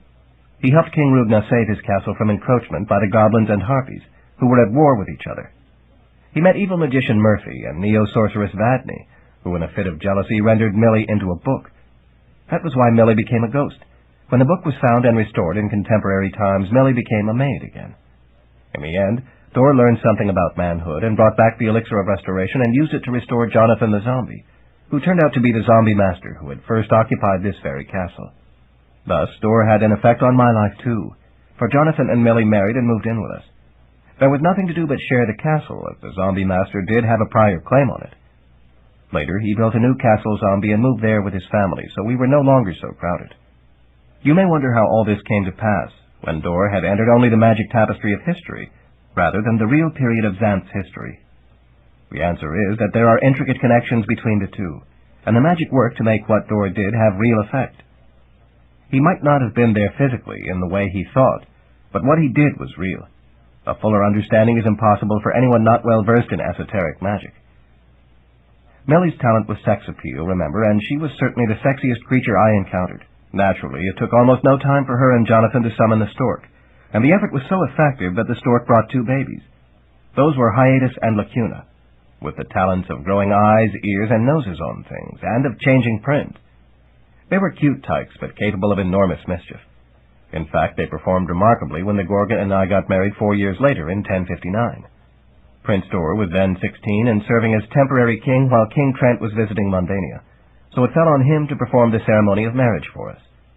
The zombie master and Millie handled the details. For all that, it was accomplished, and thereafter the Gorgon and I settled down to married life. She was my 5th wife, though at that time I suspected she was the 4th because of the period blanked from my memory by the Leafy elixir. In 1064 the stork brought our son Hugo, named after the combination of the first syllables of our names. We waited until we determined Hugo's talent before announcing his arrival, and that took a while, and then it was an imperfect talent, so word was slow to get around. Hugo could conjure fruit, but because his magic was flawed, the fruit was often of poor quality or even rotting. That was an embarrassment. Nevertheless, the Gorgon lavished her love on him, and he had a gentle character. I made it a point to pay some attention to him because of what had happened to my son, Crombie, and tried to involve him in my activities when possible. Later, the Princess Sorceress Ivy was to associate with him, and in her presence he became all that any family could wish for. Unfortunately, he relapsed to normal in her absence.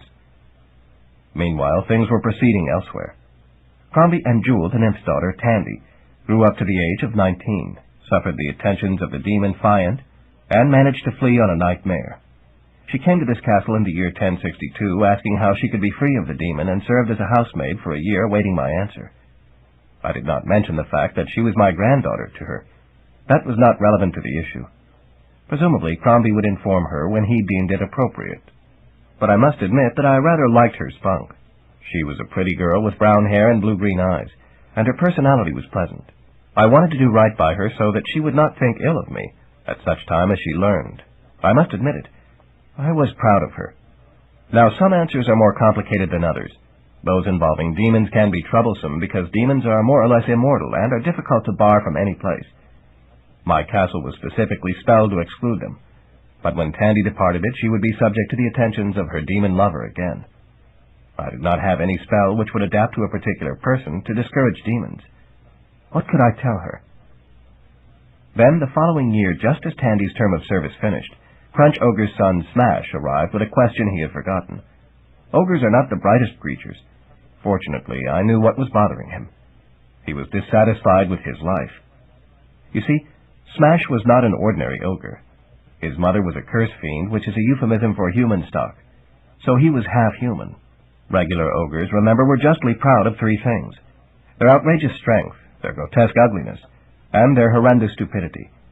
Deep down inside, where it was so well hidden that even Smash was not aware of it, he had a certain human weakness, human handsomeness, and human intelligence. He would have been so embarrassed to learn of these qualities that his blush would have fried all the fleas on his hairy body. But these subterranean qualities nevertheless were having their muted effect, polluting his pristine ogre nature and making him vaguely dissatisfied. He wanted to know how to restore his satisfaction as an ogre, and I had no good answer, because I knew that this half-ogre could never be satisfied unless he recognized his true heritage and came to terms with it. Smash had grown up near Castle Rugna, and was a friend of Prince Dor and Princess Irene. Dor was considered a prince because he had magician-caliber magic, which qualified him to be king in due course. Irene was a princess because she was the daughter of the king and queen. Definitions are somewhat loose in Xanth. Thus, he had picked up certain human sensibilities which further compromised his ogrehood. No ordinary ogre would have thought to come to me for an answer. So there I was, stuck for 2 answers simultaneously. How could I free Tandy of the attentions of a demon, and how could I make Smash satisfied to be what he was? And the solution came to me with such a flash that the edges of my assorted tomes turned brown, and the magic mirror winced. I had to blink for several moments before my sight was fully restored. These 2 problems canceled each other out. If Tandy kept company with an ogre, even a demon would think 2.5 times before molesting her. And if Smash got to know a human nymph girl well, he would discover the rewards of being partly human. She would be protected, and he would be satisfied. So I gave them both my answer, which of course neither understood. They were to travel together. In Smash's case, it was both answer and service. He was to protect Tandy.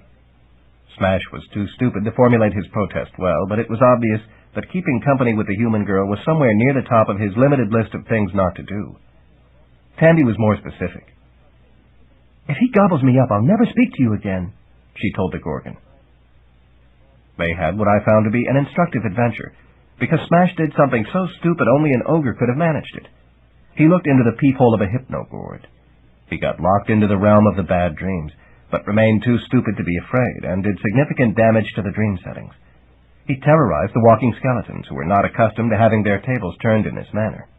One of them, by the name of Marrow Bones, got lost at this time. Finally, the Night Stallion himself had a showdown with him, and Smash lost half his soul. He also encountered a number of females of other species, and in his fumbling way managed to help them find husbands. Notable among these were Blythe Brassy, of the realm of the Gourd, and Cam Centaur, Chester and Sherry's filly. Maybe that was later. No matter. But in the end, Smash did protect Tandy, and she did impress on him certain advantages of being a man. They married, and when Tandy was 21, the stork brought them their son, Esk, my great-grandson. They called him an ogre, but technically he was only a quarter ogre, and looked human except when he got really angry. He was to grow up to marry Blythe Brassy's daughter, Bria, who, like most of her kind, was as hard as brass, but could be surprisingly soft when she wanted to be. I was sorry I never got to meet Esk in person, because there were aspects of him that might have favored me. But I was otherwise occupied at the time when a meeting would have been convenient. However, the female who had more direct impact on my life was Nightmare Imbrium. She was an ancient creature. A sea of the moon had been named after her. But she looked just like a small black horse. In the confusion surrounding Smash Ogre's dealing with the realm of the Gourd, she got half of Cam Centaur's soul and did not turn it in. As a result, she was corrupted by it and became too soft-hearted to remain effective in delivering bad dreams. Finally, she was allowed to go out into the regular world of Xanth to do two things: to bear a message to King Trent, beware the horseman, and to see the rainbow.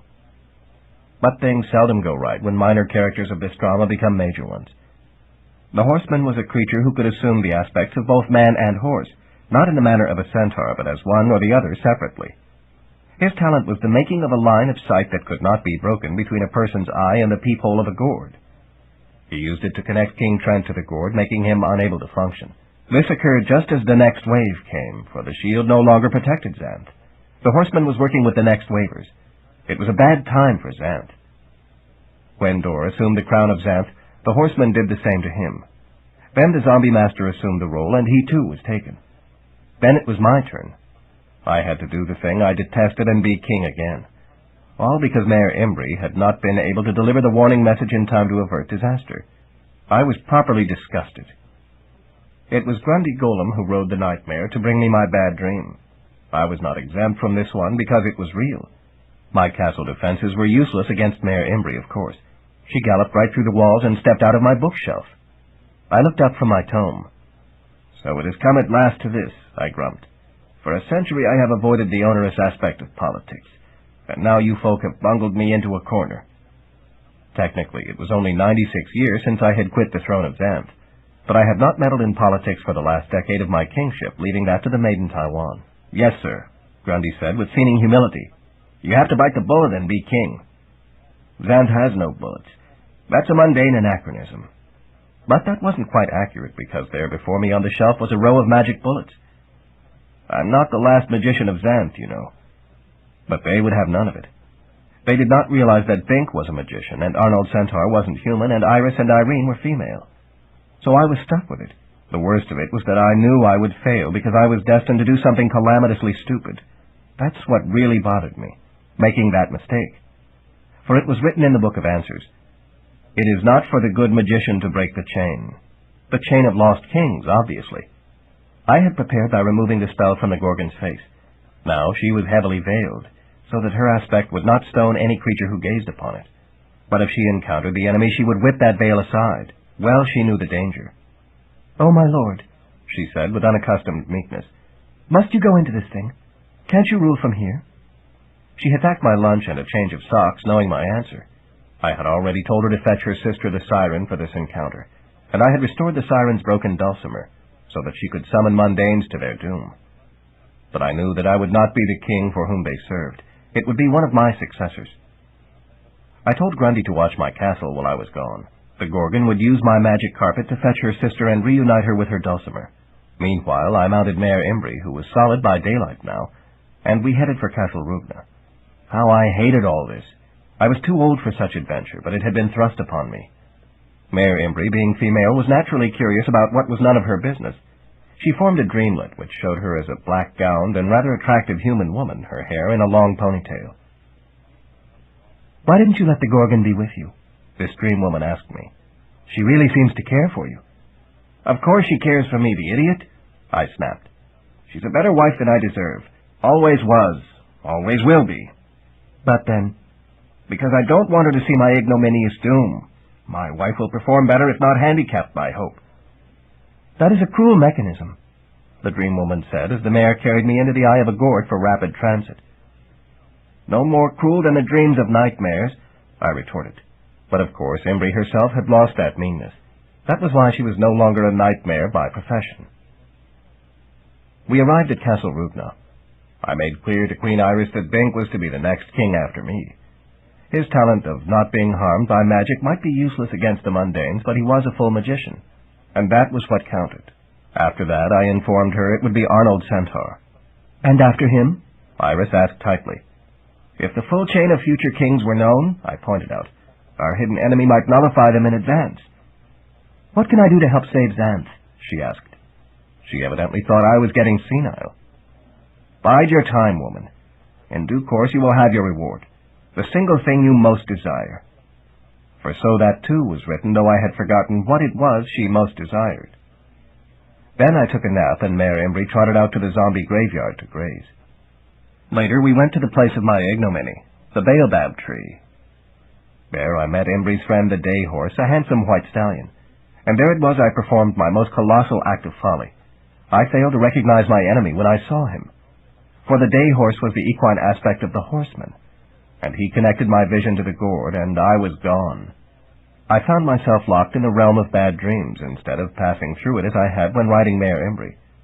I was in a castle chamber, which was pleasantly appointed with tables, chairs, and beds. There were Kings Trent, Dor, and Jonathan the Zombie Master. "So good to see you again, Humphrey," Trent said. "What's the news?" I was taken aback. How could he be so casual? Then he laughed, and I knew he was teasing me in his fashion. I shook hands with him and Jonathan, and then with Dor, who was no longer a child at age 24 and had served honorably as king. He seemed slightly taken aback, which gratified me. We were all now recent kings with a certain morbid camaraderie. "The wives are mourning," I reported. Dor had just been married to Irene after a betrothal of 8 years' duration. They had not seen fit to rush things. Irene had finally taken a hand and tricked him into the ceremony. But she had played it too close. The sudden duties of the kingship had occupied him in the crisis, and they had had no wedding night.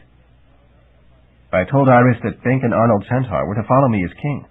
Meanwhile, I failed to recognize the horseman when I met him. Actually, I'm not quite certain now exactly when I figured out the identity of the horseman. It was some time ago, but the scene was something like that, I'm sure. "Didn't we all?" Jonathan agreed. I caught them up on the recent events of the battle against the last wave, and they nodded. All of us were wise too late. Then we settled down to a game of poker, a game Trent had picked up in Mundania. One might think that this consisted of poking a nymph, but this was not the case. It consisted of dealing out cards and bluffing about the values of our holdings. It was a fitting occupation for kings. Dor, being of a younger generation, merely watched. We used our closest approximations to mundane value, as this was a mundane game. Lettuce, clams, and bucksaws, all provided by the dream realm. We were, of course, all sharing a sustained dream. Our bodies were lying in their various places, comatose, being tended by our assorted women. We knew that if we were not rescued in a few days, our bodies would die, and then we would have no escape from this realm, except perhaps into the neighboring realm of hell. It seemed best not to dwell on that. The decision was out of our hands. We were comfortable enough, aside from the boredom. We did not feel the discomforts of our bodies.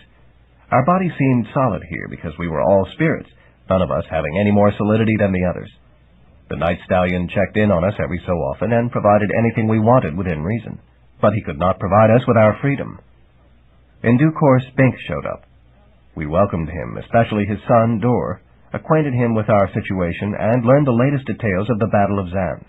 Bink had met the enemy leader Has-Been-Bad in single combat, and was getting the better of it, but they had had to break off because of darkness. So they had made a truce for the night and retired. Then Has-Been-Bad had treacherously attacked in the darkness, but Bink had been ready for him, avoiding the trap, then pursued him to the brink of the gap chasm. We were all able to remember that cleft now, because the forget spell worked on our physical bodies, not our souls. He had been wounded, but had forced Has-Been-Bad into the gap, where he had fallen to his death. Then the white horse had come, and the horsemen had locked Bink into the gourd. "But you cannot be harmed by magic," Trent protested. "I wasn't harmed by magic," Bink pointed out. "But if we all die here," Dor said, worried. "We are unlikely to," I said. "If Bink's talent allowed him to join us, we must be safe." The others nodded agreement. We were all comforted. Then Mare Imry showed up. The night stallion gave her a tail lashing for her tardiness and brought her in to us. She projected her communication dreamlet, and the pretty young woman in black informed us how King Arnold had performed a truly centaurian series of interpretations of Xanth human law, concluding that the distinction between magicians and sorceresses was purely cosmetic, and that the definition of king did not necessarily indicate male. Thus, he was able to designate Queen Iris and her daughter, Princess Irene, as the next two kings in the line of succession. Queen Iris had been somewhat antagonistic to the centaur, but for some reason had suffered a swift change of sentiment. And now it was clear to me what my reference had written. What Iris desired most was to rule Xanth, and now she was very likely to have her chance. Then Mare Imry departed, but returned later with a visitor. It was Irene. "You can't skip out on me this time," she told Dor. "We started our marriage in a graveyard and will consummate it in a graveyard." "The skeletons won't like that," he demurred, perhaps awed by the prospect, as has sometimes been the case with men. "The skeletons don't have to participate," she assured him. But the night stallion had prepared for them a separate chamber filled with pillows. When last seen, before the door closed, they had a full-scale pillow fight going. I had a suspicion that it wouldn't last the night. Indeed, there came a silence for a time, and I suspect the stork took notice, if the signal was able to get out of the realm of the gourd. Then, later still, they emerged, both looking satisfied, and started throwing pillows at the rest of us. Soon we were all in it. The pillow fight of kings.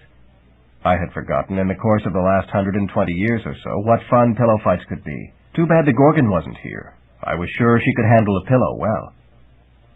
Then Arnold joined us. He had sent out a contingent of 50 centaurs from Centaur Isle to fight the Mundanes, and they had fought a great battle and greatly reduced the strength of the wave.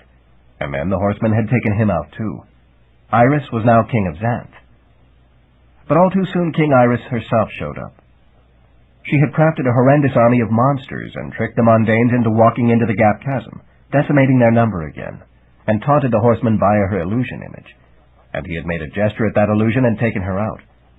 "What a fool I was," she said. "Join the throng," her husband Trent said. Irene was now king. "How long can this continue?" Iris asked. "Through 10 kings," I said, remembering what I had read.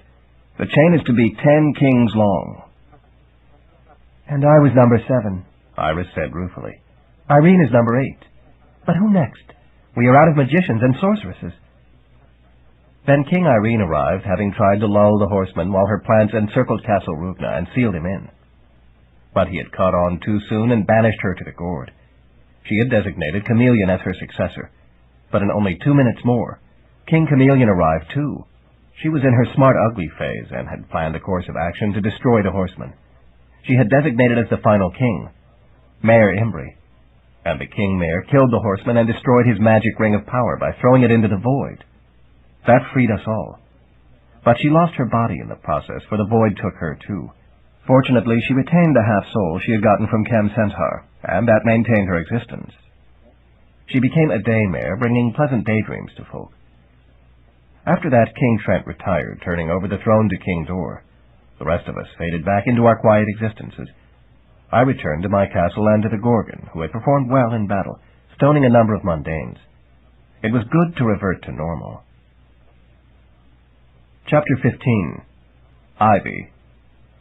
The stork brought Ivy to King Dor and Queen Irene in 1069, 2 years after their marriage and their assumption of the throne. She was a sorceress, thanks to the continuing largesse of the demon Xanth's gift to Bink, and therefore in line to become king of Xanth someday. I made a note in my references, for it behooved me to keep track of all magician-class magic. As it happened, Ivy was to have an impact on my quiet life almost from the start of her career. Her talent was enhancement.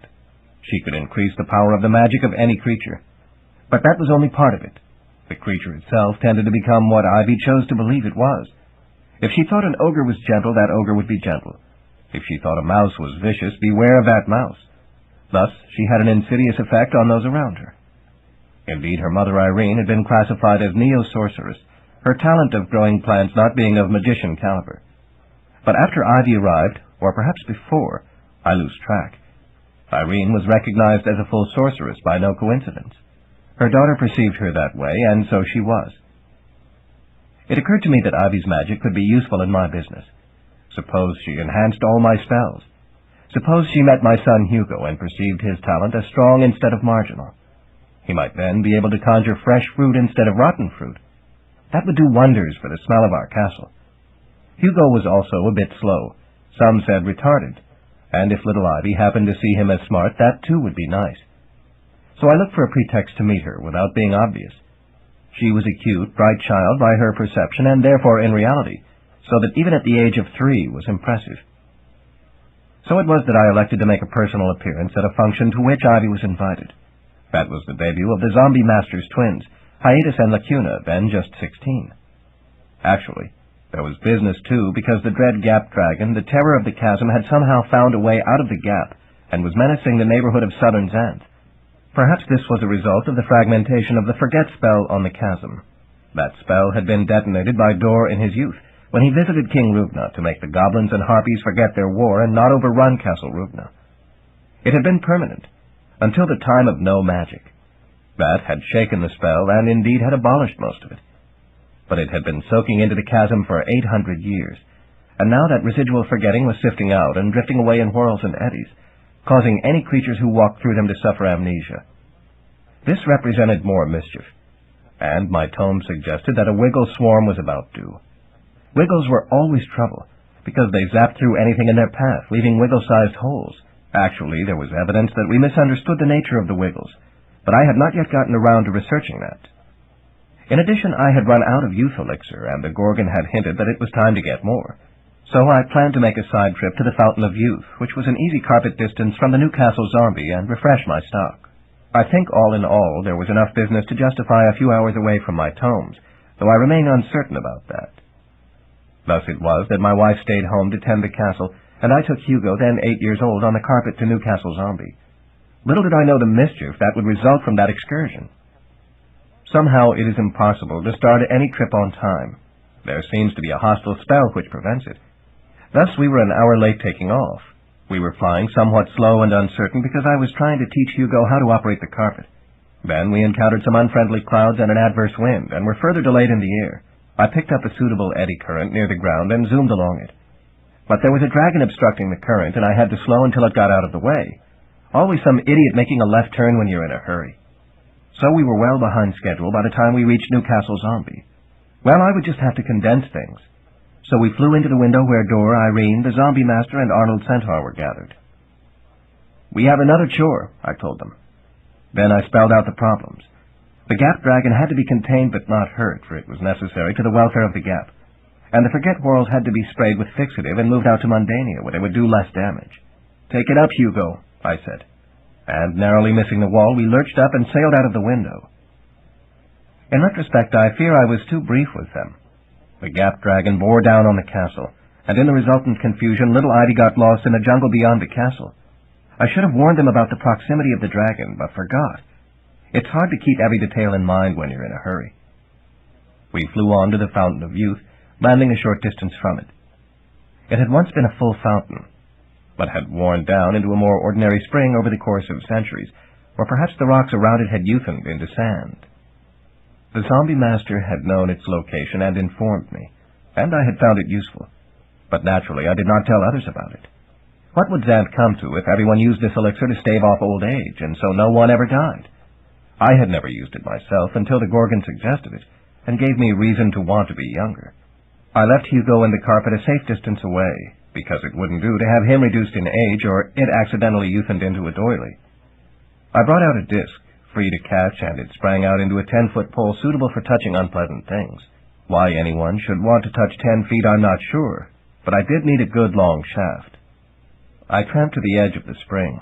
It wasn't actually a fountain in the sense of water sailing up. The water merely welled out continuously, always young and fresh. The vegetation at the verge of the pool was of course very small, mere seedlings, becoming older only with distance. Any animal who came to drink here departed considerably younger than it came. Most were smart enough to sip. Those who drank deeply had to start their lives over. I fixed a bottle to the end of the pole and extended it, dipping carefully from the spring. When it was full, I twitched it so that its flip-top lid snapped into place.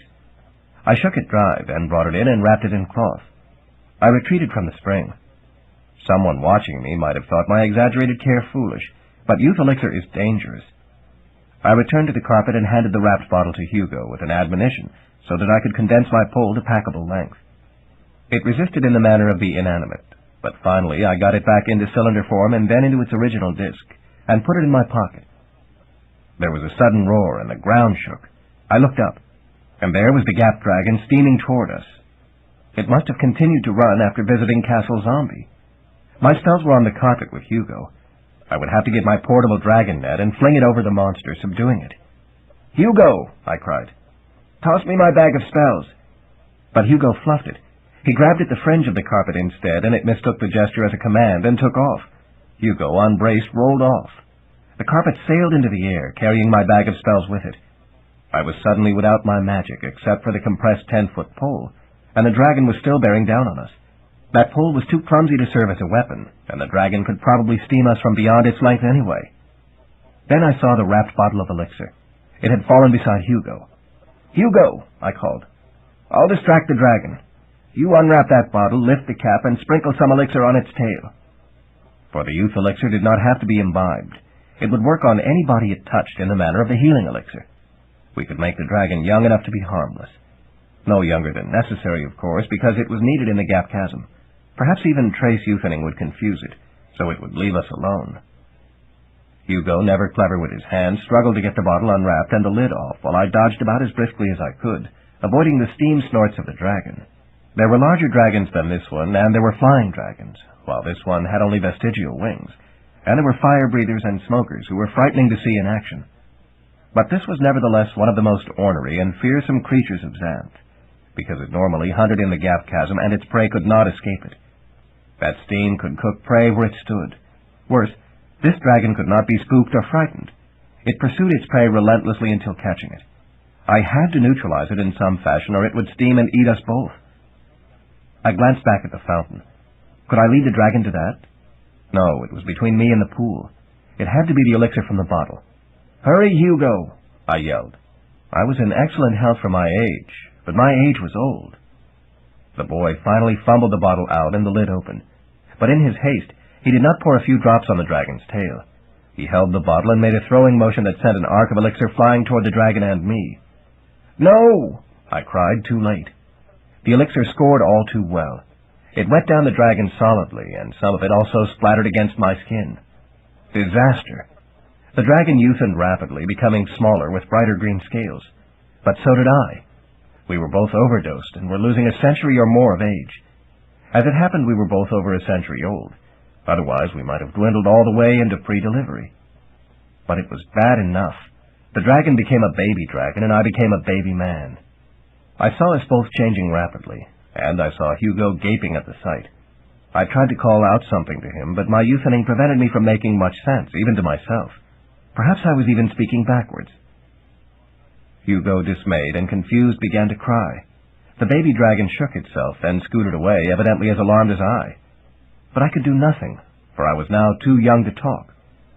Then, abruptly, I was back at the castle. The Gorgon had evidently been watching us in the magic mirror, seen the disaster, and used the emergency conjure spell to bring me home. Unfortunately, it, like the mirror, was tuned to me only, and she did not know how to retune them.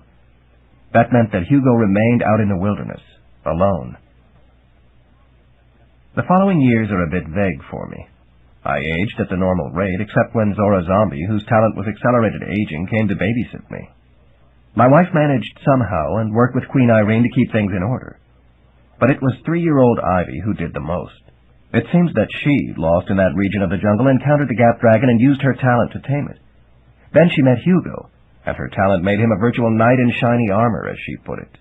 The three had a great adventure, and in the end even managed to help Glory Goblin, the youngest, prettiest, and sweetest of Gorbage Goblin's daughters, unite with her lover Hardy Harpy, and also to defuse a wiggle swarming.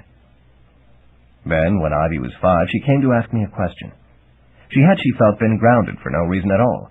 Actually, she had gotten into such mischief that the entire chapter of that volume of the Muse of History's record had been censored out.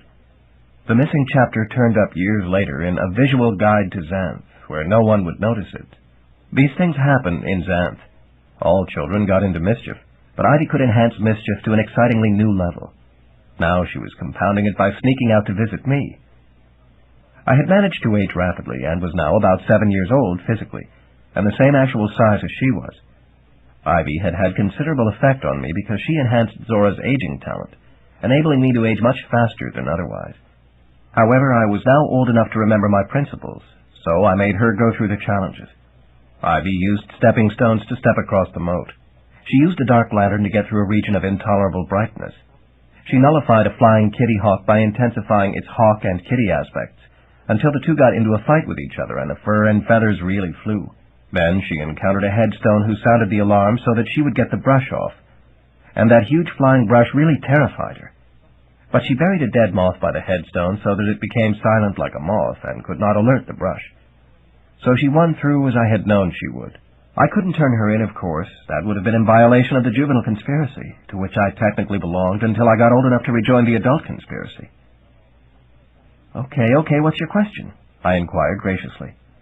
I need something to clean up the magic tapestry so Jordan the ghost can remember. Another person might have had difficulty grasping this, but I was the magician of information.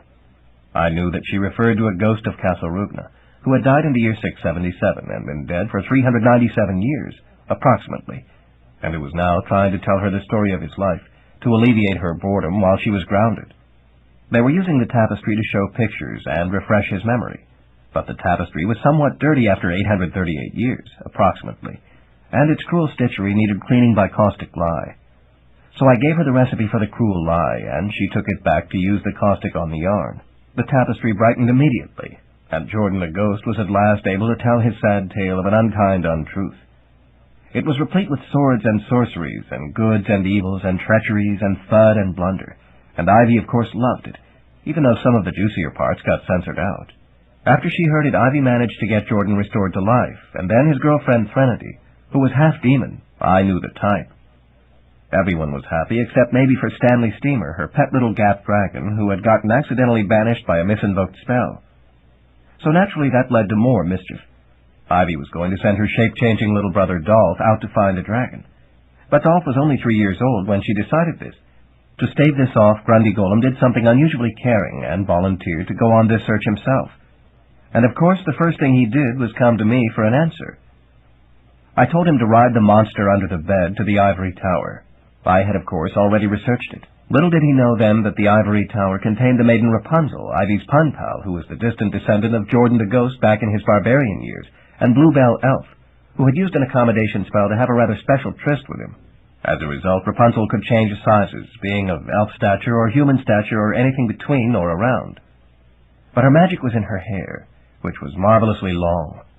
Rapunzel was to become the love of Grundy's life, as there were not many suitable female golems, and anyway he was no longer a true golem, having been rendered real. I did not bother to tell him all this, of course. He hadn't inquired. Suffice to say that he did rescue Stanley Steamer from a fate considerably better than death, and brought the dragon back to Ivy. Incidentally, Grundy said something that changed my life again. He suggested that I use reverse wood in conjunction with youth elixir to age myself instantly to any level I wished. Now, why hadn't I thought of that? As a result, I was able to restore myself to the physical age of 100, or perhaps a bit less, to the pleasure of the Gorgon. We lived happily ever after, for 3 years. Then it was 1080, and the leafy elixir I had taken in 1000 abruptly wore off, and I remembered Rose of Rugna. Naturally, I departed immediately. My wife and son insisted on coming with me, so the castle was deserted. But this chapter is about Ivy and the ways her life related to mine, so I shall complete that discussion before getting into my more private continuation. My great-grandson, Eskel Ogre, encountered that most mischievous of demons, the demoness Mitria. It seemed that she was seeking a convenient and comfortable place to relax, away from the hummers which infested her home region, and so she intended to take over Esk's private retreat. Perhaps she had an affinity for his family, having been a surrogate mother for his grandfather 2 generations before. Esk decided to come and ask me for a solution to this problem.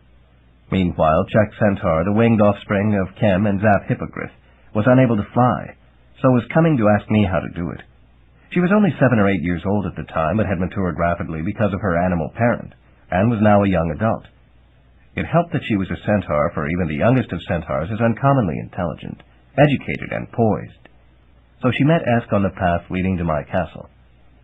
Finally, Volney Vol was coming from the region of the Kiss-Me River, to ask how the once curvaceous and friendly river could be restored to its natural state, because the angry core of demoneers had pulled it straight. Now it was known as the Kill-Me River, and was hostile to normal life. Volney encountered the other 2 on the path. So it was that the 3 of them traveled together, getting to know each other and overcoming the hazards of the route. I had seen them coming in my mirror, of course, and was readying a series of challenges calculated to dissuade them from entry to the castle, because the truth was that each of their questions represented a problem for me. I did not want to tangle with the demoness Mitria again, knowing that she would find a way to make me regret it, such as telling the Gorgon too much about my prior wives, and that Esk was my great-grandson. Esk was also scheduled to meet Brya Brassi, the love of his life, in the course of his search for Volney's answer, and I did not want to deny him that. I did not want to tell Czech how to fly. It was simply a matter of flicking herself with her magic tail, which made what it touched get light, because centaur pride was such that she would never forgive herself for not figuring it out on her own. She was destined to play a part in something truly significant for Xanth, and to meet Chiron the winged centaur, the love of her life, in the course of this quest. So it was best for me not to interfere at all. And the solution to Volney's problem was elementary. The hummers who were bothering the demons would go away if the demons restored the curves of the Kiss-Me River. All he had to do was tell the demons that.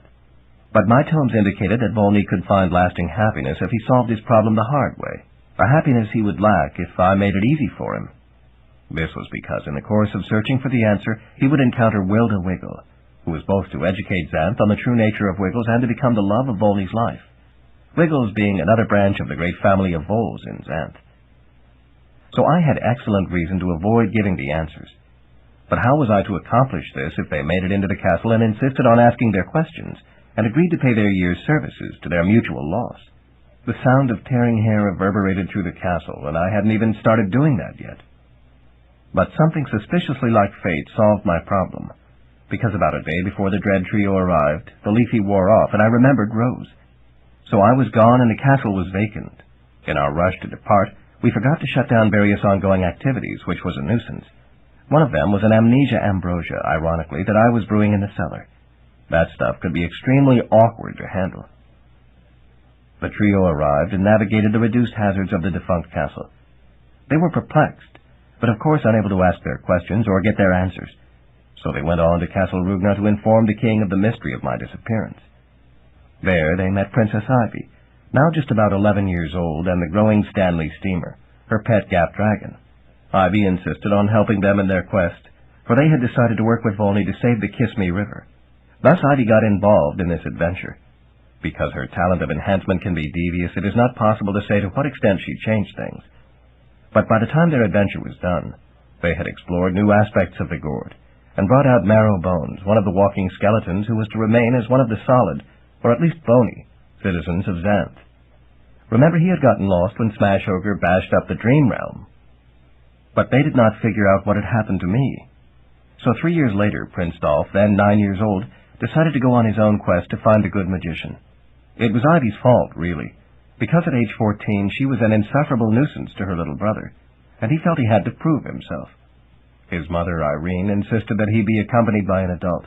Mothers are funny about things like that. So he took Marrow Bones. First, they checked my deserted castle. There they found a message I had set up for another purpose and put in storage until needed.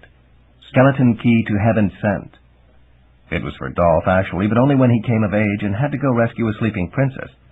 Unfortunately, he found it early, and that complicated things. In fact, By the time he was through his adventure, not only had Prince Dolph failed to find me, he had gotten himself betrothed to two nice girls, the wrong one and the right one.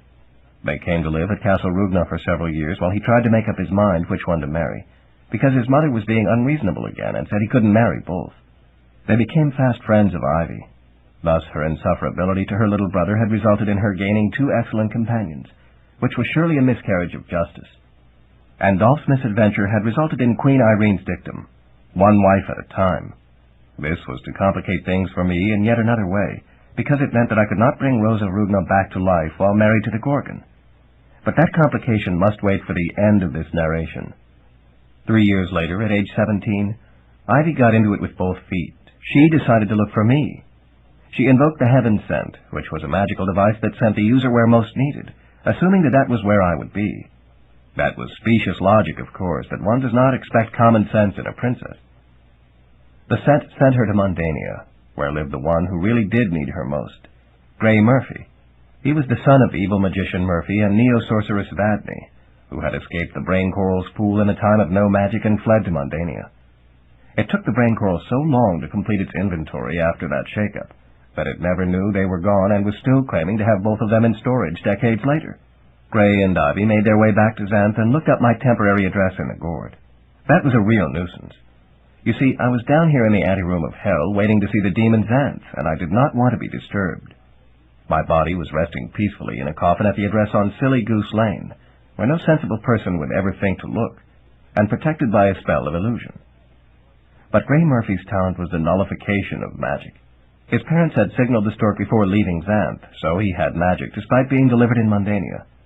In fact, he was a magician, and as a result was able to penetrate the illusion hiding my coffin. Thus Ivy had finally succeeded in disturbing my peace by the devious route of causing her brother to find the Heaven Scent, and then using it to bring Grey Murphy to Xanth. So they braced me at my physical body, and I had to risk a moment away from Hell's antechamber to talk to them. Grey lifted the lid. "Hey, Magician Humphrey," he said boldly. What a brash young man. I opened an eye. "Go away," I said politely. "But I need an answer," he said. "I am no longer giving answers." I had to get rid of him quickly. But he persisted. "How can I void the service I owe to Computer?" he demanded. Suppose the demon chose this moment to check the anteroom. I had to get back. "I'll give your answer when I'm done here." "How long will that be?" "If you want an answer," I said with enormous patience, "serve me until I return." "But I must serve Computer," he protested. "After you complete your service to me." I pointed out the obvious. "But how can I serve you if you're asleep?" Would he never give over? "Go to my castle. You will find a way." Finally, he lowered the lid, and I zipped back to the antechamber. What a relief. There was no trace of the demon's recent presence. I had not missed him. I had, of course, given Grey Murphy his answer. It was his destiny to be my apprentice. His magic was the nullification of magic, which was not at all the same as information. But my own status as magician derived from something other than inherent talent, too. He could do the job if he put his mind to it and blundered through. He would have Ivy to enhance him, and that counted for a lot. So he would be the good magician pro tem until I finished my business here. He did not have to worry about the service Computer demanded of him, because his service to me took precedence. Thus he could remain in Xanth until I returned, whereupon I would tell him how to vacate his commitment to Computer. It was simple enough. He did go to my castle, and finally did manage to catch on, thanks in large part to the effect of his father's curse. His father had returned to Xanth after renouncing any claim to the Xanth throne, and his talent was to make anything go wrong that could go wrong. He cursed Computer's effort, with the result that it did go wrong in the most devious way, and Grey Murphy escaped the onus of having to serve an entity hostile to the welfare of Xanth. That also incidentally made Ivy happy, for she had every intention of marrying Grey. So it was that Ivy brought my replacement and occupied my castle herself. That was her greatest impact on my existence, and actually it was not a bad one. The history of Xanth continued apace. 3 years later, Prince Dolph married Electra and gave Princess Nada Naga her freedom, which was the decent thing to do. At the same time, a new character came to Xanth, 12-year-old Jenny Elf from the world of Two Moons. She helped rescue Che Senshar, the winged foal of Chiron and Chex, and joined that family as a guest child along with Gwendolyn Goblin, Great things were getting ready to happen in the goblin realm, and I realized that it would really be better if I returned to take a hand. Grey Murphy meant well, but was relatively inexperienced and might bungle it. So I hoped the demon Xanth would come soon, so I could settle with him. But that belongs in the next chapter. Chapter 16, Memory. So at last I come to my departure from the normal realm of Xanth in 1080. I confess it was a surprise, for I had completely forgotten a section of my life by no coincidence. The day started normally, which was to say, all fouled up. There is an endemic curse on households called snafu that accounts for this. One simply learns to live with it. I was working in my study, of course, poring over my treasured tomes. The Gorgon was in the kitchen making gorgonzola cheese by staring at milk through her veil. I had not rendered her face invisible again after the action of the next wave invasion. We had decided that a heavy veil, spelled to remain in place, sufficed. Hugo, now 16 years old, was supervising the placement of a cage of little dragons on the drawbridge over the moat. There was an elf doing his service today, setting up a holy smoke generator. I would use that smoke in a future challenge. The querent would have to figure out that he could get through it only by stepping through one of the holes in it. The holes could lead anywhere, but in this case would lead to the inside of the castle. The person who fled the smoke would not get inside, and that would save me the burden of yet another answer.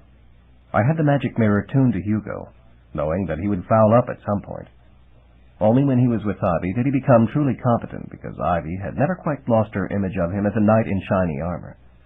How I wished we could borrow a bit of her talent and permanently enhance our son, so that he would be all that he sometimes was with her. My tome said that Hugo had a good destiny, and that he would find special happiness, and do something really nice for another person. We just had to wait for that to occur. I knew that sometimes the most promising of children went astray, and that at other times the least promising turned out well. Time and hope would show the way. But it wasn't Hugo who fouled up this time. It was the elf. I missed it because I wasn't watching him. Hugo finished with the dragons and retired to his room to practice conjuring his fruits, and the mirror remained on him. The Gorgon finished making her cheese and started on a petrified cheese salad, which also used some of Hugo's fruits.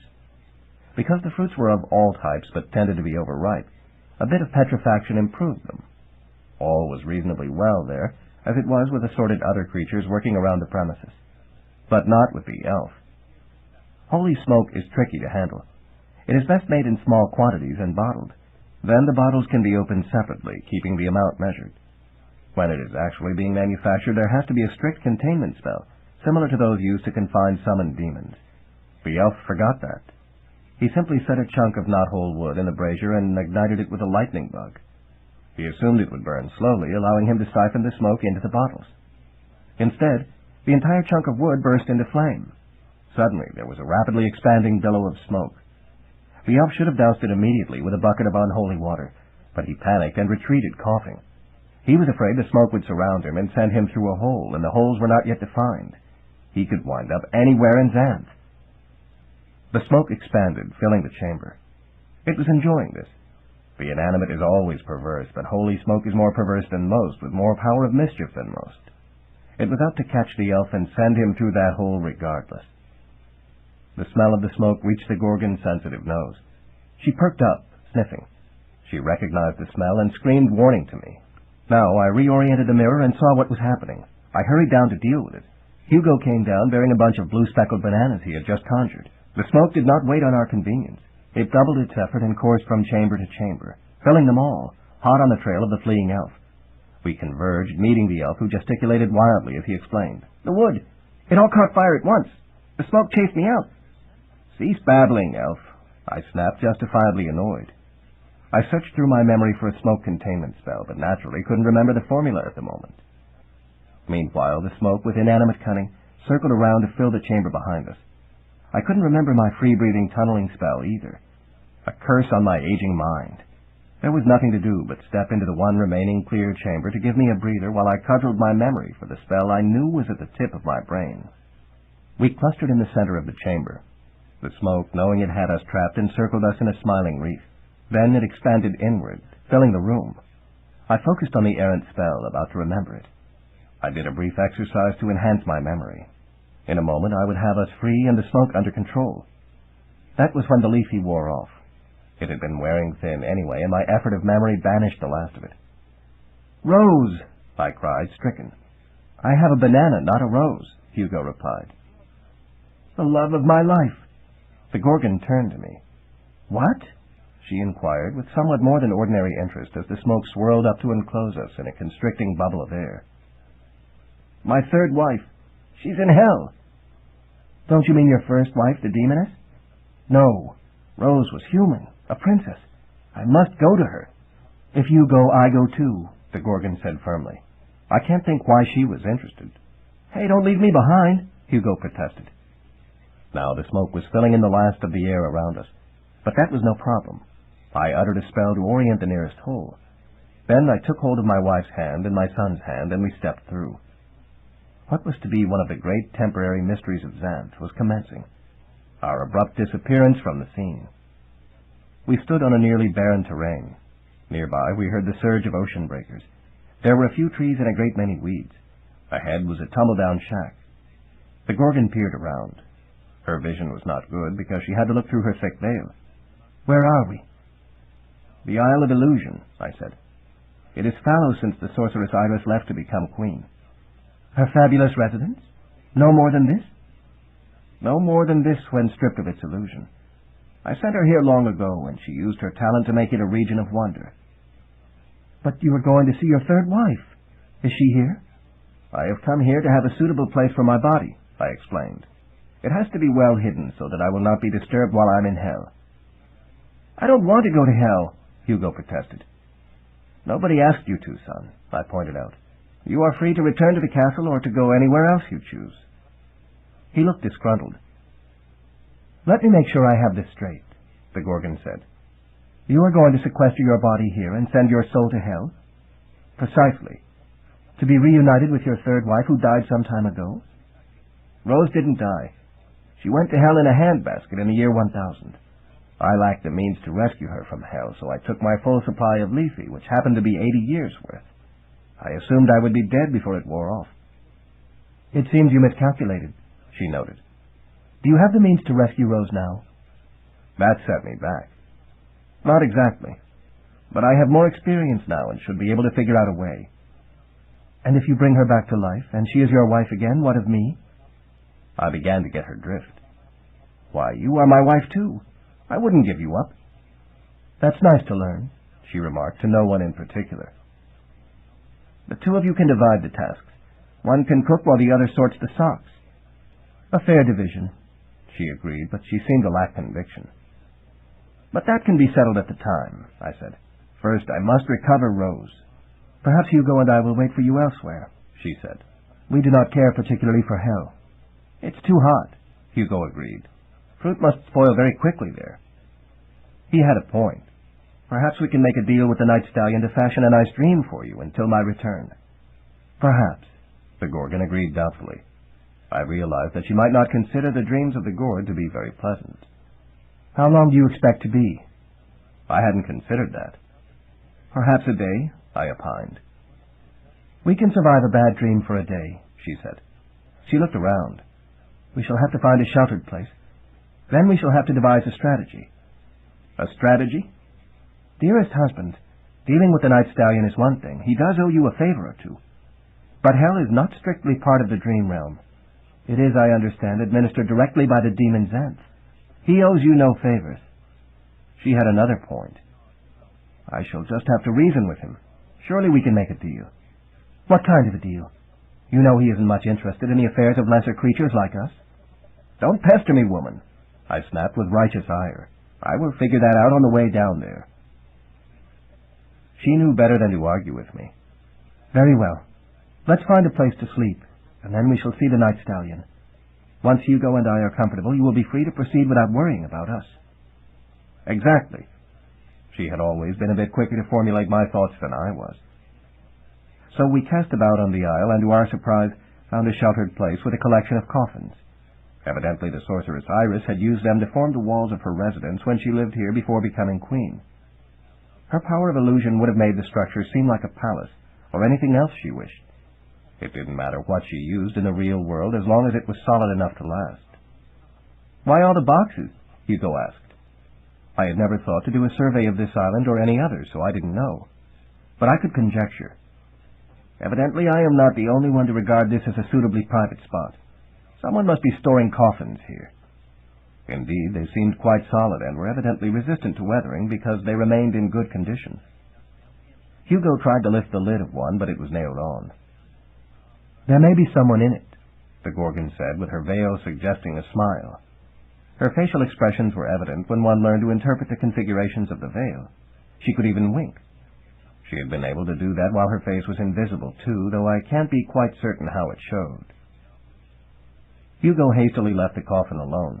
He was no more eager than others to peer into the face of a dead person. There should be some empty ones, I said. We found several, together with their lids. We dragged them to a separate spot, packed them with pillows from a pillow bush, and tried them out for size. They were suitable. Now, the two of you don't have to do this, I reminded them. I expect to take only a day or so. You may wait here or return to the castle, while you go to hell to fetch your former wife, the Gorgon said. Somehow I could tell she was going to be unreasonable about this. I shall go along, at least as far as the dream realm. Me too, Hugo said. Then I shall put you both to sleep with a spell, and take it myself, I said. It will endure until I invoke the antidote spell, but I really doubt it is necessary for such a brief time. This is a very powerful spell, and I dislike wasting such magic when... The Gorgon only stared at me through her veil, and I felt the tingle of her power. Sure enough, she was being unreasonable. I ceased arguing. It was better than getting slowly stoned. They got into their coffins and made themselves comfortable. I invoked the sleep spell, and they sank down in it. Not only would it keep them asleep, it would maintain them at the same age as now, no matter how long it endured, without the need of food or water. It suspended their animation, leaving only their minds free to dream. I used this spell because I knew it would enable me to go as far in the dream realm as required, and there was no sense in using a different one on them. I set the lids on their coffins so that they would be protected in case it rained. They would not need to breathe either, so it was fine if the lids were tight. Then I climbed into my own. Just before I invoked the spell on myself, I had a thought. I got out and traced a message in the dust on the outside of my coffin. Do not disturb. I muttered a spell which caused the words to sink into the hard wood, becoming permanent. Then I climbed in again, hauled up the lid, let it settle down into place, and uttered the sleep spell. I found myself standing in a pavilion. My wife and son were waiting for me. If this is the dream realm, it is much the same as the waking one, the Gorgon remarked. Only superficially, I said. There should be a path leading to the other aspects. As I spoke, it appeared, a gold brick road. I could have wished that the dream realm had something more innovative than that, but of course I did not run the dream realm. I suppose most folk who spent a lot of time here were not interested in working very hard. We set off down it, but it wound around interminably, extending far beyond where the island had originally been. We were no longer on an island. I wish I had my magic carpet along, I said impatiently. The carpet appeared before us. We were all startled. Then Hugo caught on. You can do anything you want to in a dream, he said. I wish I could conjure a perfect fruit. Suddenly there appeared in his hand a perfect apple. He bit into it. It was evidently good. But when his attention went elsewhere, the apple faded out. Dreams had only seeming substance. It might not be safe to ride this carpet. I wish we were already there, the Gorgon said. Suddenly we were there. Her practicality had simplified things again. Where we were was at the edge of a rather pleasant village. The road went through the center, and the houses were pretty colors, with nice little gardens around them, with flowers and fruits and decorative shrubs. There were people, too, and in a moment they spied us. Oh, newcomers, a girl exclaimed happily. She hurried up to meet us. She was about 10 years old, with pigtails and freckles. Hello, I'm Electra. Who are you? I am good magician Humphrey, I said, surprised that she did not know of me. I might be a recluse, but I understood that everyone in Xanth knew about the wizened old gnome who gouged the public horrendously. And this is my wife, the Gorgon, and my son, Hugo. Is he a prince? Electra asked. No, merely a boy, I said. She studied Hugo. You must be close to my age. Hugo was startled. I'm older than I look, he said gruffly. I'm 16. Oh, I thought you were 13. I'm older than I look, too. I'm 12 in real time. I know how it is. Wyra's 16. Would you like to meet her? I'm looking for Hell, I said. Tell me where that is, then introduce him to Wyra. Okay, the girl said brightly. You have to take the handbasket. She pointed, and there was a huge basket swinging along on the end of a rope which faded out somewhere above. But usually only dead folk go down there. It's really not part of the dream realm. I walked to intercept the basket, which dropped low for me. I climbed in. I shall return, I said as it lifted and bore me away. Hugo and Electra and the Gorgon waved. The basket bore me swiftly down through the various dream sets and into the nethermost regions, bringing me finally to Hell's anteroom. I got out, walked to the door, and knocked. The door did not open. Instead, a sign flashed on it. No admittance. But I have business here, I protested. Then see the demon Xanth, the sign printed. Where is the demon? He will stop by sometime. Several questions and prints later, I understood the situation. The demon would meet with anyone here in Hell's waiting room when he stopped by. It was in the rules of the demon's game. But if a person happened to be out when the demon came, he lost his chance forever. So it was best to remain right here, no matter what. Because I was in the dream state, this was possible. I had nowhere I needed to go and did not need food. So I settled down to wait. The chamber was small and bare, absolutely uninteresting, as if designed to discourage anyone from waiting. But I was not anyone. I was the good magician, and I had a wife to rescue from hell. I focused on the problem, pondering ways to get the release of Rose from this unpleasant confinement. Time passed. After a while, I wished for my magic mirror, and it appeared in my hand, and I oriented it on the innocent dream realm above, where Hugo and the Gorgon waited. As it turned out, they were doing something interesting. The Gorgon had always felt that Hugo needed female companionship. She had encouraged little Ivy to visit, but Ivy was into everything in Xanth, enhancing it to her heart's content. Right now, my mirror showed in an inset view, Ivy was meeting Czech Centaur, Esk Ogre, and Volney Vol, doing her best to help them. She was similar in her girlish way to Electra, who was now leading Hugo to meet Wyra. So the Gorgon, I knew how her mind worked, was hoping that Wyra would be a nice girl who would interest Hugo, even if this was only a group dream. Wyra turned out to be in the deer abbey, petting the deer. They were pretty little things, friendly but shy. "Hey, Wyra, here are new dreamers," Electra called. Wyra was a reasonably pretty young woman in a nice pink dress and brown slippers. She looked up and her eyes matched her dress, which was mildly startling. "Hello," she said, seeming as friendly and shy as the deer. But the deer did not stay for the visitors. They trusted Wyra, but not strangers. "This is Hugo," Electra said eagerly. "He's 16 too." "How nice," Wyra said, smiling sadly. She extended her hand. "Are you here long, Hugo?" "Not long," Hugo said, taking her hand. It was evident that he liked the look and feel of her, but of course no girl took him seriously when she realized how gnomish he looked, and that his magic talent wasn't very effective. That was his tragedy. Then, of course, he said something stupid. "I'd sure like to meet you by a love spring." I winced, but Wyra was not disturbed. "It wouldn't have any effect on me," she said, which was an odd statement. "I am immune." "Oh, that's your talent?" "No, my talent is sensitivity. I can sort of tell how things are when they're close. That's why I can pet the deer. They're sort of lonely because there isn't much for them to do here. Bad dreams seldom need little deer." Hugo nodded. He had forgotten that this was the realm of dreams. "But they aren't all bad, are they? I mean, this isn't a gourd." "But most of the interesting things are in the bad dreams," she said. "Those are the ones that have the most careful settings to us to make folk feel worst. So when the night stallion comes recruiting, lots of the people here volunteer for bit parts. It relieves the boredom. But the little deer don't get the chance, so even in their sleep they aren't very happy. I try to help them, but I'm not very interesting either, so there's not much I can do." "I think you're interesting," Hugo said. "You do?" Wyra blushed, turning almost the color of her eyes, and they both were silent. I remember how the demon Beauregard had blushed the color of Metria's pink panties long ago. It was an interesting effect. "And this is his mother, the Gorgon," Electra said. The Gorgon stepped forward as Wyra turned toward her, but Hugo, stepping back at the same time in typically clumsy fashion, brushed against her, and his jacket snagged against her veil. The veil, less secure in this dream, was pulled down, exposing her eyes, just in time to meet Wyra's gaze. The Gorgon froze with horror, for her face was no longer invisible. Any person or creature who met her direct gaze was immediately stoned. "So pleased to meet you, Mother Gorgon," Wyra said, extending her hand. The Gorgon hastily drew up her veil before anyone else could see her face.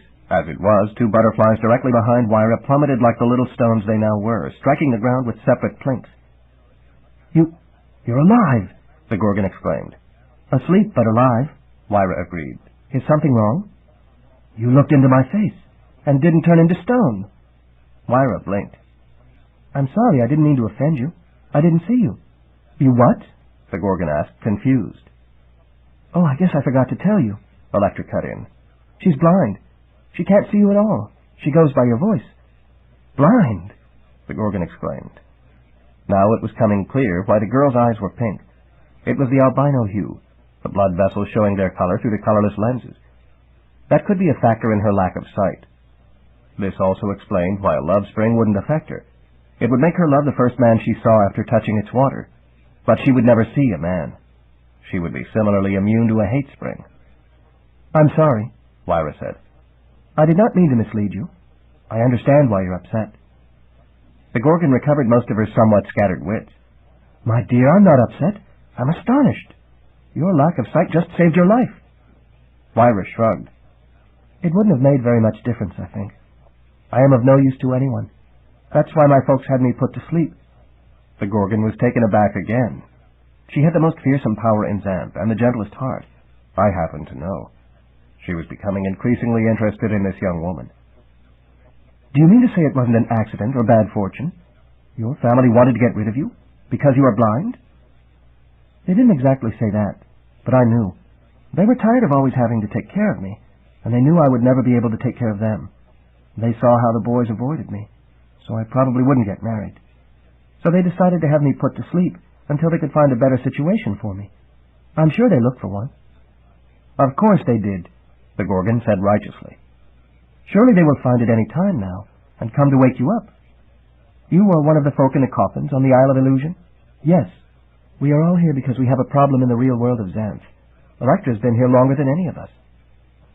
The Gorgon turned to Electra. Is this true? How long have you been sleeping? About 850 years, I think, Electra said. I tend to lose count. There are so many of them. I'm waiting for a prince to come and kiss me awake. A prince? Then the Gorgon stifled that line of reaction, remembering that Xanth was short of princes at the moment. The only one was 6 years old. She turned back to Wyra. And how long have you been sleeping, dear? 12 years. Hugo gaped, chagrined. He had thought she was his age, and she was actually 12 years older. The Gorgon understood her son's thoughts almost as well as she understood mine. But you don't age while you're sleeping, she said quickly to the girl. Yes, I do age, Wyra said. My folks could afford only a cheap potion. It makes me sleep and stops my body from wasting away, but it doesn't stop aging. So if I woke now, I would be 28. I'm afraid my folks didn't find... It doesn't matter, the Gorgon said firmly. But, Mother, Hugo began, appalled. He had evidently liked this girl, but a 28-year-old woman would be quite another matter. Remember that potion your father OD'd on? The Gorgon asked him. His face brightened. She was referring to the Fountain of Youth elixir, which could take years off any person in a hurry. Wyra could be 16 again if she woke, if Hugo wanted her to be. Why don't you go and tour the garden with this young woman? Perhaps you will have something in common. Hugo's thoughts were not the fastest in Xanth, except when Princess Ivy wanted them to be. But he was beginning to picture the presence of a pretty young woman in our castle, who would have no concern about catching an accidental glimpse of the Gorgon's face, and who just might find him interesting. Yes, let's see the garden, he agreed. Then he realized that he had blundered again. Not see. I mean, it's all right, Hugo, Wyra said. You certainly see, and I also see in my own way. You do see, but by touch, she said. Give me your arm. Awkwardly, he put out his arm. She heard the cloth move and put her hand on it. She guided him down the path through the abbey. They walked on through the ferns and flowers. Do you think maybe I could pet a deer? He asked. Certainly, Hugo, if you want to. I will introduce you. But you have to be patient, for they are very cautious. The Gorgon watched them depart. My, don't they make a nice couple, she murmured. Yes, she's a nice girl, Electra agreed beside her. The Gorgon jumped, having forgotten her presence. Now the Gorgon focused on Electra. You say you must sleep until a prince comes. Are you a princess? No, I'm more like an accident. Tell me about it. So Electra told her story, which was a complicated one involving a curse by Magician Murphy that caused her to take the long sleep instead of the princess who was supposed to. Electra's coffin was on the other side of Xanth, on the Isle of View. She had come here to join the others in her dream because it was pretty dull being alone. Now she had to marry the prince who kissed her awake or die.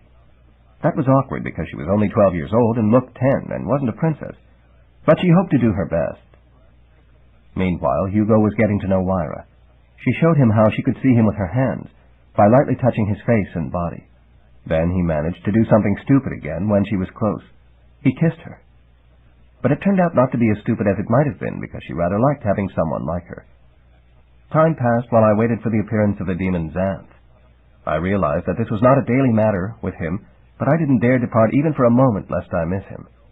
In fact, I realized that he was probably aware of my presence and waiting for the moment I did step out, so he could step in and miss me. The demon hated being bothered even more than I did, so it was a war of endurance, and I intended to endure. 3 years later, Electra was abruptly called away. Her prince had come. It was really too soon because he was still only 9 years old and already had a betrothed. But eventually that did work out in its devious fashion. The Gorgon answered one of the night stallion's casting calls and landed a nice role in a bad dream intended for someone who had been mean to snakes. "So," she hissed in sinister fashion while her snake hair writhed enthusiastically, "you have asked for it." Then she started to remove her veil. That was where the dream cut off. The purpose was to scare the dreamer, not to actually turn him to stone. After that, she was able to obtain a number of nice roles and developed a fair career as an actress in the dream realm. She was actually enjoying it. That was just as well, considering how the years were passing. I had thought we would be here only for a day or so, but this business was running a trifle overtime. Hugo and Wyra became great friends. It turned out that she could sense when he was going wrong and correct him with a word or nudge so that he went right instead. When he conjured fruit, she guided him so that it was good fruit. Of course it was dream fruit of no lasting substance, but it was evident that the principle would apply in waking life as well. He told her of the youth elixir so that she could remain sweet 16 when they woke, if she wanted to, and she said that if he woke her, she would want to be any age he wanted her to be. Meanwhile, it hardly mattered whether they were awake or asleep, or sleeping in the dream realm. They enjoyed each other's company. Ivy and Gray Murphy came to disturb me, and I managed to get through without losing my appointment, as mentioned before.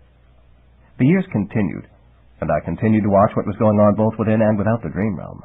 I knew that the time would come when the demon came, and then he would have to let me take Rose out of hell, because she really didn't belong there, if he could admit to making a mistake, which of course he couldn't. However, I had used my long time in the waiting room to devise a plan. Then, 10 years after the start of my vigil, you arrived, Lacuna. You brought me news I had overlooked, which complicates my situation. Xanth's law no longer allows a man to have 2 wives. I have mentioned that complication here as a result of your information, but perhaps that plays into my hands. Now I shall proceed to tell my future history, if the demon does not come. So put a dash on the end of this sentence, Lacuna, and we shall start the next chapter, which we shall title Chapter 17, Bargain. Lacuna looked at the wall where the final words remained printed. And we shall start the next chapter, which we shall title, followed by, Chapter 17, Bargain. Then she looked inquiringly at the good magician. "Keep writing," he told her, "but make it third person. You're in it too now, but it would be confusing to have the I switch from me to you." "But your story is finished," she protested. "I mean, it's all caught up to the present." "And going on into the future, exactly as I said it would. So the demon will have to come or lose by forfeit." "Of course," she agreed with such doubt that it sounded like a denial. But she kept the print printing on the wall. Already the last words of the prior chapter were disappearing into the ceiling. But they could be recovered at any time. All she had to do was reverse the scroll. Scroll. Oops. In her distraction, she had reversed the scroll, and the bottom line had moved down to bump the floor where it had bounced and duplicated itself. She re-reversed the scroll, but it was too late to erase the repeat line. It was stuck as a flaw in the text. Meanwhile, the hell-bent handbasket swung into the anteroom, and 2 children scrambled out. They appeared to be twins, about 6 years old, a boy and a girl. "Don't let go of the basket," Lacuna cried. But she was too late. They landed on the floor, and the handbasket swung away. Now the children, too, were stranded here. They looked at the adults, turning shy. "Hi, folks," the little boy said. He wore blue shorts and an off-white jacket and socks. "Who are you?" the girl inquired. She wore a pink dress and off-white hair ribbon and socks. Humphrey shrugged, so Lacuna had to do the introduction. "This is the good magician Humphrey, and I am Lacuna. Who are you?" "I'm Jot," the boy said. "I'm Tittle," the girl said. We're twins, Jot added. We're going to hell, Tittle added. Then they both ran to the door to hell, keeping in step with each other. They stopped before it, side by side, and pounded on the door.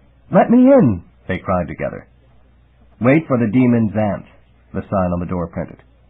It looked like Lacuna's print, but was more authoritative. Oh, pooh, Jot exclaimed, disgusted. Ooh, what you said? Tittle reproved him. I didn't say poop. I said pooh, dummy, he snapped. No, you shouldn't have. Jot tried the doorknob, but it turned in his hand without effect. Tittle tried it next, with no better effect. Frustrated, they turned to the adults. Hey, when's the demon coming? Jot asked. Yeah, when? Tittle echoed.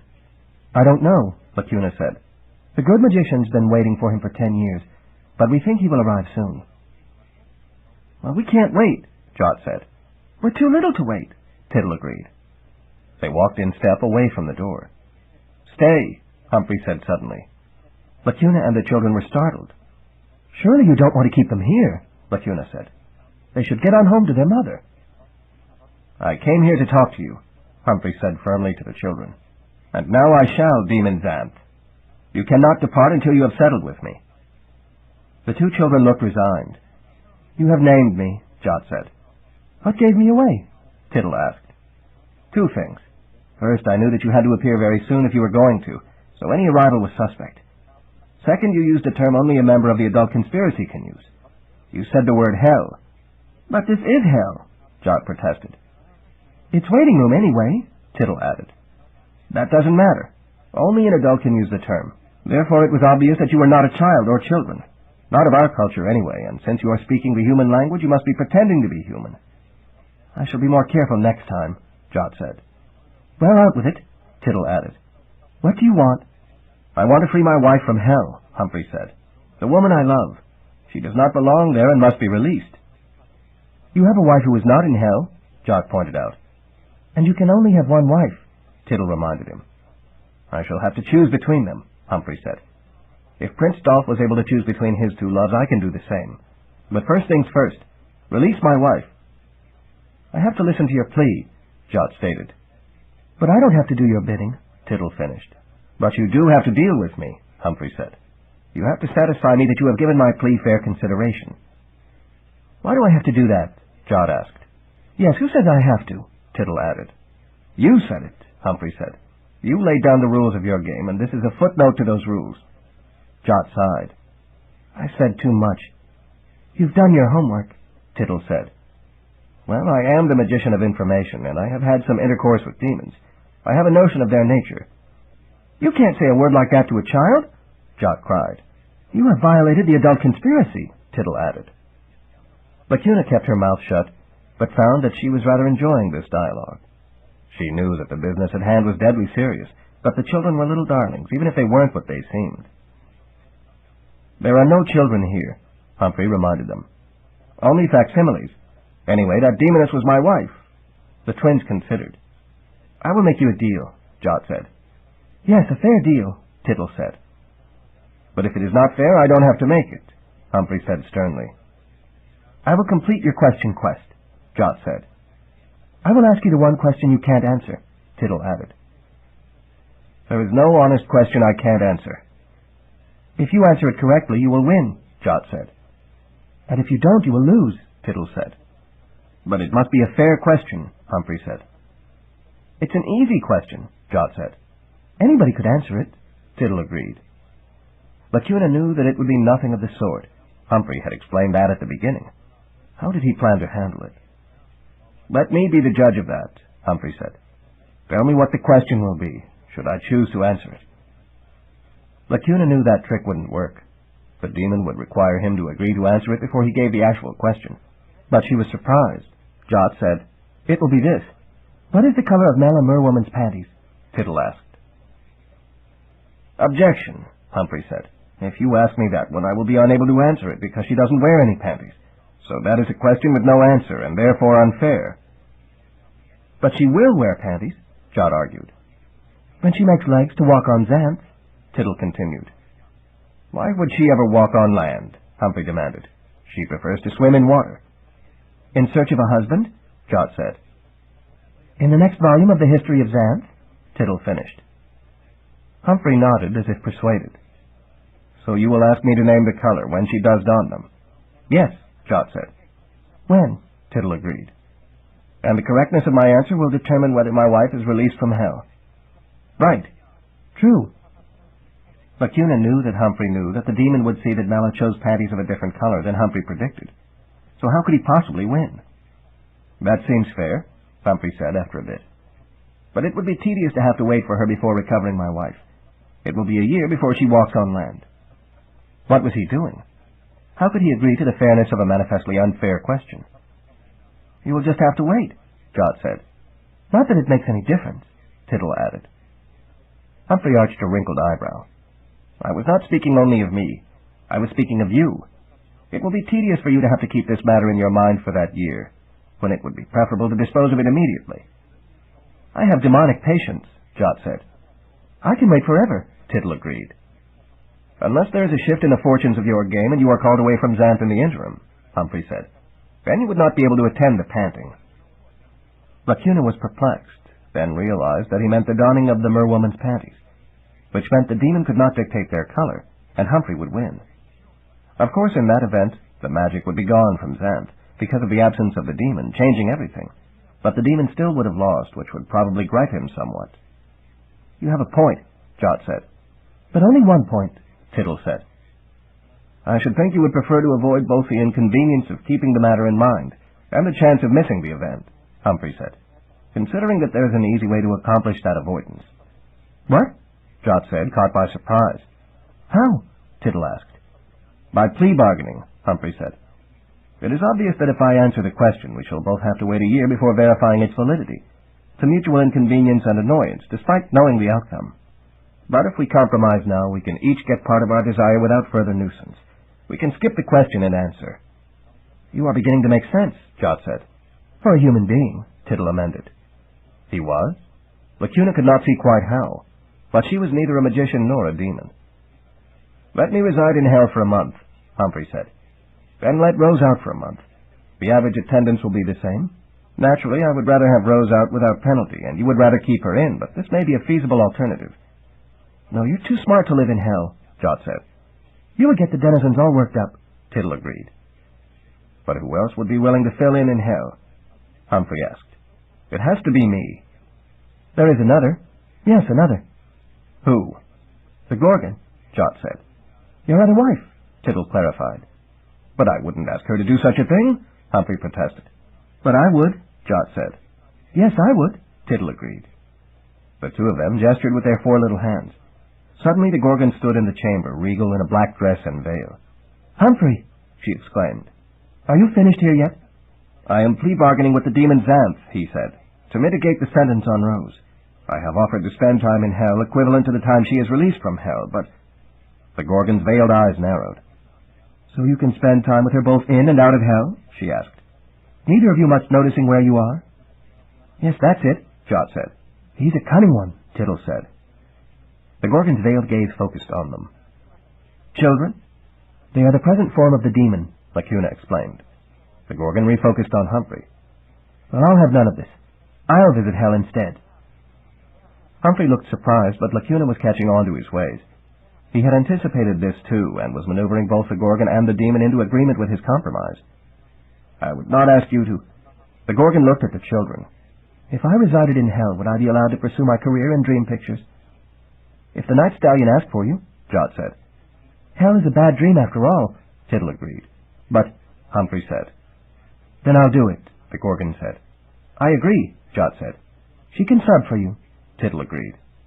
Humphrey looked amazed. If that is the way you feel... I will make the bargain, Jot said firmly. The Gorgon can sub for your wife in hell, Tittle added, nailing it down. Then I am constrained to agree, Humphrey said, spreading his hands as if outflanked. Lacuna saw that Humphrey's plan had worked. He had avoided the rigged contest and obtained the release of Rose half-time, without running afoul of the problem of having 2 live wives in Xanth at the same time. He had outsmarted the all-powerful demon.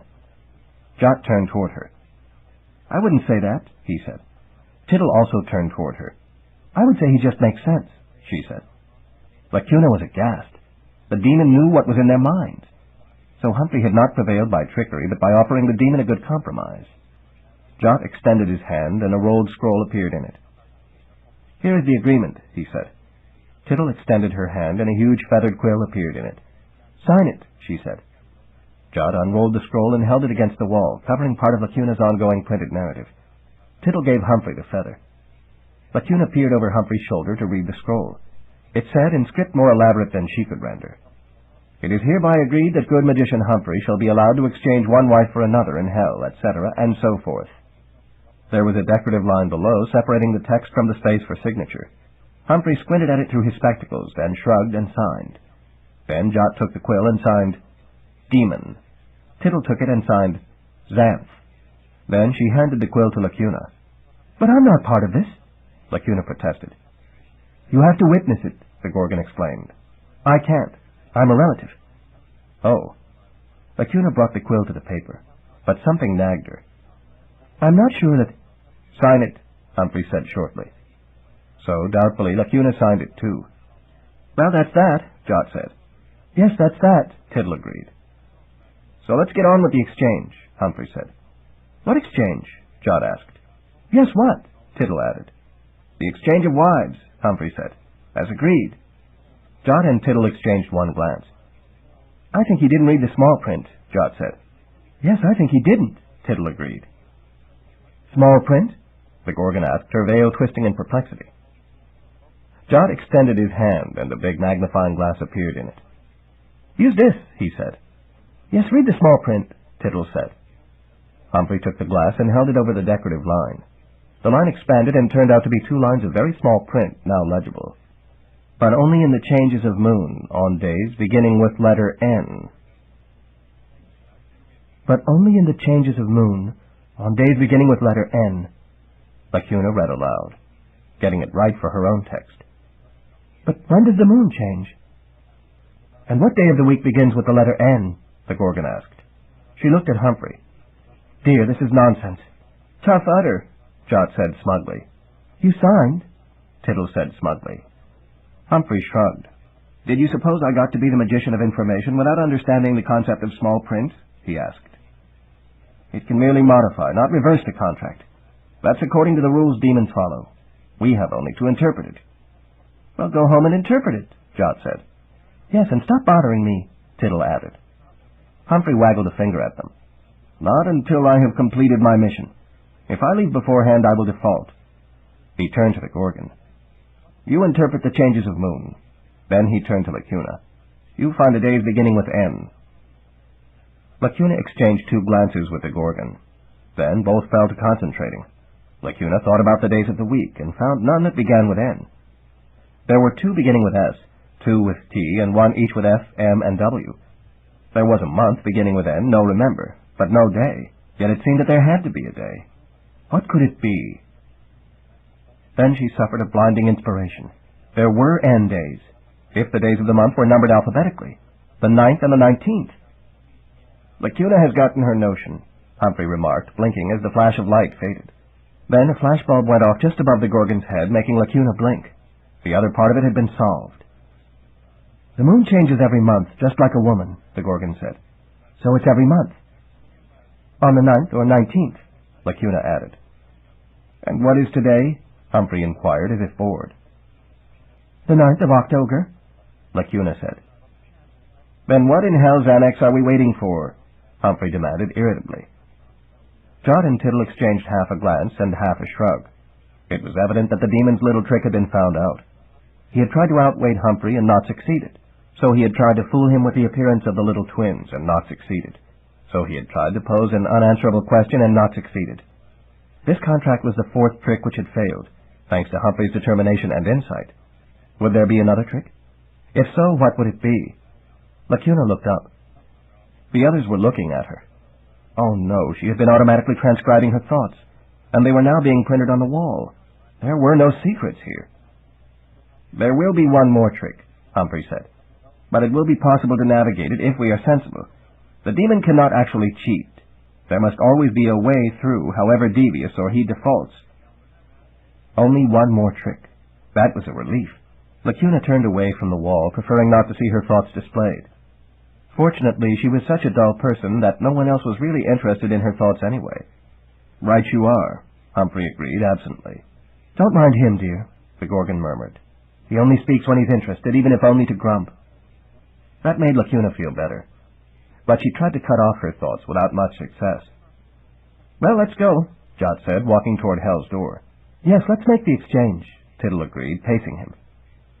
And the demon, she realized. He must have wanted this also, perhaps because the Gorgon was in her way as great a prize as Rose in her way. Rose could grow flowers in Hell. The Gorgon was now a successful actress. The demon must want to keep her, but could not unless he made the deal. What a cynical bargain. The two children paused at the door. As one, they glanced back at Lacuna, knowing her thoughts. So did Humphrey. She felt a chill, not of danger, but of understanding. These folk were frighteningly intelligent and cynical. How could any ordinary person compete? We won't try, dear, the Gorgon murmured, walking beside her. Then Lacuna realized that the Gorgon, too, was getting something she wanted. Instead of waking and returning to her life as a housewife, she would get to continue her dream career, at least half the time. Hell, it seemed, was not much of a specter to one who was making a career in bad dreams. The twins pushed open the door. Come on, Jot said. All of you, Tittle said. They walked through the door, the twins, Humphrey, and the Gorgon and Lacuna. The print followed along on the wall and, when necessary, the floor, recording the scene. Hell turned out to be a barren, smoky, windy place. Everything was soiled gray. The ground, the walls, the sky. Lacuna coughed as she breathed the bad air, but the Gorgon's thick veil seemed to protect her. The path led upward. Then, abruptly, it was too hot and dry, with a blazing sun and withered trees. They followed the path on around and down into a gulch. And here it was clammy wet, with greasy, dirty water forming on the skin. Farther along it was cold, with grimy snow on the ground and a storm approaching. But when the storm arrived, it was mostly just violence, threatening to blow them off the path. Lacuna was beginning to understand the nature of Hell. The weather was always wrong. Then they came to a garden, and there were roses. The air became sweet with their fragrance, and the climate was almost nice. Red, yellow, and blue, the rarest roses known. This had to be the magic of Princess Rose, making even Hell become pleasant in this one limited region. And there she was, a woman of middle years, kept at the age she had been when brought here in the handbasket. Rose. Now she was somewhat plump, her hair becoming ash-gray, but even so more attractive than Lacuna herself, because she was interesting rather than dull. She was in work clothes, but these were well-tailored and well-cared for. She did not see the approaching party, being intent on her work. "Hey, Rose Hips," Jot called.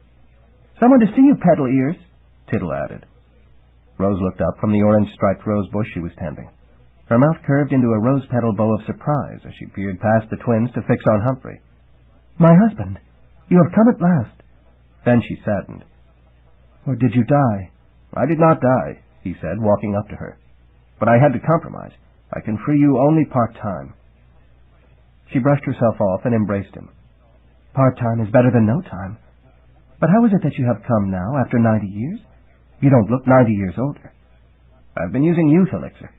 I could not rescue you before, so I took Lethe elixir. When it wore off, I came here. However, there is a complication." "There always is," Rose said wisely. "I remarried." "I know. Sophia is here, too." "But she was mundane." "Yes. She was surprised to find herself here when she died, but not unduly dismayed. She said it wasn't much worse than Mundania in bad weather. Taiwan is here, too, and even Mare Ann." "Mare Ann," Humphrey echoed. "Sophia is your wife, too," Jot said. "And the maiden Taiwan," Tittle added. Lacuna began to see the trap being sprung on Humphrey. He had made a deal to get his wife out for a limited time, but there were 3 wives here. How could he rescue one and not the others? "And who are your friends?" Rose inquired, becoming aware of the remaining 2 women. "This is Lacuna, who is recording my history," Humphrey said. "And this is the Gorgon, my 5th wife." Rose frowned.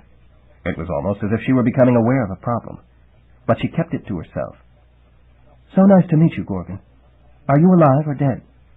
"I am alive," the Gorgon said. "I have agreed to take the place of a wife here so that the wife can return to life for a time." Rose smiled, and it was like the blossoming of a new rose. "Then you are generous. I knew my husband would marry only a good woman." Surprised, the Gorgon smiled too under her veil. "Yes, that is true." Lacuna knew they were complimenting each other, not themselves. Just then another figure approached. It was a much younger woman, quite shapely in her revealing dress. "Are you collecting wives, Humphrey?" she inquired. Humphrey looked at her and was chagrined. "Oh, no," he muttered. "And who is this?" the Gorgon asked. "The demoness Dana, my first wife," Humphrey said. "If you are now dating your wives, I qualify," Dana said. "But you left me when you lost your soul." "True. But on reflection, I realized that I was happier when I was with you. You must admit that I was a good wife while it lasted. I can be so again." Meanwhile, 3 more women were approaching. Here are Mare Ann, Maiden Taiwan, and Sophia," Rose said, spying them. "We have all become great friends, having one interest in common." Humphrey looked somewhat befuddled. Perhaps he had reason. All the women were beyond youth, but none was unattractive. There was a circle of greetings. Then the Gorgon asked the obvious question. "How is it that you are here with the wives, Mare Ann?" "Because I always did love Humphrey," Mare Ann said simply. "I would have married him, had I not feared it would cost me my innocence. Now, in hell, I have had much of my innocence taken from me, so there is no further barrier between us except that of death. I would be happy to marry him now." "So which wife are you going to take?" Jot inquired smugly. "Or will you marry Mare Ann and take her?" Tittle asked. So it was to be a choice among 6. No wonder the demon had decided to compromise. He had, of course, known that this was coming. Demons of any kind had little care for the affairs of man, but great interest in complications. This was a rare complication. Lacuna did not see how Humphrey was going to find his way out of this one. "Let's consult," the Gorgon said in a businesslike manner. "Since I'm the one who is making it possible, I think I should have some say in the decision." "Yes, maybe you will change your mind," Jot said. "Maybe you won't let any of them out," Tittle added. So that Humphrey, having made his compromise, would be denied the benefit of it, Lacuna realized. The demon Xanth must have seen to it that all of them appeared here, including Dana Demoness. What a great joke for the demons. Jot gestured, and a round table appeared with 10 chairs. Tittle gestured, and 10 place settings appeared. Then Rose fetched a decanter of rose wine and a key lime pie with rose petals decorating each piece. Evidently the petals made the pie good, despite its origin in hell. The wine turned out to have rose petals floating in it, too. When they were all served, the discussion began. Jot and Tittle gobbled their pie slices and gulped their wine as if it were milk, in exactly the manner of children. The others sampled theirs more cautiously. Lacuna found both the wine and pie to be very good. Rose evidently had a talent for preparing such things. Probably this was a trait shared by all his wives and girlfriend. "All 5 of you wish to share moments of Humphrey's life?" the Gorgon inquired. She was eating especially carefully, lifting her veil aside without uncovering her eyes. The other nodded. "Perhaps we wish also to experience life again," Rose said. She glanced at Dana Demoness. "Or to simulate it." She glanced at Mare Ann. "Or to indulge in a manner not possible before." "But I can take only one," Humphrey protested. "And the only one I want is—" "Is it?" Mare Ann inquired. That evidently set him back. Lacuna knew from his life history that he had loved only 3 times: Mare Ann, Rose, and the Gorgon. The other 3 had been essentially business relationships, however well they had fulfilled them. "I have discovered things of interest in the dream realm," the Gorgon said. "I have no objection to spending more time in it. Suppose we give each wife or love a month in turn before I take my turn. In 6 months, the cycle would be complete and we could start again." The women exchanged 15 glances. Lacuna thought that there should be 25 glances as each woman met the eyes of the 5 others, but some magic made 15 enough. "Hey, don't I have any say in the matter?" Humphrey inquired grumpily. "Of course not," the Gorgon said, and the others nodded agreement. "It took you 10 years to get this far. Do you think we want to wait another 10 for you to figure it out?" "What, no big fight?" Jot asked, disappointed. "No screeching and hair pulling?" Tittle added. "This may be hell," the Gorgon said, "but we aren't hellions. So it seems we are agreed. What should be the order of visitation to Xanth?" "Alphabetic," Dana said. That would put her first. "Age at death," Sophia said. That would put her first, because 3 had not died and so couldn't compete, and the other 2 had evidently died younger. "That's when our assets were frozen, as it were." "Chronologic," Mare Ann said. That put her first. The others considered. They nodded. Chronologic did seem to make sense. So it seems we are agreed, the Gorgon said. Mare Ann will go first. Now, if you will excuse me, I have a curtain call by prior appointment. She glanced at the twins. You are honoring the deal, I presume? Jot grimaced. I have to. Tittle scowled. More's the pity. Let's do it, then, the Gorgon said as she faded out. This was for her only a dream, so she had dreamy powers and evidently enjoyed them. But I think we owe a vote of thanks to Rose, who made this possible by bringing Humphrey here, Mare Ann said. The other applauded. Rose blushed rose-red. Have some candied rose petals, she said. Humphrey looked at Mare Ann. I suppose you're going to want a ceremony, he grumbled. A little one will do, Mare Ann said shyly. Try as he would, Humphrey did not manage to look entirely displeased. She had, after all, been his first love. Fun's over, Jot said. Until the panties, Tittle agreed. Lacuna glanced at the twins as she followed Humphrey and Mare Ann down the path toward the exit. I realize that you are merely figments of the demon's imagination, but you are cute, and I'm almost sorry I won't be seeing you again. At that, they both burst into wild laughter and dissolved into smoke. That bothered her. What was so funny? The handbasket was waiting in the waiting room. The three of them climbed in. Won't you be sorry to lose your unicorns? Humphrey inquired. There are no unicorns in hell, she replied. I haven't seen them in ages anyway. I will still be able to summon other equines. They continued to talk as the basket swung up and away, oblivious of Lacuna. She was glad for them, but what of her own life? Would she really be able to change it? The basket slowed. Lacuna saw that it was not proceeding straight back the way she had come. Now another type of dream realm was opening out, with a yellow brick path below. Humphrey had described that. They reached a pleasant community. There was a handsome young couple standing on the path, evidently waiting for them. It was Hugo with Wyra, his blind love. This is where we get off, Humphrey said. Lacuna, you ride back to the castle. Tell them we're coming. Yes, of course, Lacuna said, surprised. But now she realized that her body was at the castle, while the other bodies were at the Isle of Illusion. They would have to take turns riding the magic carpet back after waking up. The others got out. Introductions were proceeding as the basket bore Lacuna away. Mare Ann had never met either Hugo or Wyra, of course. Now she would be a temporary stepmother for Hugo. It should be all right. Then the castle came into sight. Lacuna had a lot to tell Gray and Ivy. Chapter 18. Change. Lacuna saw her body lying within the temporary coffin. She climbed out of the handbasket and let go. She dropped to the coffin, through its lid, and on down into her body. She was back. Suddenly she felt stifled. She lifted a hand to pound on the closed lid. In a moment it lifted, and there was Magician Gray Murphy peering down. "You're back," he said. "We didn't see you." Lacuna sat up, feeling a bit disoriented. I've been to hell and back in the handbasket, she said. I have a whole lot to tell you. But first, I have to warn you that good magician Humphrey is coming back. He's on his way now with his girlfriend, Mare Ann, and... What? Ivy asked. Lacuna saw that this was not going to be a simple explanation, so she plunged in. She just had time to cover the main gist and part of the minor gist.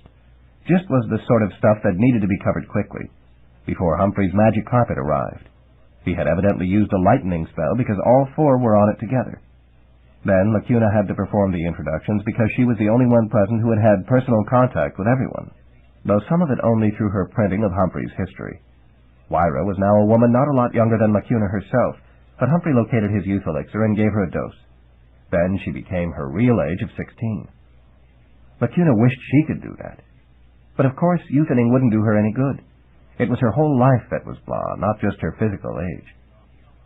She felt awkward now, for she was not really part of this group. I should go do my service for Magician Gray now, she murmured. And... Gray took note. But it will take time to research your answer. Humphrey snorted. Oh, I'll do it.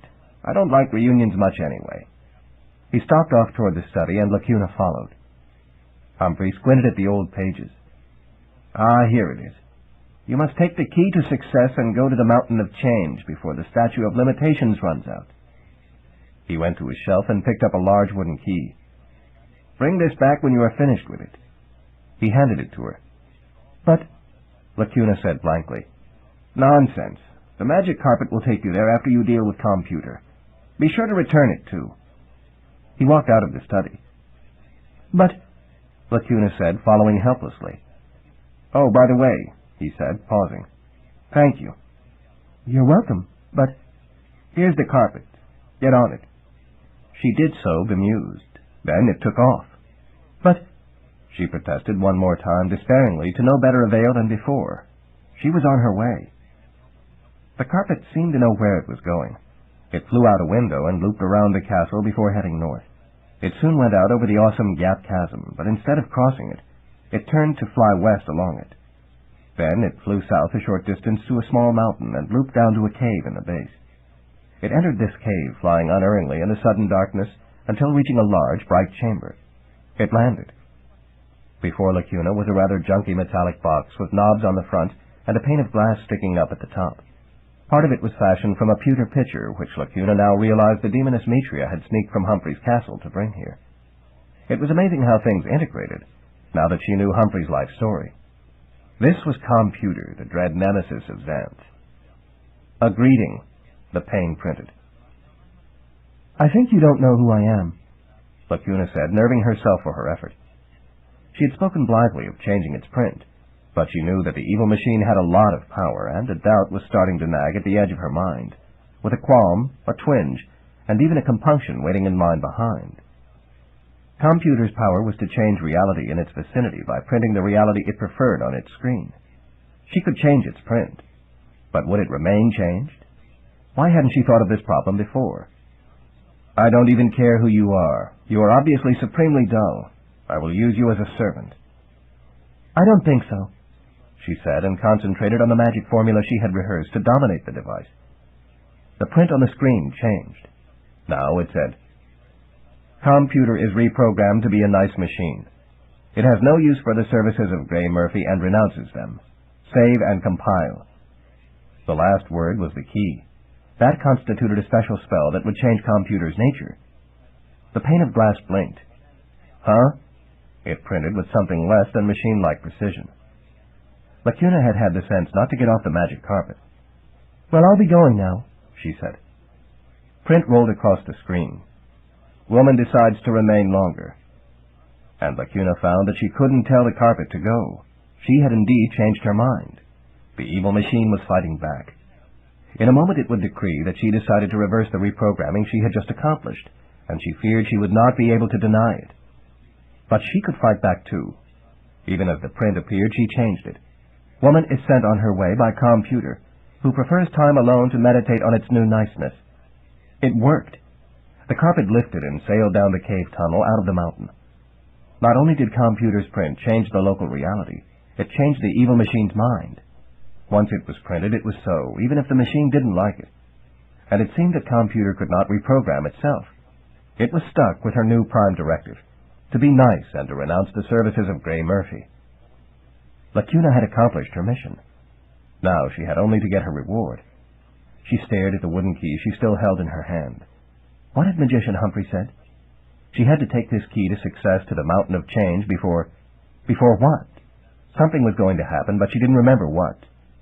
She looked around. The carpet was moving over unfamiliar territory. Lacuna had not been paying attention and was now lost. It didn't matter because the carpet knew where it was going, but she would have preferred to know also. Was this north or south of the Gap Chasm? The carpet circled down by a curious walled park. Somehow Lacuna couldn't quite see what was inside the park. It was obscured by trees and bits of mist. This must be where the Mountain of Change was. But what was she supposed to do there? It was all so unclear. She wished it had been Gray Murphy who had researched her answer, because he was young and inexperienced, so tended to explain things carefully. Humphrey just assumed that everyone knew things and had no patience. But of course he had lived a long time and experienced many things, as she well knew after printing his life history. He had a right to be short with ignorant folk. She got up and stepped off the carpet. It rolled up behind her but did not fly away. That was a relief. She did not want to be stranded in this strange place. It wasn't that the loss of such a dull person as she was would harm Xanth in any way, but she preferred to be dull in her own home, rather than to bore folk she didn't know. She approached the large wooden door to the park. She lifted her wooden key and fitted it into the keyhole. She turned it. The lock resisted. She turned harder, but it was no use. The key would not work. Lacuna stepped back and looked at the park. What little she could see was not attractive. The wall was worn and the nearby trees were wilting. She saw a word printed along the wall. Failure. Oh, no. She had come to the wrong place. But the carpet wouldn't have done that. This must be the right place. Or maybe it could become the right place. She focused on the word and changed it. Success. The wall brightened. The foliage of the trees hanging over it became greener. She approached the door again. She tried the key. This time the lock clicked. Now this was the right place, thanks to her talent. She tried to close the door after her, but the hinges tightened up and it no longer budged. It remained firmly open. Curious, she stepped back outside the park to see if anything else was approaching, waiting for this opportunity, but no one was. Then the door slammed shut behind her, making a bang. She jumped. Was she locked out? She tried her key once more. It turned and the door opened. But again it refused to close, until she stepped outside. Now she understood. It would not close until the one who had opened it and entered the park went back out. That was a fairly neat magical device. But to what purpose? Why should the door care whether she was inside or outside? She shrugged. It was a harmless mystery. If it should close while she was inside, she could use the key to unlock it again. She gazed around the park. Inside, she saw a statue of a naked running man. He was a fine-looking specimen in every respect, muscular, handsome, and well-endowed in a fashion a maiden was not supposed to understand. But of course it was only a statue. They were always idealized. She really didn't care about that particular detail. Her desire was for a man who was good in his head and heart, and for good children. One of the problems with men was that they put more store by a woman's anatomy than by her head and heart. Fortunately, women had more sense, so used their minds to choose the more sensible men. But it did help if the men were handsome. Then she became aware of something else. The statue was changing. Ever so slowly it was moving. The forefoot was coming down and the body was shifting forward, and the hair was blowing back as if he were racing through the wind. Maybe on her scale he was barely making progress, but on his scale he was sprinting. Where could he be going? She looked the way he was looking and saw that it was the open door. Oh, evidently he hoped to get out before it closed again. How lucky for him that she had happened to come along just before he reached it. Lucky? Lacuna had learned to distrust coincidence. Maybe in Mundania chance governed, but this was Xanth. There might be more to this than appeared. She pondered, then tried an experiment. She scuffed a mark by the man's leading foot, so she had a record of exactly where he was. Then she stepped out of the park again. The door slammed shut behind her. She took a walk around, exploring the region. After a few minutes, she returned and used her key to open the door again. She entered, and as usual, it froze in the open position. She walked to the statue. Sure enough, he had not passed her scuff mark, though he had had time to do so. In fact, he was even a bit behind it. He had retreated during her absence, or perhaps been reset to his original position. He raced for the door only when it was open, and he had to start a certain distance from it. But what was the point? Coincidence was not the only thing Lacuna distrusted. Pointlessness was suspicious too, especially in a magical place. She peered more closely at the statue. Now she saw what she had overlooked before. It was on a low pedestal. Evidently the man started there and ran off it to the door. On the pedestal was the legend, Statue of Limitations. That was the other thing Humphrey had mentioned. She had to go to the Mountain of Change before the Statue of Limitations ran out. Before he ran out the door, obviously. If he got there first, the door might close behind him, and then perhaps her key would no longer work and she would be confined in the park. Perhaps she would have to strip naked and get on the pedestal, ready to run out when the next person entered, and she might have to move as slowly as the man did, being rendered statuesque. What an awful fate! But now she knew. She would have to complete her business at the Mountain of Change quickly, because the man was not all that far from the door. If she took too long, she would surely be lost. So where was the Mountain of Change? It had to be here somewhere. She spied a path behind the statue and quickly followed it. The park was not all that large, so this had a fair chance of leading where she wanted. She was right. Soon the mountain hove into view. It was not large as ordinary mountains went, but it glistened oddly. As she came closer, she saw that its slopes were rough with shiny little stones. Then she came closer yet and discovered that those weren't stones, they were discs. In fact, they were mundane coins, gold and silver and copper and brass. What was called small change. The mountain of change.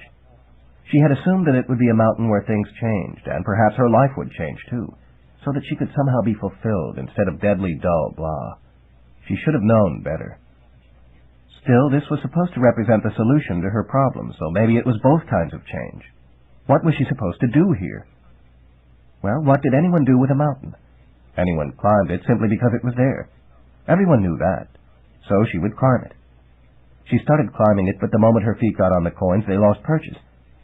Her legs did not exactly sink into the surface. It was just that she could not climb. Instead, the coins gave way below, so that she remained pretty much where she was. But she had to climb, or the statute of limitations would run out before she got where she was going. She surely couldn't afford that. She stepped back and pondered the situation. What would freeze these loose coins in place, so she could climb them? She remembered something Humphrey's mundane wife, Sophia, had said in passing. Frozen assets. It seemed irrelevant, yet she almost had a notion. Her notion clarified. It turned out to be a naughty one. But she was pressed for time. That statue might reach the door at any moment. She had to try whatever might work, and quickly. She stepped back onto the change, held her skirt tight about her legs, and sat down. The surface of the mountain was surprisingly cold. She was chilled right through the hips. Then she touched the coins around her. Sure enough, they did not budge. They were frozen in place. They could not handle this particular type of contact. She knew she could not afford to stand up again. It was not her feet which froze the change. So she pushed with hands and feet and scooted as well as she could up the slope. It was uncomfortable and tiring, but she made decent, or perhaps indecent, progress, and the mountain was small. She was glad it hadn't been composed of large change. Finally, somewhat soiled of skirt, she hadn't realized that mundane change was such dirty money, and numb of rear, she reached the top of the mountain of change. She got to her feet and stood in the loosening coins. What now? Humphrey had not told her what to do once she got here. Well, maybe she simply had to make her wish. That might be so obvious to Magician Humphrey that he thought it was unnecessary to mention. So she would try it. "I wish I had married Vernon 12 years ago," she said. She waited. Nothing happened. Her excursion had, it seemed, been for nothing. She must have gotten here after the statute of limitations ran out. Her effort had not been enough, because she was no heroine, just a drab woman. Lacuna sighed. It had at least been worth a try. She had, for a little while, had a glimmer of hope. She slogged down the mountain, her feet half sliding on the massed coins. She walked forlornly back the way she had come. There was nothing to do but fly back to the good magician's castle and return the magic carpet and the key to success. But when she reached the door, she discovered it closed, and the statue still inside. What had happened? That door had been wedged open. Had someone else come and managed to close it? She saw that the statue had almost reached the exit. He must have had the door slam in his face. She knew how that felt. But there was no other person. Lacuna shrugged and used the wooden key to unlock the door from inside. It opened, and she stepped through. The door closed immediately behind her. "Hi, Mom." She jumped, surprised. There was a blue-haired boy with a water ball in his hand. It was River, the guardian of the moat, who had almost prevented her from entering Humphrey's castle at the outset of this story. What was he doing here? "Did you get your wish, Mom?" River asked politely. "I'm afraid it just wasn't—" She broke off. "What did you call me?" "What's the matter, Mom? You look spooked. Did something bad happen in there?" She stared at him. He had wanted to be adopted into a human family. But she wasn't a family, she was just a middle-aged maid. "Something odd may have occurred, yes," she agreed cautiously. She preferred not to speak further on the subject until she had a better notion what had happened outside the park. "Well, we'd better get back before Dad misses us," River said. "I got the carpet. Let's go." He indicated the magic carpet, which was now spread out on the ground. They got on. River sat in front to direct it. He handed her his water ball, which she accepted as if used to this. It did not break in her hand, to her faint surprise. She sat behind the boy on the carpet. It took off. Soon they were sailing over the landscape. "Your father, he's worried?" she inquired, hoping to elicit further information. "No, it's not that," he said cheerfully. "He just isn't much of a hand at taking care of the kids. Also, he's curious what you were wishing for. He says it isn't as if you had a bad life or anything. Lacuna stared into the ball of water as if it were a magic crystal, wondering just how good or bad her life was supposed to be. In due course, the carpet descended. It came to rest just outside the moat of the good magician's castle. Two blurs of motion came charging across the lower drawbridge. In 2 moments they flung themselves into Lacuna's embrace, causing her to drop the water ball, which splattered on the ground. They were Jot and Tittle, whom she had encountered in Hell's Annex. "Great to see you again, Mom," Jot exclaimed, planting a somewhat slobbery kiss on her left cheek. "Yes, great to have you back, Mom," Tittle agreed, planting a slightly more dainty kiss on her right cheek. These were now her children. Then the man crossed the drawbridge at a more sedate pace. He was oddly familiar. In fact, he was the statue, that perfect specimen for running. No, now she saw that he was older, but still in excellent physique. It was Vernon, who had grown considerably more handsome in the past decade or so, as if a good woman had seen to his health and happiness. "Did you have a good trip, dear?" Lacuna tried not to stare at him. Could it be that he really was her husband now? "I may have," she answered. He reached down to help her get off the carpet and out of the entanglement of children. He brought her to her feet and drew her in for a kiss. Then she began to believe. The mountain of change had changed her life. Yet why was she the only one who realized it? Vernon rolled up the carpet and carried it back across the drawbridge. Lacuna and the children followed. She noticed that there was now a regular moat monster in the water who let them pass without challenge. She paused, looking more carefully at the creature. It seemed somehow familiar, though she was sure she had never seen it before. Had she heard of it? Then she made the connection. She had heard of it. "Aren't you Soufflé Serpent?" she asked it. "Who guarded the moat for Princess Rose of Rugna?" The monster nodded his head in agreement. Evidently more had changed around here than her life. When River stopped being the moat guardian, Soufflé must have resumed the post. If her change of life had made River's life change, then this had been necessary. How many other ripples had this thing set in motion? Mayor Anne met them at the castle entrance. She stepped forward to embrace Lacuna. "I see that you did get your wish," she murmured. She, at least, recognized the change which had occurred, perhaps because she had been in hell with Lacuna and therefore apart from normal Xanth. "What wish?" Vernon asked. Mayor Anne answered for her. "Hers was the same as mine, merely to return to her loving family." "But you were away from yours," Vernon said. Mayor Anne merely smiled. "We women have our little ways. They come with our loss of innocence." Vernon shook his head, perplexed. Lacuna decided that it would be best to let him remain that way. They returned the carpet and key to Magician Humphrey. He was already deep in his beloved book of answers. "That confounded foreign elf," he was muttering. "Now she wants to find her way back to the world of 2 moons, and she's going to arrive here right at the worst time." "Worst time?" Lacuna asked, curious, though she was sure it was none of her business. Or perhaps because it was none of her business. "Portrait day," he grumbled. "All my wives will be given passes from hell to attend, because such a melee will amuse the demon Xanth, and I'll have to have my portrait done too. And if there's one thing I hate worse than a gaggle of women, it's posing for a portrait." "Maybe Jenny Elf's appearance will give you a pretext to get away from it all for a moment, by addressing her question," Lacuna suggested. Humphrey brightened. "Maybe it will." Then he realized that someone was actually in the room with him. There was the key beside his tome. "Oh, you're back." "Yes, thank you. Your answer worked." "But of course it worked," he snapped. "How could it be otherwise?" "But there is one thing," Lacuna began. "Is that another question?" Humphrey inquired. For another service? She would have to let it go. "No. Thank you for the use of the carpet and key." He glowered at her. "I hate it when dull folk are too nice. Very well, I will make an incidental remark. Certain people are not directly affected by certain events, when they are the focus of those actions. They are, as it were, the movers rather than the moved. But in time you will pick up your intervening history by listening to the comments of others, and you will gradually come to accept this as your own memory. Your present life is as it seems." "Thank you, Magician," she said gratefully. Now she knew why she, almost alone, remembered her other life. She was the one who had changed it.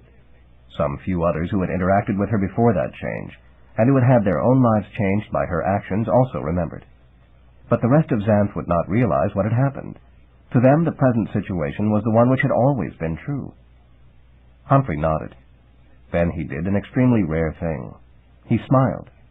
Lacuna returned the smile, while Vernon looked confused. "It's nothing to worry about, dear," Lacuna told him, taking his arm. "Let's go home and find something interesting to do."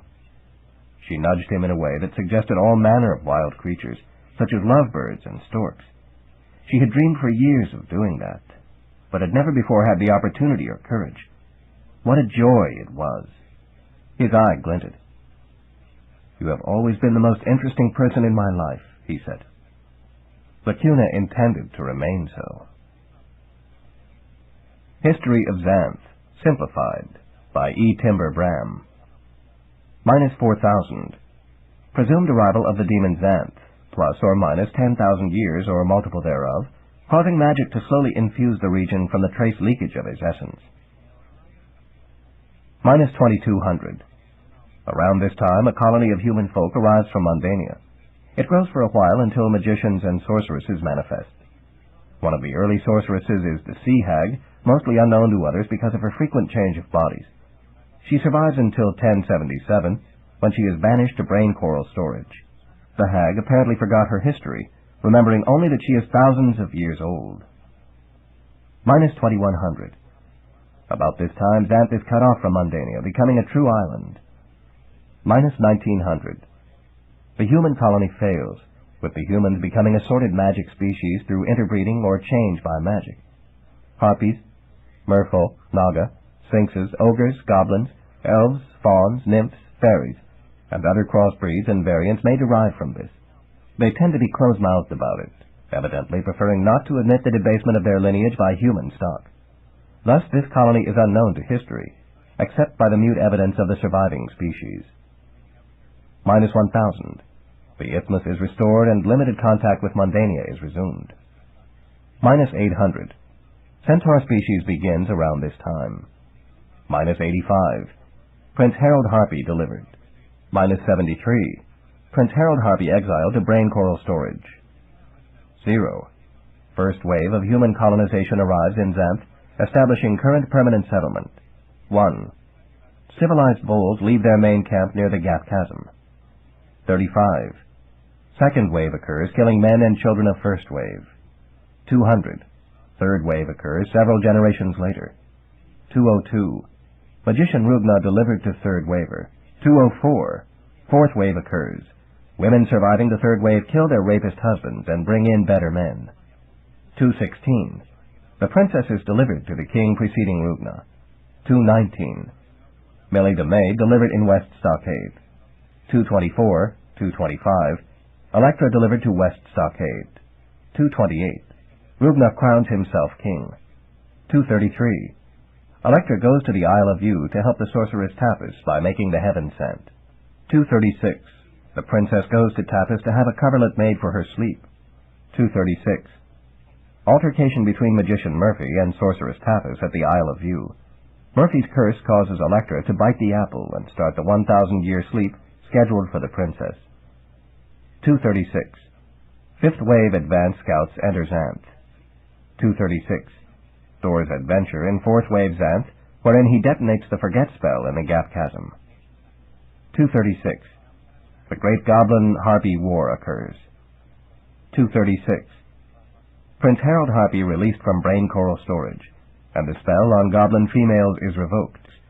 Topological transformation of Millie the maid into a book titled The Skeleton in the Closet. Neo-sorceress Vadney exiled to brain coral storage. The zombie master zombies himself. 236. Tapis and the princess go to Castle Rugna, and the princess marries King Rugna. 237. Magician Murphy retires to brain coral storage. 237. Fifth wave proper begins. 286.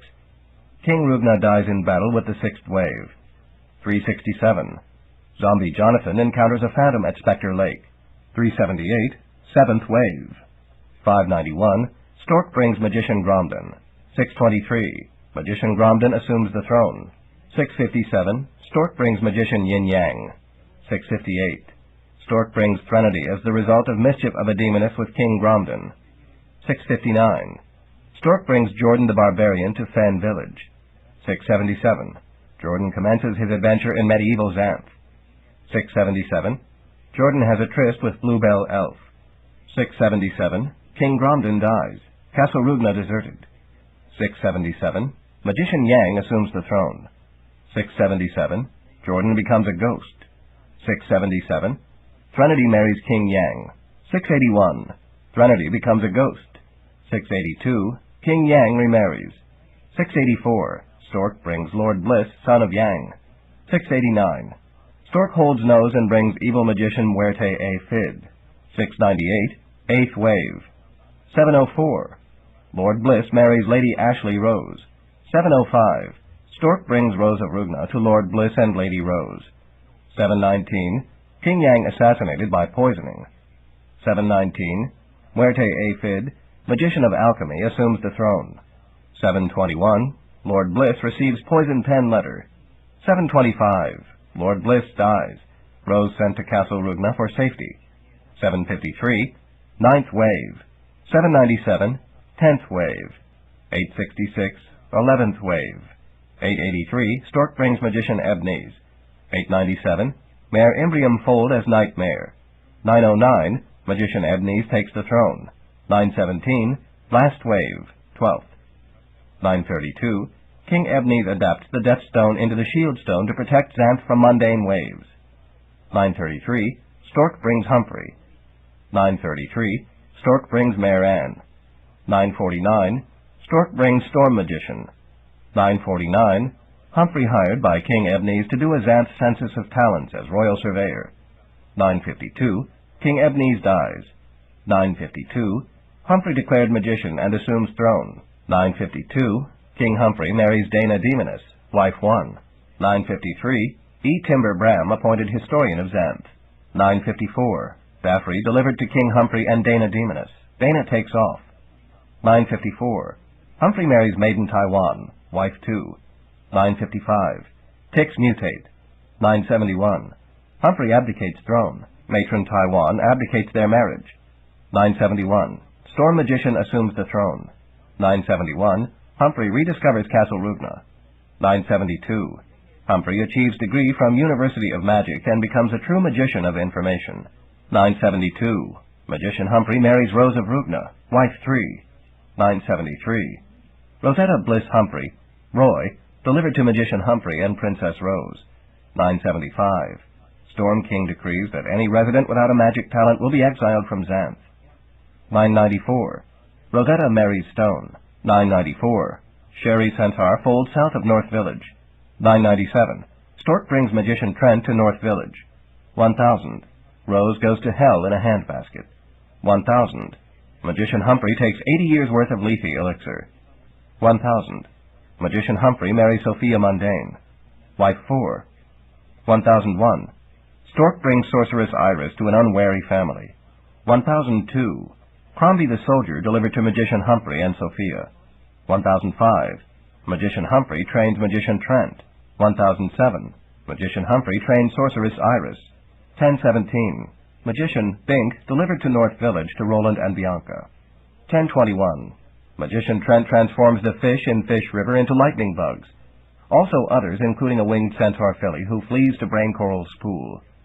1022. Evil Magician Trent attempts a coup d'etat, transforms Justin into a tree, is betrayed and exiled to Mundania. 1025. Stork brings Gorgon and Siren, twin sisters. 1027. Bink loses the middle finger of his left hand in a non-magical accident. 1033. Herman Centaur exiled from the herd for having magic. 1035. Sophia, wife 4, returns to Mundania. 1036. Sea Hag takes over her last body. 1039. Grundy Golem animated by good magician Humphrey. 1040. Donald becomes a shade. 1042. Bink travels to the good magician to learn whether he has a magic talent. Encounters an aspect of Chameleon, Donald Shade, Sorceress Iris, Magician Humphrey, has missing finger restored by Healing Spring, and is exiled to Drear Mundania. 1042. Bink, Chameleon, and Magician Trent return to Xanth and find Castle Rugna. 1042. Wiggle Swarm. Herman the Hermit Centaur dies. 1042. Storm King dies. 1042.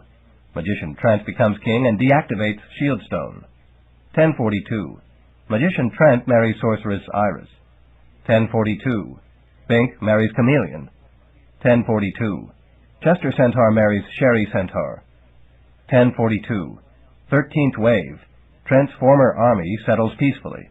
1042. Chet Centaur fold near North Village to Chester and Sherry Centaur. 1042. Grundy Golem goes to Magician Humphrey to learn how to become real. 1043. Millie the Ghost restored to life. 1043. Time of no magic.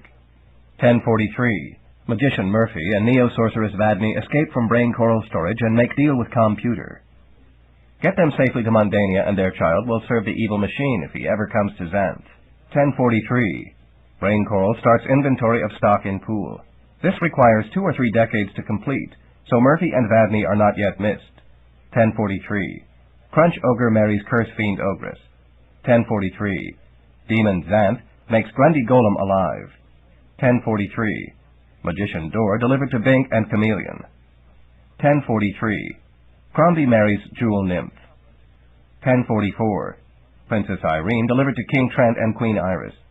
1044. Smash Ogre whelped north of Magic Dust Village to Crunch Ogre and Pseudo Ogress. 1044.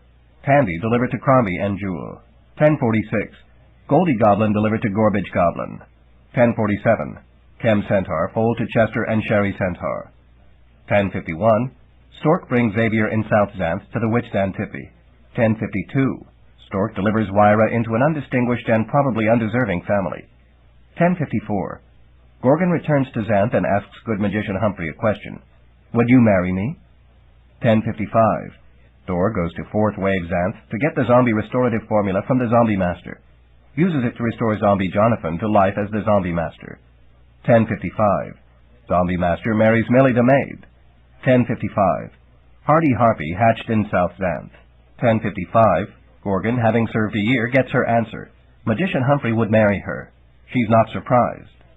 1056.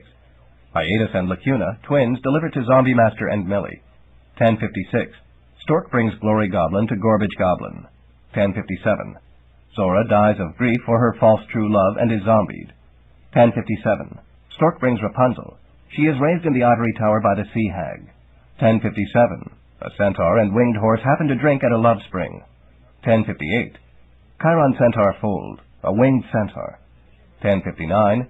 Thor becomes king during King Trent's trip to Mundania. 1059. Gorgon marries good magician Humphrey, wife 5. 1059.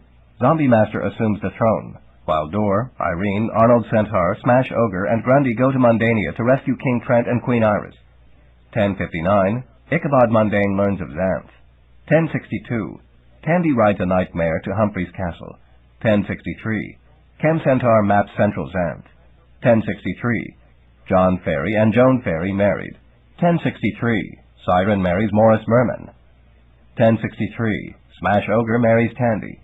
1063. Goldie Goblin marries Non-Entitas Goblin Chief. 1064. Stork brings Cyrus Merchild to Waterwing to Morris Merman and the Siren. 1064. Eskel, Ogre, delivered to Smash Ogre and Tandy. 1064. Hugo delivered to Magician Humphrey and the Gorgon. 1064. Zombie Master and Millie the Ghost move south and build New Castle Zombie. 1064. Prince Naldo Naga delivered to King Nabob in Mount Edaman. 1064. Next wave, 14th. 1067. Princess Irene marries Magician Dor. 1067. Chain of Kings during the next wave. Trent, Dor, Zombie Master, Humphrey, Bink, Arnold Centaur, Iris, Irene, Chameleon, Mare Imbrium. 1067. Mare Imbrium becomes a day mare. 1067. King Trent abdicates and retires with Iris to North Village. 1067. Dor assumes throne. 1068. Wyra put to sleep at age 16. 1068. Stork manages to bring Magician Grey to Magician Murphy and Sorceress Vadney in Mundania. 1069. Sorceress Princess Ivy found under cabbage leaf by King Dor and Queen Irene. Sometimes the stork can't get into a castle and can't wait for it to open. 1069. Princess Nada Naga delivered to King Nabob in Mount Edaman. 1072. Gapchasm Forget spell shaken by the time of no magic. Fragments, spinning off Forget Worlds. 1072. Magician Humphrey and the Gap Dragon, Stanley Steamer, youthened to infancy in a slight mishap. 1072. Chem Centaur has an informal liaison with Zap Hippogriff. 1072. Lady Gap Dragon, Stacy Steamer takes over post. 1072. Wiggle Swarm. 1072. Hardy Harpy marries Glory Goblin. 1072. Xavier marries Zora Zombie. 1073. Checks a winged centaur filly foaled by Chem Centaur. Because her sire is of the animal kingdom, she grows and matures quite rapidly for a centaur. 1074. Magician Prince Dolph found under cabbage leaf by King Dor and Queen Irene. 1074. Jordan the Ghost and Threnody, Renee, restored to life and married. 1074. Stanley Steamer accidentally banished by a leftover spell. 1077. Grundy goes with Snortimer, the monster under Ivy's bed, on a quest to find Stanley Steamer. 1077. Stacy Steamer changes her name to Stella. 1077. Grundy rescues Rapunzel from the sea hag with the aid of the monster of the sea. 1077. Snortimer remains to protect the fawns and nymphs in lieu of Stanley Steamer, who returns to Ivy. 1077.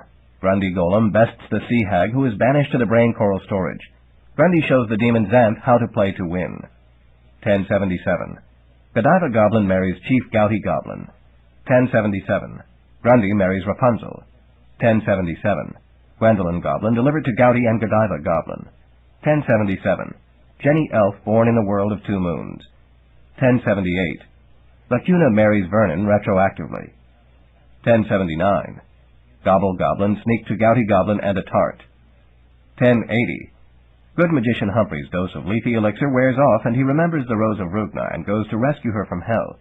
The Gorgon and Hugo join him in the dream realm. 1080. Lacia Curse Fiend leaves Gateway Castle and Lake Ogre Chovy to help Esk Ogre and the Voles. 1080. Esk finds Marrow Bones and Briar Brassy on the lost path in the Gourd. 1080. Vale of the Voles and the Kiss Me River restored. Unfortunately, the Kissimmee River in Florida Mundania remains hostage to the will of the Armed Corps of Engines, so is not affectionate. 1080. Esk Ogre marries Briar Brassy. 1080.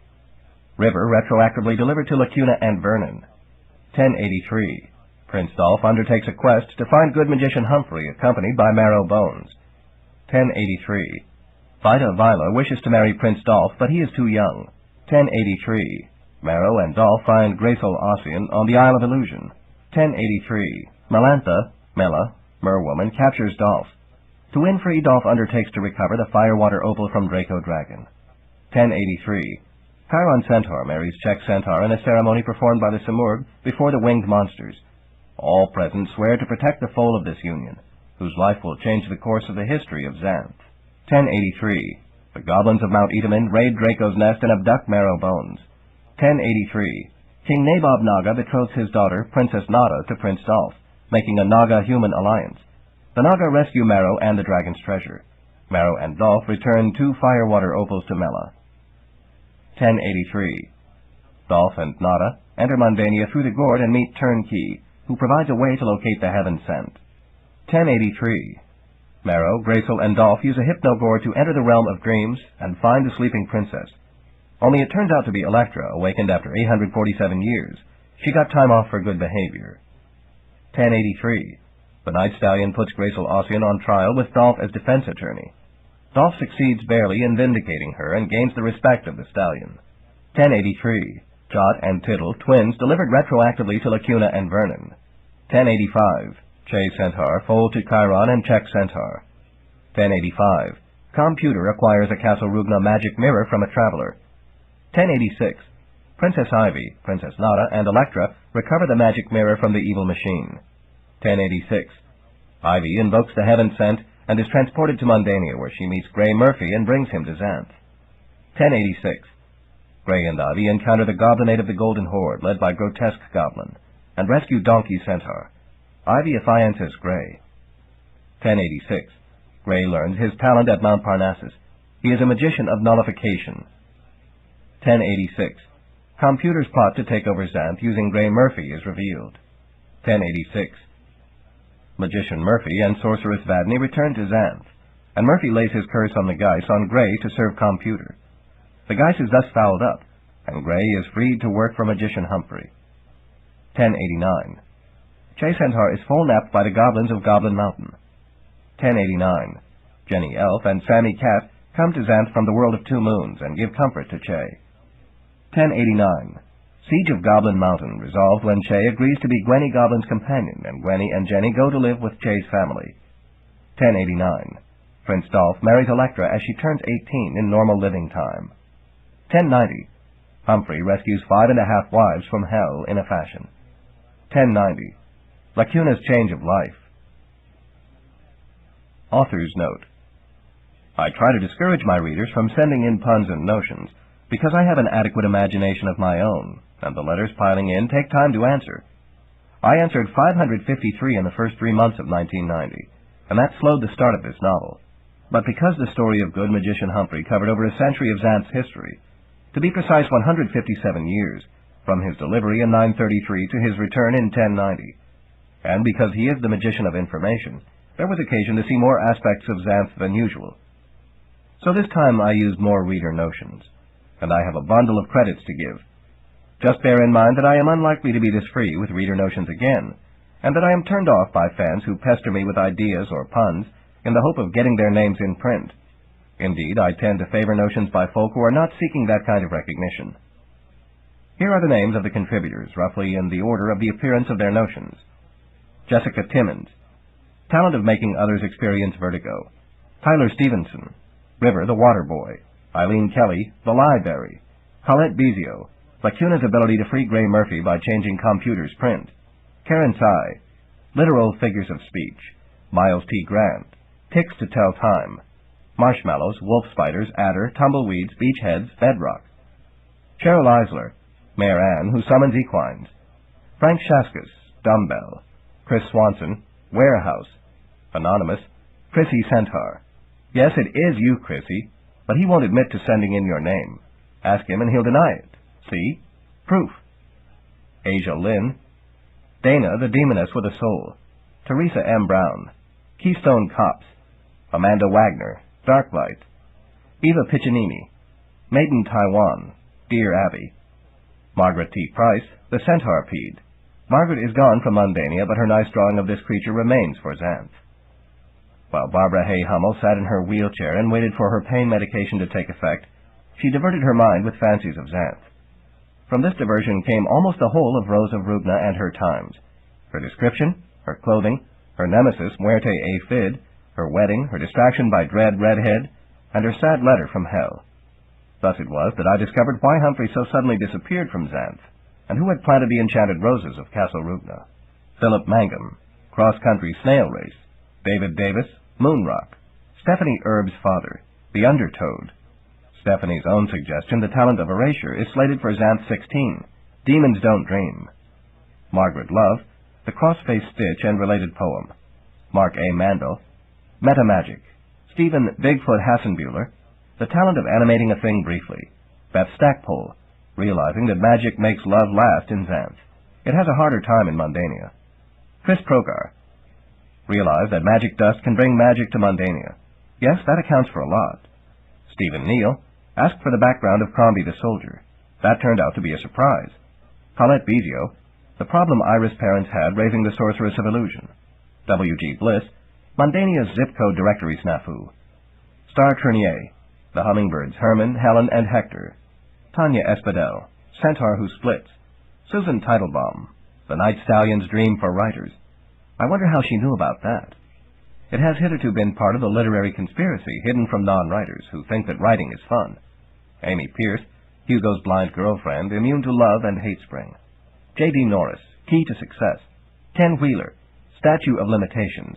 Chris and Natalie, Mountain of Change. Meanwhile, E. Timberbram, figuring out obscure dates and events, compiled the history of Xanth, a digested portion of which is included in this volume. The complete edition contains a list of the dates for all the novels, spot biographies of the known kings of Xanth, a chart of the eras and ages of Xanth, a table of the mundane waves of colonization, and genealogies of significant characters, as well as the main history with authoritative footnotes. He sent it to me via his mundane alias, who is too undistinguished to mention here. There were a few other suggestions which I meant to use, but which got squeezed out. I'm sorry to disappoint the folk who sent them in, but they will surely appear in a later novel. Michael Stasko was one of a number of readers who sent complicated lists of questions. I hate it when readers prove they are smarter than I am, so I'm getting even by running the main part of my response to him. If any of you have similar questions, stifle them. I might not manage to figure out the answers next time. Dear Michael, Sigh, you have excellent questions. Okay, I will answer them here and maybe run these answers in the author's note to Question Quest, which I am now writing. Why didn't Electra awaken during the time of no magic? She did, but realized that there was no prince handy to kiss her, so she went back to sleep, and in a few hours the spell resumed. When Electra went to Mundania, she aged physically, but she should have remained childlike because maturity comes with experience. No, not necessarily. Some grown folk are immature, and some children are mature in outlook. But it is the nature of humorous magic that age does bring maturity. This may be unscientific, but we're not talking science here, but magic. If sex is just a natural function for centaurs, why do they take part in the adult conspiracy? Because they honor the foibles of those with whom they associate. Centaur tutors, for example, must set good examples for the human children they tutor. Since Gray Murphy was raised in Mundania's sexual realities, is it possible that he may begin a slow corruption of the adult conspiracy? Possible, but unlikely, because Ivy is bound to enhance his Xanth morality. Why can't centaurs assume the 3 forms of their crossbreed? Probably because they never thought to try it, and believe it to be uncentaurly to assume any other form. 3 forms? Only for the winged centaurs. Why didn't Millie the ghost change from book to human form during the time of no magic? Because she had been restored to living form before then. Why didn't zombies cease to exist during the time of no magic? They did. Who saw a zombie then? But they resumed when the magic returned, just as did tangle trees and such.